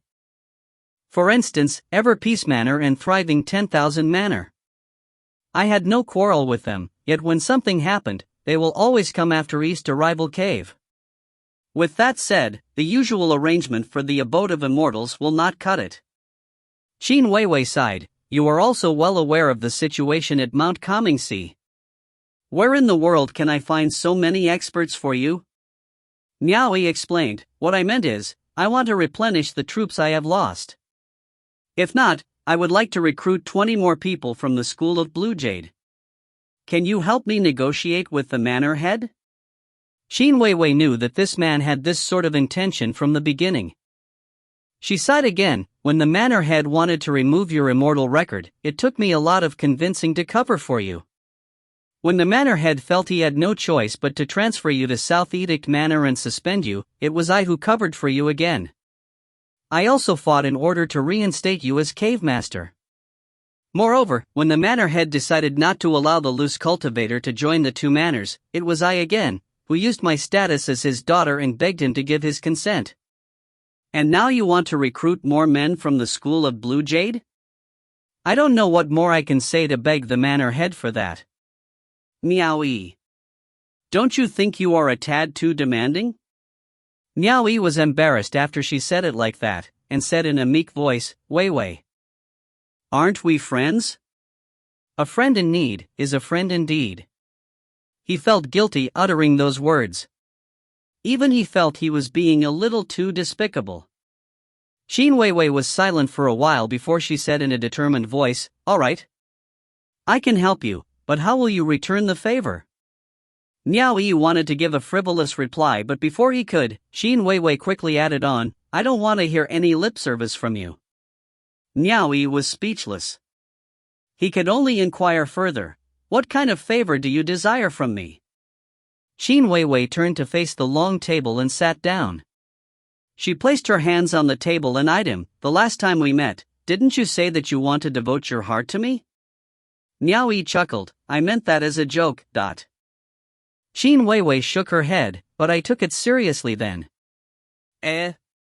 Miao Yi was stunned for a moment, then he let out a hollow laugh. Don't tease me, alright? I know my place very well. How can someone like you take a fancy for someone like myself? I'm not joking around, continued Qin Weiwei with a serious expression. Weren't you the one who said that friends should help each other? Now I have something I need you to help me with. Indeed, that is what I said. But how can someone like you take a fancy to me? Then again, what sort of problem forced her to talk about devoting myself to her? Miao Yi dubiously asked, what is the problem? Qin Weiwei was serious as she said, you are well aware about the rumors going haywire between Gongsun Yu and myself. I was lectured by Manor Head because of that when I went back to South Edict Manor before. I don't want to pretend anymore for the sake of these unnecessary rumors. The best way to solve them will be by ending my single status, then those rumors will eventually fade into oblivion. This is why I want you to go to the Manor Head and ask him for my hand in marriage. Just tell him you want to marry me. Ah! Miao Yi swayed and almost fainted from the shock. He was completely flabbergasted by her words with sweat rolling down his back. Don't frighten me like that. Qin Weiwei calmly said, don't worry. I don't really want you to devote your life to me, I just want you to bear this false reputation. God damn it, why should I bear such a huge reputation? This woman must be nuts. Miao Yi was dumbfounded and said, it's just a small rumor. You don't have to go so far as to destroy your clean reputation. How about this? I will help you kill Gongsun Yu, and you will help protect me from the aftermath. How about it? If you find any errors, ads pop up, ads redirect, broken links, non-standard content, etc., please let us know. Report chapter so we can fix it as soon as possible. Chapter 284, Promises. Chapter 284, Promises. Translator, Claude Editor, Tom Yummy. Gongsun Yu really had a bad streak of luck. Regardless of whether they wanted to protect him or harm him, he would always be the topic of their conversation. Qin Weiwei grit her teeth. This guy would rather murder Gongsun Yu than ask her father for her hand in marriage. How could she stomach this? It's not just about Gongsun Yu. Father has also been forcing me to settle my marital affairs as soon as possible. However, this kind of mutual consent can never be forced, said Qin Weiwei. She shook her head and sighed. That's right. Miao Yi promptly nodded his head. It's useless to force these matters. It will be over if you just refuse him. But I have already promised him. Miao Yi still had his reservations and continued to ask, since you're not willing, why did you promise him? Because of your matters. If I hadn't promised him, I wouldn't have been able to help you solve your problems all at once while I was at South Edict Manor then, said Qin Weiwei, keeping an indifferent expression without any emotion. For the sake of you, my friend, I have tried my very best. Can't you just help me for once? Miao Yi was still hesitant, wondering whether or not this woman was trying to play him for a fool. However, after giving it a bit more thought, he realized Qin Weiwei wasn't the type to use her reputation as a joke. For a moment, he didn't know what he should say. He could only force a smile and said, it's not that I don't wish to help you, but how could I help you with such problem? Simple. Go and ask my father for my hand in marriage. When Miao Yi imagined the scenario of himself asking Yang Qing for his daughter's hand in marriage, he instantly felt buckets of sweat breaking. His expression was a little sour as he wiped his forehead and said, Qin Wei. Is it appropriate for a mere cave master like myself to run to the manor head and talk about marriage? If I do, won't he strike me down in anger? You will be fine. I will go with you. I will explain that we yearn for each other for a long while already. As long as you propose the idea of marriage to him, I naturally will have a way to make father agree to it. Yearn for each other? Miao Yi's eyes went wide. He was silent for a while before hesitantly saying, "Isn't it inappropriate, Dot?" Inappropriate?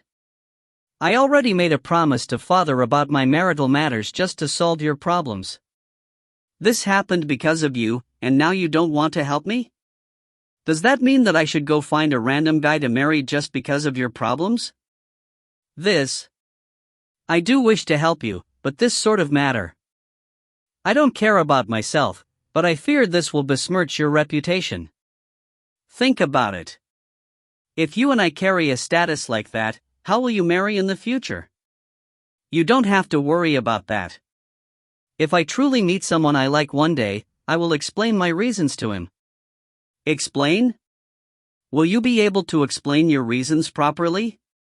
Qin Weiwei. I truly am thinking of your own good. In the eyes of a man, even if you try your best to explain, the other person will still feel resentful about it. So you think nobody would want to take me as his wife, the daughter of the manor head of South Edict Manor? No. You have the authority, power, and status. You are beautiful as well. There are many men out there who would want to marry you. Miao Yi scratched his face. He didn't know what else he should say. He didn't think he would ever encounter a situation like this one. He was beginning to suspect that this woman was trying to trick him. But as a woman, she didn't need to use her reputation to toy with him like this. In the end, he meekly said, "Actually, you could try and find others to do it. I think Gong Sun Yu is actually a decent choice. He will definitely be happy to help you with your problem." Bang! Qin Weiwei slammed the table and stood up with a frosty expression on her face. Miao Yi was taken aback by her sudden action. Out! Qin Weiwei angrily yelled, pointing to the door. I won't help you with your problems anymore. The problem between Gong Sun Yu and you hasn't been settled yet. I will leave it to Manor Head to deal with. I don't give a damn anymore. Miao Yi's expression twitched. He was finally experiencing how it felt like to be pressured by a higher-ranking officer. However, going back to the main point, even Miao Yi felt he was quite shameless for saying such things to her. When he took a step back and thought about it, if he really did allow Qin Weiwei and Gong Sun Yu to end up together, Gong Sun Yu would take the opportunity to give him a hard time, let alone Qin Weiwei. Don't be mad, said Miao Yi with a horrendous smile on his face. Mad? It's not worth getting mad over someone like you, yelled Qin Weiwei once again. Get out. I promise, alright? Miao Yi took the initiative to beg. Weiwei. Don't be mad. We're friends. How can I stand by and do nothing? I promise that I will find the manor head and speak with him about the marriage proposal, alright? Qin Weiwei rapid breathing eventually calmed down. She stared at him coldly and said, You better think of this carefully. It's your decision. I'm not forcing you to do it, Dot. You are clearly forcing me to do it and you still deny it? I am only being polite because I am not strong enough, and both you and your father are my superiors. Miao Yi felt that his tears were flowing into his stomach instead, yet he still had to show her an apologetic smile. No. Since we are friends, there's no way that I won't lend a hand after seeing my friend in trouble. Qin Weiwei's eyes shone. She could suddenly feel the joy in having her authority. To be honest, when she forced Miao Yi into being friends in the beginning, she already felt that sensation before. After having her first daunting experience with it, she discovered that authority was quite an effective tool to use. Her skin eventually thickened, otherwise she wouldn't be able to say such words to Miao Yi. Of course, she had to disguise herself to be able to say such things, like pretending to help him with his problems. If she had to say what she truly felt, how could she bring herself to do it? Even if she were to be beaten to death, she would never speak the truth. She didn't know anything about falling in love as she has no experience with it either. She would rather simply come across as tough while concealing the truth. Her cold expression was slowing warming up. Shan Weiwei sighed again and said, "Actually, if we do it like this, you will be able to reap a lot of benefits. If you and I take on that false status, I can dispel those rumors and my father's forced marriage. You will be able to talk through some of your problems with Mannerhead. It won't do for me if I keep taking your side to solve your problems. With this layer of relationship between us, my father might think of a way to promote you as mountain chieftain as soon as possible. I do want to become a mountain chieftain, but not through this kind of method." Miao Yi forced a smile and said, "You might be able to dispel your rumors, but I am afraid that I will be doused with more rumors. When that time comes, someone will definitely label me as a kept man." Shan Weiwei was stunned. She hadn't considered this point before.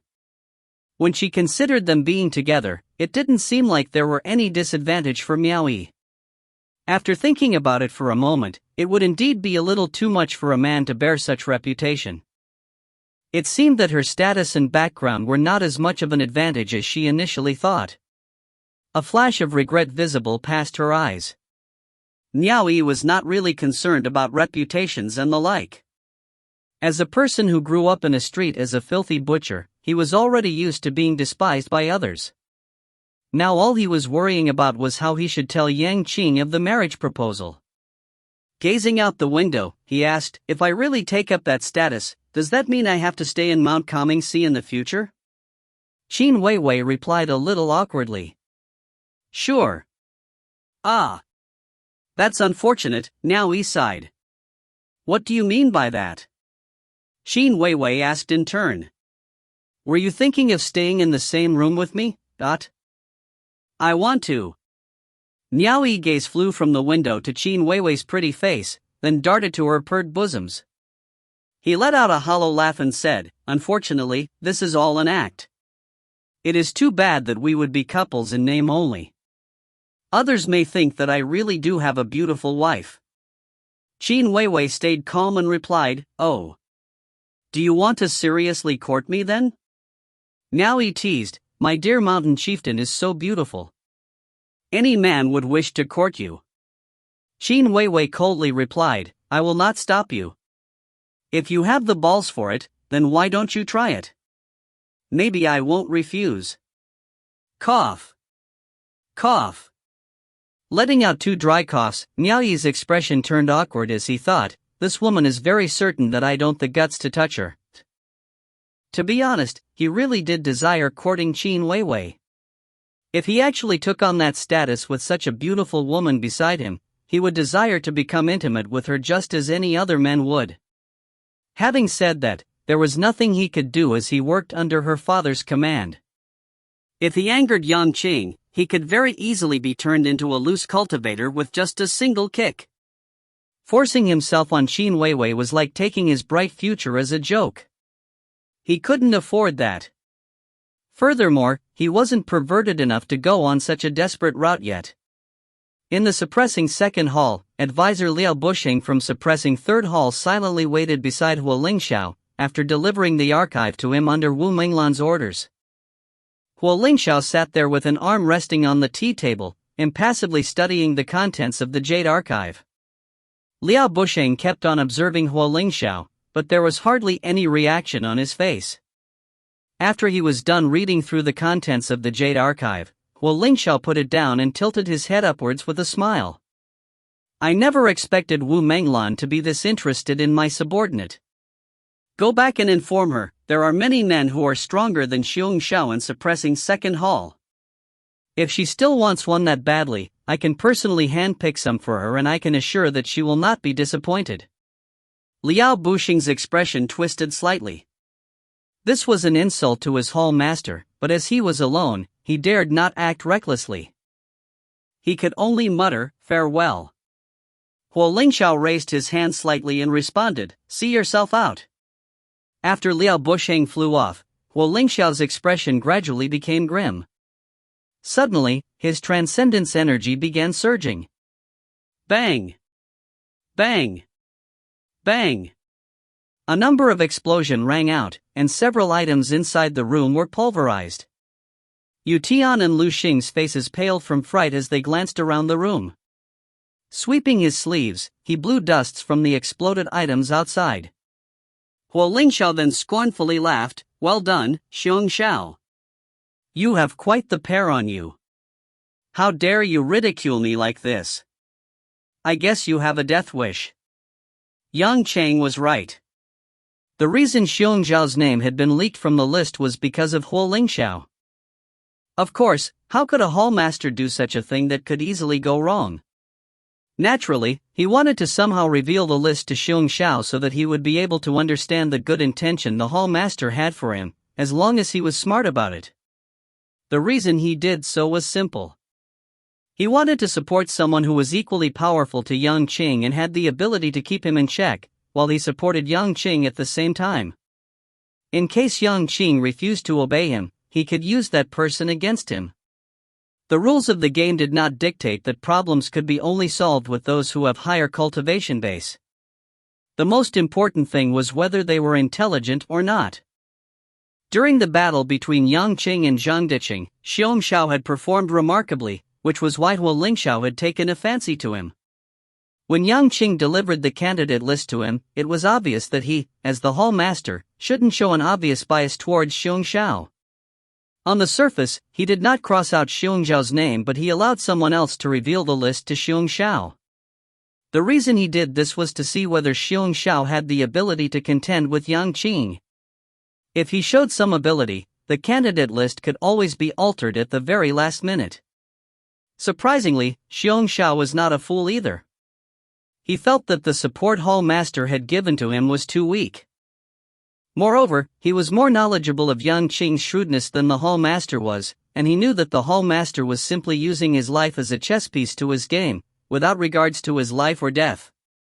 Because of that, he decided not to fight against Yang Qing and defected by himself to quickly escape.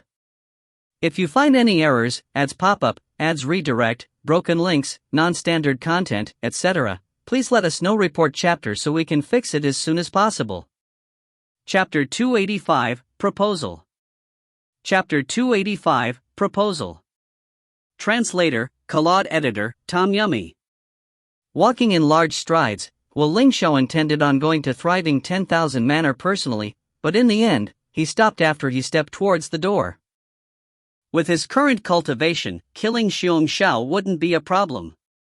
However, that woman Wu Menglan clearly wanted to see how much of a fool he could become. If he was caught in the act, these trivial matter could still be handled by his subordinates. What would people think if a hall master like himself ran to another person's territory just to kill a pawn? Not only would he bring shame to himself, he would be violating the rules as well. When he thought about these points, Huo Lingxiao became even more furious.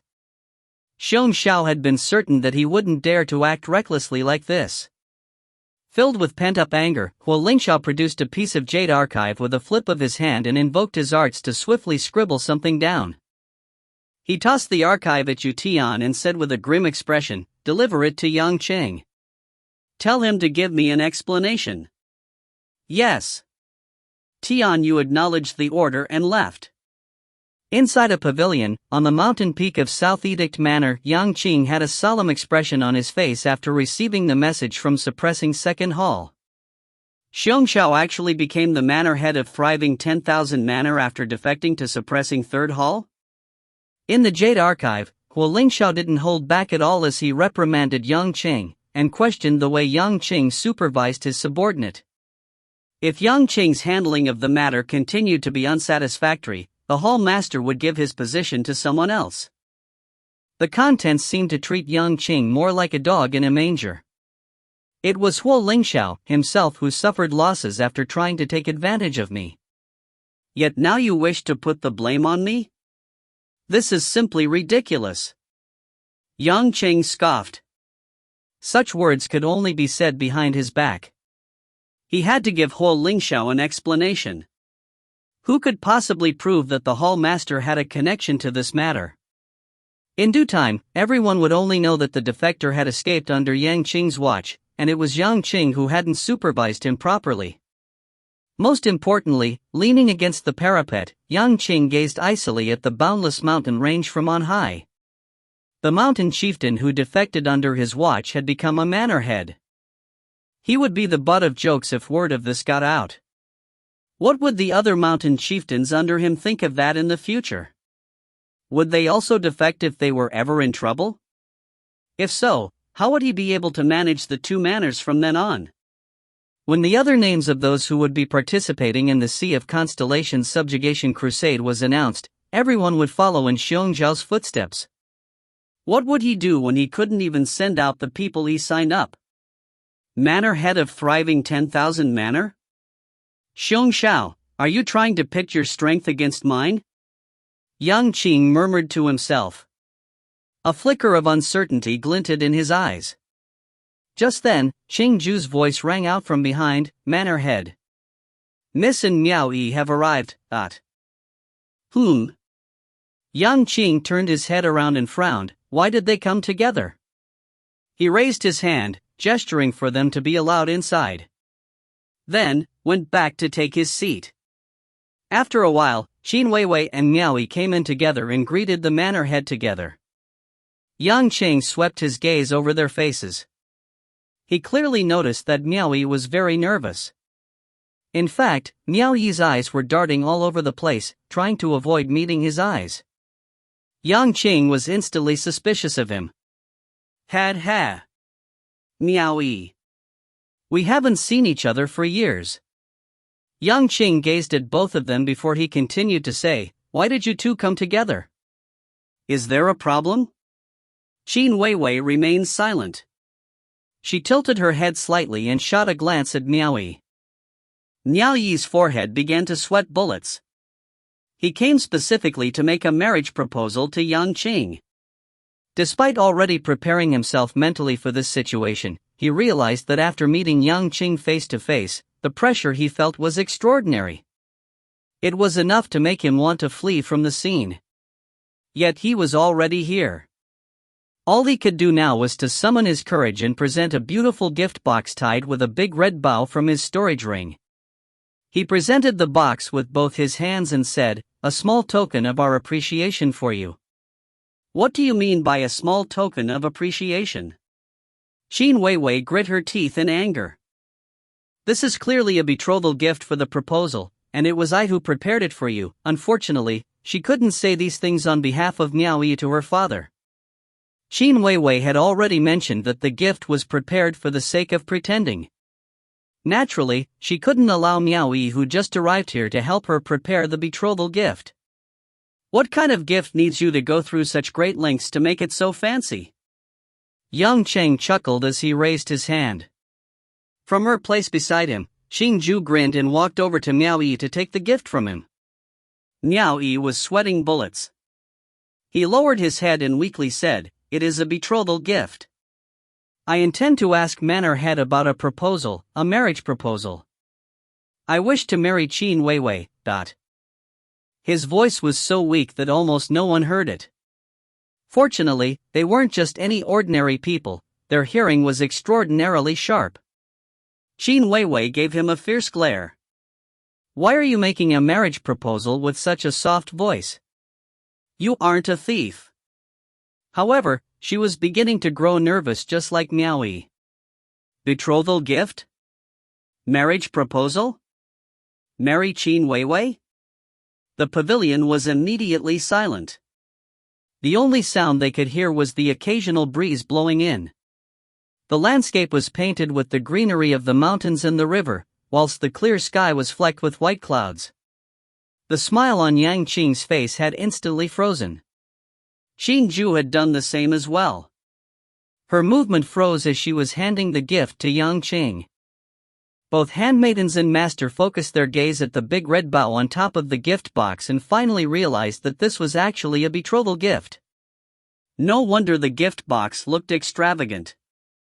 The three were quite shocked at the turn of events. Yang Qing eventually regained his composure and shot a cold glare at Qin Weiwei, a hint of anger flashing across his eyes. With his intelligence, it wasn't hard to guess why Qin Weiwei would appear together with Miao Yi before him. It was obvious that she already knew about the marriage proposal, yet she failed to inform him of such important news beforehand.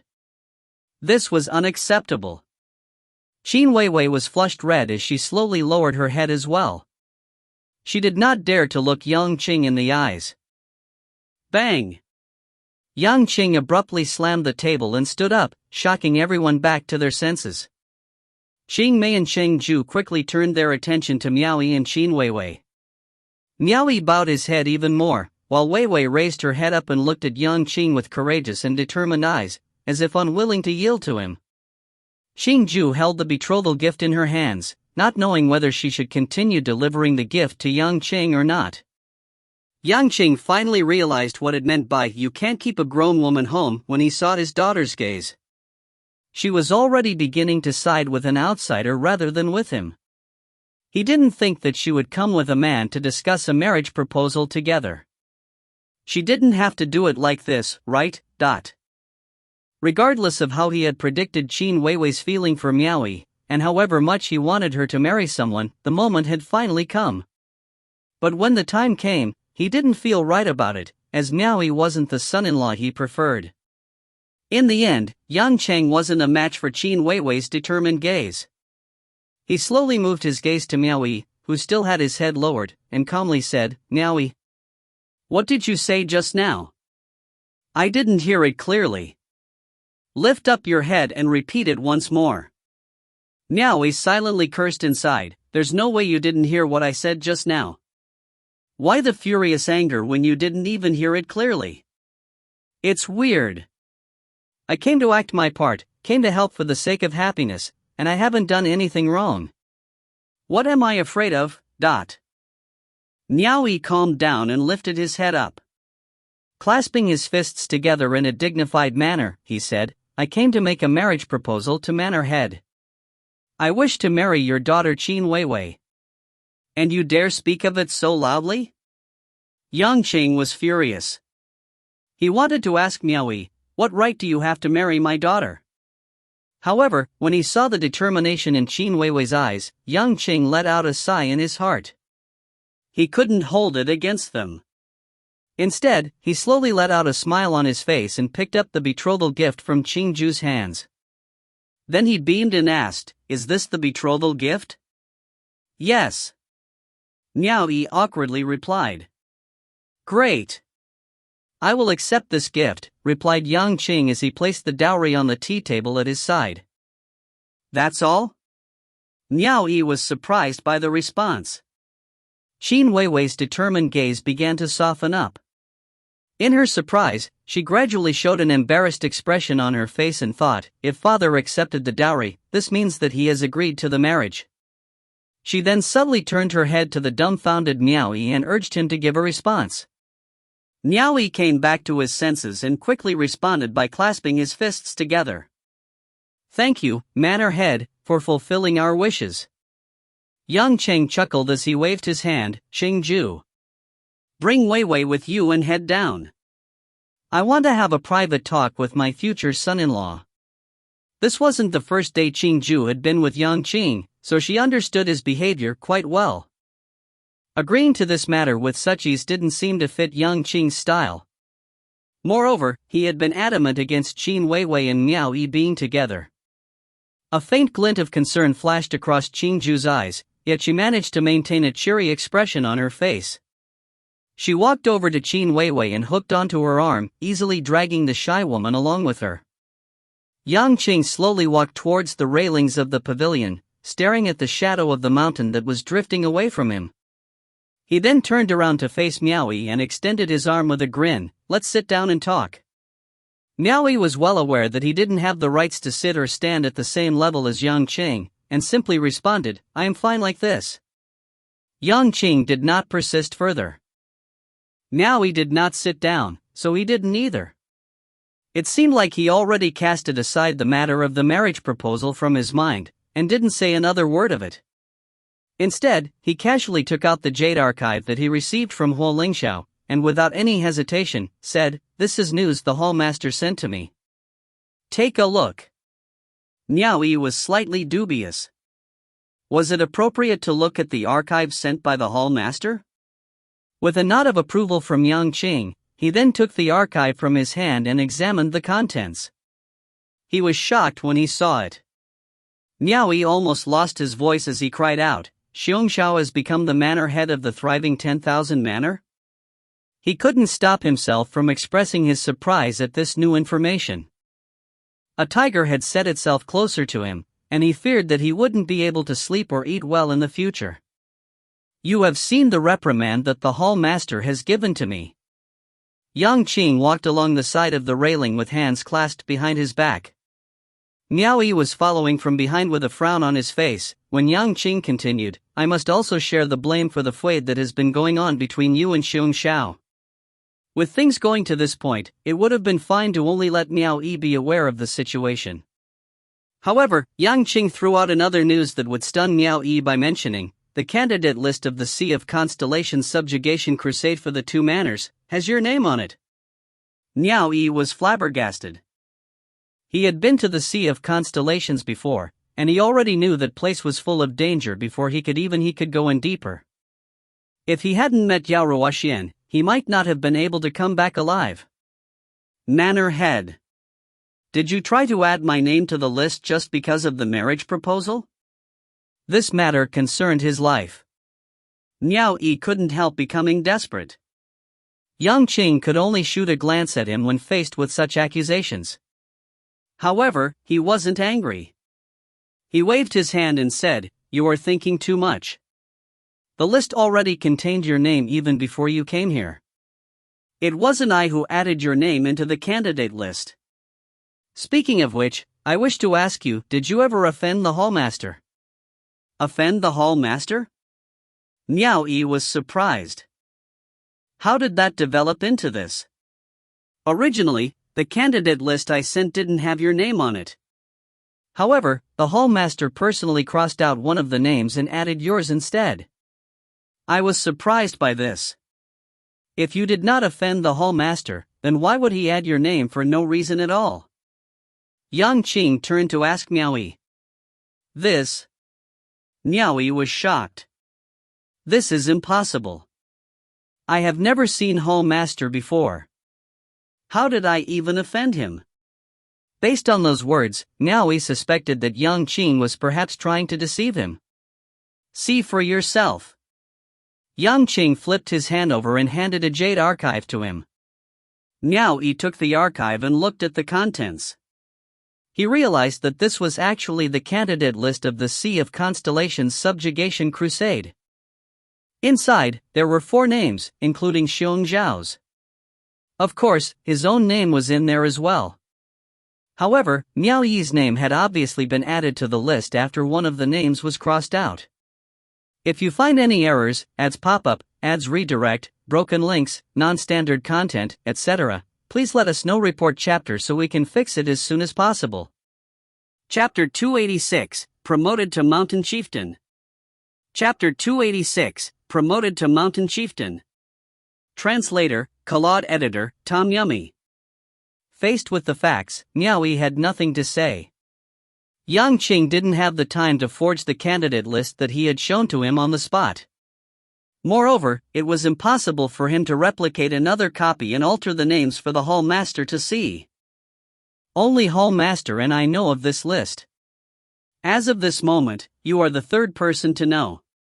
Yang Qing was clearly warning him, if someone else finds out about the list, you will not be forgiven. Miao Yi quietly returned the list to him. He was still confused as he asked, I don't even know what the hall master looks like. Why did he add my name in there? You really don't know the hall master? Yang Qing questioned. Miao Yi shook his head helplessly, I do want to be acquainted with him, but unfortunately, I really don't know him. Otherwise, I would have asked him the reason myself.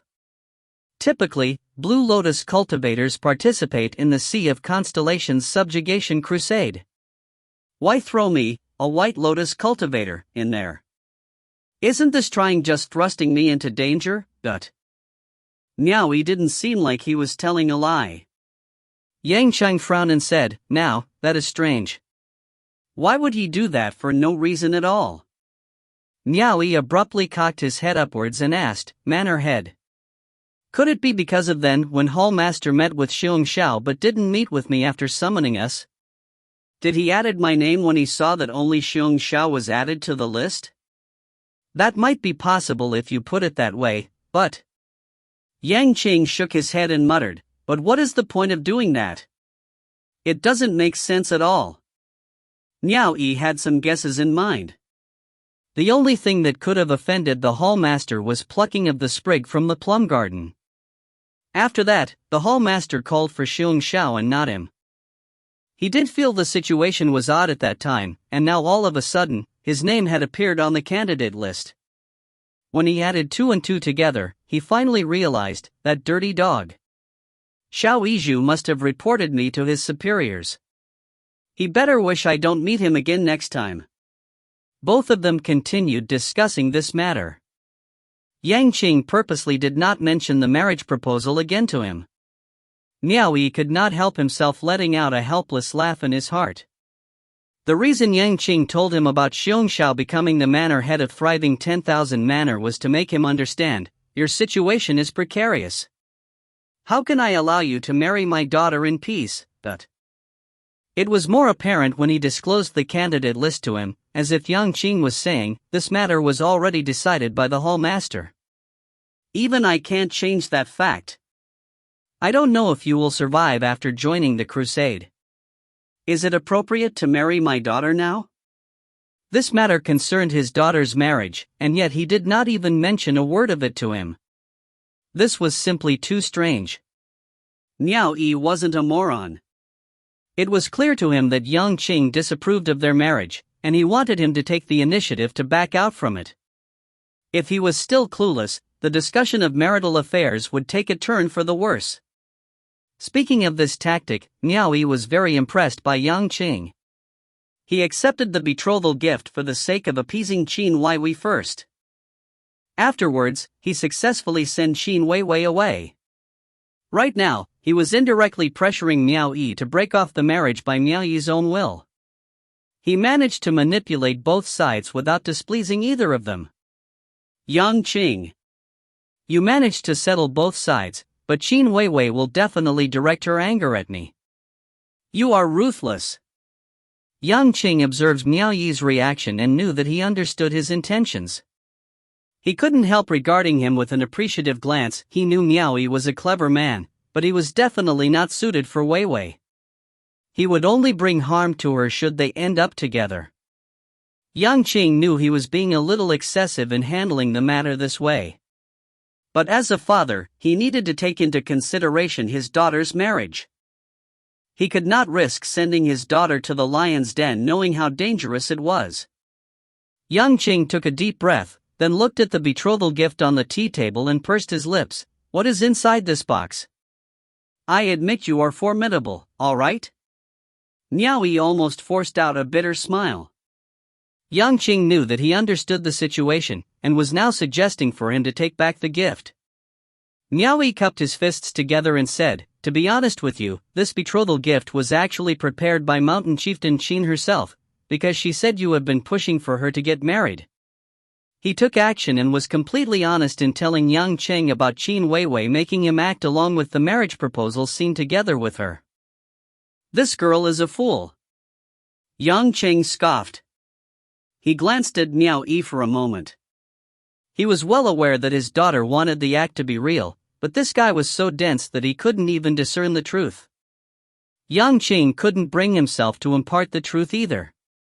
Mountain Chieftain had no choice. Miao Yi was being courteous. He cupped his fists again and said, but if she finds out about this, I fear that she will not let me off that easily. He was trying to tell Yang Qing, you will definitely put the blame on me later. If I am to be pushed into a corner, it will end badly for you once I spill the beans to her. Yang Qing waved his hand, dismissing the threat. He muttered, Xiong Xiao is now in command of thriving 10,000 manor. The enmity between you and him hasn't been settled yet, and that will be a threat to you. Should Xiong Xiao becomes impudent, your small east arrival cave will not be able to hold up against him. Return to Mount Comingsi and assume your new post. As soon as he was done talking, he swiftly invoked a piece of jade archive and wrote a writ of appointment before giving it to Miao Yi. Miao Yi received the archive and examined it. He was shocked and surprised, because Yang Qing actually appointed him as the mountain chieftain of Mount Comingsi. He finally achieved what he had been seeking for many years. Thank you, Manor Head. After Miao Yi expressed his gratitude by clenching his fists together, he couldn't help but become anxious and asked, if I command Mount Comingsi, then what becomes of Mountain Chieftain Qin? Yang Qing calmly responded, you may approach me directly should you face any problems in the future. You don't have to go through her anymore. I will relocate her from Mount Comingsi to somewhere else. Yes, sir. Miao Yi let out a sigh of relief. As long as Qin Weiwei was not his superior, there was nothing to worry about. He cupped his fists together and said, if Manor Head has no other command, I will take my leave now. He didn't want to stay longer and see Qin Weiwei later on. Yang Qing understood his predicament. If Miao Yi didn't manage to leave in time, it won't be easy for him to blame Miao Yi in front of his daughter later.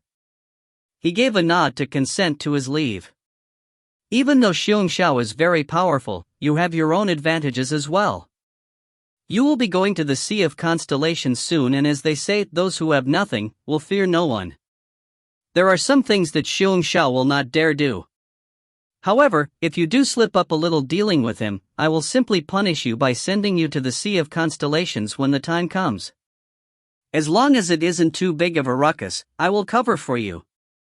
Miao Yi was surprised. He immediately understood what Yang Qing meant. With a calm expression, he clasped his fists together once again and excused himself. Do you really have to relocate Miss from Mount Comingsi? Xing Mei asked as she approached Yang Qing and went to stand beside him. She had been calmly observing from the sideline. Yang Qing nodded, Xiong Xiao has defected. People at Mount Shaotai are beginning to panic. If I have to send someone to mediate the situation, it would be better to send my daughter to do the job. It is for her own good if I let her take up the tasks of two mountains. Isn't this reason enough to relocate her from Mount Comingsi? How about the marriage proposal? Miao Yi was the one who backed out from the marriage dash. Miao Yi and Luo Xuanfei quickly dashed through the mountain gates of South Edict Manor as though running from something.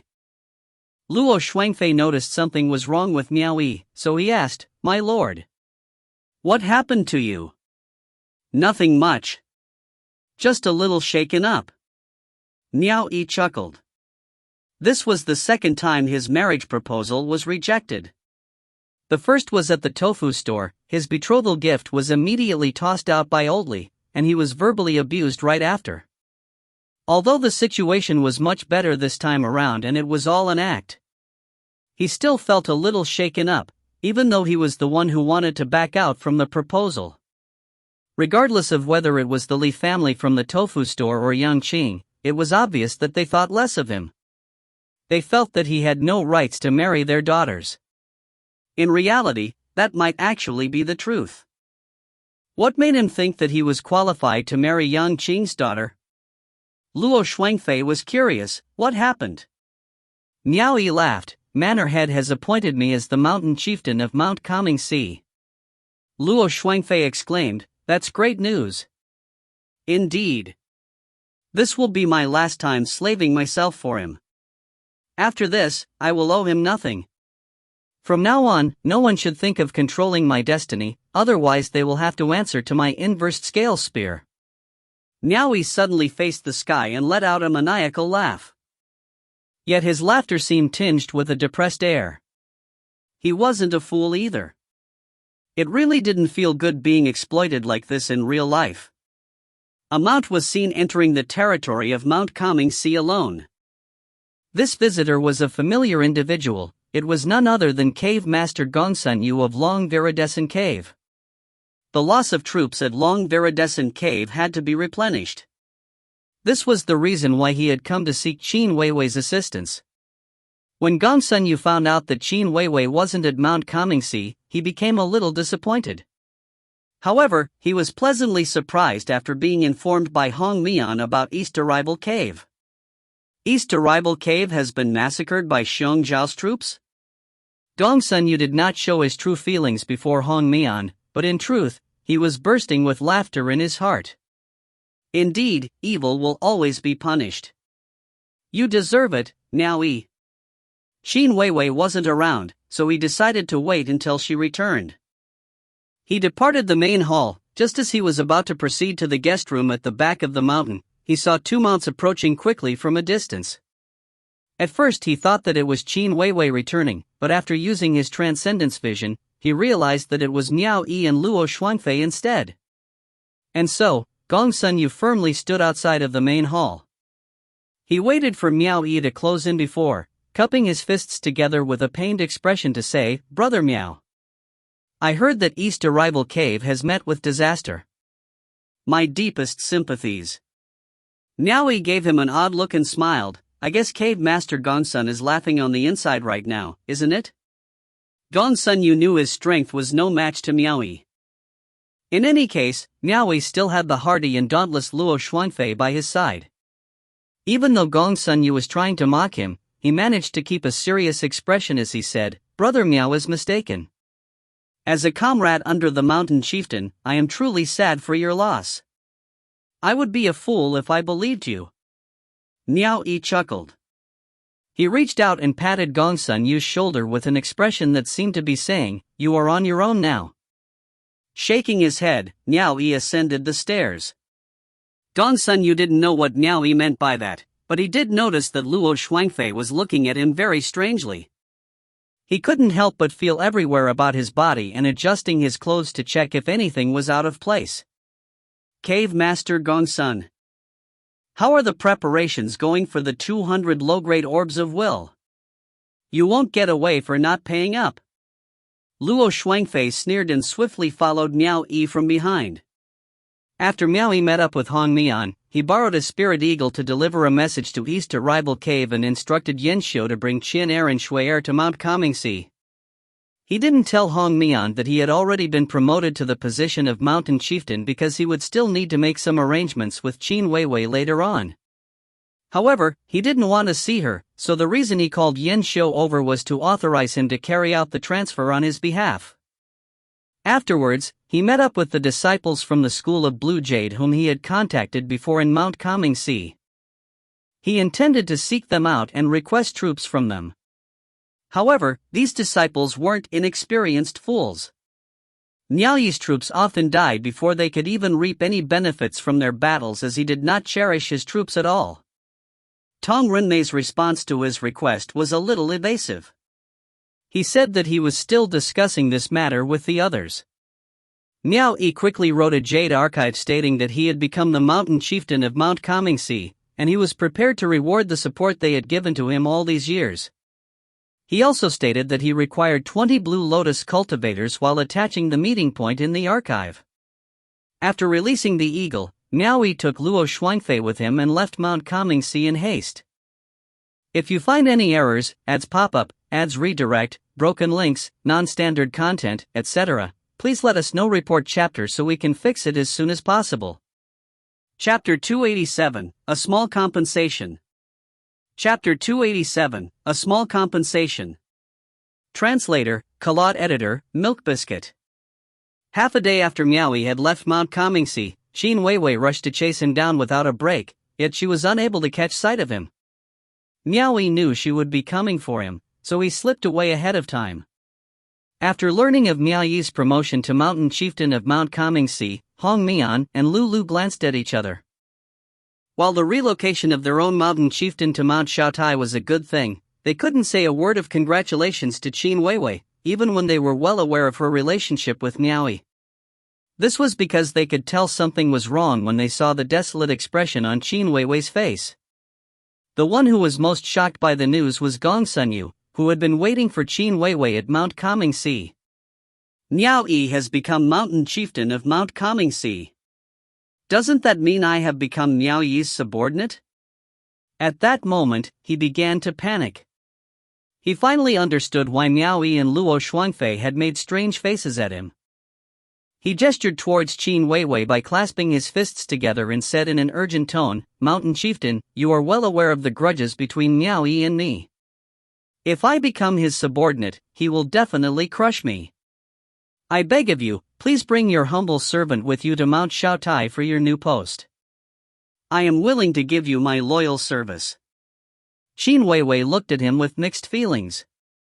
They had definitely known each other for a long time, but they had never worked together before her arrival at Mount Kangxi. With that said, neither had a deep understanding of the other. She had actually regarded Gongsun Yu as a decent person before the conflict between him and Miao Yi. However, her opinion of him changed after she had gone through several ordeals with him. Regardless of whether the slander accusing Miao Yi of foul play was true, the news that Hong Mian had brought back from Long Viridescent Cave at least proved that Gongsun Yu was more of a fool than he'd seemed. He'd been easily fooled by Miao Yi just because he thought he could take advantage of the situation due to having a larger number of troops. Wouldn't that make him a snob? Hong Mian had already concluded the matter by giving him the verdict of idiot. Back at the South Edict Manor, Qin Weiwei had also heard that young Qing had given him the verdict of loyal, but not to be put in an important position. That was how relationships between people worked. One would not be able to discern the true character of a person without experiencing ordeals with them. However, this man had been loyal to her and had even risked his life for her as well. She said placatingly, "I am prepared to bring some of my loyal men with me to Mount Shaotai this time, but only after the transferal is completed." She was no longer the mountain chieftain of Mount Kangxi, so she couldn't take her troops with her as she pleased. That would be bad for Miao Yi. She would need to acquire his consent during the transferal before she could take them with her. Gongsun Yu naturally understood this logic, but he was still afraid. He cupped his fists together and said, "What if Miao Yi doesn't want to let me go?"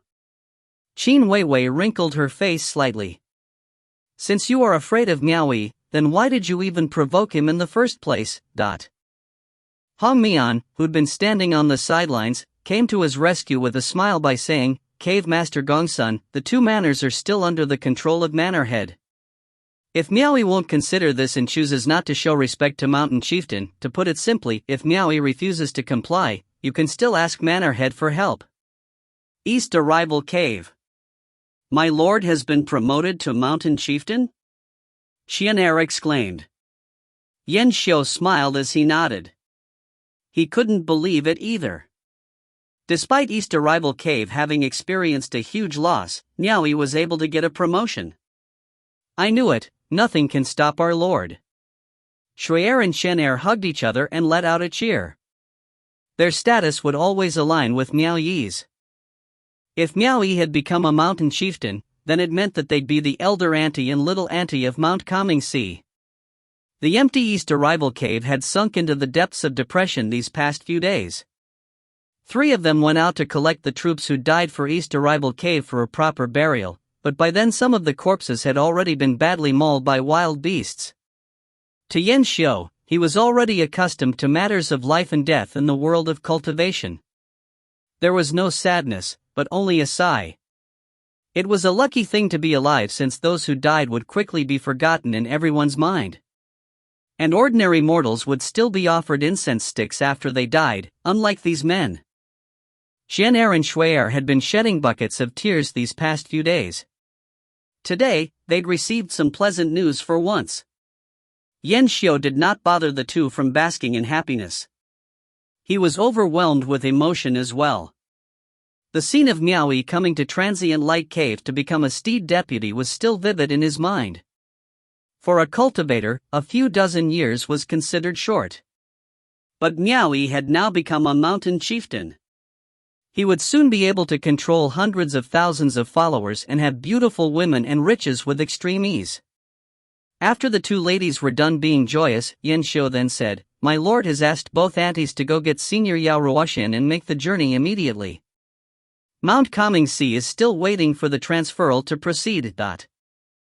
The ladies nodded. With excitement in their hearts, they swiftly flew to a nearby mountain. After they managed to locate Yao Ruoxian and relay the good news, Yao Ruoxian could only complain and grumble. He didn't want to move around as he felt that he had been hiding quite well in this place. The higher the status Miao Yi gained, the more people he would be surrounded with. It would also mean that he could be exposed quite easily. But there was no choice. He could never change the orders of an authoritative figure no matter how high his cultivation was. The little mantids could not leave Miao Yi for too long either, so he could only leave the mountain to follow them. After a moment of packing, Yao Ruoxian prepared a dragon steed and covered himself with a black robe before leaving with the others. When they arrived at Mount Kangxi, Yao Ruoxian then headed towards the deeper part of the mountain. Yan Xiu brought the two ladies with him as he reported his arrival before entering the mountain gates. The three of them still greeted Qin Weiwei as mountain chieftain when they came to her mansion. After all, she was still the mountain chieftain of Mount Kangxi as the transferal had yet to be processed. Qin Weiwei swept her gaze across all three. Most importantly, she looked at Chen Er and Shui Er for a while before she asked, "Why is Miao Yi not here for the transferal, Aunt?" Yan Xiu took out the authorized jade archive that Miao Yi had sent to him. He handed over the archive with both hands and said, "My lord has already given me full authority to carry out the transfer regarding Mount Kangxi." After Qin Weiwei confirmed that there were no mistakes in the jade archive's contents, she gritted her teeth. She realized that Miao Yi was intentionally trying to avoid her. She didn't blame Miao Yi for revealing the truth. After all, she had nothing to be embarrassed about. Miao Yi wasn't aware that she wanted the act to become real, and Yang Qing hadn't revealed the truth to him because he wanted to protect her pride. Despite Yang Qing telling her that Miao Yi was the one who spilled the truth to him on his own accord, she knew that it was her own father who'd used some sort of trick on Miao Yi after separating them back then. She was well aware what kind of person her father was. When she'd rushed to Mount Kangxi, she had still wanted to unleash her anger on Miao Yi. If she had really seen Miao Yi after reaching Mount Kangxi, she definitely would have let loose her fury towards him. However, after resting for a day or two, she eventually calmed down from the whole situation.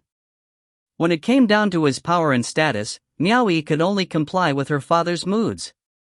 If she herself already had a hard time saying no to her father, then what of Miao Yi? But despite that, she still felt a slight twinge in her heart.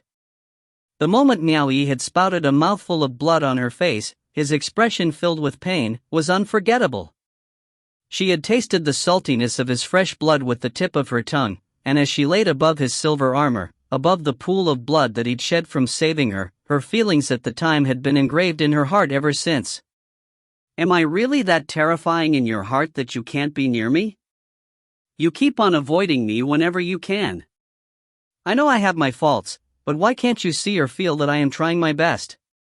The transferal involved the relocation of troops as well as the population, and reports on the condition of the followers in Mount Kangxi. This was to ensure that the new mountain chieftain could assume his control over Mount Kangxi as soon as possible. After passing items of relevance to Yan Xiu, Qin Weiwei then handed over a piece of jade archive to him and said, "I want to take some people from Mount Kangxi with me." Yan Xiu took the archive and examined it, realizing that she wanted to take away less than 10 people with her. He had heard that these people were Qin Weiwei's trusted subordinates, and Miao Yi had already predicted that this situation would arise.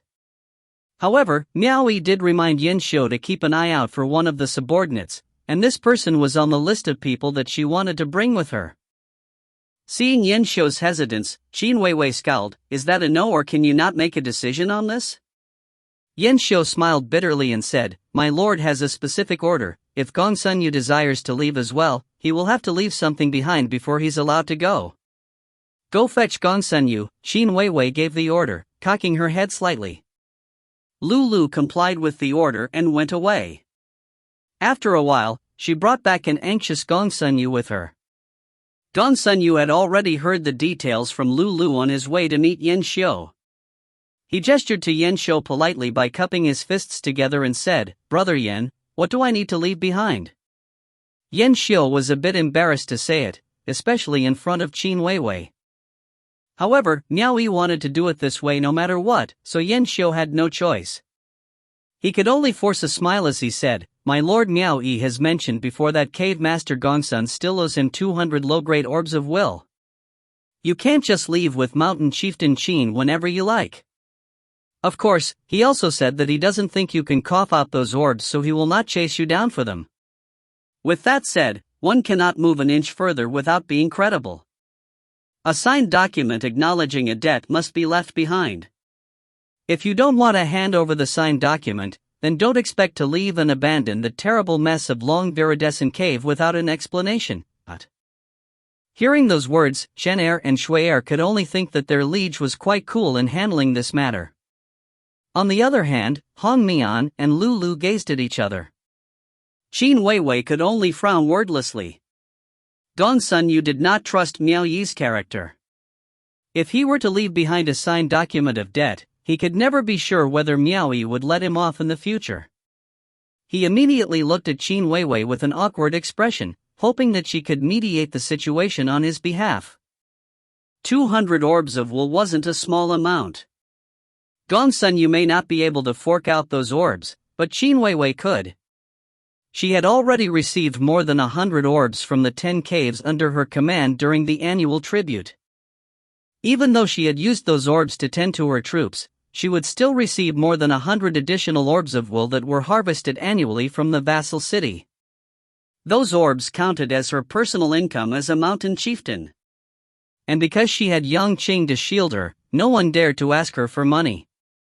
That income went entirely into her own pockets. And based on her current cultivation, she wasn't able to refine so many orbs within the year. She'd saved a large amount in Mount Kangxi after all these years. If it were for anyone else, Qin Weiwei might not have offered the orbs of will to them. But Gongsun Yu had risked himself to save her life before. After thinking about it for a moment, she made up her mind to treat it as a way to repay his kindness. Qin Weiwei then took out 200 low-grade orbs of wool from her storage ring and said to Yan Xiu, "I will help him pay for it." Gongsun Yu was instantly overcome with gratitude when he looked at her. A glint of sincerity flashed in his eyes when he felt how kindly Qin Weiwei still treated him. Yan Xiu did not take the orbs, however. Instead, he waved his hand and said, "My lord has also mentioned that if Mountain Chieftain Qin decides to pay these orbs of will on behalf of Cave Master Gongsun, he will not accept them. He said that he owes these orbs to you. Even if you could get a Blue Lotus first-grade cultivator with 200 orbs of will, it will be enough for that cultivator to serve you for many years instead." He also predicted that this amount will be enough to make Cave Master Gongsun Yu serve you for 100 years, and it is also enough to help you repay Gongsun Yu's kindness for saving you.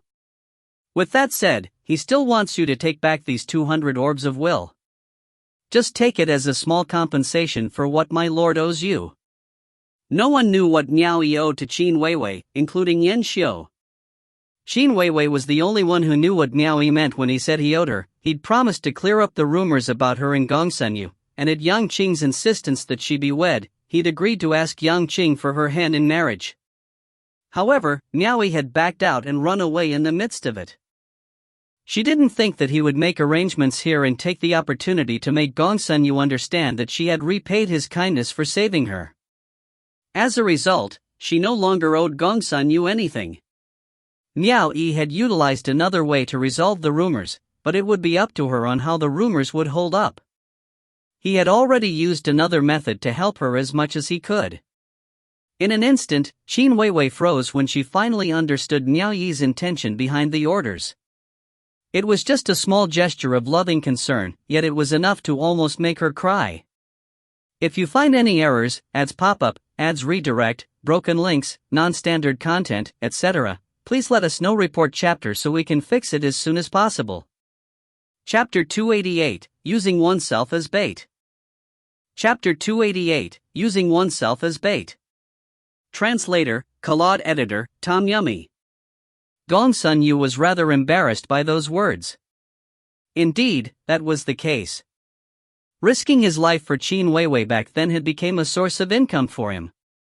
Even though he didn't manage to rescue her directly, it wouldn't be easy to repay his heroic act. After all, it was still a life-saving deed. No amount of monetary compensation would ever be enough to repay that. Due to Qin Weiwei's character, she was easily bound by Gong Sunyu because she still owed him for his deed. Yet now it was different. With Miao Yi intentionally causing trouble for him, these 200 low-grade orbs of wool were a lifesaver for Gong Sunyu. Everyone knew the kind of person Miao Yi was. Once you signed a document acknowledging the debt, he would come after you whenever he pleased. Otherwise, Gong Sunyu wouldn't be that fearful in the first place. In other words, as Yan Shou clearly stated, Miao Yi wants to take your life, but because Qin Weiwei has intervened and saved your ass, she is no longer indebted to you. Qin Weiwei quietly took back the orbs. She appreciated Miao Yi's kindness. Gesturing to Gong Sunyu, she commanded, "Return to Long Viridescent Cave first. You can find me after you are done with the transferal of the cave." "Yes."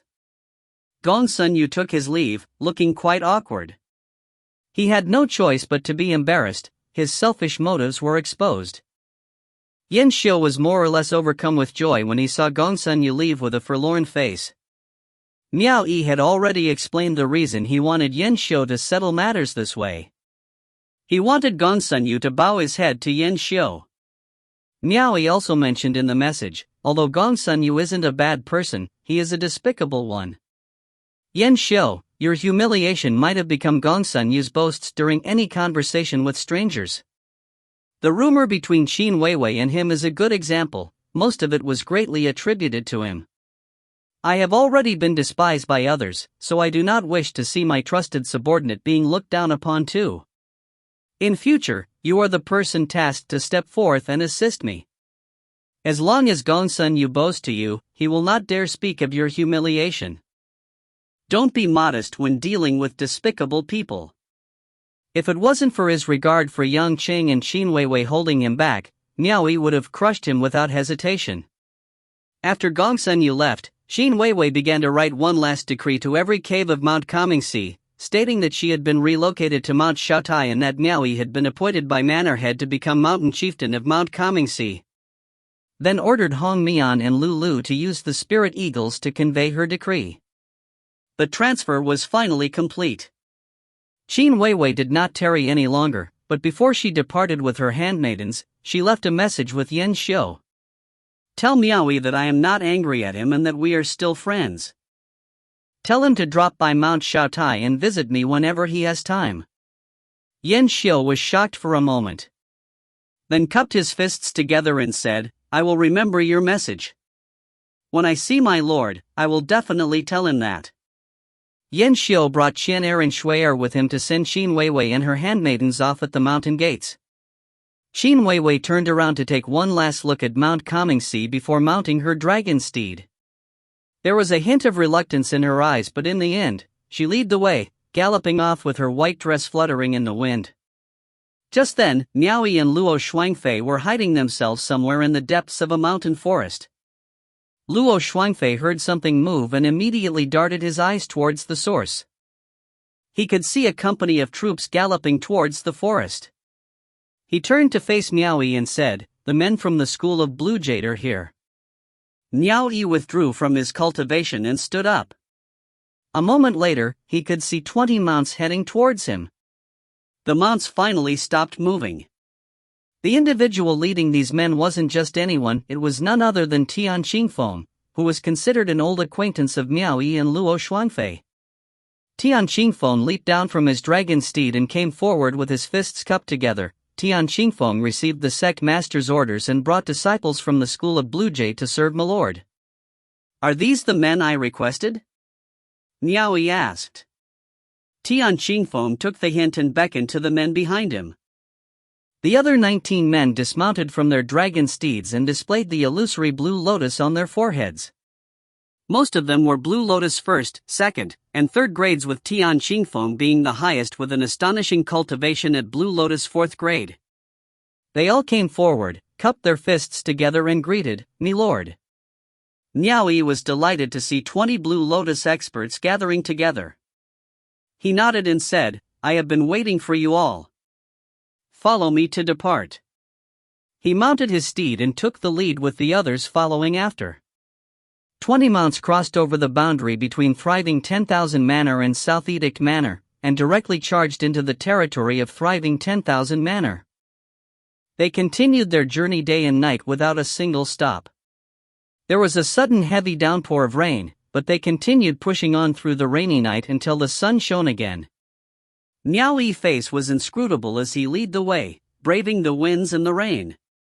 After over a day of rushing towards their destination, once they were close to thriving 10,000 manor, they hid themselves in the forest to reorganize.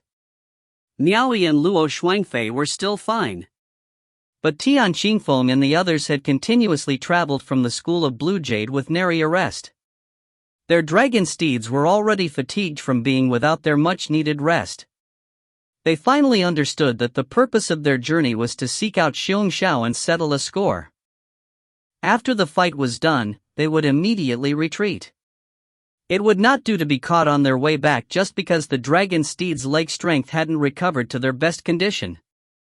Under the night sky, all of them gathered around the map of thriving 10,000 manor and began their discussion, continuing to scribble and write on the map ceaselessly. The next day, all of them set forth once again on their dragon steed. Just as they were about to reach the manor, Miao Yi signaled to his left and right. Following the plan they discussed the night before, 17 of them divided themselves and hid along either sides of the forest. Meanwhile, Miao Yi took the remaining 4 and led them down the path. When the 5 of them reached the gates of the manor, they were stopped by 2 guards. "Who are you all?" "I am Cave Master Miao Yi of East Arrival Cave of South Edict Manor. I am here to meet with your manor head." Miao Yi didn't attempt to enter with force, and instead tossed a jade archive to the guards. The guards stared at each other.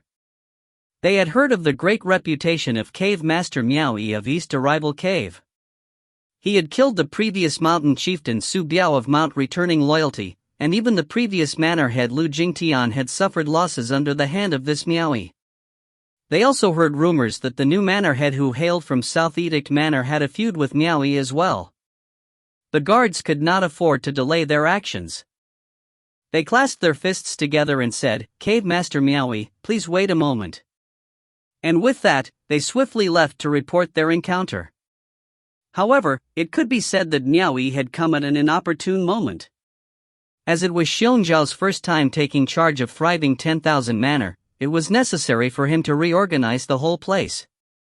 He was in the middle of convening with 10 mountain chieftains gathered in the grand hall of the manor to discuss matters of importance.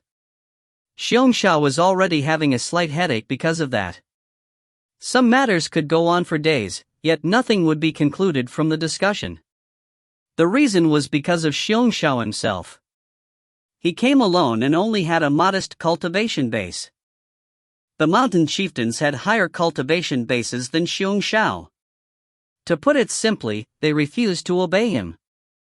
As of now, Xiong Xiao didn't have any power of his own. Each mountain chieftain pretended to comply with him for the sake of earning some benefit for their own. Some mountain chieftains with influence were musing about the method they would use to overthrow Xiong Xiao. Naturally, their intention was to take his seat. If it wasn't for the sake of Hall Master Wu Menglan, they would have already seized power from him, just like Yang Qing had done to Lu Yu. If they immediately overthrew a person who was just appointed by the Hall Master herself, the Hall Master would definitely be infuriated by this. Moreover, Xiong Xiao was personally accompanied by Elder Auntie to take up his role. In that sense, the best way to achieve their goal was to let Xiong Xiao achieve nothing, creating a manor head who was shown to be incapable of dealing with matters. Naturally, for them to be able to overthrow this kind of manor head, there should be someone who deserved the role more than him. The others would speak well of this person, so the Hall Master would have nothing to say against it.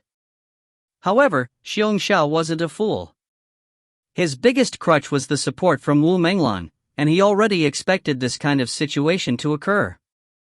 These past few days, he had been directing his attention to the troops of thriving 10,000 manor, killing a few in a slew of rage and also substantially rewarding a few others as well. At the same time, he hinted that he would replace the mountain chieftains under him with a few of his trusted subordinates. With that, he immediately took control of his own troops, showing himself to be extremely capable. All that was left was to deal with the vassals under him. It might be official business on the surface, but he wanted to take the opportunity to see the true nature of these subordinates before formulating a plan to deal with them. He could not afford to rush these things, otherwise they would become desperate and he would have to put himself in great danger. At that moment, a guard came in to make a sudden report. Miao Yi had arrived. Xiong Shao was instantly surprised. Standing up, he asked, how many troops did he bring with him? The mountain chieftains stared at each other. Mountain chieftain Xun's enemy has came for him this quick? Some of them had a hint of banter and insincerity in their eyes. Xiong Shao couldn't help being astounded. He predicted that Yang Qing would most likely take vengeance on him, but he didn't expect that Yang Qing would call such a bold assault. After all, both of them were now associated with two different halls, so it was even more unlikely for the other party to brazenly assault his manor. However, now Miao Yi had sought him out under broad daylight. It was simply unacceptable. But the guard cupped his fists and said, only 4 subordinates. Only 4 subordinates? Xiong Shao was surprised. Isn't that guy seeking death? Daring to come here with only 4 people. Does he not know that I have become the manor head of thriving 10,000 manor? After pondering for a moment, it was possible that Miao Yi still wasn't aware that he had become the manor head. After all, he didn't tell anyone in South Edict Manor that he had already surrendered. He examined the jade archive that was delivered to Xia Yu, a frown creasing his face. He muttered, list of remunerations? 400 low-grade orbs of will, 300,000 gold crystals. He was a little confused. Yang Qing hadn't known of this. How could he?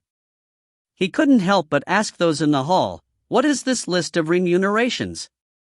He signaled for Xia Yu to pass on the list of remuneration to the others below. Everyone had a smile on their faces after examining the list. From the chaotic babble that followed below, Xiong Shao finally understood what it meant. He never considered there would be such a thing. It turned out that East Arrival Cave had been sending the list of remunerations here every year. Miao Yi clearly knew it would be hopeless, yet he managed to persist with this matter for dozens of years? This was truly a joke. Count yourself unlucky for falling into my grasp. I can't let you run away now that you have sent yourself to me. Xiong Shao swept his gaze over everyone below and revealed a sinister smile. He had no expectations of the others lending a hand to him. However, 70 of his troops was more than enough to deal with a mere 5 men. He pushed off his armrest and stood up. With a cold laugh, he said, it seems that it is time for me to settle an old score. Lu Tong. Gather up my troops immediately. Back at the gates, the cultivator acting as a messenger quickly ran back. He signaled to Miao Yi and the others and said, please follow me. Miao Yi kept an eye on his surroundings. They slowly entered whilst mounted on their dragon steeds. Miao Yi was obviously trying to use himself as bait. Once they entered, the cultivator leading them turned around and said, visitors entering the manor are not allowed to mount their steeds. Please dismount at once. Dismount? Isn't losing the leg strength of the dragon steeds asking us to die? Miao Yi couldn't be bothered to comply. He calmly replied, we have no time for such nonsense, especially from a little pawn like you. Continue leading the way. The cultivator did not dare to disrupt the plans of his manor head, so he endured his anger and continued leading Miao Yi and the others further into the manor. Just as they arrived in the middle of the public square outside of the grand hall, they suddenly heard the galloping noise of dragon steeds. Miao Yi and the others were surprised by the sudden commotion and quickly looked around their surroundings. A moment later, a large platoon came rushing in from both sides, surrounding Miao Yi and the others in an encirclement. Miao Yi extended his arms. A cloud of silver mist burst forth from the storage rings and cloaked his body. In an instant, he and his steed were clad in armor, with the inversed scale spear readied in his hand. The 4 cultivators behind him quickly readied their weapons as well. Miao Yi swung his spear at his surrounding and furiously roared, I am a member of Suppressing Second Hall. What do you think you are doing? If you find any errors, ads pop up, ads redirect, broken links, non-standard content, etc., please let us know. Report chapter so we can fix it as soon as possible. Chapter 289, Today will be the day you die. Chapter 289, Today will be the day you die. Translator, Kalot Editor, Milk Biscuit. We know you're from suppressing second hall, bantered one of them. This person was none other than Lu Tong, a cultivator of Blue Lotus first grade. He was the first among the troops of thriving 10,000 manor to surrender to Xiong Xiao. When Xiong Xiao had killed the troops in a murderous rage, he had significantly contributed to the eradication as well. As a result, he had acquired Xiong Xiao's heavy support. Furthermore, Xiong Xiao had also promised Lu Tong a seat among the 10 respective mountain chieftains after he had complete control of thriving 10,000 manor. When Lu Tong responded to Miao Yi, a bunch of them smiled teasingly, as if to say, "You asked what we were doing, isn't it obvious?" Miao Yi pointed his spear at Lu Tong and said, "Perhaps you are trying to start a war between two manors." "Miao Yi, you piece of scum. It's been a long time, I didn't expect to meet you here. And I'm certainly relieved to see you. Looks like there's divine justice after all." Hearty laughter rang out from behind. The sounds of more galloping pierced through the air. Those who were surrounding Miao Yi and his men quickly stepped aside, revealing Xiong Xiao as the leader of the second wave. His arrival was imposing, with a row of 10 mountain chieftains following behind him. Behind each mountain chieftain was a number of subordinates too. These subordinates then blocked the exit from where they entered. Xiong Xiao. Why are you here?" Miao Yi acted as if he were confused and shocked. Luo Shuangfei's actions were more exaggerated. He had never met Xiong Xiao before, yet he looked so overwhelmed with fright he could shove a fist in his mouth from how slack-jawed he was. Meanwhile, Tian Qingfeng and the other two who tagged along with Miao Yi appeared quite dignified, unlike Luo Shuangfei, who was over-exaggerating his act. He almost gave away their true intentions. Miao Yi was actually quite surprised, not because Xiong Xiao was here, he'd known about it already, but because of the presence of the 10 mountain chieftains of thriving 10,000 manor who accompanied him. When Yang Cheng and Lu Jingtian teamed up to annihilate Zhang Decheng, Miao Yi had briefly encountered these mountain chieftains before. As of now, there were hundreds of troops surrounding the 5 of them. The 10 mountain chieftains were all Blue Lotus cultivators, including a few troops from the thriving 10,000 manor too.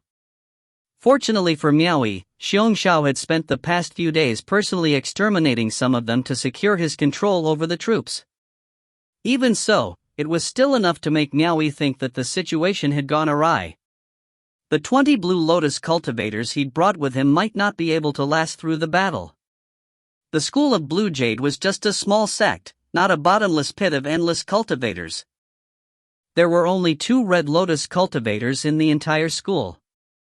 The other Blue Lotus cultivators had been worn down repeatedly at the South Edict Manor, and Miao Yi kept getting his forces killed. The school of Blue Jade were already terrified by this outcome. More importantly, they saw no benefit to helping Miao Yi because of this. So when Miao Yi requested for more troops this time, Tong Runmei was hesitant and only replied ambiguously. After being informed that Miao Yi had been promoted to mountain chieftain and that Miao Yi was allowing them to charge him with a higher interest, Tong Runmei sent out nearly all the remaining Blue Lotus cultivators in the school of Blue Jade. A few skilled ones stayed behind to guard the sect, but the rest were dispatched just to fulfill Miao Yi's requirement of 20 people. If none of the disciples survived like on previous occasions, Miao Yi would not be able to enlist another person from the school of Blue Jade ever again. Why am I so unlucky? How could I let Xiong Xiao slip away again this time? Miao Yi could only force a laugh in his heart. No matter how much he planned things out, fate would always intervene. Seeing how shocked Miao Yi was, Xiong Xiao let out a boisterous laugh to the sky. He was quite delighted to find that this guy really had no clue that he'd become the manor head of thriving 10,000 manor. No wonder these 5 people had brazenly rushed into his manor. They'd really thrown themselves into a perilous situation. After Xiong Xiao was done laughing, he loudly announced to Miao Yi, I have become the new manor head of thriving 10,000 manor. Miao Yi was once again shocked. He pointed at Xiong Xiao with his spear and asked, "You are the manor head?" "That's right." Xiong Xiao crowed. There was an evil smile plastered on his face. Miao Yi pointed at Xiong Xiao with his spear again and furiously roared, "Xiong Xiao, you dog scum! How could you betray the manor head?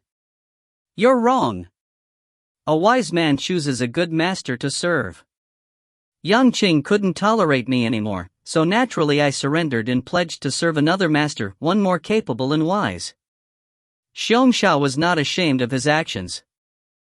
Instead, he continued to laugh as he said, "Yang Qing is a manor head, and now I am one as well. We are both manor heads, how can you say that I betrayed him? Manor head will definitely not forgive you." Miao Yi said with a righteous tone.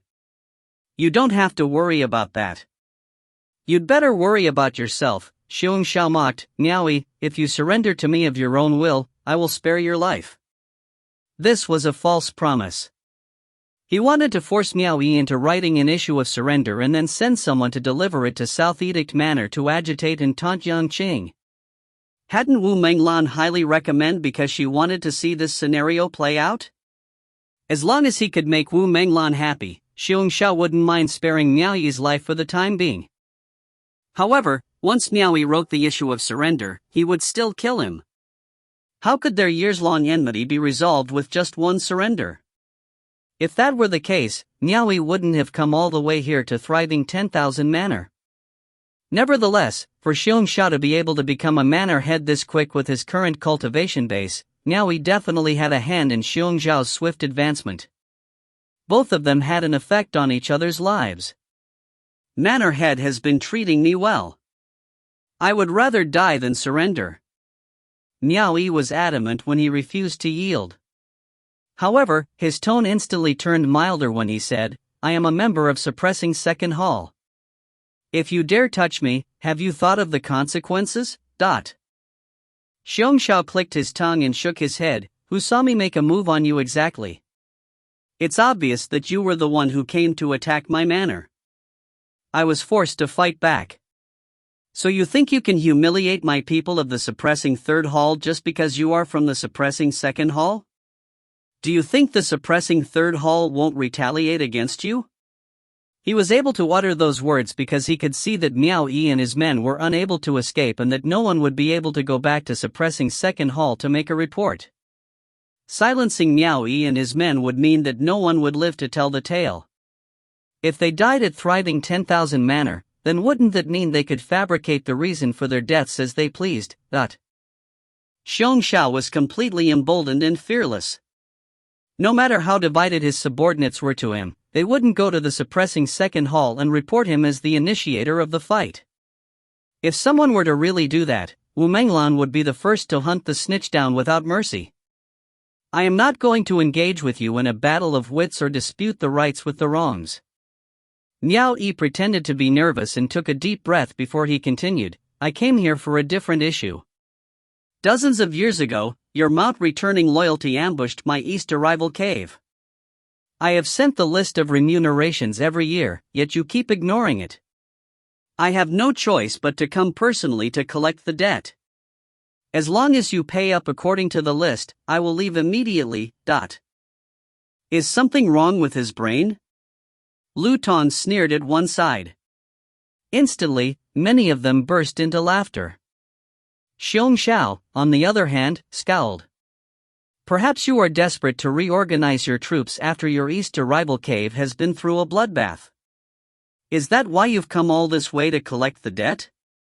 Miao Yi acted stunned as if Xiong Xiao had correctly guessed his plan. However, he refused to admit to it, and he didn't dare mention the person who annihilated his east arrival cave. He only asked, "Are you going to pay or not? What will you do to me if I don't pay up?" Xiong Xiao responded with a sneer.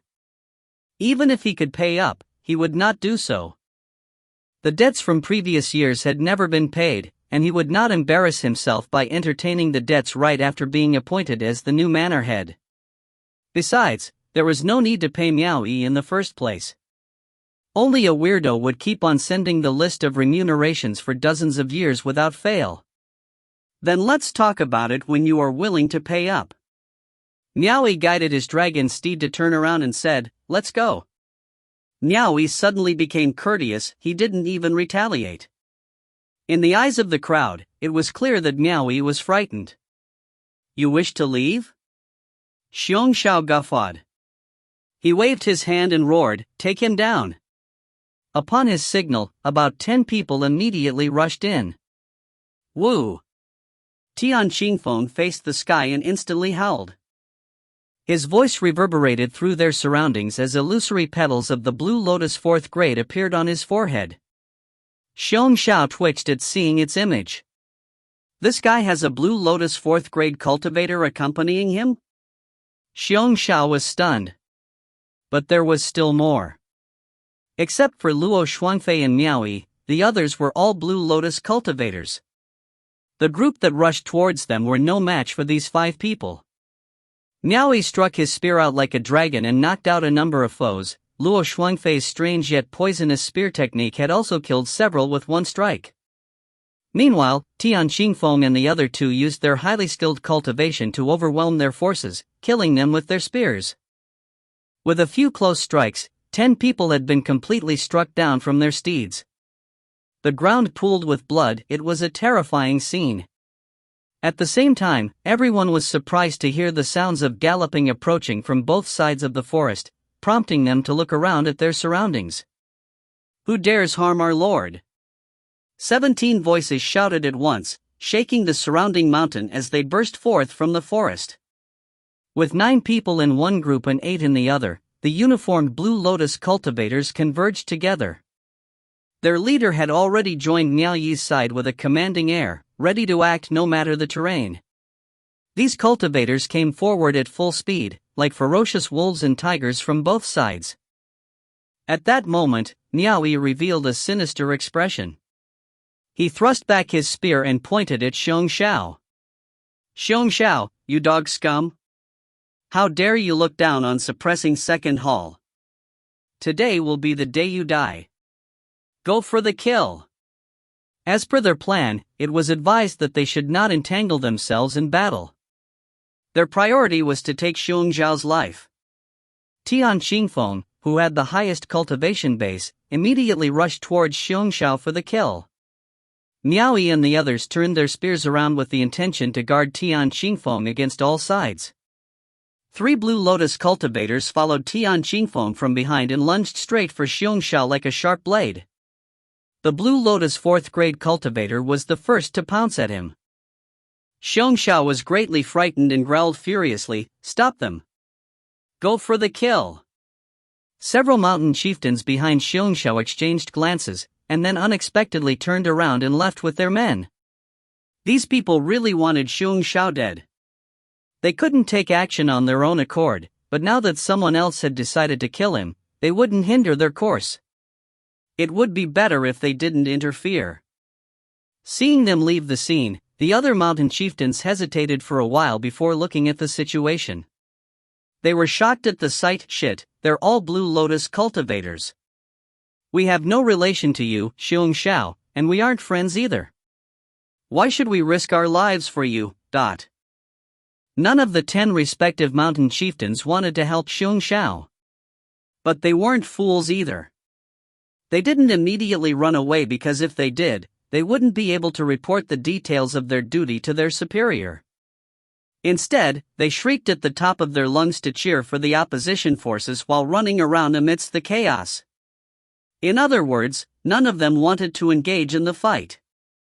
Xiong Xiao had a few Blue Lotus cultivators among his troops. On top of that, he had a great number of troops to hold back the opposition forces. They managed to block Tian Qingfeng and the others from reaching Xiong Xiao. It would be unthinkable to be trapped by so many and have their mobility hindered. Miao Yi and the others were suddenly caught in a dangerous situation as they engaged in the bloody battle. Fortunately, the reinforcements came down from both sides in a ferocious surge and killed Xiong Xiao's troops as if cleaving through a wave. The massacre had dragon steeds shrieking in pain, with blood and carnage spilling all over the place. Whatever path they slaughtered through, screeches and cries would follow. 17 Blue Lotus experts were able to easily shake off the assault. After regrouping with Miao Yi and the others, they moved forward and went on the offensive like madmen.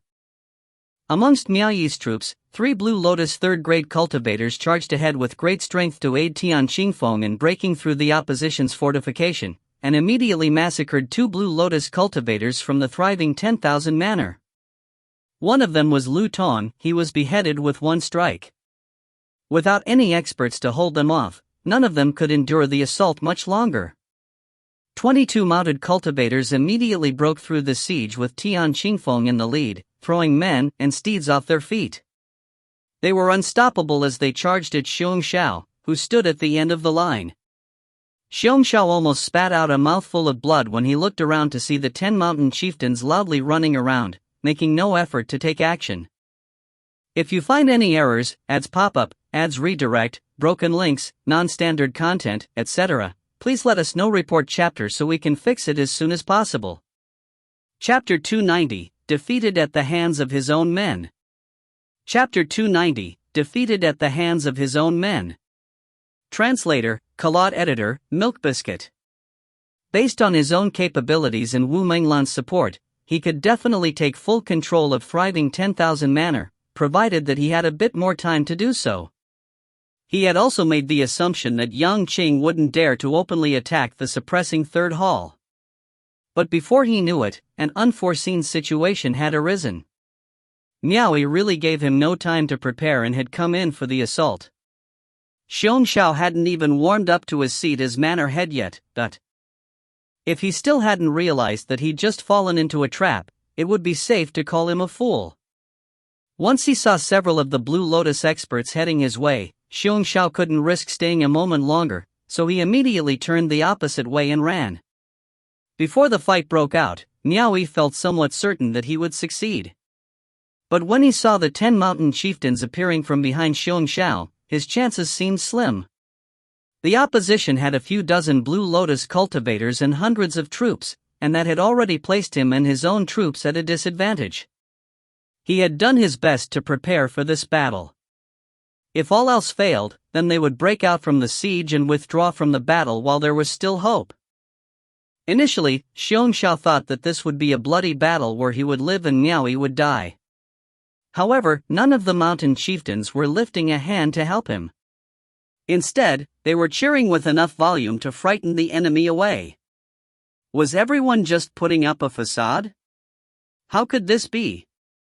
When Miao Yi saw Xiong Xiao running away alone without a single guard, he immediately realized what had happened. Miao Yi was also a man who was familiar with the organization's inner structure. He almost burst into laughter when he witnessed the scene. Xiong Xiao's relationship with the others was merely a false front. Instantly, his spirits were restored. After throwing back their enemies, 22 cultivators on mounted steeds managed to break away from the siege. They disregarded everything as they immediately pursued Xiong Xiao, who was fleeing for his life. They had a very clear target: kill Xiong Xiao and disengage with the others. Miao Yi wanted to kill Xiong Xiao for revenge and to give himself peace of mind. The school of Blue Jade wanted to kill Xiong Xiao too as a way to avenge their fallen disciples. Because of that, Miao Yi and the cultivators would chase after Xiong Xiao to the bitter end. "Xiong Xiao, you dog scum, don't try to run away!" Miao Yi roared furiously. Charcoal began to unleash a formidable leg strength and slowly made its way ahead of the 22 steeds. Miao Yi was determined not to let Xiong Xiao run away this time, otherwise Xiong Xiao, with his status as manor head, would be able to employ greater resources against him. That would pose a great threat to Miao Yi later on. Tian Qingfeng and the others accelerated their speed even more and frantically chased after Miao Yi. The 10 mountain chieftains ceased their incessant running and shouting. One of them revealed a sly smile on their lips, and in a sudden rage, he waved his hands and yelled, "Quickly, save the manor head!" This person led the pursuit with his men. The other mountain chieftains gazed at each other for a while. They then immediately raised their fists and roared as they directed their men to give chase as well. They didn't have to put in so much effort, but they also couldn't just stand idly by and do nothing. Otherwise, no one would be able to endure the rage of their hall master when they returned to give their report. No matter how unwilling they were to save Xiong Xiao, they still needed to make it seem like they had tried their best to do so. However, no one was particularly exerting themselves to catch up to them. Even as they gave chase, they moved at a considerably slower speed. While chasing from afar, one of them yelled, "Don't panic, Mannerhead, we are coming." Xiong Xiao almost vomited blood from frustration. "It will be weirder if I don't panic. If I wait for you lot to come save me, I'll be dead before I know it." Inside the mountain forest, the sounds of murderous yelling echoed without stopping. The galloping of the dragon steeds rumbled through the forest like a flash of lightning, which frightened the flying beasts nesting inside. Xiong Xiao looked panicked as he escaped into the forest. He kept twisting his head to look behind him, and he could see Miao Yi getting closer. A flash of grief and resentment passed through his eyes. Back when he was still the mountain chieftain of Mount Shaotai, he had subordinates forming a blockade to protect him from being pursued by Miao Yi. Now that he had become the manor head of thriving 10,000 manor, he was well equipped with excellent and powerful troops. And yet despite all of that, he was now reduced to being an isolated man, running away for his life. "Xiong Xiao, you dog scum, today will be the day you die. Where are you running off to?" Miao Yi had already caught up to him and swiftly thrust his spear at Xiong Xiao. Xiong Xiao adjusted his body and swung his long blade in retaliation. Two streaks of cold sparks clashed together, and a clang rang out, nearly knocking away the inversed scale spear from Miao Yi's hands. After all, Xiong Xiao had demonstrated how far he'd gone with his cultivation, and in a situation where his cultivation was higher than Miao Yi's, he'd fight with every ounce of his strength. Compared to Xiong Xiao, Miao Yi was quite inferior to him. Fortunately, the inversed scale spear that he'd received from Yao Ruoxian was able to increase 20% of his attack power. Otherwise, Miao Yi wouldn't be able to hold onto his spear while clashing against Xiong Xiao's power. Miao Yi was well aware of his own limitations. He didn't need to use force to battle it out with Xiong Xiao when he could just attack from behind and assault his mount instead. If he could kill his mount, Xiong Xiao was as good as dead as soon as Tian Qingfeng and the other cultivators managed to catch up to them. A frenzied shower of cold sparks shot out from Miao Yi's hand. Xiong Xiao sensed Miao Yi's plan and hastily blocked his attack. Clang clang clang. Bang bang bang. The long blade and long spear were locked violently with one another, cleaving every tree in the proximity of their clashes. Each tree creaked and tumbled in succession. Xiong Xiao spared no transcendence energy and was constantly swinging back his blade to protect himself. He swung out a few streaks of formless yet substantial transcendence energy, afraid to let Miao Yi close in on him. It would not do to keep crossing weapons with Xiong Xiao like this. However, Miao Yi was still able to hold off his transcendence energy with the inversed scale spear. A few streaks of transcendence energy were released with every swing of Xiong Xiao's blade. However, Miao Yi did not evade his attacks. Instead, he closed the distance, thrusting his own transcendence energy from the spear to break off Xiong Xiao's attack. Xiong Xiao's blade technique and Miao Yi's spear technique were on two different levels. Miao Yi's random spear assault seemed like a phantom unleashing attacks of transcendence energy. At times, he would focus on viciously attacking Xiong Xiao's mount, forcing Xiong Xiao to become flustered and defend himself. With each clash between his spear and Xiong Xiao's blade, Miao Yi could feel his hands almost going numb from the forceful vibrations. But even in that state, Miao Yi refused to give up. There was no way he would let Xiong Xiao get away again after snatching this opportunity to kill him. Seeing them both struggling to best the other, with Miao Yi using his White Lotus cultivation against Xiong Xiao's Blue Lotus cultivation, Tian Qingfeng and the others were feeling anxious as they looked on from behind. Sadly, the leg strength of their mounts couldn't compare to Miao Yi's steed. They wanted to catch up to them but couldn't in any case. They had no choice but to feel anxious for Miao Yi. However, Miao Yi became increasingly faster as he thrust his spear at Xiong Xiao. Xiong Xiao was becoming increasingly disorientated as he twisted his body around to protect himself. Both mounts charged in between the mountain slopes, with Xiong Zhao's mount in a slightly higher position. This immediately gave Miao Yi the optimal opportunity to strike. He took a moment and stabbed his spear at the hind leg of Xiong Zhao's dragon steed, then swung the spear sideways. Blood and sinew immediately splattered everywhere. Harumph! The dragon steed neighed and toppled over.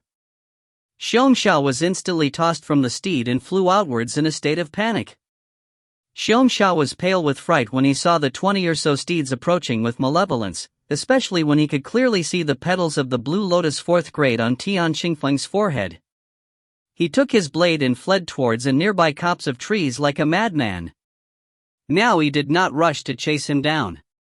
He quickly invoked his transcendence art and healed his numb arms. He had been enduring the unpleasant sensation and struggled not to let Xiong Zhao run away from him. After grappling for the opportunity to strike his spear at Xiong Zhao's dragon steed, he would now let Tian Qingfeng and the others handle the rest. After losing the leg strength of his dragon steed, Xiong Zhao could no longer run away. Tian Qingfeng and the others were focused on giving chase. They immediately broke their formation and hastened their pursuit of Xiong Zhao. Once they managed to catch up to Xiong Zhao, he tried to quickly evade their attacks from the top of a tree, with 5 of the cultivators surging upwards almost simultaneously. Kill! Seeing 5 spears dashing towards him, Xiong Zhao could only howl hysterically while struggling to swing his blade through the air in frustration. A distinct clang rang out in the air. With the speed of the dragon steeds, as well as a blow from a Blue Lotus 3rd grade cultivator, Xiong was sent flying from the tree, his blood spilling forth. The long blade in his hand was knocked away as well. At the top of the forest, one mount suddenly made its appearance.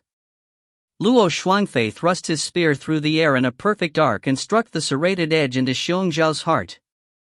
Xiong Zhao, his body covered in blood after being impaled, suddenly felt the world turn silent.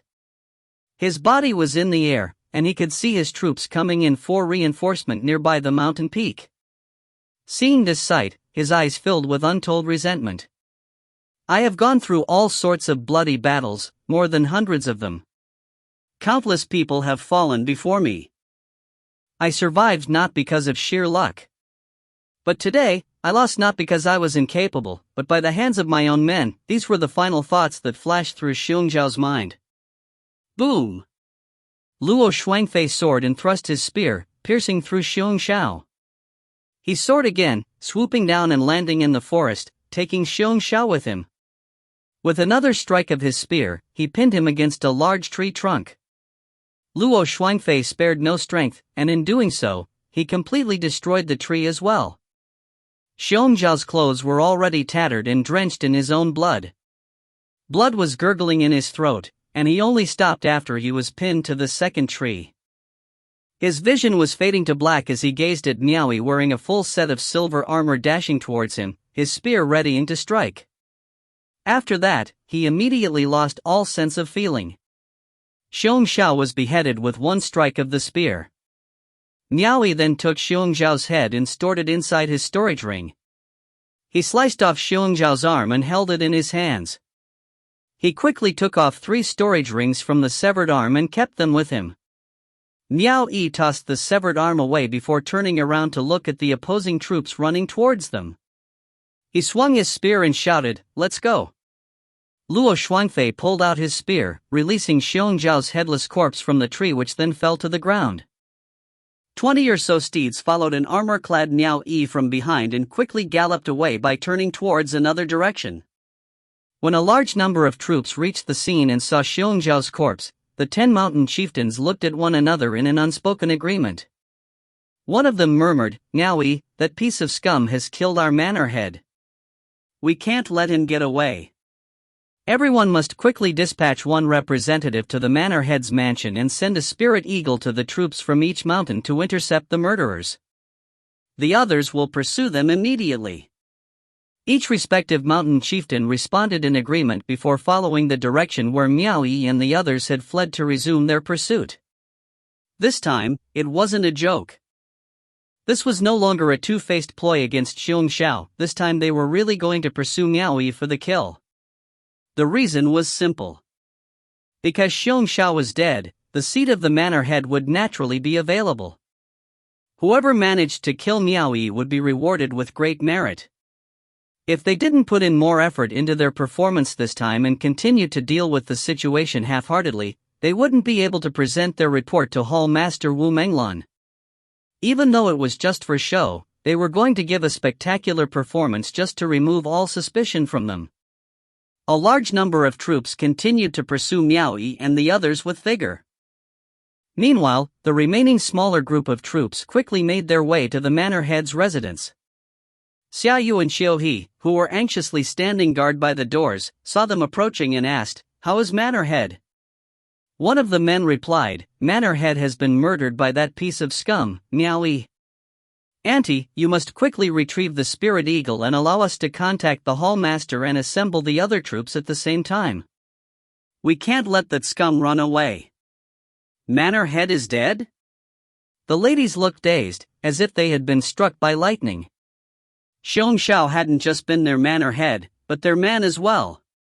Elder auntie, little auntie, don't falter now. If we keep stalling, and that piece of scum manages to escape from the territory of thriving 10,000 manor, we won't know what to do next. The ladies returned to their senses and looked at them with a glint of hatred in their eyes. It wasn't as if they didn't notice what had really happened. There was one way Xiong Xiao could have died at the hands of Miao Yi. Despite the presence of these people, they had pretended to comply without putting in any effort to protect the manor head. However, there was nothing they could do to change the situation anymore. Both of them could only shed tears and bite their lips as they turned around to lead the others to retrieve a spirit eagle to transmit their messages. But as soon as they entered the inner mansion, one of the mountain chieftains suddenly unsheathed his sword and ambushed the two ladies from behind. In a lightning speed stance, the man stabbed through their stomachs from behind, leaving gaping wounds on their bodies. The ladies had expressions of disbelief as they turned around in despair. But their perpetrator immediately kicked them to the ground. Someone exclaimed, "What are you doing? Didn't you all see the hatred in their eyes? None of us will be spared from the responsibility of the manor head's death, so naturally, we should cover for one another. His troops will not dare to provoke so many people, but these two are Xiong Zhao's personal handmaidens. If we let them tip off the situation to the hall master's ears, what do you all think will be the consequences of that?" Everyone nodded their heads and felt that those words made sense. In an instant, they decided to ignore the deaths of these two ladies and strode over their bodies pooling in blood. If you find any errors, ads pop up, ads redirect, broken links, non-standard content, etc., please let us know. Report chapter so we can fix it as soon as possible. Chapter 291, Pursue and Kill.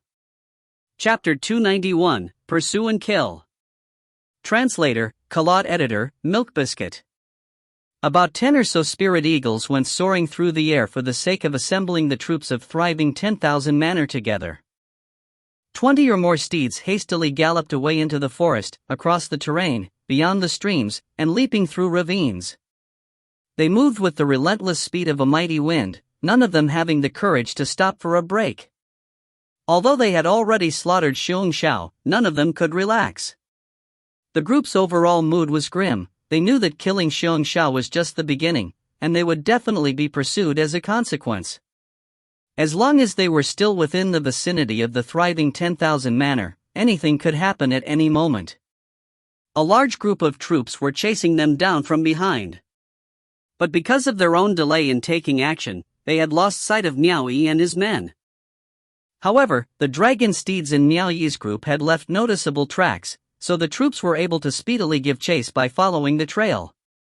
On top of that, when Miao Yi and the others arrived at thriving 10,000 manor, the weather was dreadful and raining heavily. The sky was filled with pitch-black clouds, and the roaring sounds of thunder. Rain droplets, each the size of a large bean, poured down violently. As the rain drizzled down his face, Miao Yi gradually eased his tense expression. He tilted his head up and gazed at the sky, watching the rain coming down in torrents. He turned back and saw that Luo Shuangfei's steed was the first to follow closely behind him. He took a head count of his men again. They had started out with 22, and it was the same number going back. None had been left behind, and only a few had suffered minor injuries. Ha ha! Miao Yi couldn't contain himself and let out a bellowing laugh at the sky. Just like that, he had slaughtered Xiong Xiao. He had finally relieved himself of all the pent-up frustration and anxiety he'd endured for so many years. At that moment, he allowed himself to burst into laughter. He even took out Xiong Xiao's head and showed it to everyone behind him. Tian Qingfeng and the others gazed at each other for a moment before they joined Miao Yi and roared with laughter. Together, they shared their raucous merriment under the heavy rain. For a sect that felt demoralized by the officials, they were extremely delighted with their performance for this job.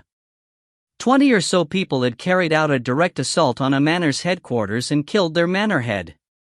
Looking back on their actions, they had been quite bold and heroic. The school of Blue Jade would never have dared to make such an audacious move, simply because they'd be too afraid. However, they realized that if the mountain chieftains of thriving 10,000 manor hadn't stood to the side, they might not even have survived the encounter, much less kill Xiong Xiao. For now, escaping with everyone still alive was the best outcome. They were truly lucky to be alive. Miao Yi didn't discard Xiong Xiao's head and put it back into his storage ring instead.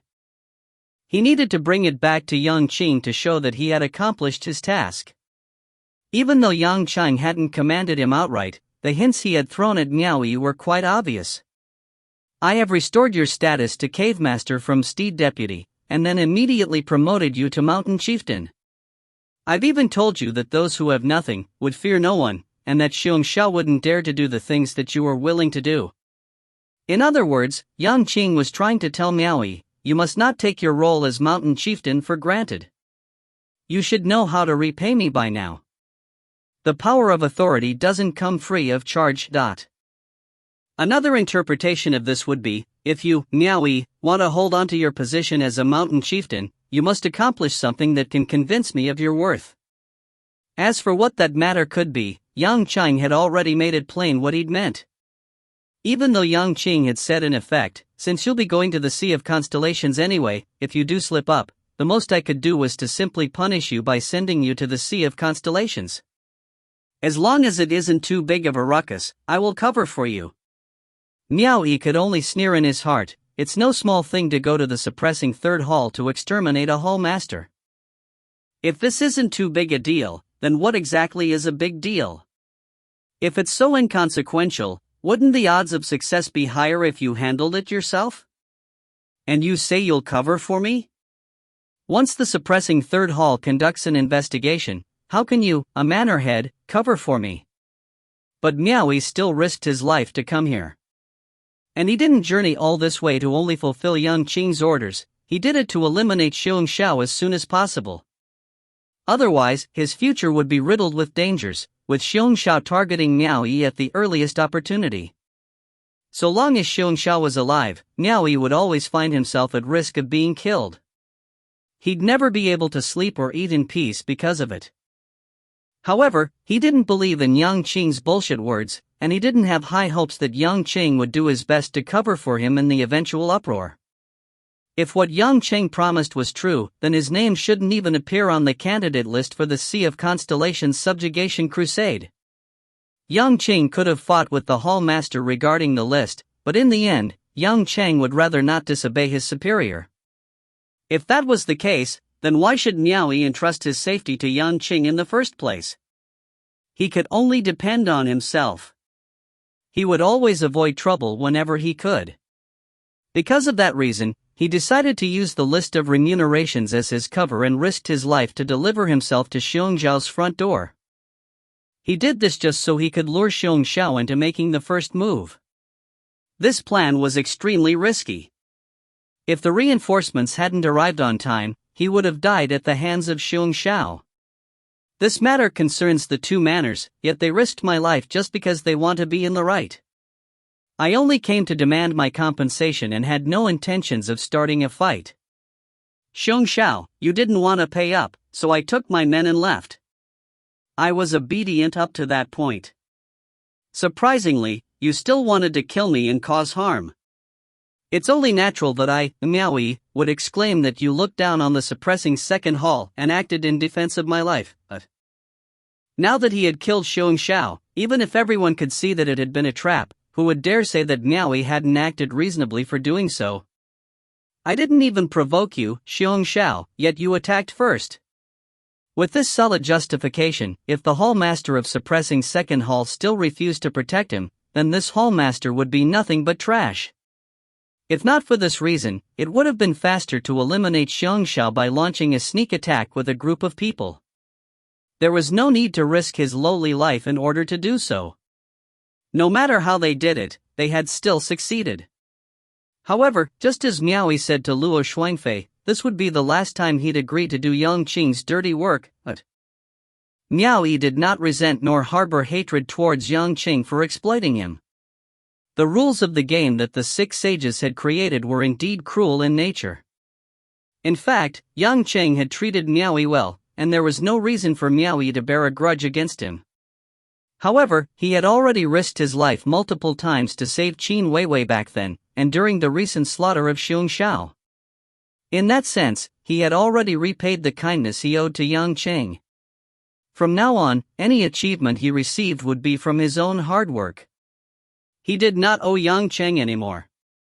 Breaking off this train of thought, Miao Yi fished out the storage rings he had stolen from Xiong Xiao.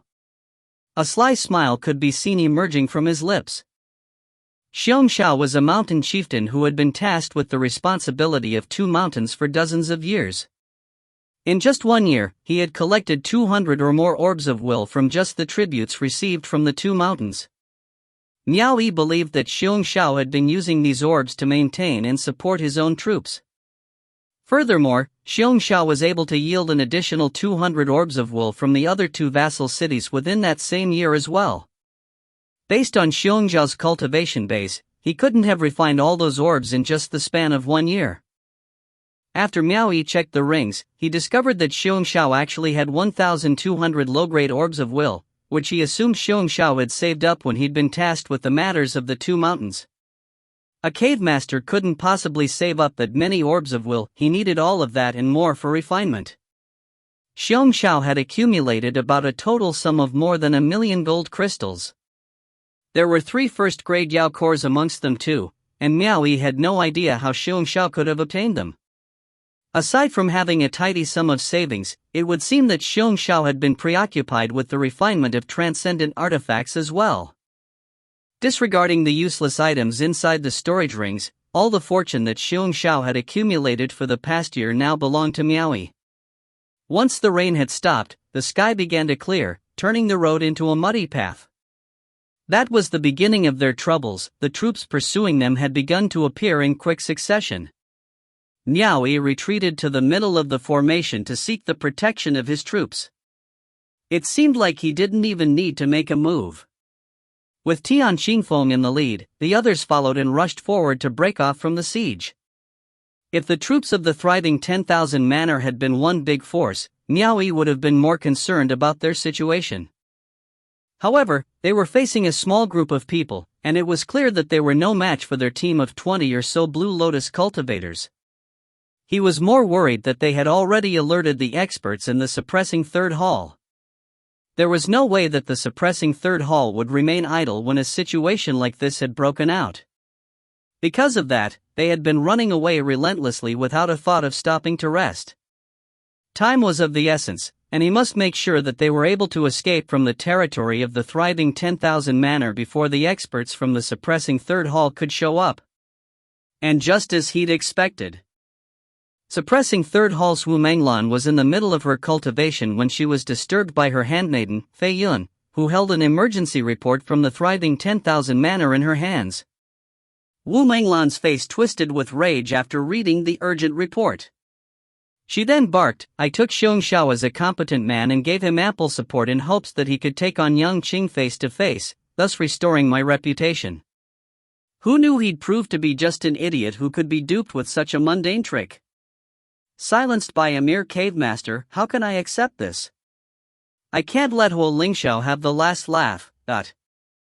She then flew down the couch, fixating her gaze on Fei Yun, and screamed, "What are the people in thriving 10,000 manor doing? How can so many people let their opponents slip away, free of harm, right within their own territory? Have I raised a bunch of useless morons? Startled, Fei Yun had taken a step back from Wu Menglan's outburst. She didn't know how she should respond. She had no way of knowing the exact details, so how could she possibly know the reason why a large number of people hadn't been able to block Miao Yi and his men from escaping? Miao Yi, you shit. You have treated Sister Meng with nothing but rudeness. Wu Menglan stared at the jade archive in her hand, laughing after her anger had reached its breaking point.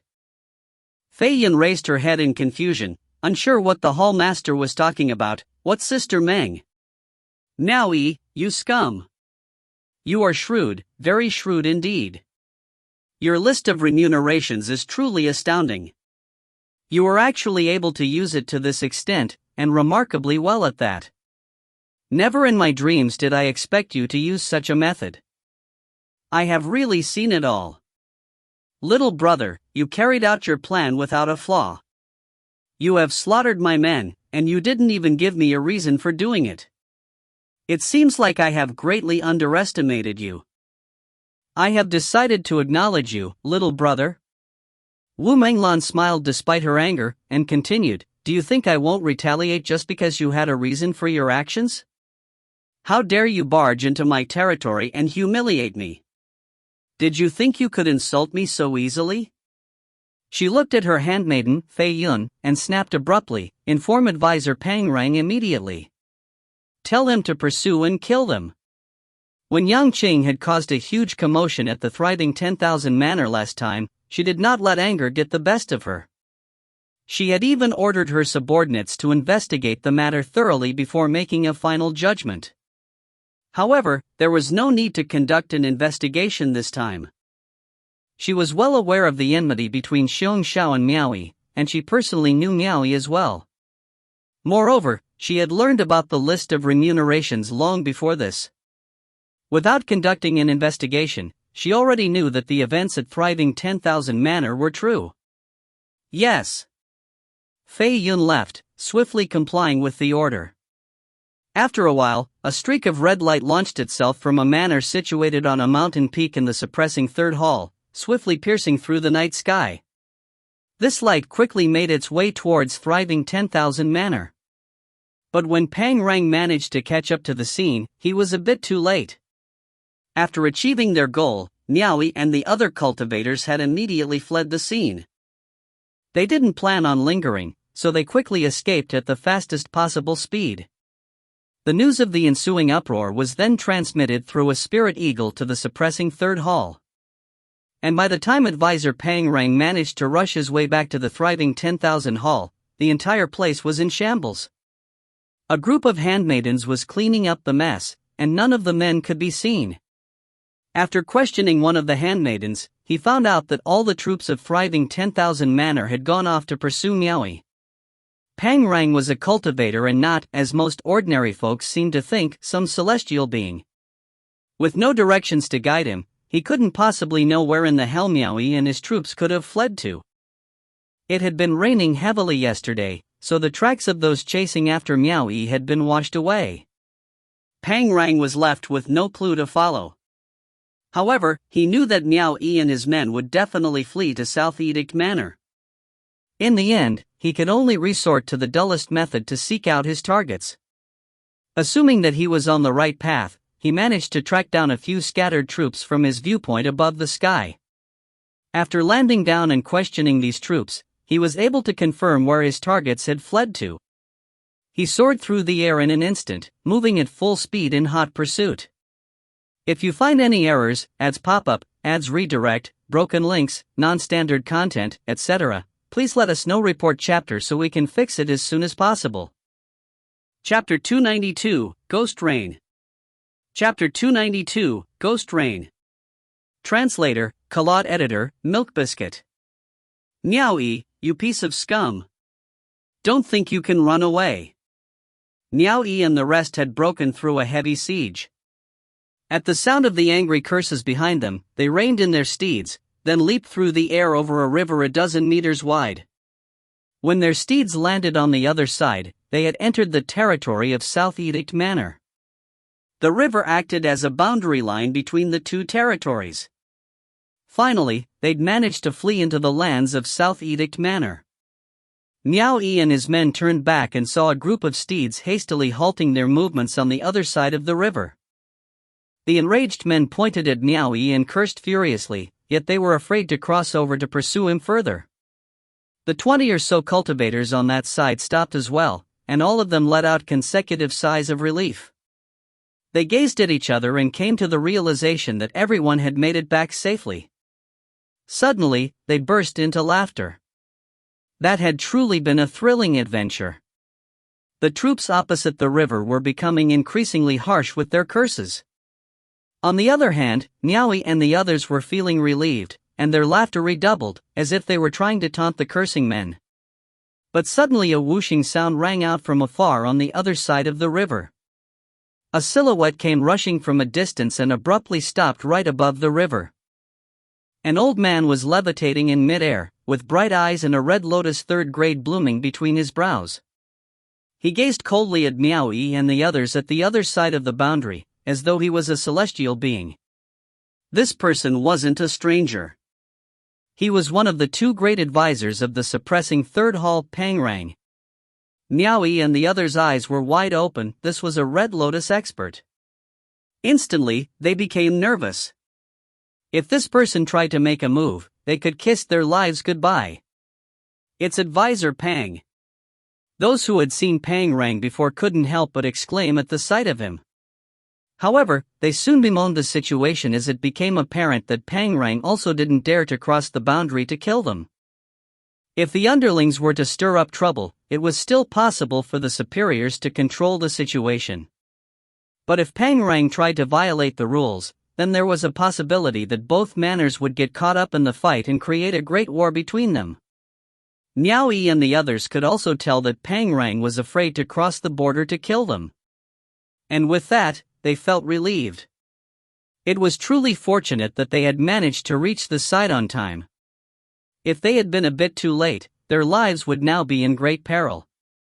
Evidently, the suppression third hall hadn't dispatched a Red Lotus expert just to monitor the situation. It was obvious after carefully considering the circumstances. Pang Rang was aggravated when he shifted his gaze from the opposite bank to the troops of suppressing third hall beneath him. These people had failed to catch their target.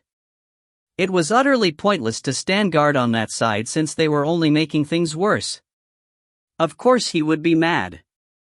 He was sent here by order of Wu Menglan to decimate the escapees. Regardless whether his targets had crossed the boundary or not, he could still cross to the other side and annihilate them. This was a wasteland surrounded by barren mountains. No one would ever know that he had crossed over to kill a group of people in their territory. However, there were hundreds of people watching him from below. Despite being members of the suppressing third hall, they could still spread rumors given the large number of witnesses.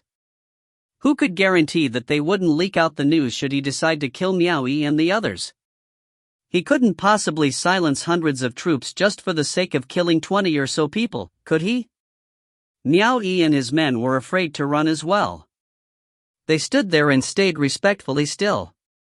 They were afraid that any sudden movement on their part would only serve to irritate Pang Rang, and they couldn't afford to provoke him into crossing the border and killing them instantly.